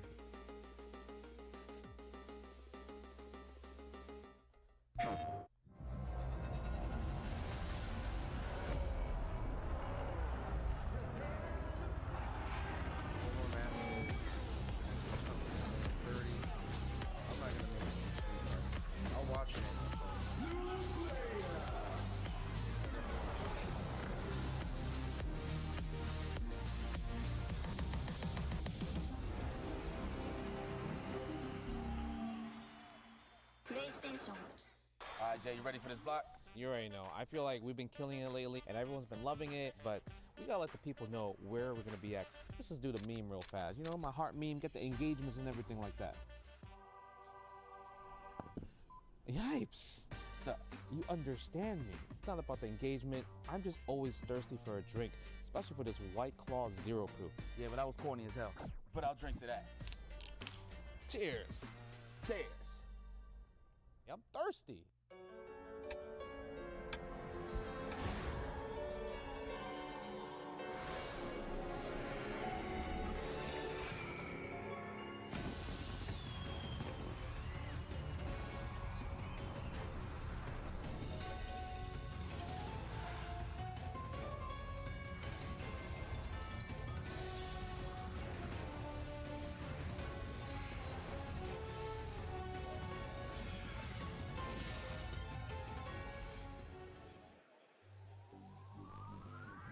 Welcome back to EVO 2025. We're looking at Las Vegas. You look beautiful out there. Make some noise for yourselves.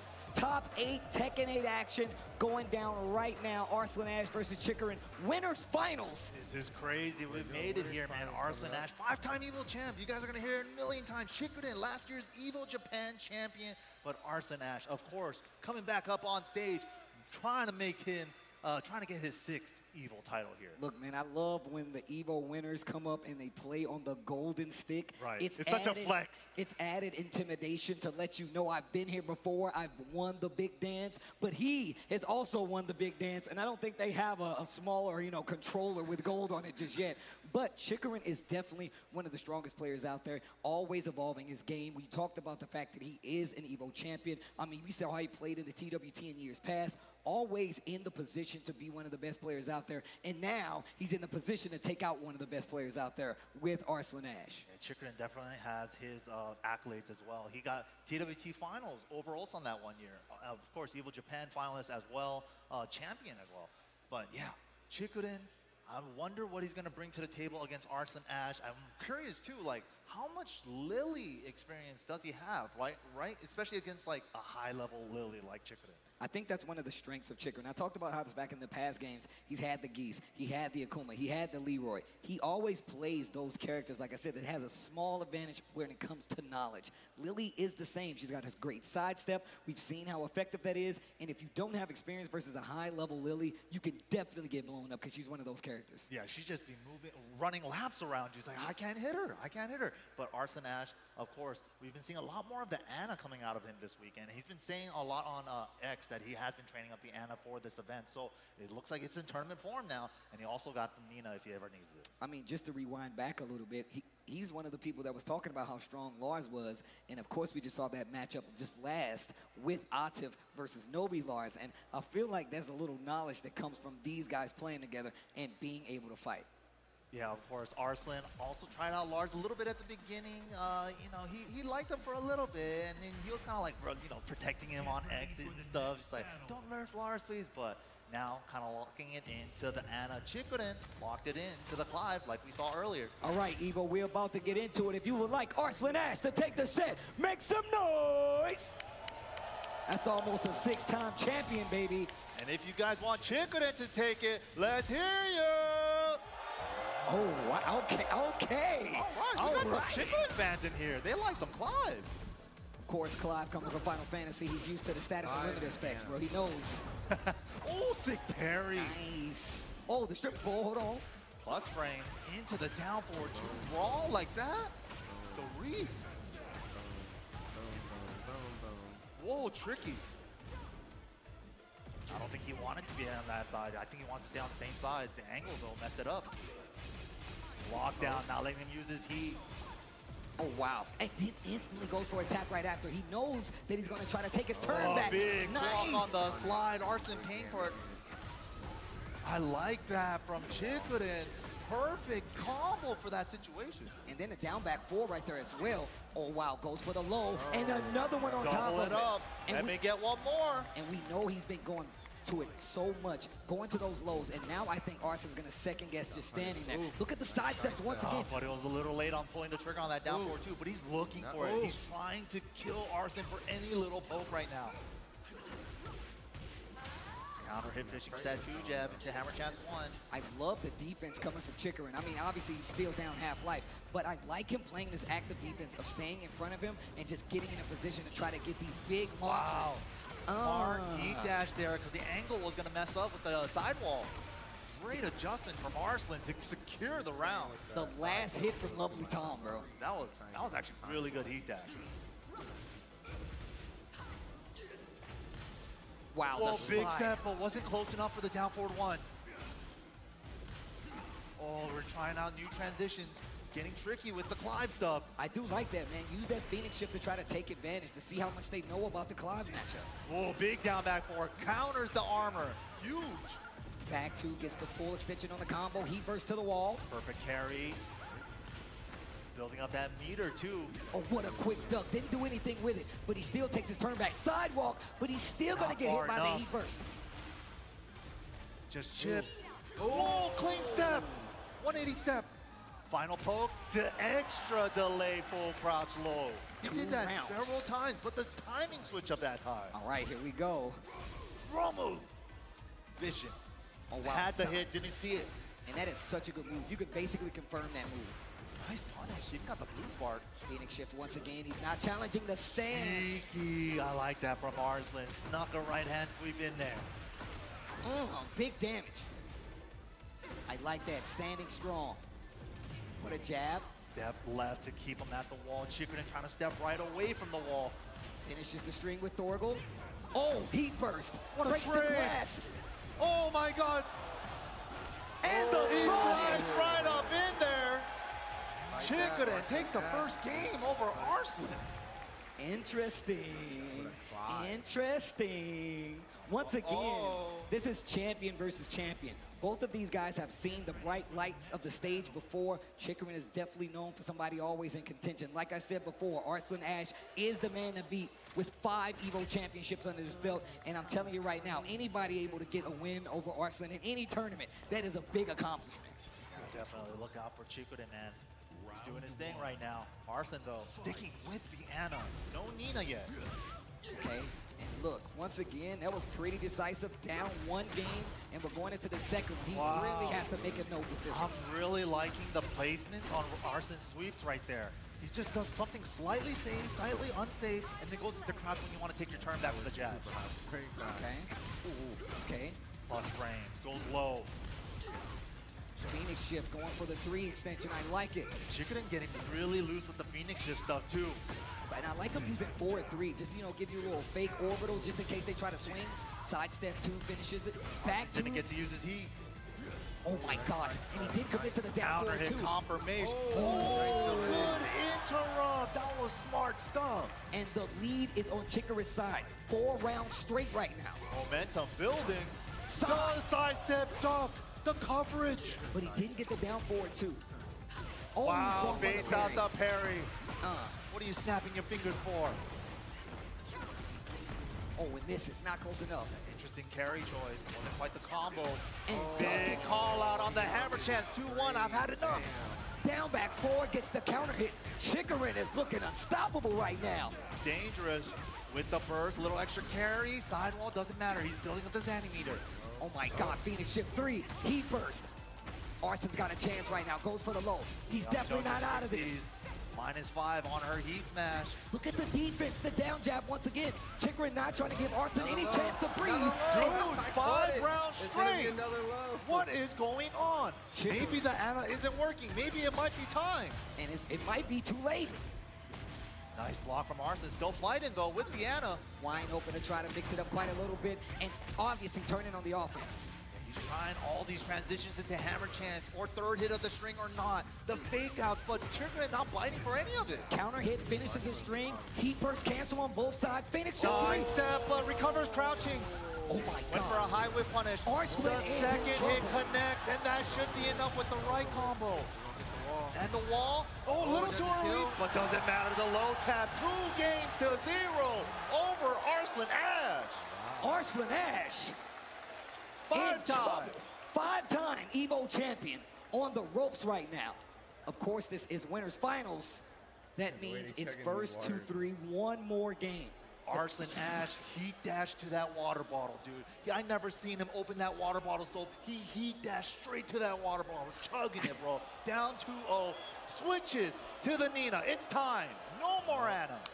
Yo, Vegas, you guys enjoying this good ass Tekken? Make some noise! I knew it. I could feel it. Here we go. Winner side action. Arslan, can he stay up here for the grand finals? But he's got to get through Chikarin 3 games straight. Arslan playing the siblings, going to the cooler sister. That's right, I said it. Nina Williams. All right, that's what I'm talking about. Nina boys. Nina boys. Here we go. Last chance for Arslan Ash. He's got to do something. He cannot lose this match. And I know he doesn't plan to, but in Flame bash by the Firebird's flame. Okay, NYK, but the Firebird's flame forevermore. Yo, let's go. Yo, Cloud be talking his stuff though. I'll be like, hold on. Okay, he dashed once again, and he all used up. No step from Chikarin there on the burst. Down jab once again. And second hit. Arslan keeps getting caught by the second hit of 4-2. Come here. What was that? Tracking to her left on that down back three. That is the way it goes. I will say when it comes to tracking, you can call out a little blatantly with Nina. Gets the big launcher on the wall. This isn't going to kill, especially with no damage though. But it's 17 seconds left on the clock and not even going to be an issue for Arslan Ash. Stops the round count lead and now has one on the board. Gotta stop the bleeding, man. Gotta stop the bleeding somehow.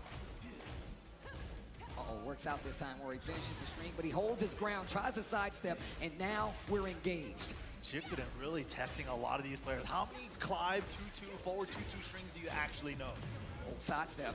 Big sidestep, down forward 2, and this is gonna hurt. Is he gonna go for the wall? Yeah, the angle is so... What the? How did he poop out the other side? have no idea. This is getting way too hype. Oh, duck under it. Look at this Oh, offense. spit again. That's gross, dude. She's not a quitter. Nice launcher. Going in. Down forward 2. Big extension time, and he's wasting the time too. This is gonna make it so hard for Chikurin. And nice whip punish. Just backed up right away before the get-up kick. 2 rounds straight right now for Arslan Ash after the switch. Ivory, multi-throw, sexy time. The full multi-throw. Oh no, and you're great. We didn't even have any yet. Play bash. Okay, 4-2. Oh, huge. Didn't stick to the wall though, too far. Wow, tries to move on the ground, gets hit for it. Down jab interrupt. Wow. Phoenix. That's the link. Nice confirmation. Picks up off the side. Yep, back 2. Keeps the combo going. Back 2 again. Heat dash. Picks up the angle. Next wall, please. My God. Torgo, break the wall. Oh my God, the damage, 78. Trying to stop this momentum that Arslan Ash has. He could have ducked the guns. The guns are high there. Flame bash, and then we're back on the board. Stops the round count from Arslan Ash. Chikurin trying to close this out now. He's like, I don't want it to go to a next game. I'm trying to get to grand finals now. I'm trying to clock out now. We don't want extra innings. We're trying to clock out right now. Oh, sidestep. Step. Had burst on the mind, though. Great punish. Down back 4, sprinkling in the lows. Little down mid checks, man. Finish the mid checks. Mid checks. Keep it mid. And right now, Chikurin is 1 round away from going to grand finals. Arslan isn't going to give it to him. He's going to have to earn it. Definitely going to have to fight for his life right now. Chikurin not making it easy. Nice parry on the final hit.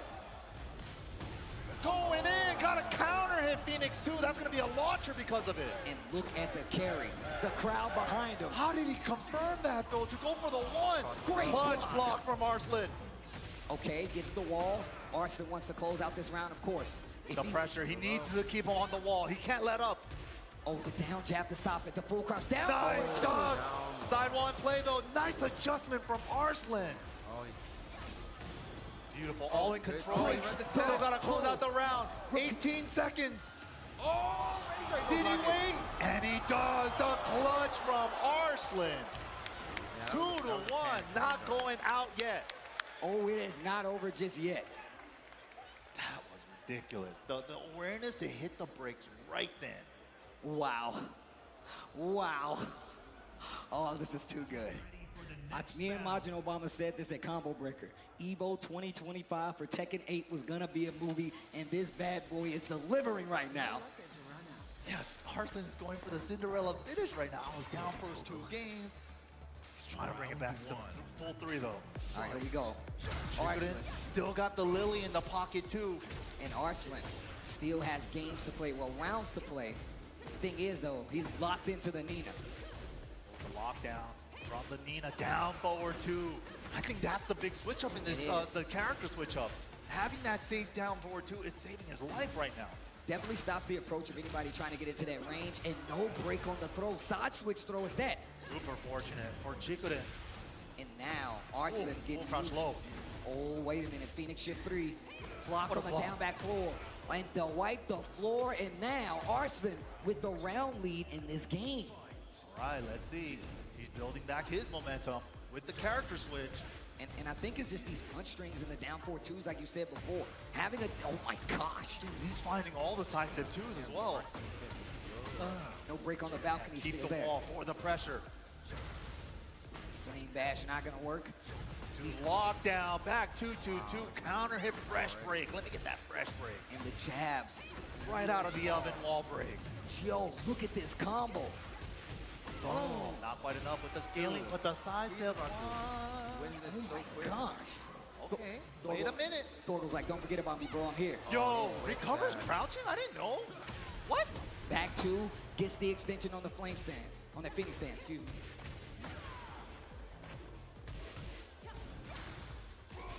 Ramu, back 1. Man, there it is. Different Ramu move. This ends now. Boom, he wants the wall. Back to the Nice wall. carry. Oh my Right goodness. back on the wall. God What the damn it. Oh. Bro, I don't care what anybody say. Class combos are sick. Nah, he hit him like 50 times on the wall. My man Clive was like, I don't even know what. Well, actually, I guess he does know what an assassin is. Oh, it's so tense. Jab down forward, one game only.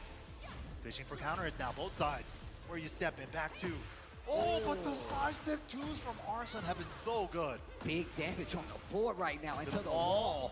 Ugh. Dude, that carries on the wall, and the combos on the wall, and the resets on the wall. Flame bash, get off the wall. More get off the wall with the running two into Phoenix 2, 1+2. Side step 2-1. Finishing Just pushing him on block. Look at this. Oh, down jab. Knows that Arslan likes to close out and like kind of squeeze in that floor. Low. Wait, nice punish from Chicken. Go away. But the double up low.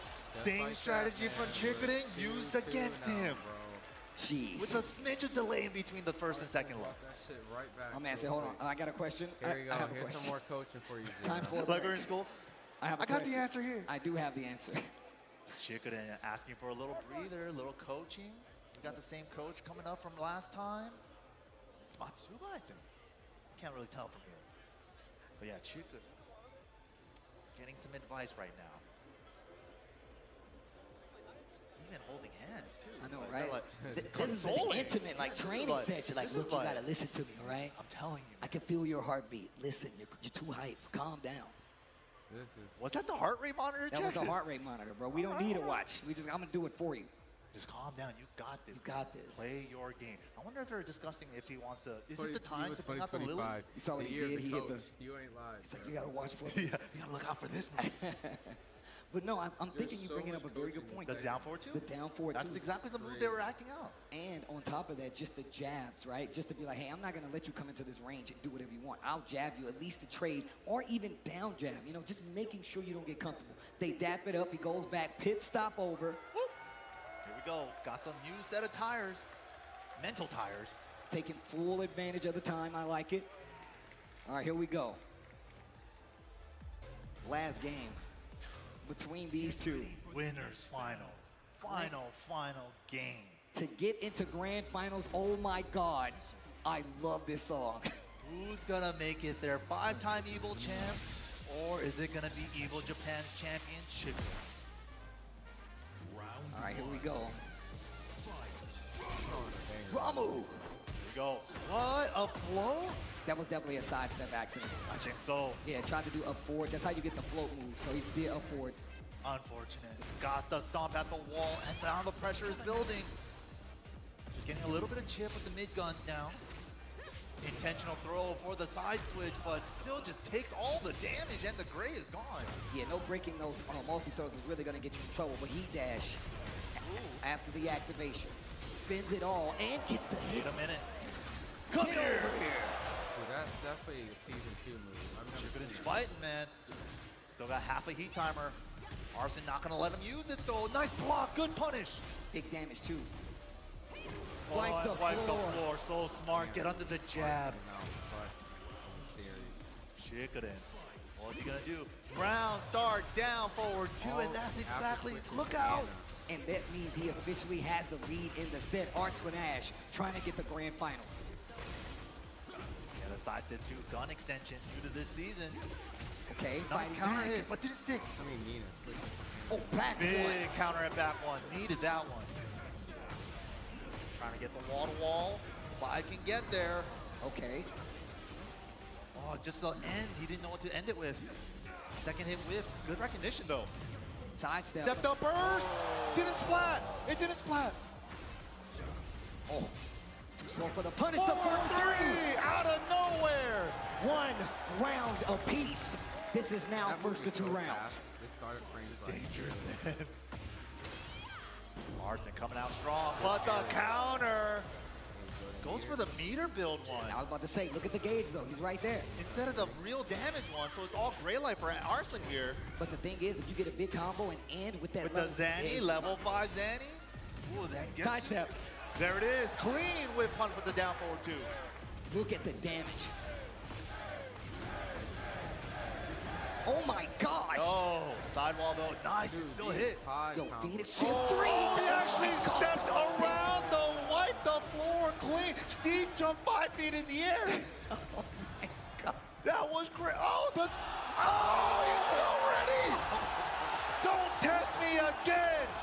Another wipe the floor.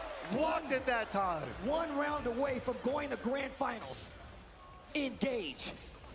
Mid-guns, extra bullets during heat. Clutch step duck from Arslan. Adjusting for the wall. It was slightly low wall. No punish on the toe kick. Perfect. The lows. All the best rounds come down to this final round.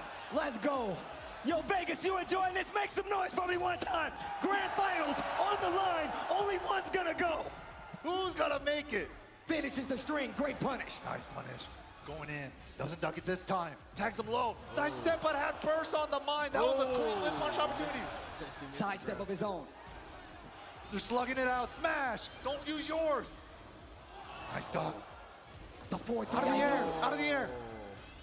Pressure with the right 1+2. He's trying to get out of there.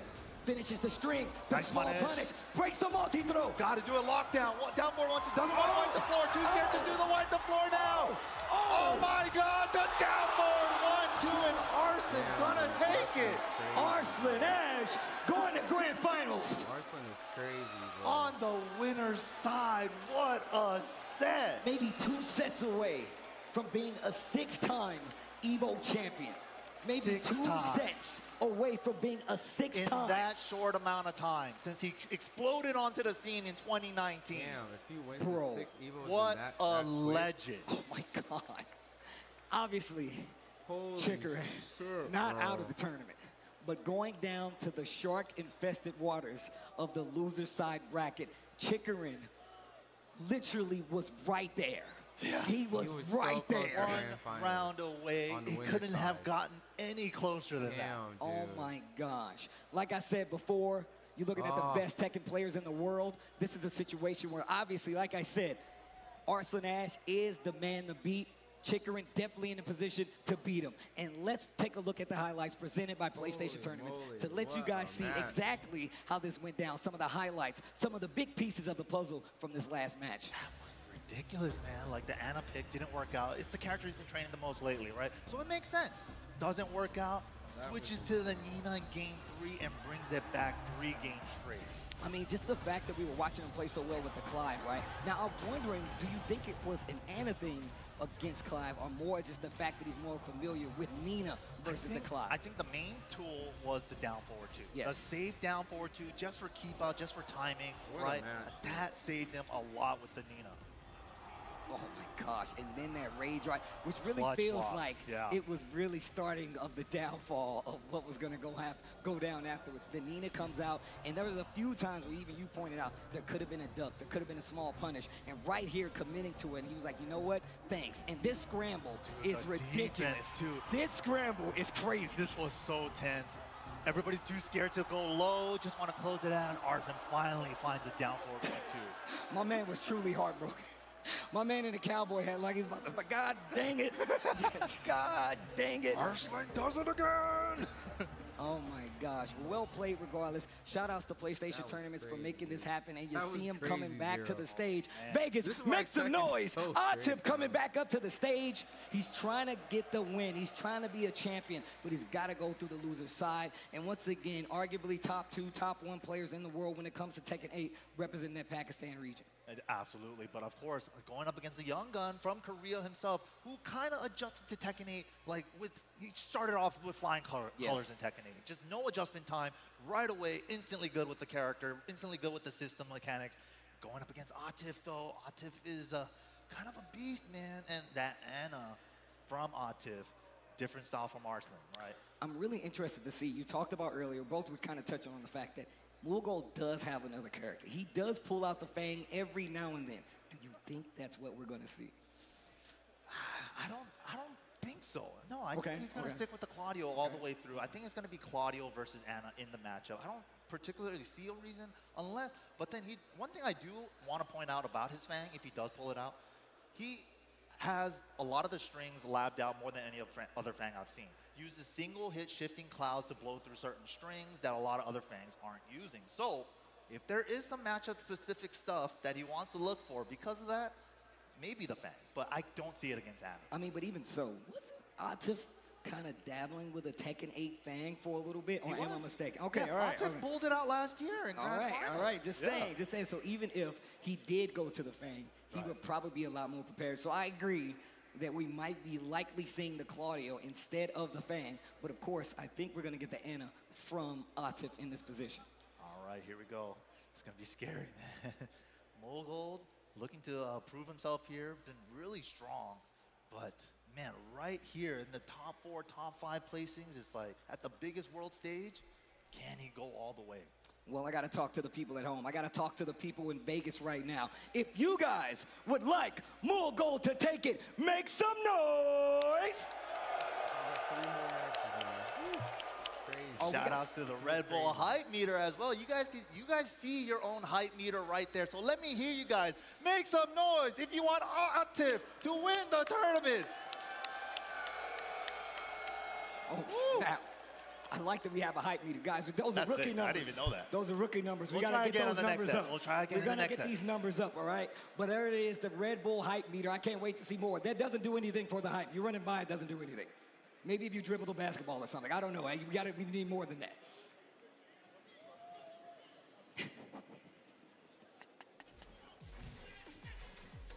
This guy, every year, he's a staple, guys. But now we're about to get into it. This is the last time we might see one of these players. It's gonna be Claudio versus Anna. Let's get into it. Let me talk to you real close.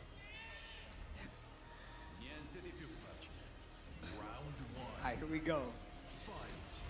Oh. Right away, raw, no install, blue moon, no burst. Okay, side step 4, trying to keep him on the wall. Power crush, never your turn. I like that option. Let him know you're not afraid to interrupt. Small delay. Again. I think that's the adjustment. Side step. Huge step, clean step. Long first round for Mogold, but can he keep it up? Here we go. Bringing it to him. Back one. Definitely coming into play right now. I like the way Mogold's playing right now. It's very fast, but very sharp control. But Atif finds that down back 2 counter hit. Finishes the string. Oh, wow. Heat burst actually hits. And I wonder how he's going to keep going to these strings now, knowing that he's going to use armor to get through that string. Okay, he dashed back 3 just in case there was a duck. Clean hit on the elbow. Could have been worse. Doesn't let Atif use his heat timer either. Oh, he had it. Didn't pull the trigger, though. Wow. Speaking of, Atif doesn't return. Wow. 1 round apiece. Okay, tags him with the side step 4, and then the back 1, the classic Claudio stuff. And just picking him apart right now. Gets the engager in this 3rd round and the armor to stop the pressure once again, making it a non-issue. A lot of armor coming out of Mogold. We might see an adjustment from Atif there. I mean, if you switch it, that low smash has been one of Mogold's best friends. What a nice whip punish. Clean whip punish on the get-up kick. One of the adjustments I would like to see from Atif.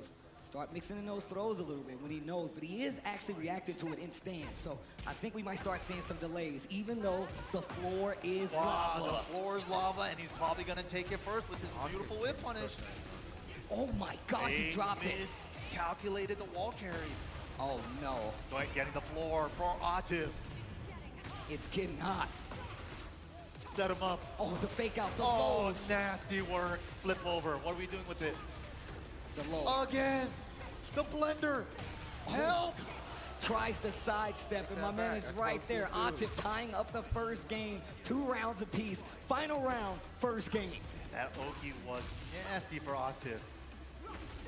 No more floor blast available. Low parry to start it off. Atif. Can we reach the wall? Nice. Oh, wow, get up. Airborne, though, cut the roll. Hob kick out of the stance. Remember, in this instance, it is 1st to 2. Oh. Booty bump. Heat dash, spins the rest of it, finishes the string. At the wall now. That low heat smash, Mike's been talking about it all Counter day. it, he had it, he didn't pull the trigger though. The third hit of the down forward 1-2 string. Minus 11, nice punish. Turns the punny. On the wall. Just the jabs. 10 seconds. One more poke, and there it is. Atif takes game number 1. Wow, down to the wire. The low just to inch it out. I wonder what Goodall is thinking right now. Whew, close first game, but man, the jab lockdown and the Oki lockdown that Atif had in the second to the last round was nasty. Goodall sticking it out with the Claudio. Let's see what the adjustment is. Ooh, Round start running 2, okay, keep it fast. What a duck and no proper punish, but right back to the lows, and the life lead instantly goes back to Atif. Third hit of the string with the mid one, down forward 1-2-3. Hop kick under the string. Yo, more gold. Wall carry with the heat dash, nice choice. Wow, the He was side so far off axis too. Those lows, we've seen this corner situation play out quite a few times in Atif's favor. Goodall's fighting out of there. He was taking out the waifu punish, finds the forward 1+2 though. Okay. But we've seen these rounds going back and forth. Let's see what the adjustment is for Atif, because he's making them really fast. Going back and forth in rounds and not getting all 3 is a heartbreaker, man. Here we go though. Counter hit, 2 jab again. Atif, so good at that. Wow. I love these get-up kicks. Atif committing to some of these strings.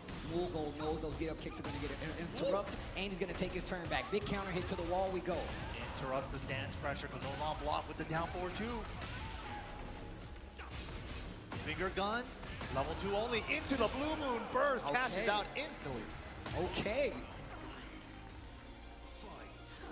Game for Goodall, but gets mixed. Hammer chance to full crouch cancel. Oh, to the wall? To the wall. 1 point of damage to the wall too. Next one's gonna hard wall break. Jeez, the lows. Oh, where you stepping? Get up. Oh, wow. Again. Wait, what? She's plus, how did he get through that one? I have no idea. It looked like it had a little crush to it. Yeah, that was interesting. Oh, I had the confirmation, but did the 2, not the 1. Sidestep full. Blue moon burst, sidestep, he's blocking. No, he's airborne though, airborne. He did sidestep up forward 2. Lots of scaling on this, but still it is a rage art and a little bit of recoverable life. Oh, whiffed, but had burst on the mine. Oh, blue moon burst on the trade. Oh my gosh. Huh. One apiece. It's getting so sweaty in here. One apiece. Remember, this is best of 3, first to 2. Whoever loses goes home. And no matter what, both of these guys have a long flight to go. Long flight, here we go. Last game. Nice step. Oh, counter hit again, consistently going to it. Down 1-2 into the tornado. Guess. And excuse me, this is first to 3. CWT rules this year, yeah, the top 4 placers all first to 3. Oh. Low smash to beat the armor. Dude, low smash is so good for Goodall. A great tool for the mental stack. Oh, clean duck under the elbow. To the wall. Gets the install as well. Looking for a down forward 3 confirmation at the wall. Oh. Oh, Serpa. Oh, low parry. Step into the wall to secure the axis. Big damage. Nice Still gets the parry. wall. Nothing big, but keeps the pressure going with the low. Low smash. Oh, Goodall. Finger guns, no charge.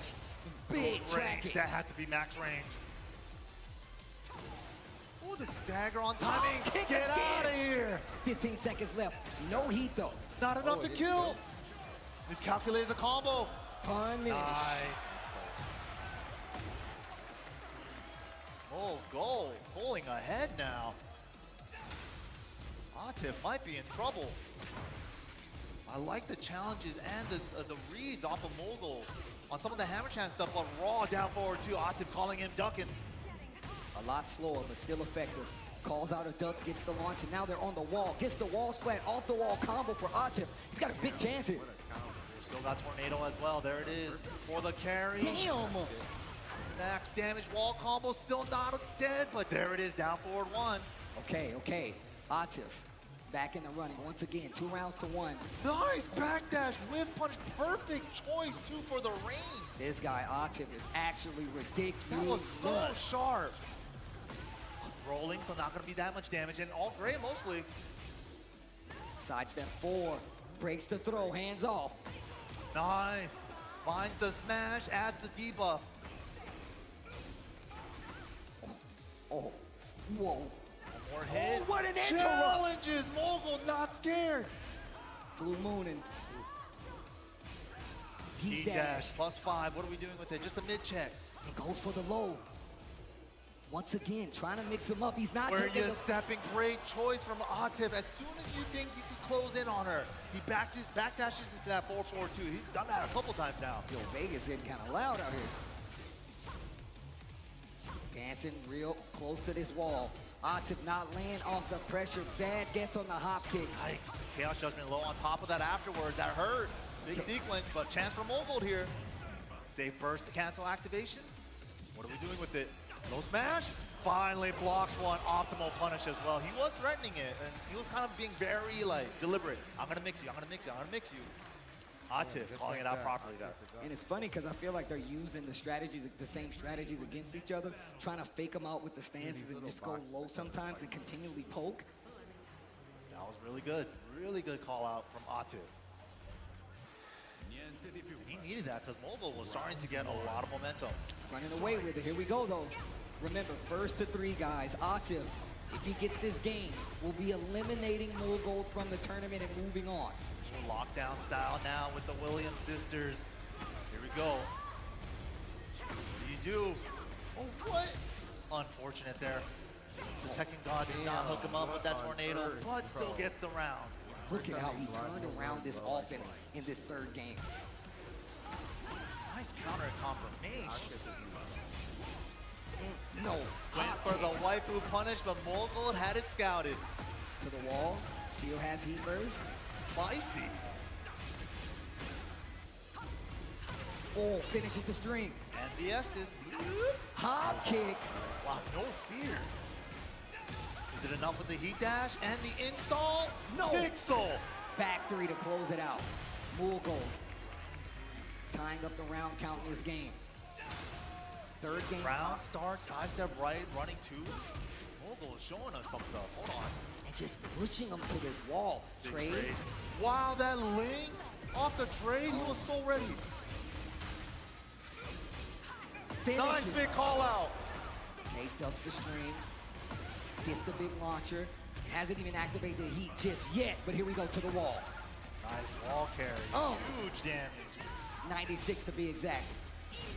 Ida. Heat dash in return. A lot of gray on Atif's side.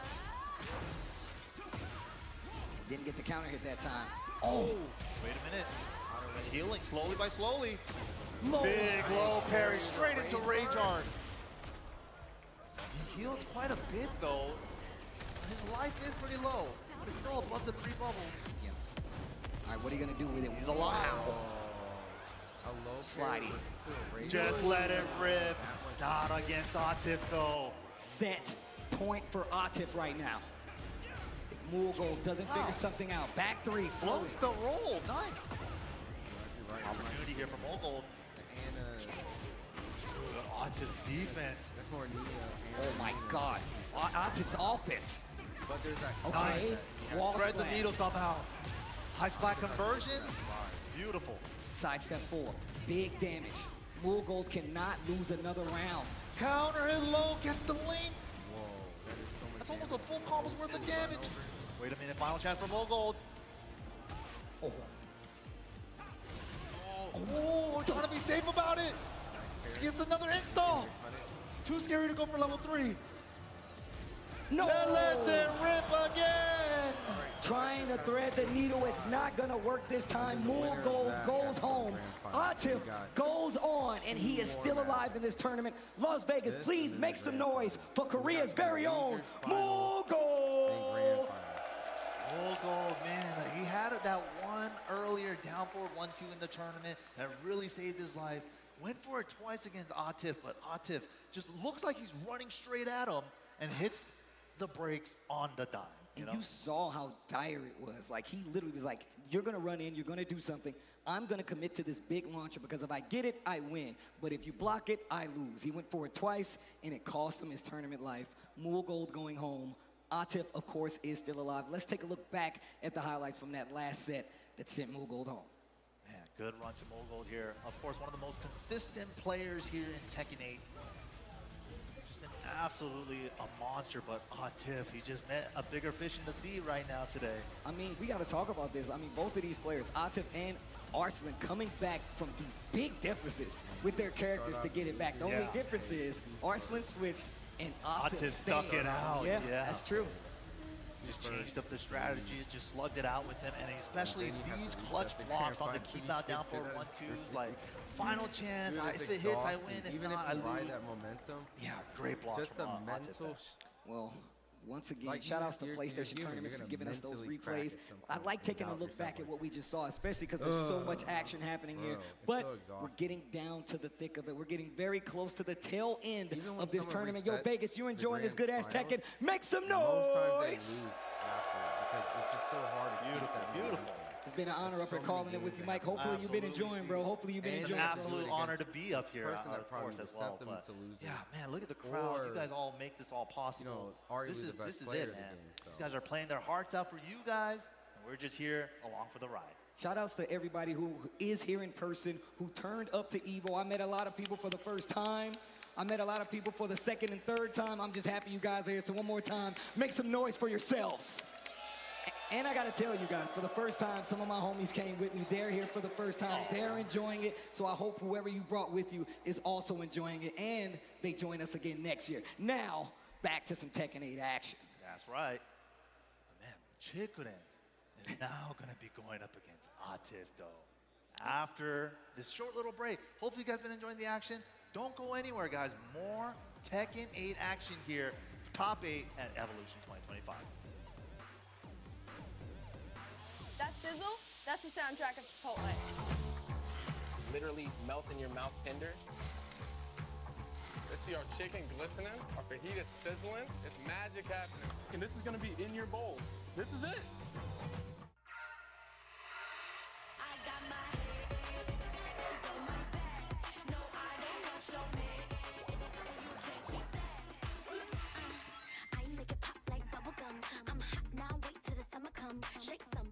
I won PlayStation's Road to Evo and went head-to-head with Arslan Ash.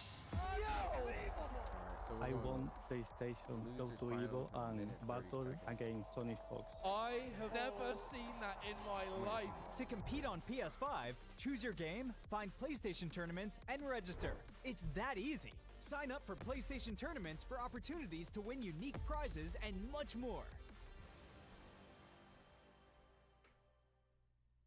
PlayStation.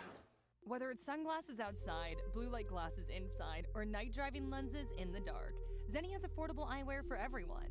Get 10% off at Zenni.com.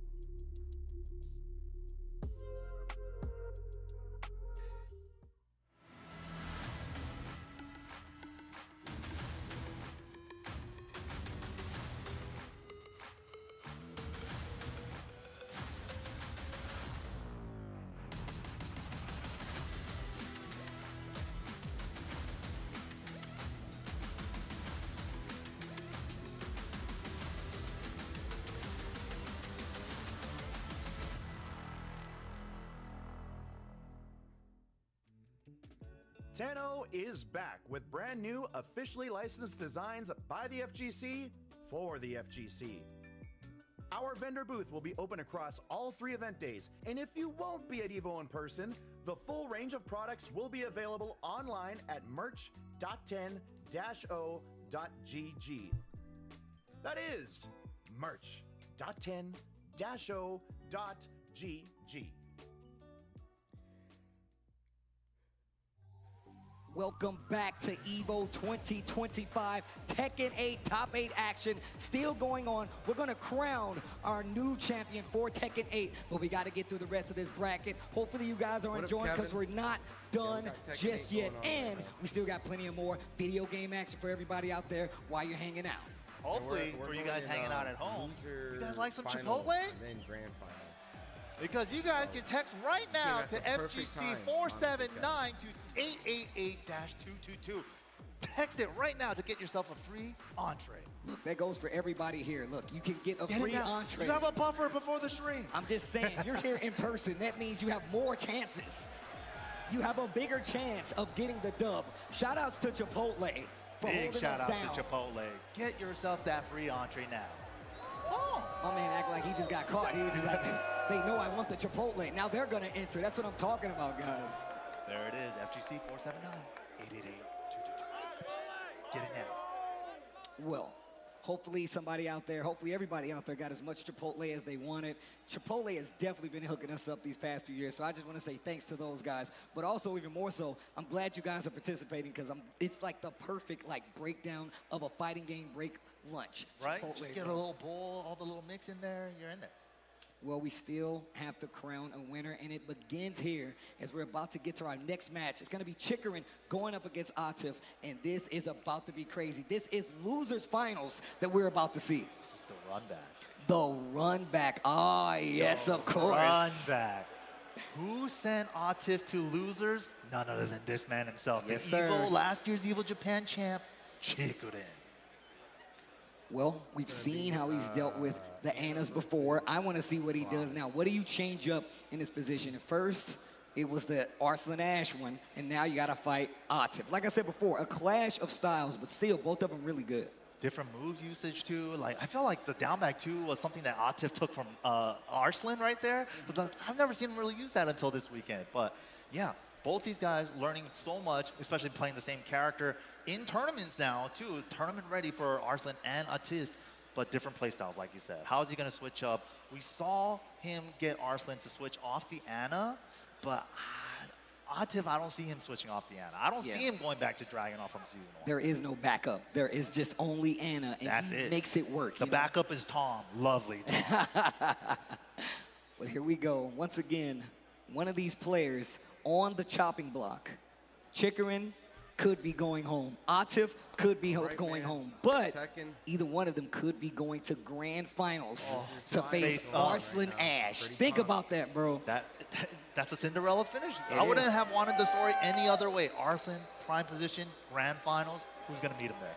Well, like you said, man, it's funny because you have Arslan, I have Atif, you know. It's gonna Our picks are still in the mix. Still in the mix, still in the mix. Bars. Oh, man.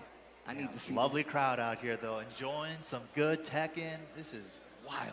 Man, I'm just happy we had a successful EVO. Everybody's been hanging out. Been a crazy EVO. Lots of cool things, lots of cool announcements. We got to see Armor King, brand new character announced. Right. It's actually sick. And of course, we got the Lily locked in, not the Clyde from Chikurin, and Atif, none other than with Anna. All right, Las Vegas, here we go. One of these guys is going home. Let's make some noise for these two, because it's not going to be easy.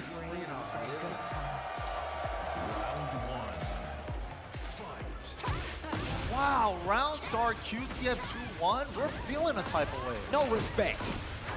Give me that damage. Wall flat as well. Easy pickup off that side wall. Okay. Yo. And the low. Still going. It's not over. Man's is just free counter throw. hit guaranteed. Oh my gosh. Yeah, free throw's a good way to put it. He's more freestyling, I feel like, than Arslan. Oh, of course. Back one, counter hit confirmation. Shaky screen.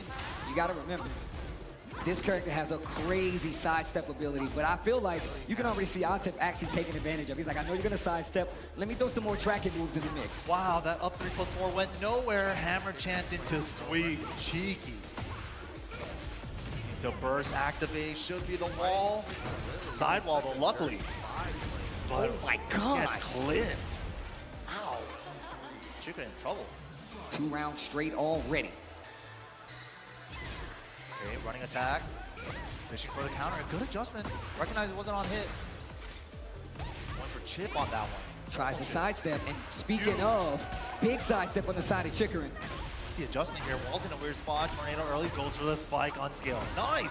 Gets the feisty as well. Feisty 3. Double it up. Okay. One more time. Oh, breaks to 1+2. Oh my gosh, just goes straight to the launcher. Didn't even think Peel about off it. the side. Look at this. To get more damage. Low wall, so he couldn't overcommit and gets the heat dab.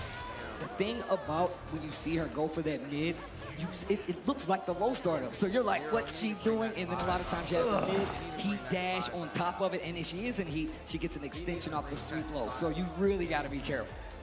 Yeah, there's so many options here that she's never had before in Tekken 7. She's got 2 more stances, a lot more options out of them, a lot of ways to flow in and out of them that she's never had before. She's kind of been like a hit-and-run pokey-style character with heavy mix-ups, right, in the past. But now she has all those strengths with the pressure, stance pressure, into stance, into stance.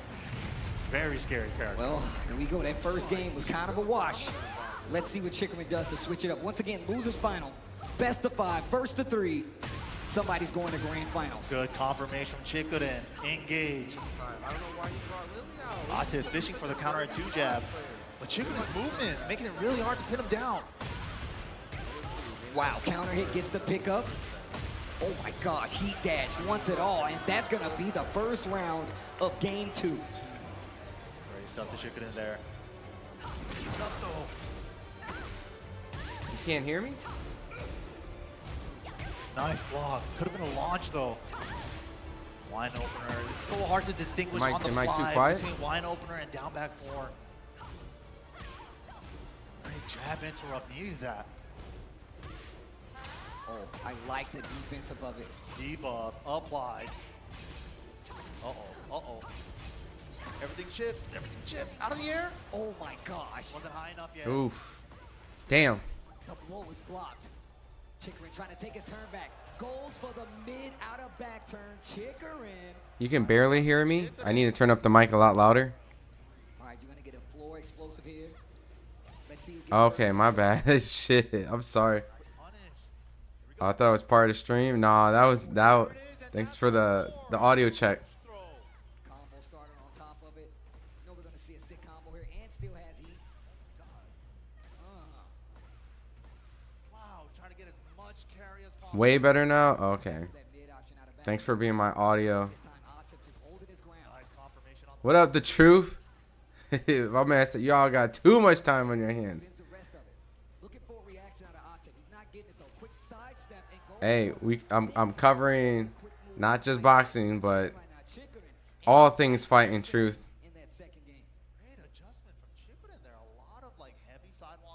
How's your Sunday, Truth? Did you see the fight Saturday? That I was shocked JoJo Diaz was actually able to hurt Regis Progress. That shocked me, bro. That was crazy. Yeah, the FGC, man.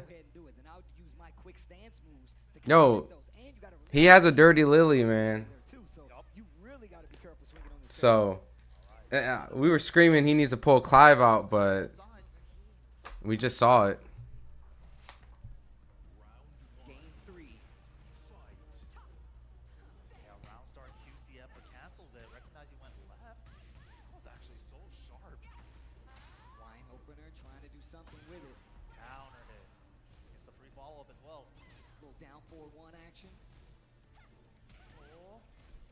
Yeah, Rogue still needs to retire. Yeah, dude.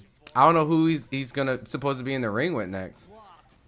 He would lose to Oscar Duarte. He would lose to Kenny Sims. He would lose to all those guys. Like, I was shocked that he was getting hurt by JoJo Diaz, bro. Damn, Lily, nice. Yeah, Truth. I was shocked. I was so shocked. JoJo Diaz almost stopped him. I couldn't believe that.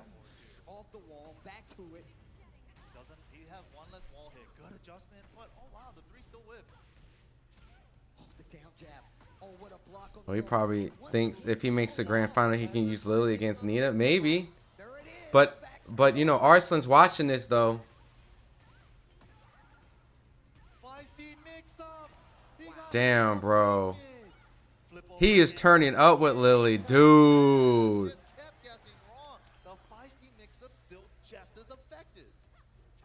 But he almost won with Clive against Arslan Ash, though. So.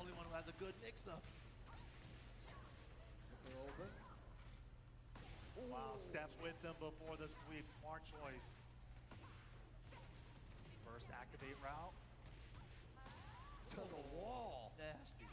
Didn't get full combo, but they heat down. Damn, a full perfect. One round to stop the count here for Atif. Let's see what the difference is here. Like I said, big tracking moves. Down jab. Damn. I hate playing against Lilies. I can't even lie. 1-1-3. Nice confirmation again. Dude, he is so on point right now. Good launch. Oh, wow, this combo is so sick. Lovely Tom cancel combos. They just look so cool. Look at this stutter step. Damn, dude. Tries to go for the low. Speaking of fighting back. Overweight on that round. With the rage damage. Trying to keep him honest with the 1+2. I like that adjustment though. We haven't really seen him use that too much against the Lily. Down back for counter. Bro, Anna is insane. Debuff applied. Where are you jumping? Okay. I had the counter, but already committed to the low. And he still has heat.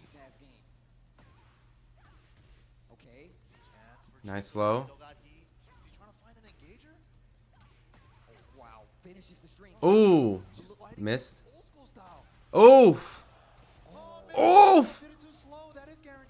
Oh, he tried to armor. He tried to armor through.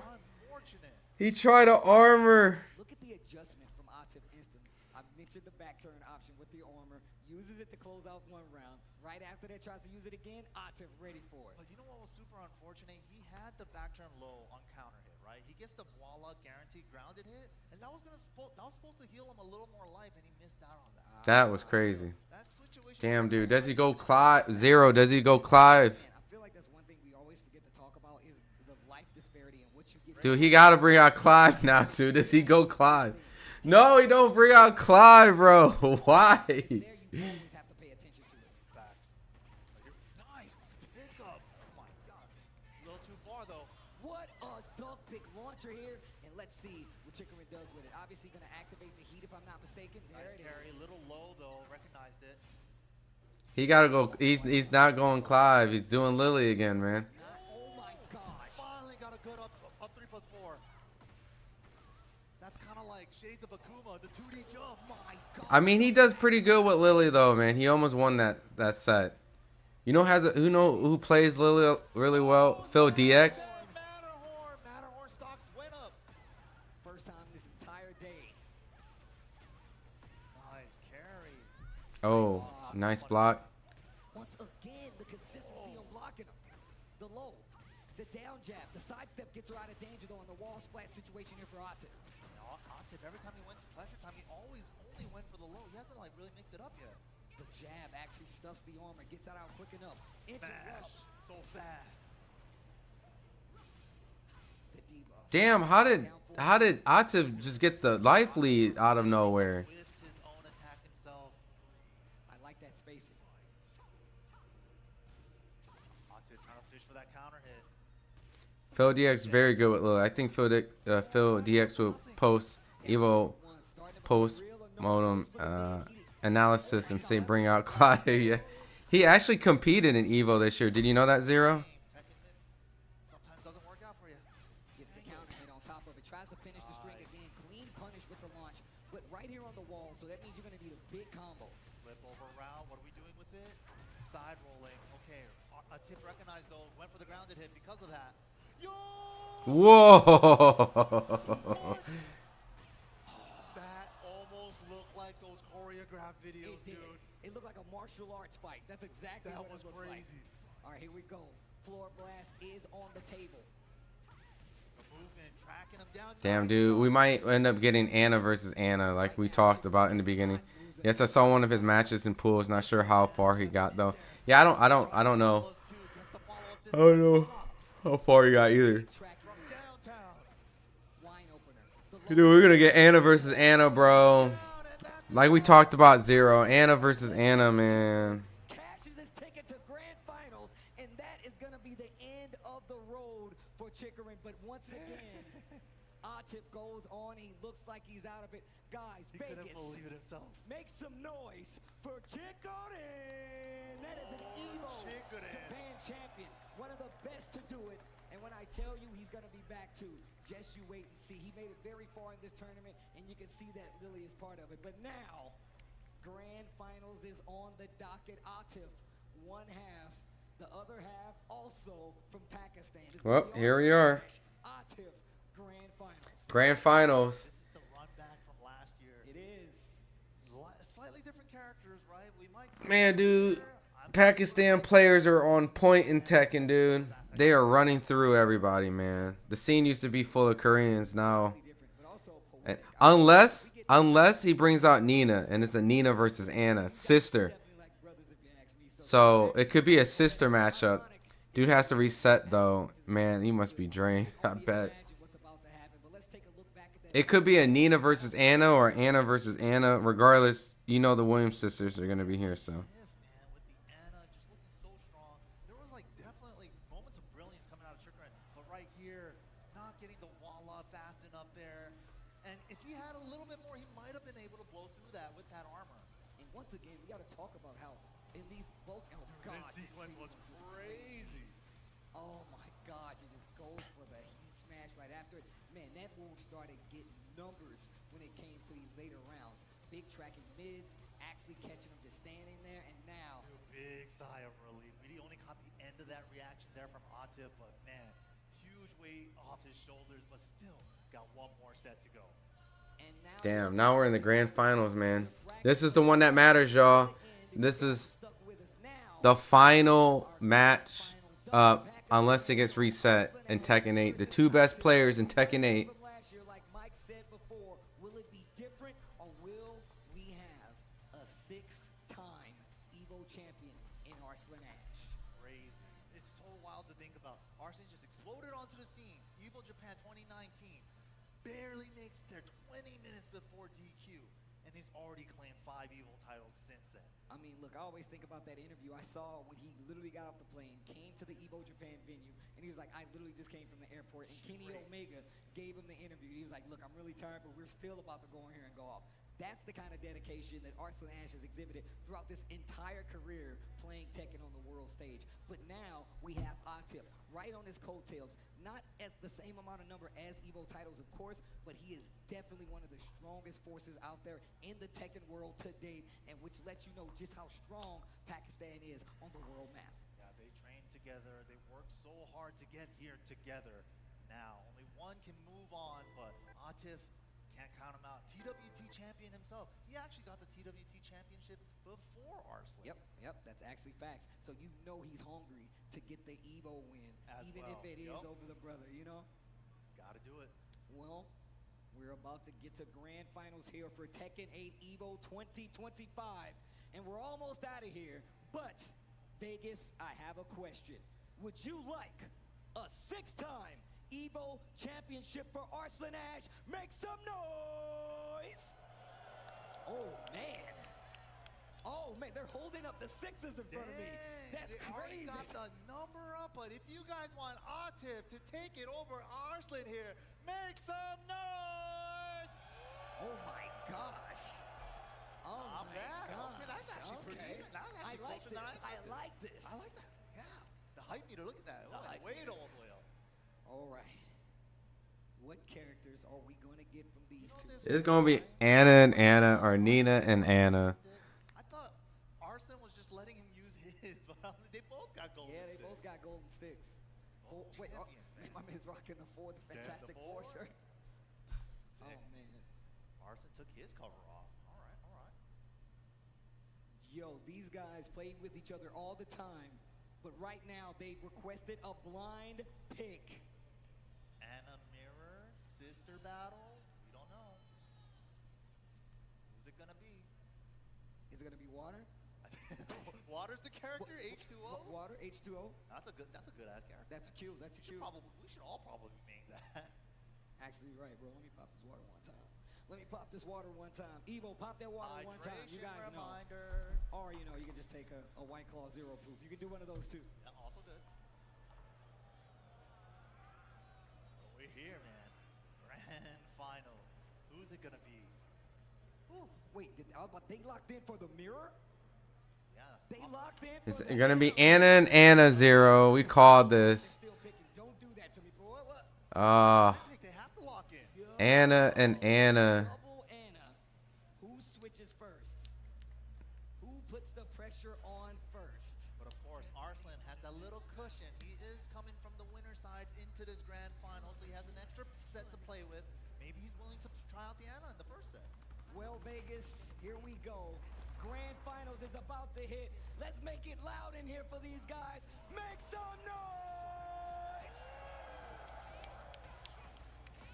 Here we go, Arslan Ash already starting it off with a small lead. A couple of pokes.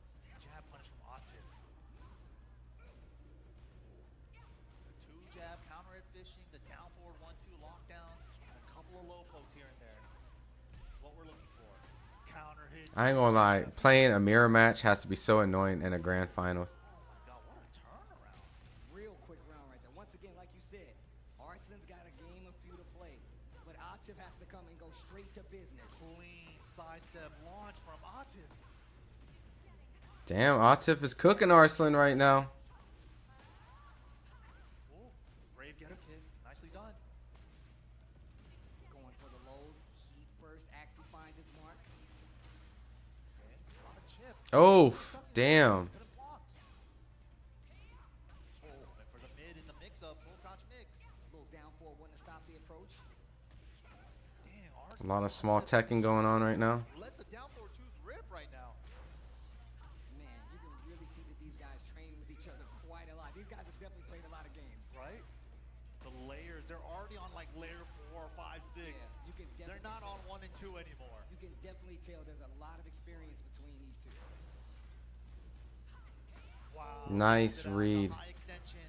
She also has a mid extension she can go for. Oh, great call out for Arslan there. Stop ender, can't tech roll. Little down for one string, checks the toes, gets the launcher, drops the combo. I think he just brain farted a little bit. It happens, man. Oh no. Especially when you're switching between so many characters. Wow. It was so far away, still got the extension, and the toe kick punished. Oh Damn, he dropped his combo and now he about to lose this. Oof. Triple booty bump combo, all right. That was a lot, yeah. Counter hit 2-jab from Arslan's side. Oh, wow. Dude, the 2 into hammer chance cancel is so good. Oof. Committing to the stance, committing to the string. So much block stuff makes you second. Damn, dude, Atif's about to win this first set. Off the side, step into the wall to get a better access. Woof. First game. Okay, that was quick. That was. And they both go straight to the water. Looks so confident in his play, right? Just like no hesitation, no fear. This guy's poker face is too good. I mean, it makes a lot of sense considering how well this guy's been playing for the last few years. No matter who has been on the other side, right? No matter who he fights, he's always shown this kind of prowess as a technical. I don't know what it is, the amount of confidence he exudes. Crazy thing, given both these guys are in the same region, they have likely played 1,000 matches with each other and both in the grand final. Yeah, man, they probably play online, playing locals. They probably played everything, dude. It's getting hot. Wow, holds him out. They probably know each other's habits. Nicely done. Down back to shoot hook. And it's a mirror match, too, which is the even more annoying part. They're both playing patty cake. The trade. Oh, it goes right back to it. This dude, Atif's like, now you gotta show me. I feel like Arslan's gonna end up switching to Anna like he did last. On this character. I wrote the book. Wow. Okay, wait a minute, Arslan. Wait a minute, Arslan. Nice combo conversion with that wall spacing. Second hit of the 4-2.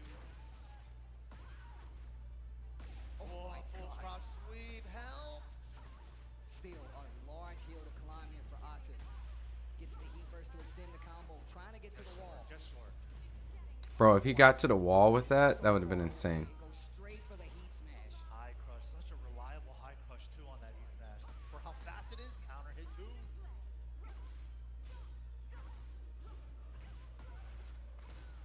The diva applies. Nice, no launch though. Wow, just locking them down, both of them. Down forward 1-2 hammer chance. We're all hammer chance cancels. Just both of them staying in each other's face with this. Like the third hit rip. No punish though. Oh, wait a minute. Out of the roll. So not full damage. Still takes a huge chunk though. Interrupt. Damn, dude. There was a lot of blocking that round, and Atif still put more pressure and was able to get the win. Gonna get access to this floor blast. Game 2 still looking really good for Atif, but he's a big launcher. Floor blast goes by way of Arslan Ash, and look at the damage he's gonna get out of this. I agree. Why not? Just get rid of it. Don't let your opponent use it. Look at this offense. Down forward 1, 2 jabs. Side Big step, but he got it down 2 instead of down forward. Unfortunate. Ooh, that's the trade follow-up. That's even better. Yo, this combo just looks so sick. Dude, what is this? What is this damage? Damn, bro. He about to reset the bracket. He's gonna reset it, man. One more, and we go to a reset. Already. Damn, dude, already talking about a reset. That was so quick. And that was, what? How many rounds went by already? No coaching. These two don't get they don't do no coaching. They just press start and just go. Here we go. Yakushima, biggest stage here. Definitely willing to let the whole set rock with this character. Let's see if it's the right choice though. Yo, okay, wait a minute. Gets the combo. Arslan Ash. Big combo damage here with the heat burst. I know, guys. There you go. Hey, we're back. Oh, mega whiff. Big combo pickup here. Atif gets a chance to retaliate. And the slide pickup, nice. Bro, hella damage. The missiles all still hit. That's crazy. Oh, damn. Oh, this might kill. Looking like he's in trouble. These combos are so sick. Dude, what is this? What is this? Dude, what are these combos? Yo, what is this? Dude, what on earth?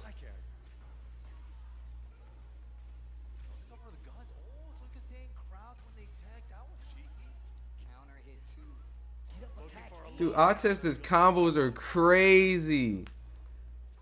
Take him out. Let the third hit rock. And just swinging for the fences right now while the heat is still active. Smash, but it's minus. Nice block. Oh, wow. Arslan. Nice launch. He might kill on this. Rage art, yeah. Don't even mess around. I like that. More secure. Doesn't even need to risk to get the wall or not. Just get the round. Dead. Big 86 damage there. Yeah, he needed to stop the bleeding for sure. Raw hammer chance crowd. Sick. Oh, the slide. One shot. Oh my god. It really is a mirror match. The hit confirmed. Beat him to the punch on it though. Oh my lord. Oh. He tried to go for the reset. Oh, he's dead. He's dead. Oh my gosh. One round away from a reset here. This is a speed run in this first set so far. Atif. What is going on? Told you I am Anna. You are Nina. Oh shit. His Steve's commentary crazy. He said, I'm Anna, you're Nina. Yo, that's sick. He's trying to push him to that Nina. QCF was from crouch, so he did that one from crouch after I swear, if he wins this round off this shit. Look at the damage on this combo. He's not done. Oh my god. Bro, if he was able to get one reset.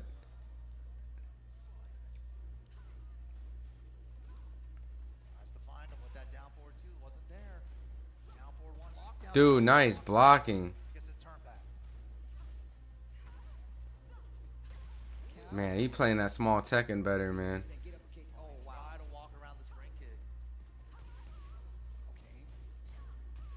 You read that string? Oh, nice, nice, nice, Atif.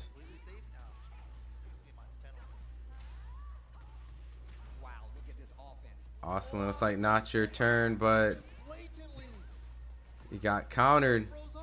Oh, yeah, he's dead, man. This is going to be a reset.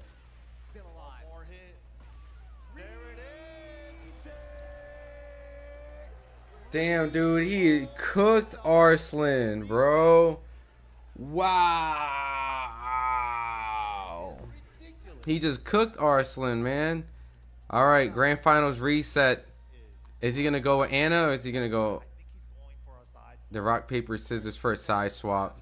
Do you like the side switch in these situations? I mean, if you're in this situation, do you feel like it makes a difference? Depends on what your opponent asked for. Yep, I'm the first time. If they wanted 1P and and they got their side, let me take that side from you. Yep. And the fact that he wants that side switch lets you know it's definitely a big issue for him. The crowd says they want Ina. I think it's. I heard one person. So they did a side switch, which for people who don't know, I mean, it's a preference, right? Usually when you play video games, you're used to being on the first player or second player, and that's something that feels like when you start the match like a comfort. But interesting to see that that's what we're at, doing a side switch. This guy had to go through losers, win 2 best out of 3s, and the people he went through in the loser brackets was insane. Just to reset the grand final, how the hell is he still playing? Dude, and the quality of people in that losers bracket was madness. Damn, no Nina.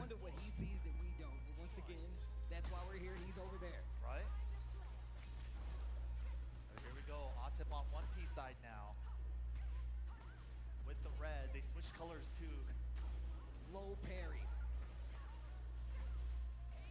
Oh, drop the combo. Had to get them up forward too. Nice sidestep, Ida. Oh, what on earth is this combo, dude? And these, oh, and he resetted it. It's done. Dude, these stance switches to how fluid he's going through with these combos. Atif is an Ana combo god. Oh my god, you already know it's going to be something nasty coming. Oh my lordy. Oh my lordy. Trying to bait him. Nice read from Arslan. Maybe Arslan's more used to playing the Ana on 2P. It's like maybe he got the side he wanted. Oh, wait a minute. But still, I mean, Atif still looking like the offensive winner. I say that and just right there. Oof. All it takes is one from Atif. Oh! And he got this. He got this round. He ain't dropping that with the rage art. He ain't, yep.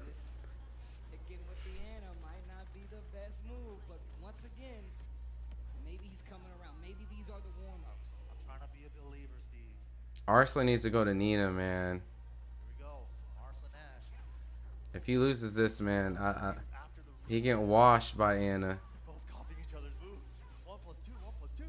Oh, nice. Lows, man. Those lows. Nice. Oh, dude. Nice. He tried to delay wake up, and he gets, yeah, it's over on this round. Yo, Arslan is getting bodied. Getting bodies here, bro. Is Arslan Ash going to stick it out with Ana again? Dude, you gotta try something different. You gotta change, because he has to go to Nina. He should have went to Nina in the beginning of this set. That did not look like it was working out, but now an Evo championship is 2 games away for Atif. That's right. Arslan reset with the Nina. Yep. Let's go. Intros, baby. Ooh, okay, we're coming out swinging both sides. Both trying to establish dominance. Yeah, they're actually fighting like they're sad at each other, like they're sisters. Siblings. The sibling rivalry. Nice armor. I told you to not try on my dress. In the last game. He's already having so much better success. But oh, he's gonna block it. Yep. He already playing better with Anna. Zero. He should have pulled it out a long time ago. A little extra touch. Oh, but that's what we saw from the Nina switch before. The keep out down 4-2. Stomp on her. I said 2 is the first time he's even used that. Yo, the trade. And just abusing these down 4-1s. Damn, he trying to get him to bait on some. Take the bait. That counter hit too. While tries to roll, jabbed out. We saw it Boom. earlier. We saw it again right here. Conversion from Arslan on the roll. Beautiful. Flip over into the crouch down 1+2. Oh, punish opportunity. Sidestep, positioning on the wall. 2 of life mysteries. Why no Clyde? Why no Anna? Nina, right? But Atif, man, yep. That should kill. Even if his damage mitigated, that should kill.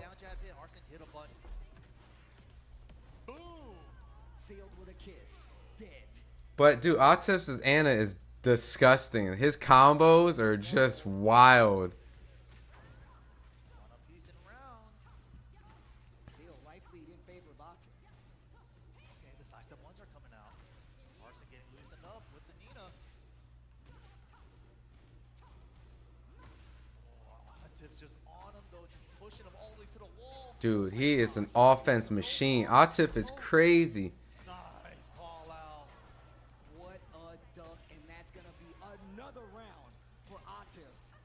Arslan really needs to put something together right now because Atif is really doing a great job. But here we go, nice launch here. This is looking way different from last year, man. Atif just has so much momentum right now. Ivory. Who was the one that sent him into losers? Lockdown. Engage.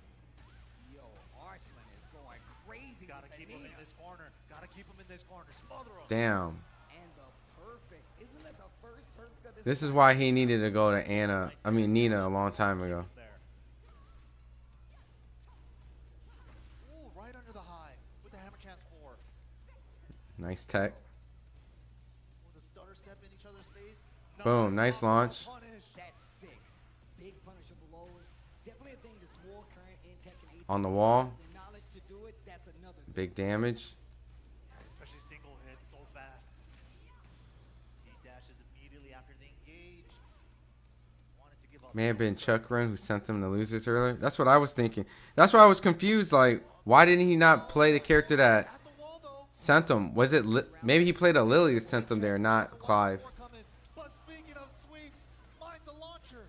Yo, big life lead on the side of Arslan right now. Oh, it takes his one. Oh, he's gonna get blocked. Oh, he hit. He hit. He was sidestepping, huh?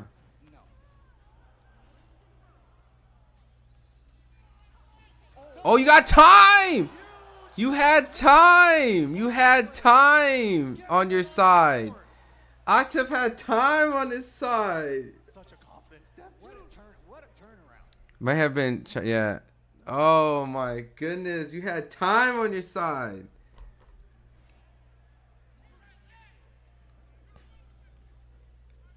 He sold that.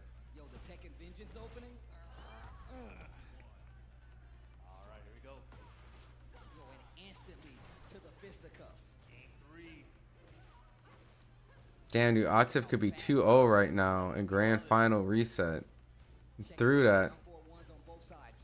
Down forward ones, couple of homing moves. Here we go. Counter. Oh, I thought it was in time. What?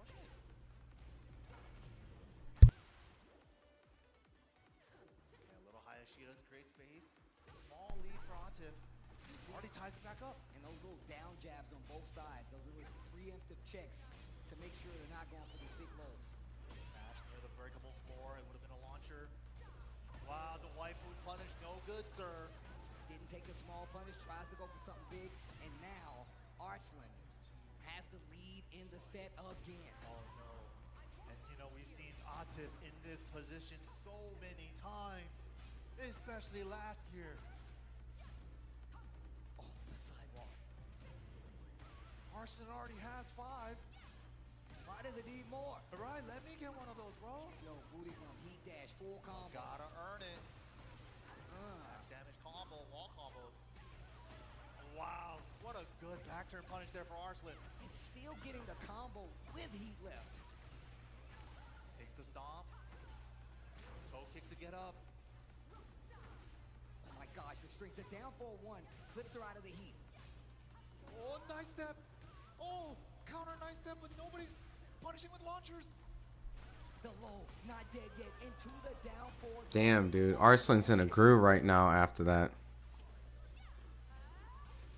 Man, and look at the turn. Uh-oh, wait a minute. First time we've seen that in this set between these two.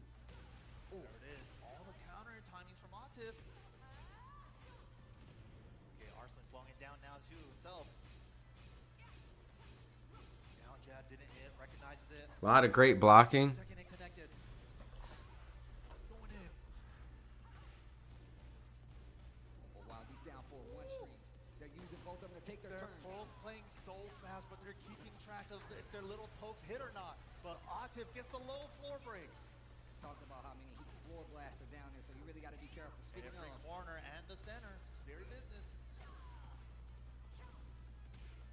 Down jab to get out of trouble. Oh, switching up the wall positioning for Arslan. Not enough life. tries to go for the mid. Finishes And the the time. You have time. You have health. You had the health lead, Atif. You had the health lead. Damn. And just like that, man, I like we were talking about earlier, dude, it's so exhausting. It is so hard to go through losers bracket, reset, and then keep that same momentum to try to win. Gotta earn it. I will not give it to you. Atif though. The Anna was looking so strong until the Nina. At the beginning.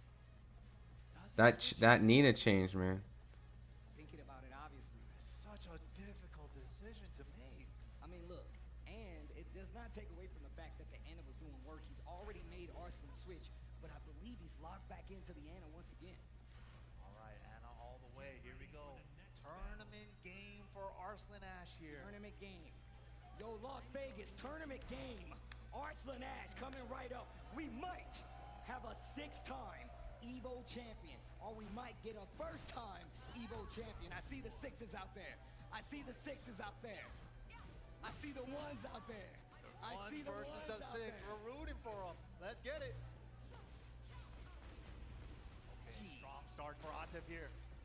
Ball positioning. Ball try to move after getting hit. Counter hit. Full combo conversion here, but drops the Unfortunate. combo. He dashed to keep him plus. The pressure's building. Not letting him off the wall. Okay, down 4-1, and then Damn, dude, that pressure is crazy. No fear, no fear. Give me back my turn. Too big of a This ain't looking good for Atif right now. Oof. All gray life though, still all recoverable. What a block. Waifu punishes aren't Mm, working mm, anymore. So many times. He can take a smaller punish, but instead he's going for this A guaranteed punish, yeah, but he's going for a mix-up after blocking those lows. Heat burst. Stopping the pressure. Broke. Positioning. Engage. There it is. Oh, here comes crazy combo time.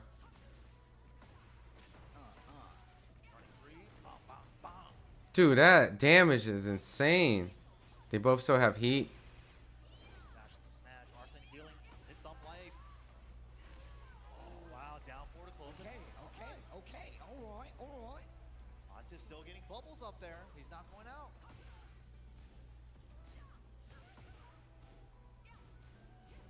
jockeying for position right now. The lows. Counter again. Arslan just throwing another wrench in his gear with that counter at 4-string. Takes a little bit of Oki right there. Fakes the low. Preemptive elbow right there. Did not work out. Ooh. Yo, die already. Right? The unique voice lines are sick. Yes. Oh, nice low parry. It's going to be a lot of damage here. It's going to get him to the wall. Oh my God, the damage. Nice heat smash. Oh!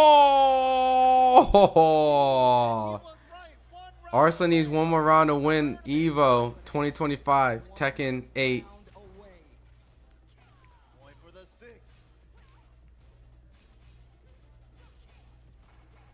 Nice armor. Good round so far for Atif. He needs this. 1+2 opportunity here for Atif. Nice spring kick to low crush. Nice heat. Still alive. Counter hit. This is big news. Gonna recover back that life and still has heat. Rage on the table. Rage and heat. He's about to lose the heat. He's about to lose the round. Crazy Zero. This is crazy. Final round. Nice launch. Big damage. Big damage. You gonna get him to the wall? Oh my God, this damage. Whiff. He still has heat. He still has heat. He's chipping. He's still chipping. Oh. Nina still has heat. He's probably gonna go away.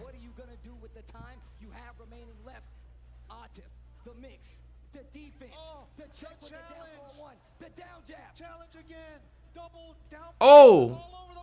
Small Tekken, a lot of small Tekken going on.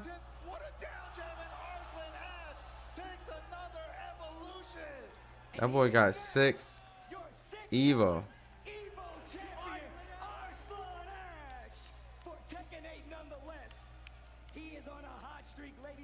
That's crazy.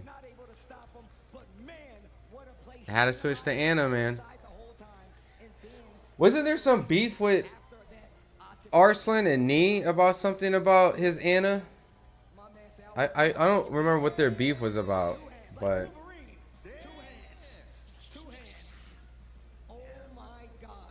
And of course, Arslan Ash, always so respectful, man. Yes.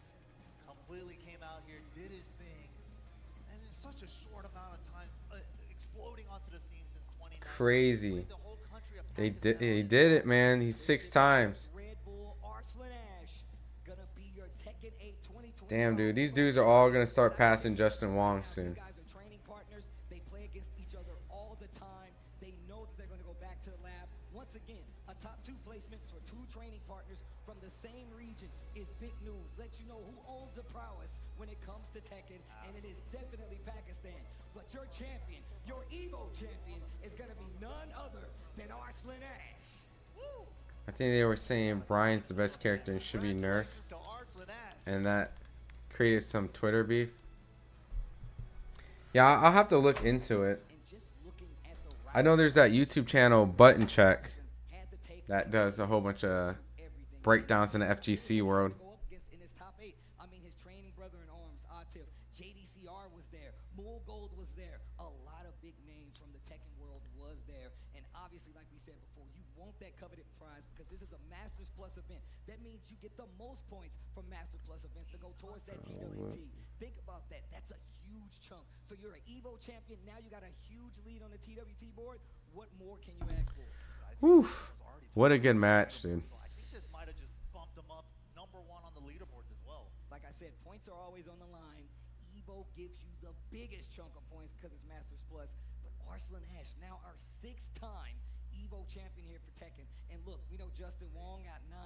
I mean, Sonic He's coming Fox. for the greatest. I mean, yo, he's going for the record. Just saying, there's a lot of EVO champions out there. Not many have more than one. You have to count Arslan Ash among the greats at this point. I mean, 6, and like you said, in this short amount of time, crazy. Absolutely ridiculous. And we're going to have another EVO coming up later this year. I mean, Crazy, man. That's very interesting. That was so cool. Enjoyed this very much. Thank you. Definitely Zero. I don't even think I'll be able to make it through Street Fighter. I'm dead serious. Like, I don't even play Street Fighter 6 like that. So the stuff that I would be seeing in there, I'll be not familiar with the frames and the setups and the traps and everything. I mean, even Anna. I haven't even played Anna. I haven't even played Season 2 just because I've been so busy. After my son got a little bit older, and then obviously covering boxing, I don't have the time really to spend like I did earlier. But I'll probably pick up Street Fighter 6 just to kind of get a feel of it. Yeah, I was Tekken was good enough for today. I mean, I did Guilty Gear, I did Fatal Fury, I did Tekken. I'm not even gonna lie, going through Street Fighter would be just as exhausting. Just a long day, because let's see, I started around 2. Evo started really at 1.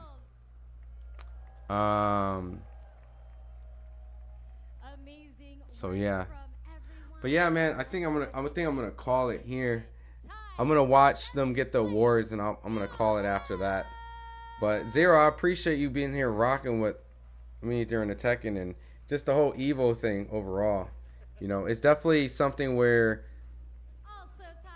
in the boxing world it's not received as well as boxing content, right? Because this is a boxing platform.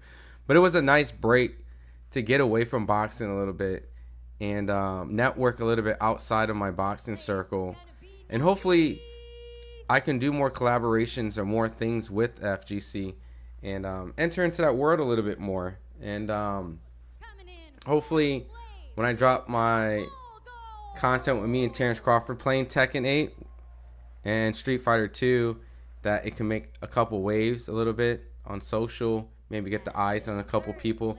Because Zero, check this out. Kwamba sponsored our content for that, and they gave me this and gave Terrence a fight stick, and it was a pretty cool experience just to do it. So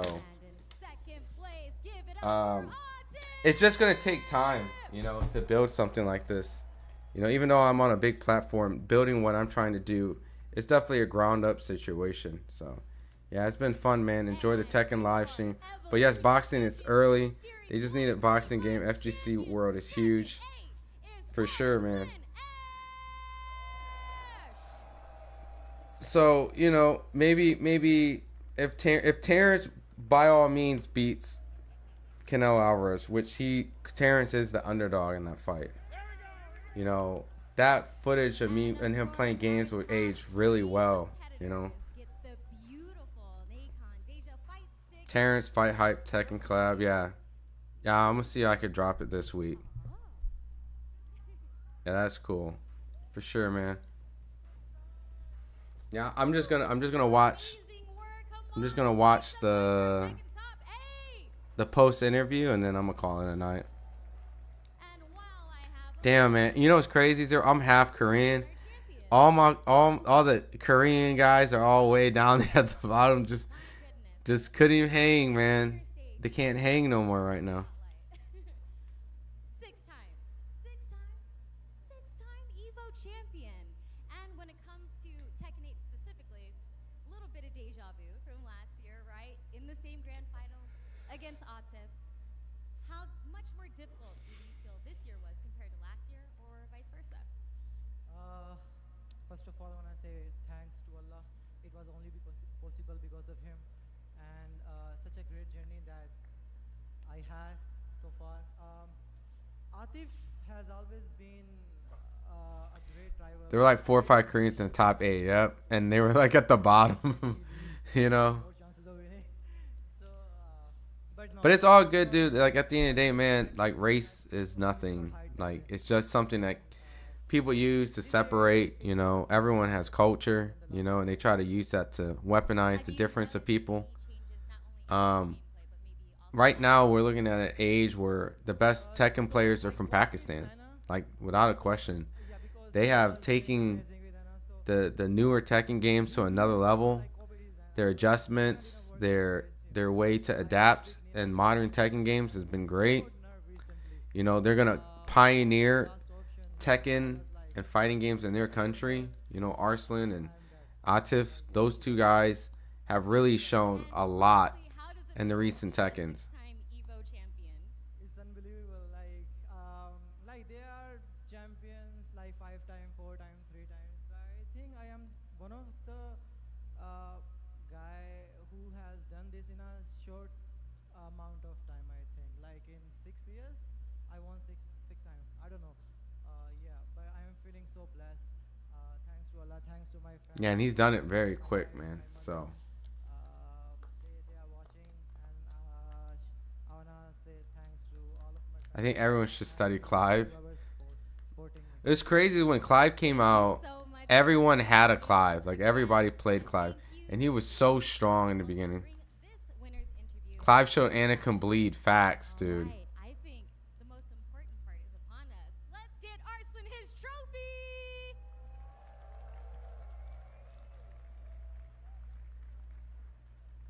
I agree, man. Clive was doing some crazy stuff. Congratulations, Arslan Ash, 6-time Evo champion, Evo 2025 Tekken 8 champion.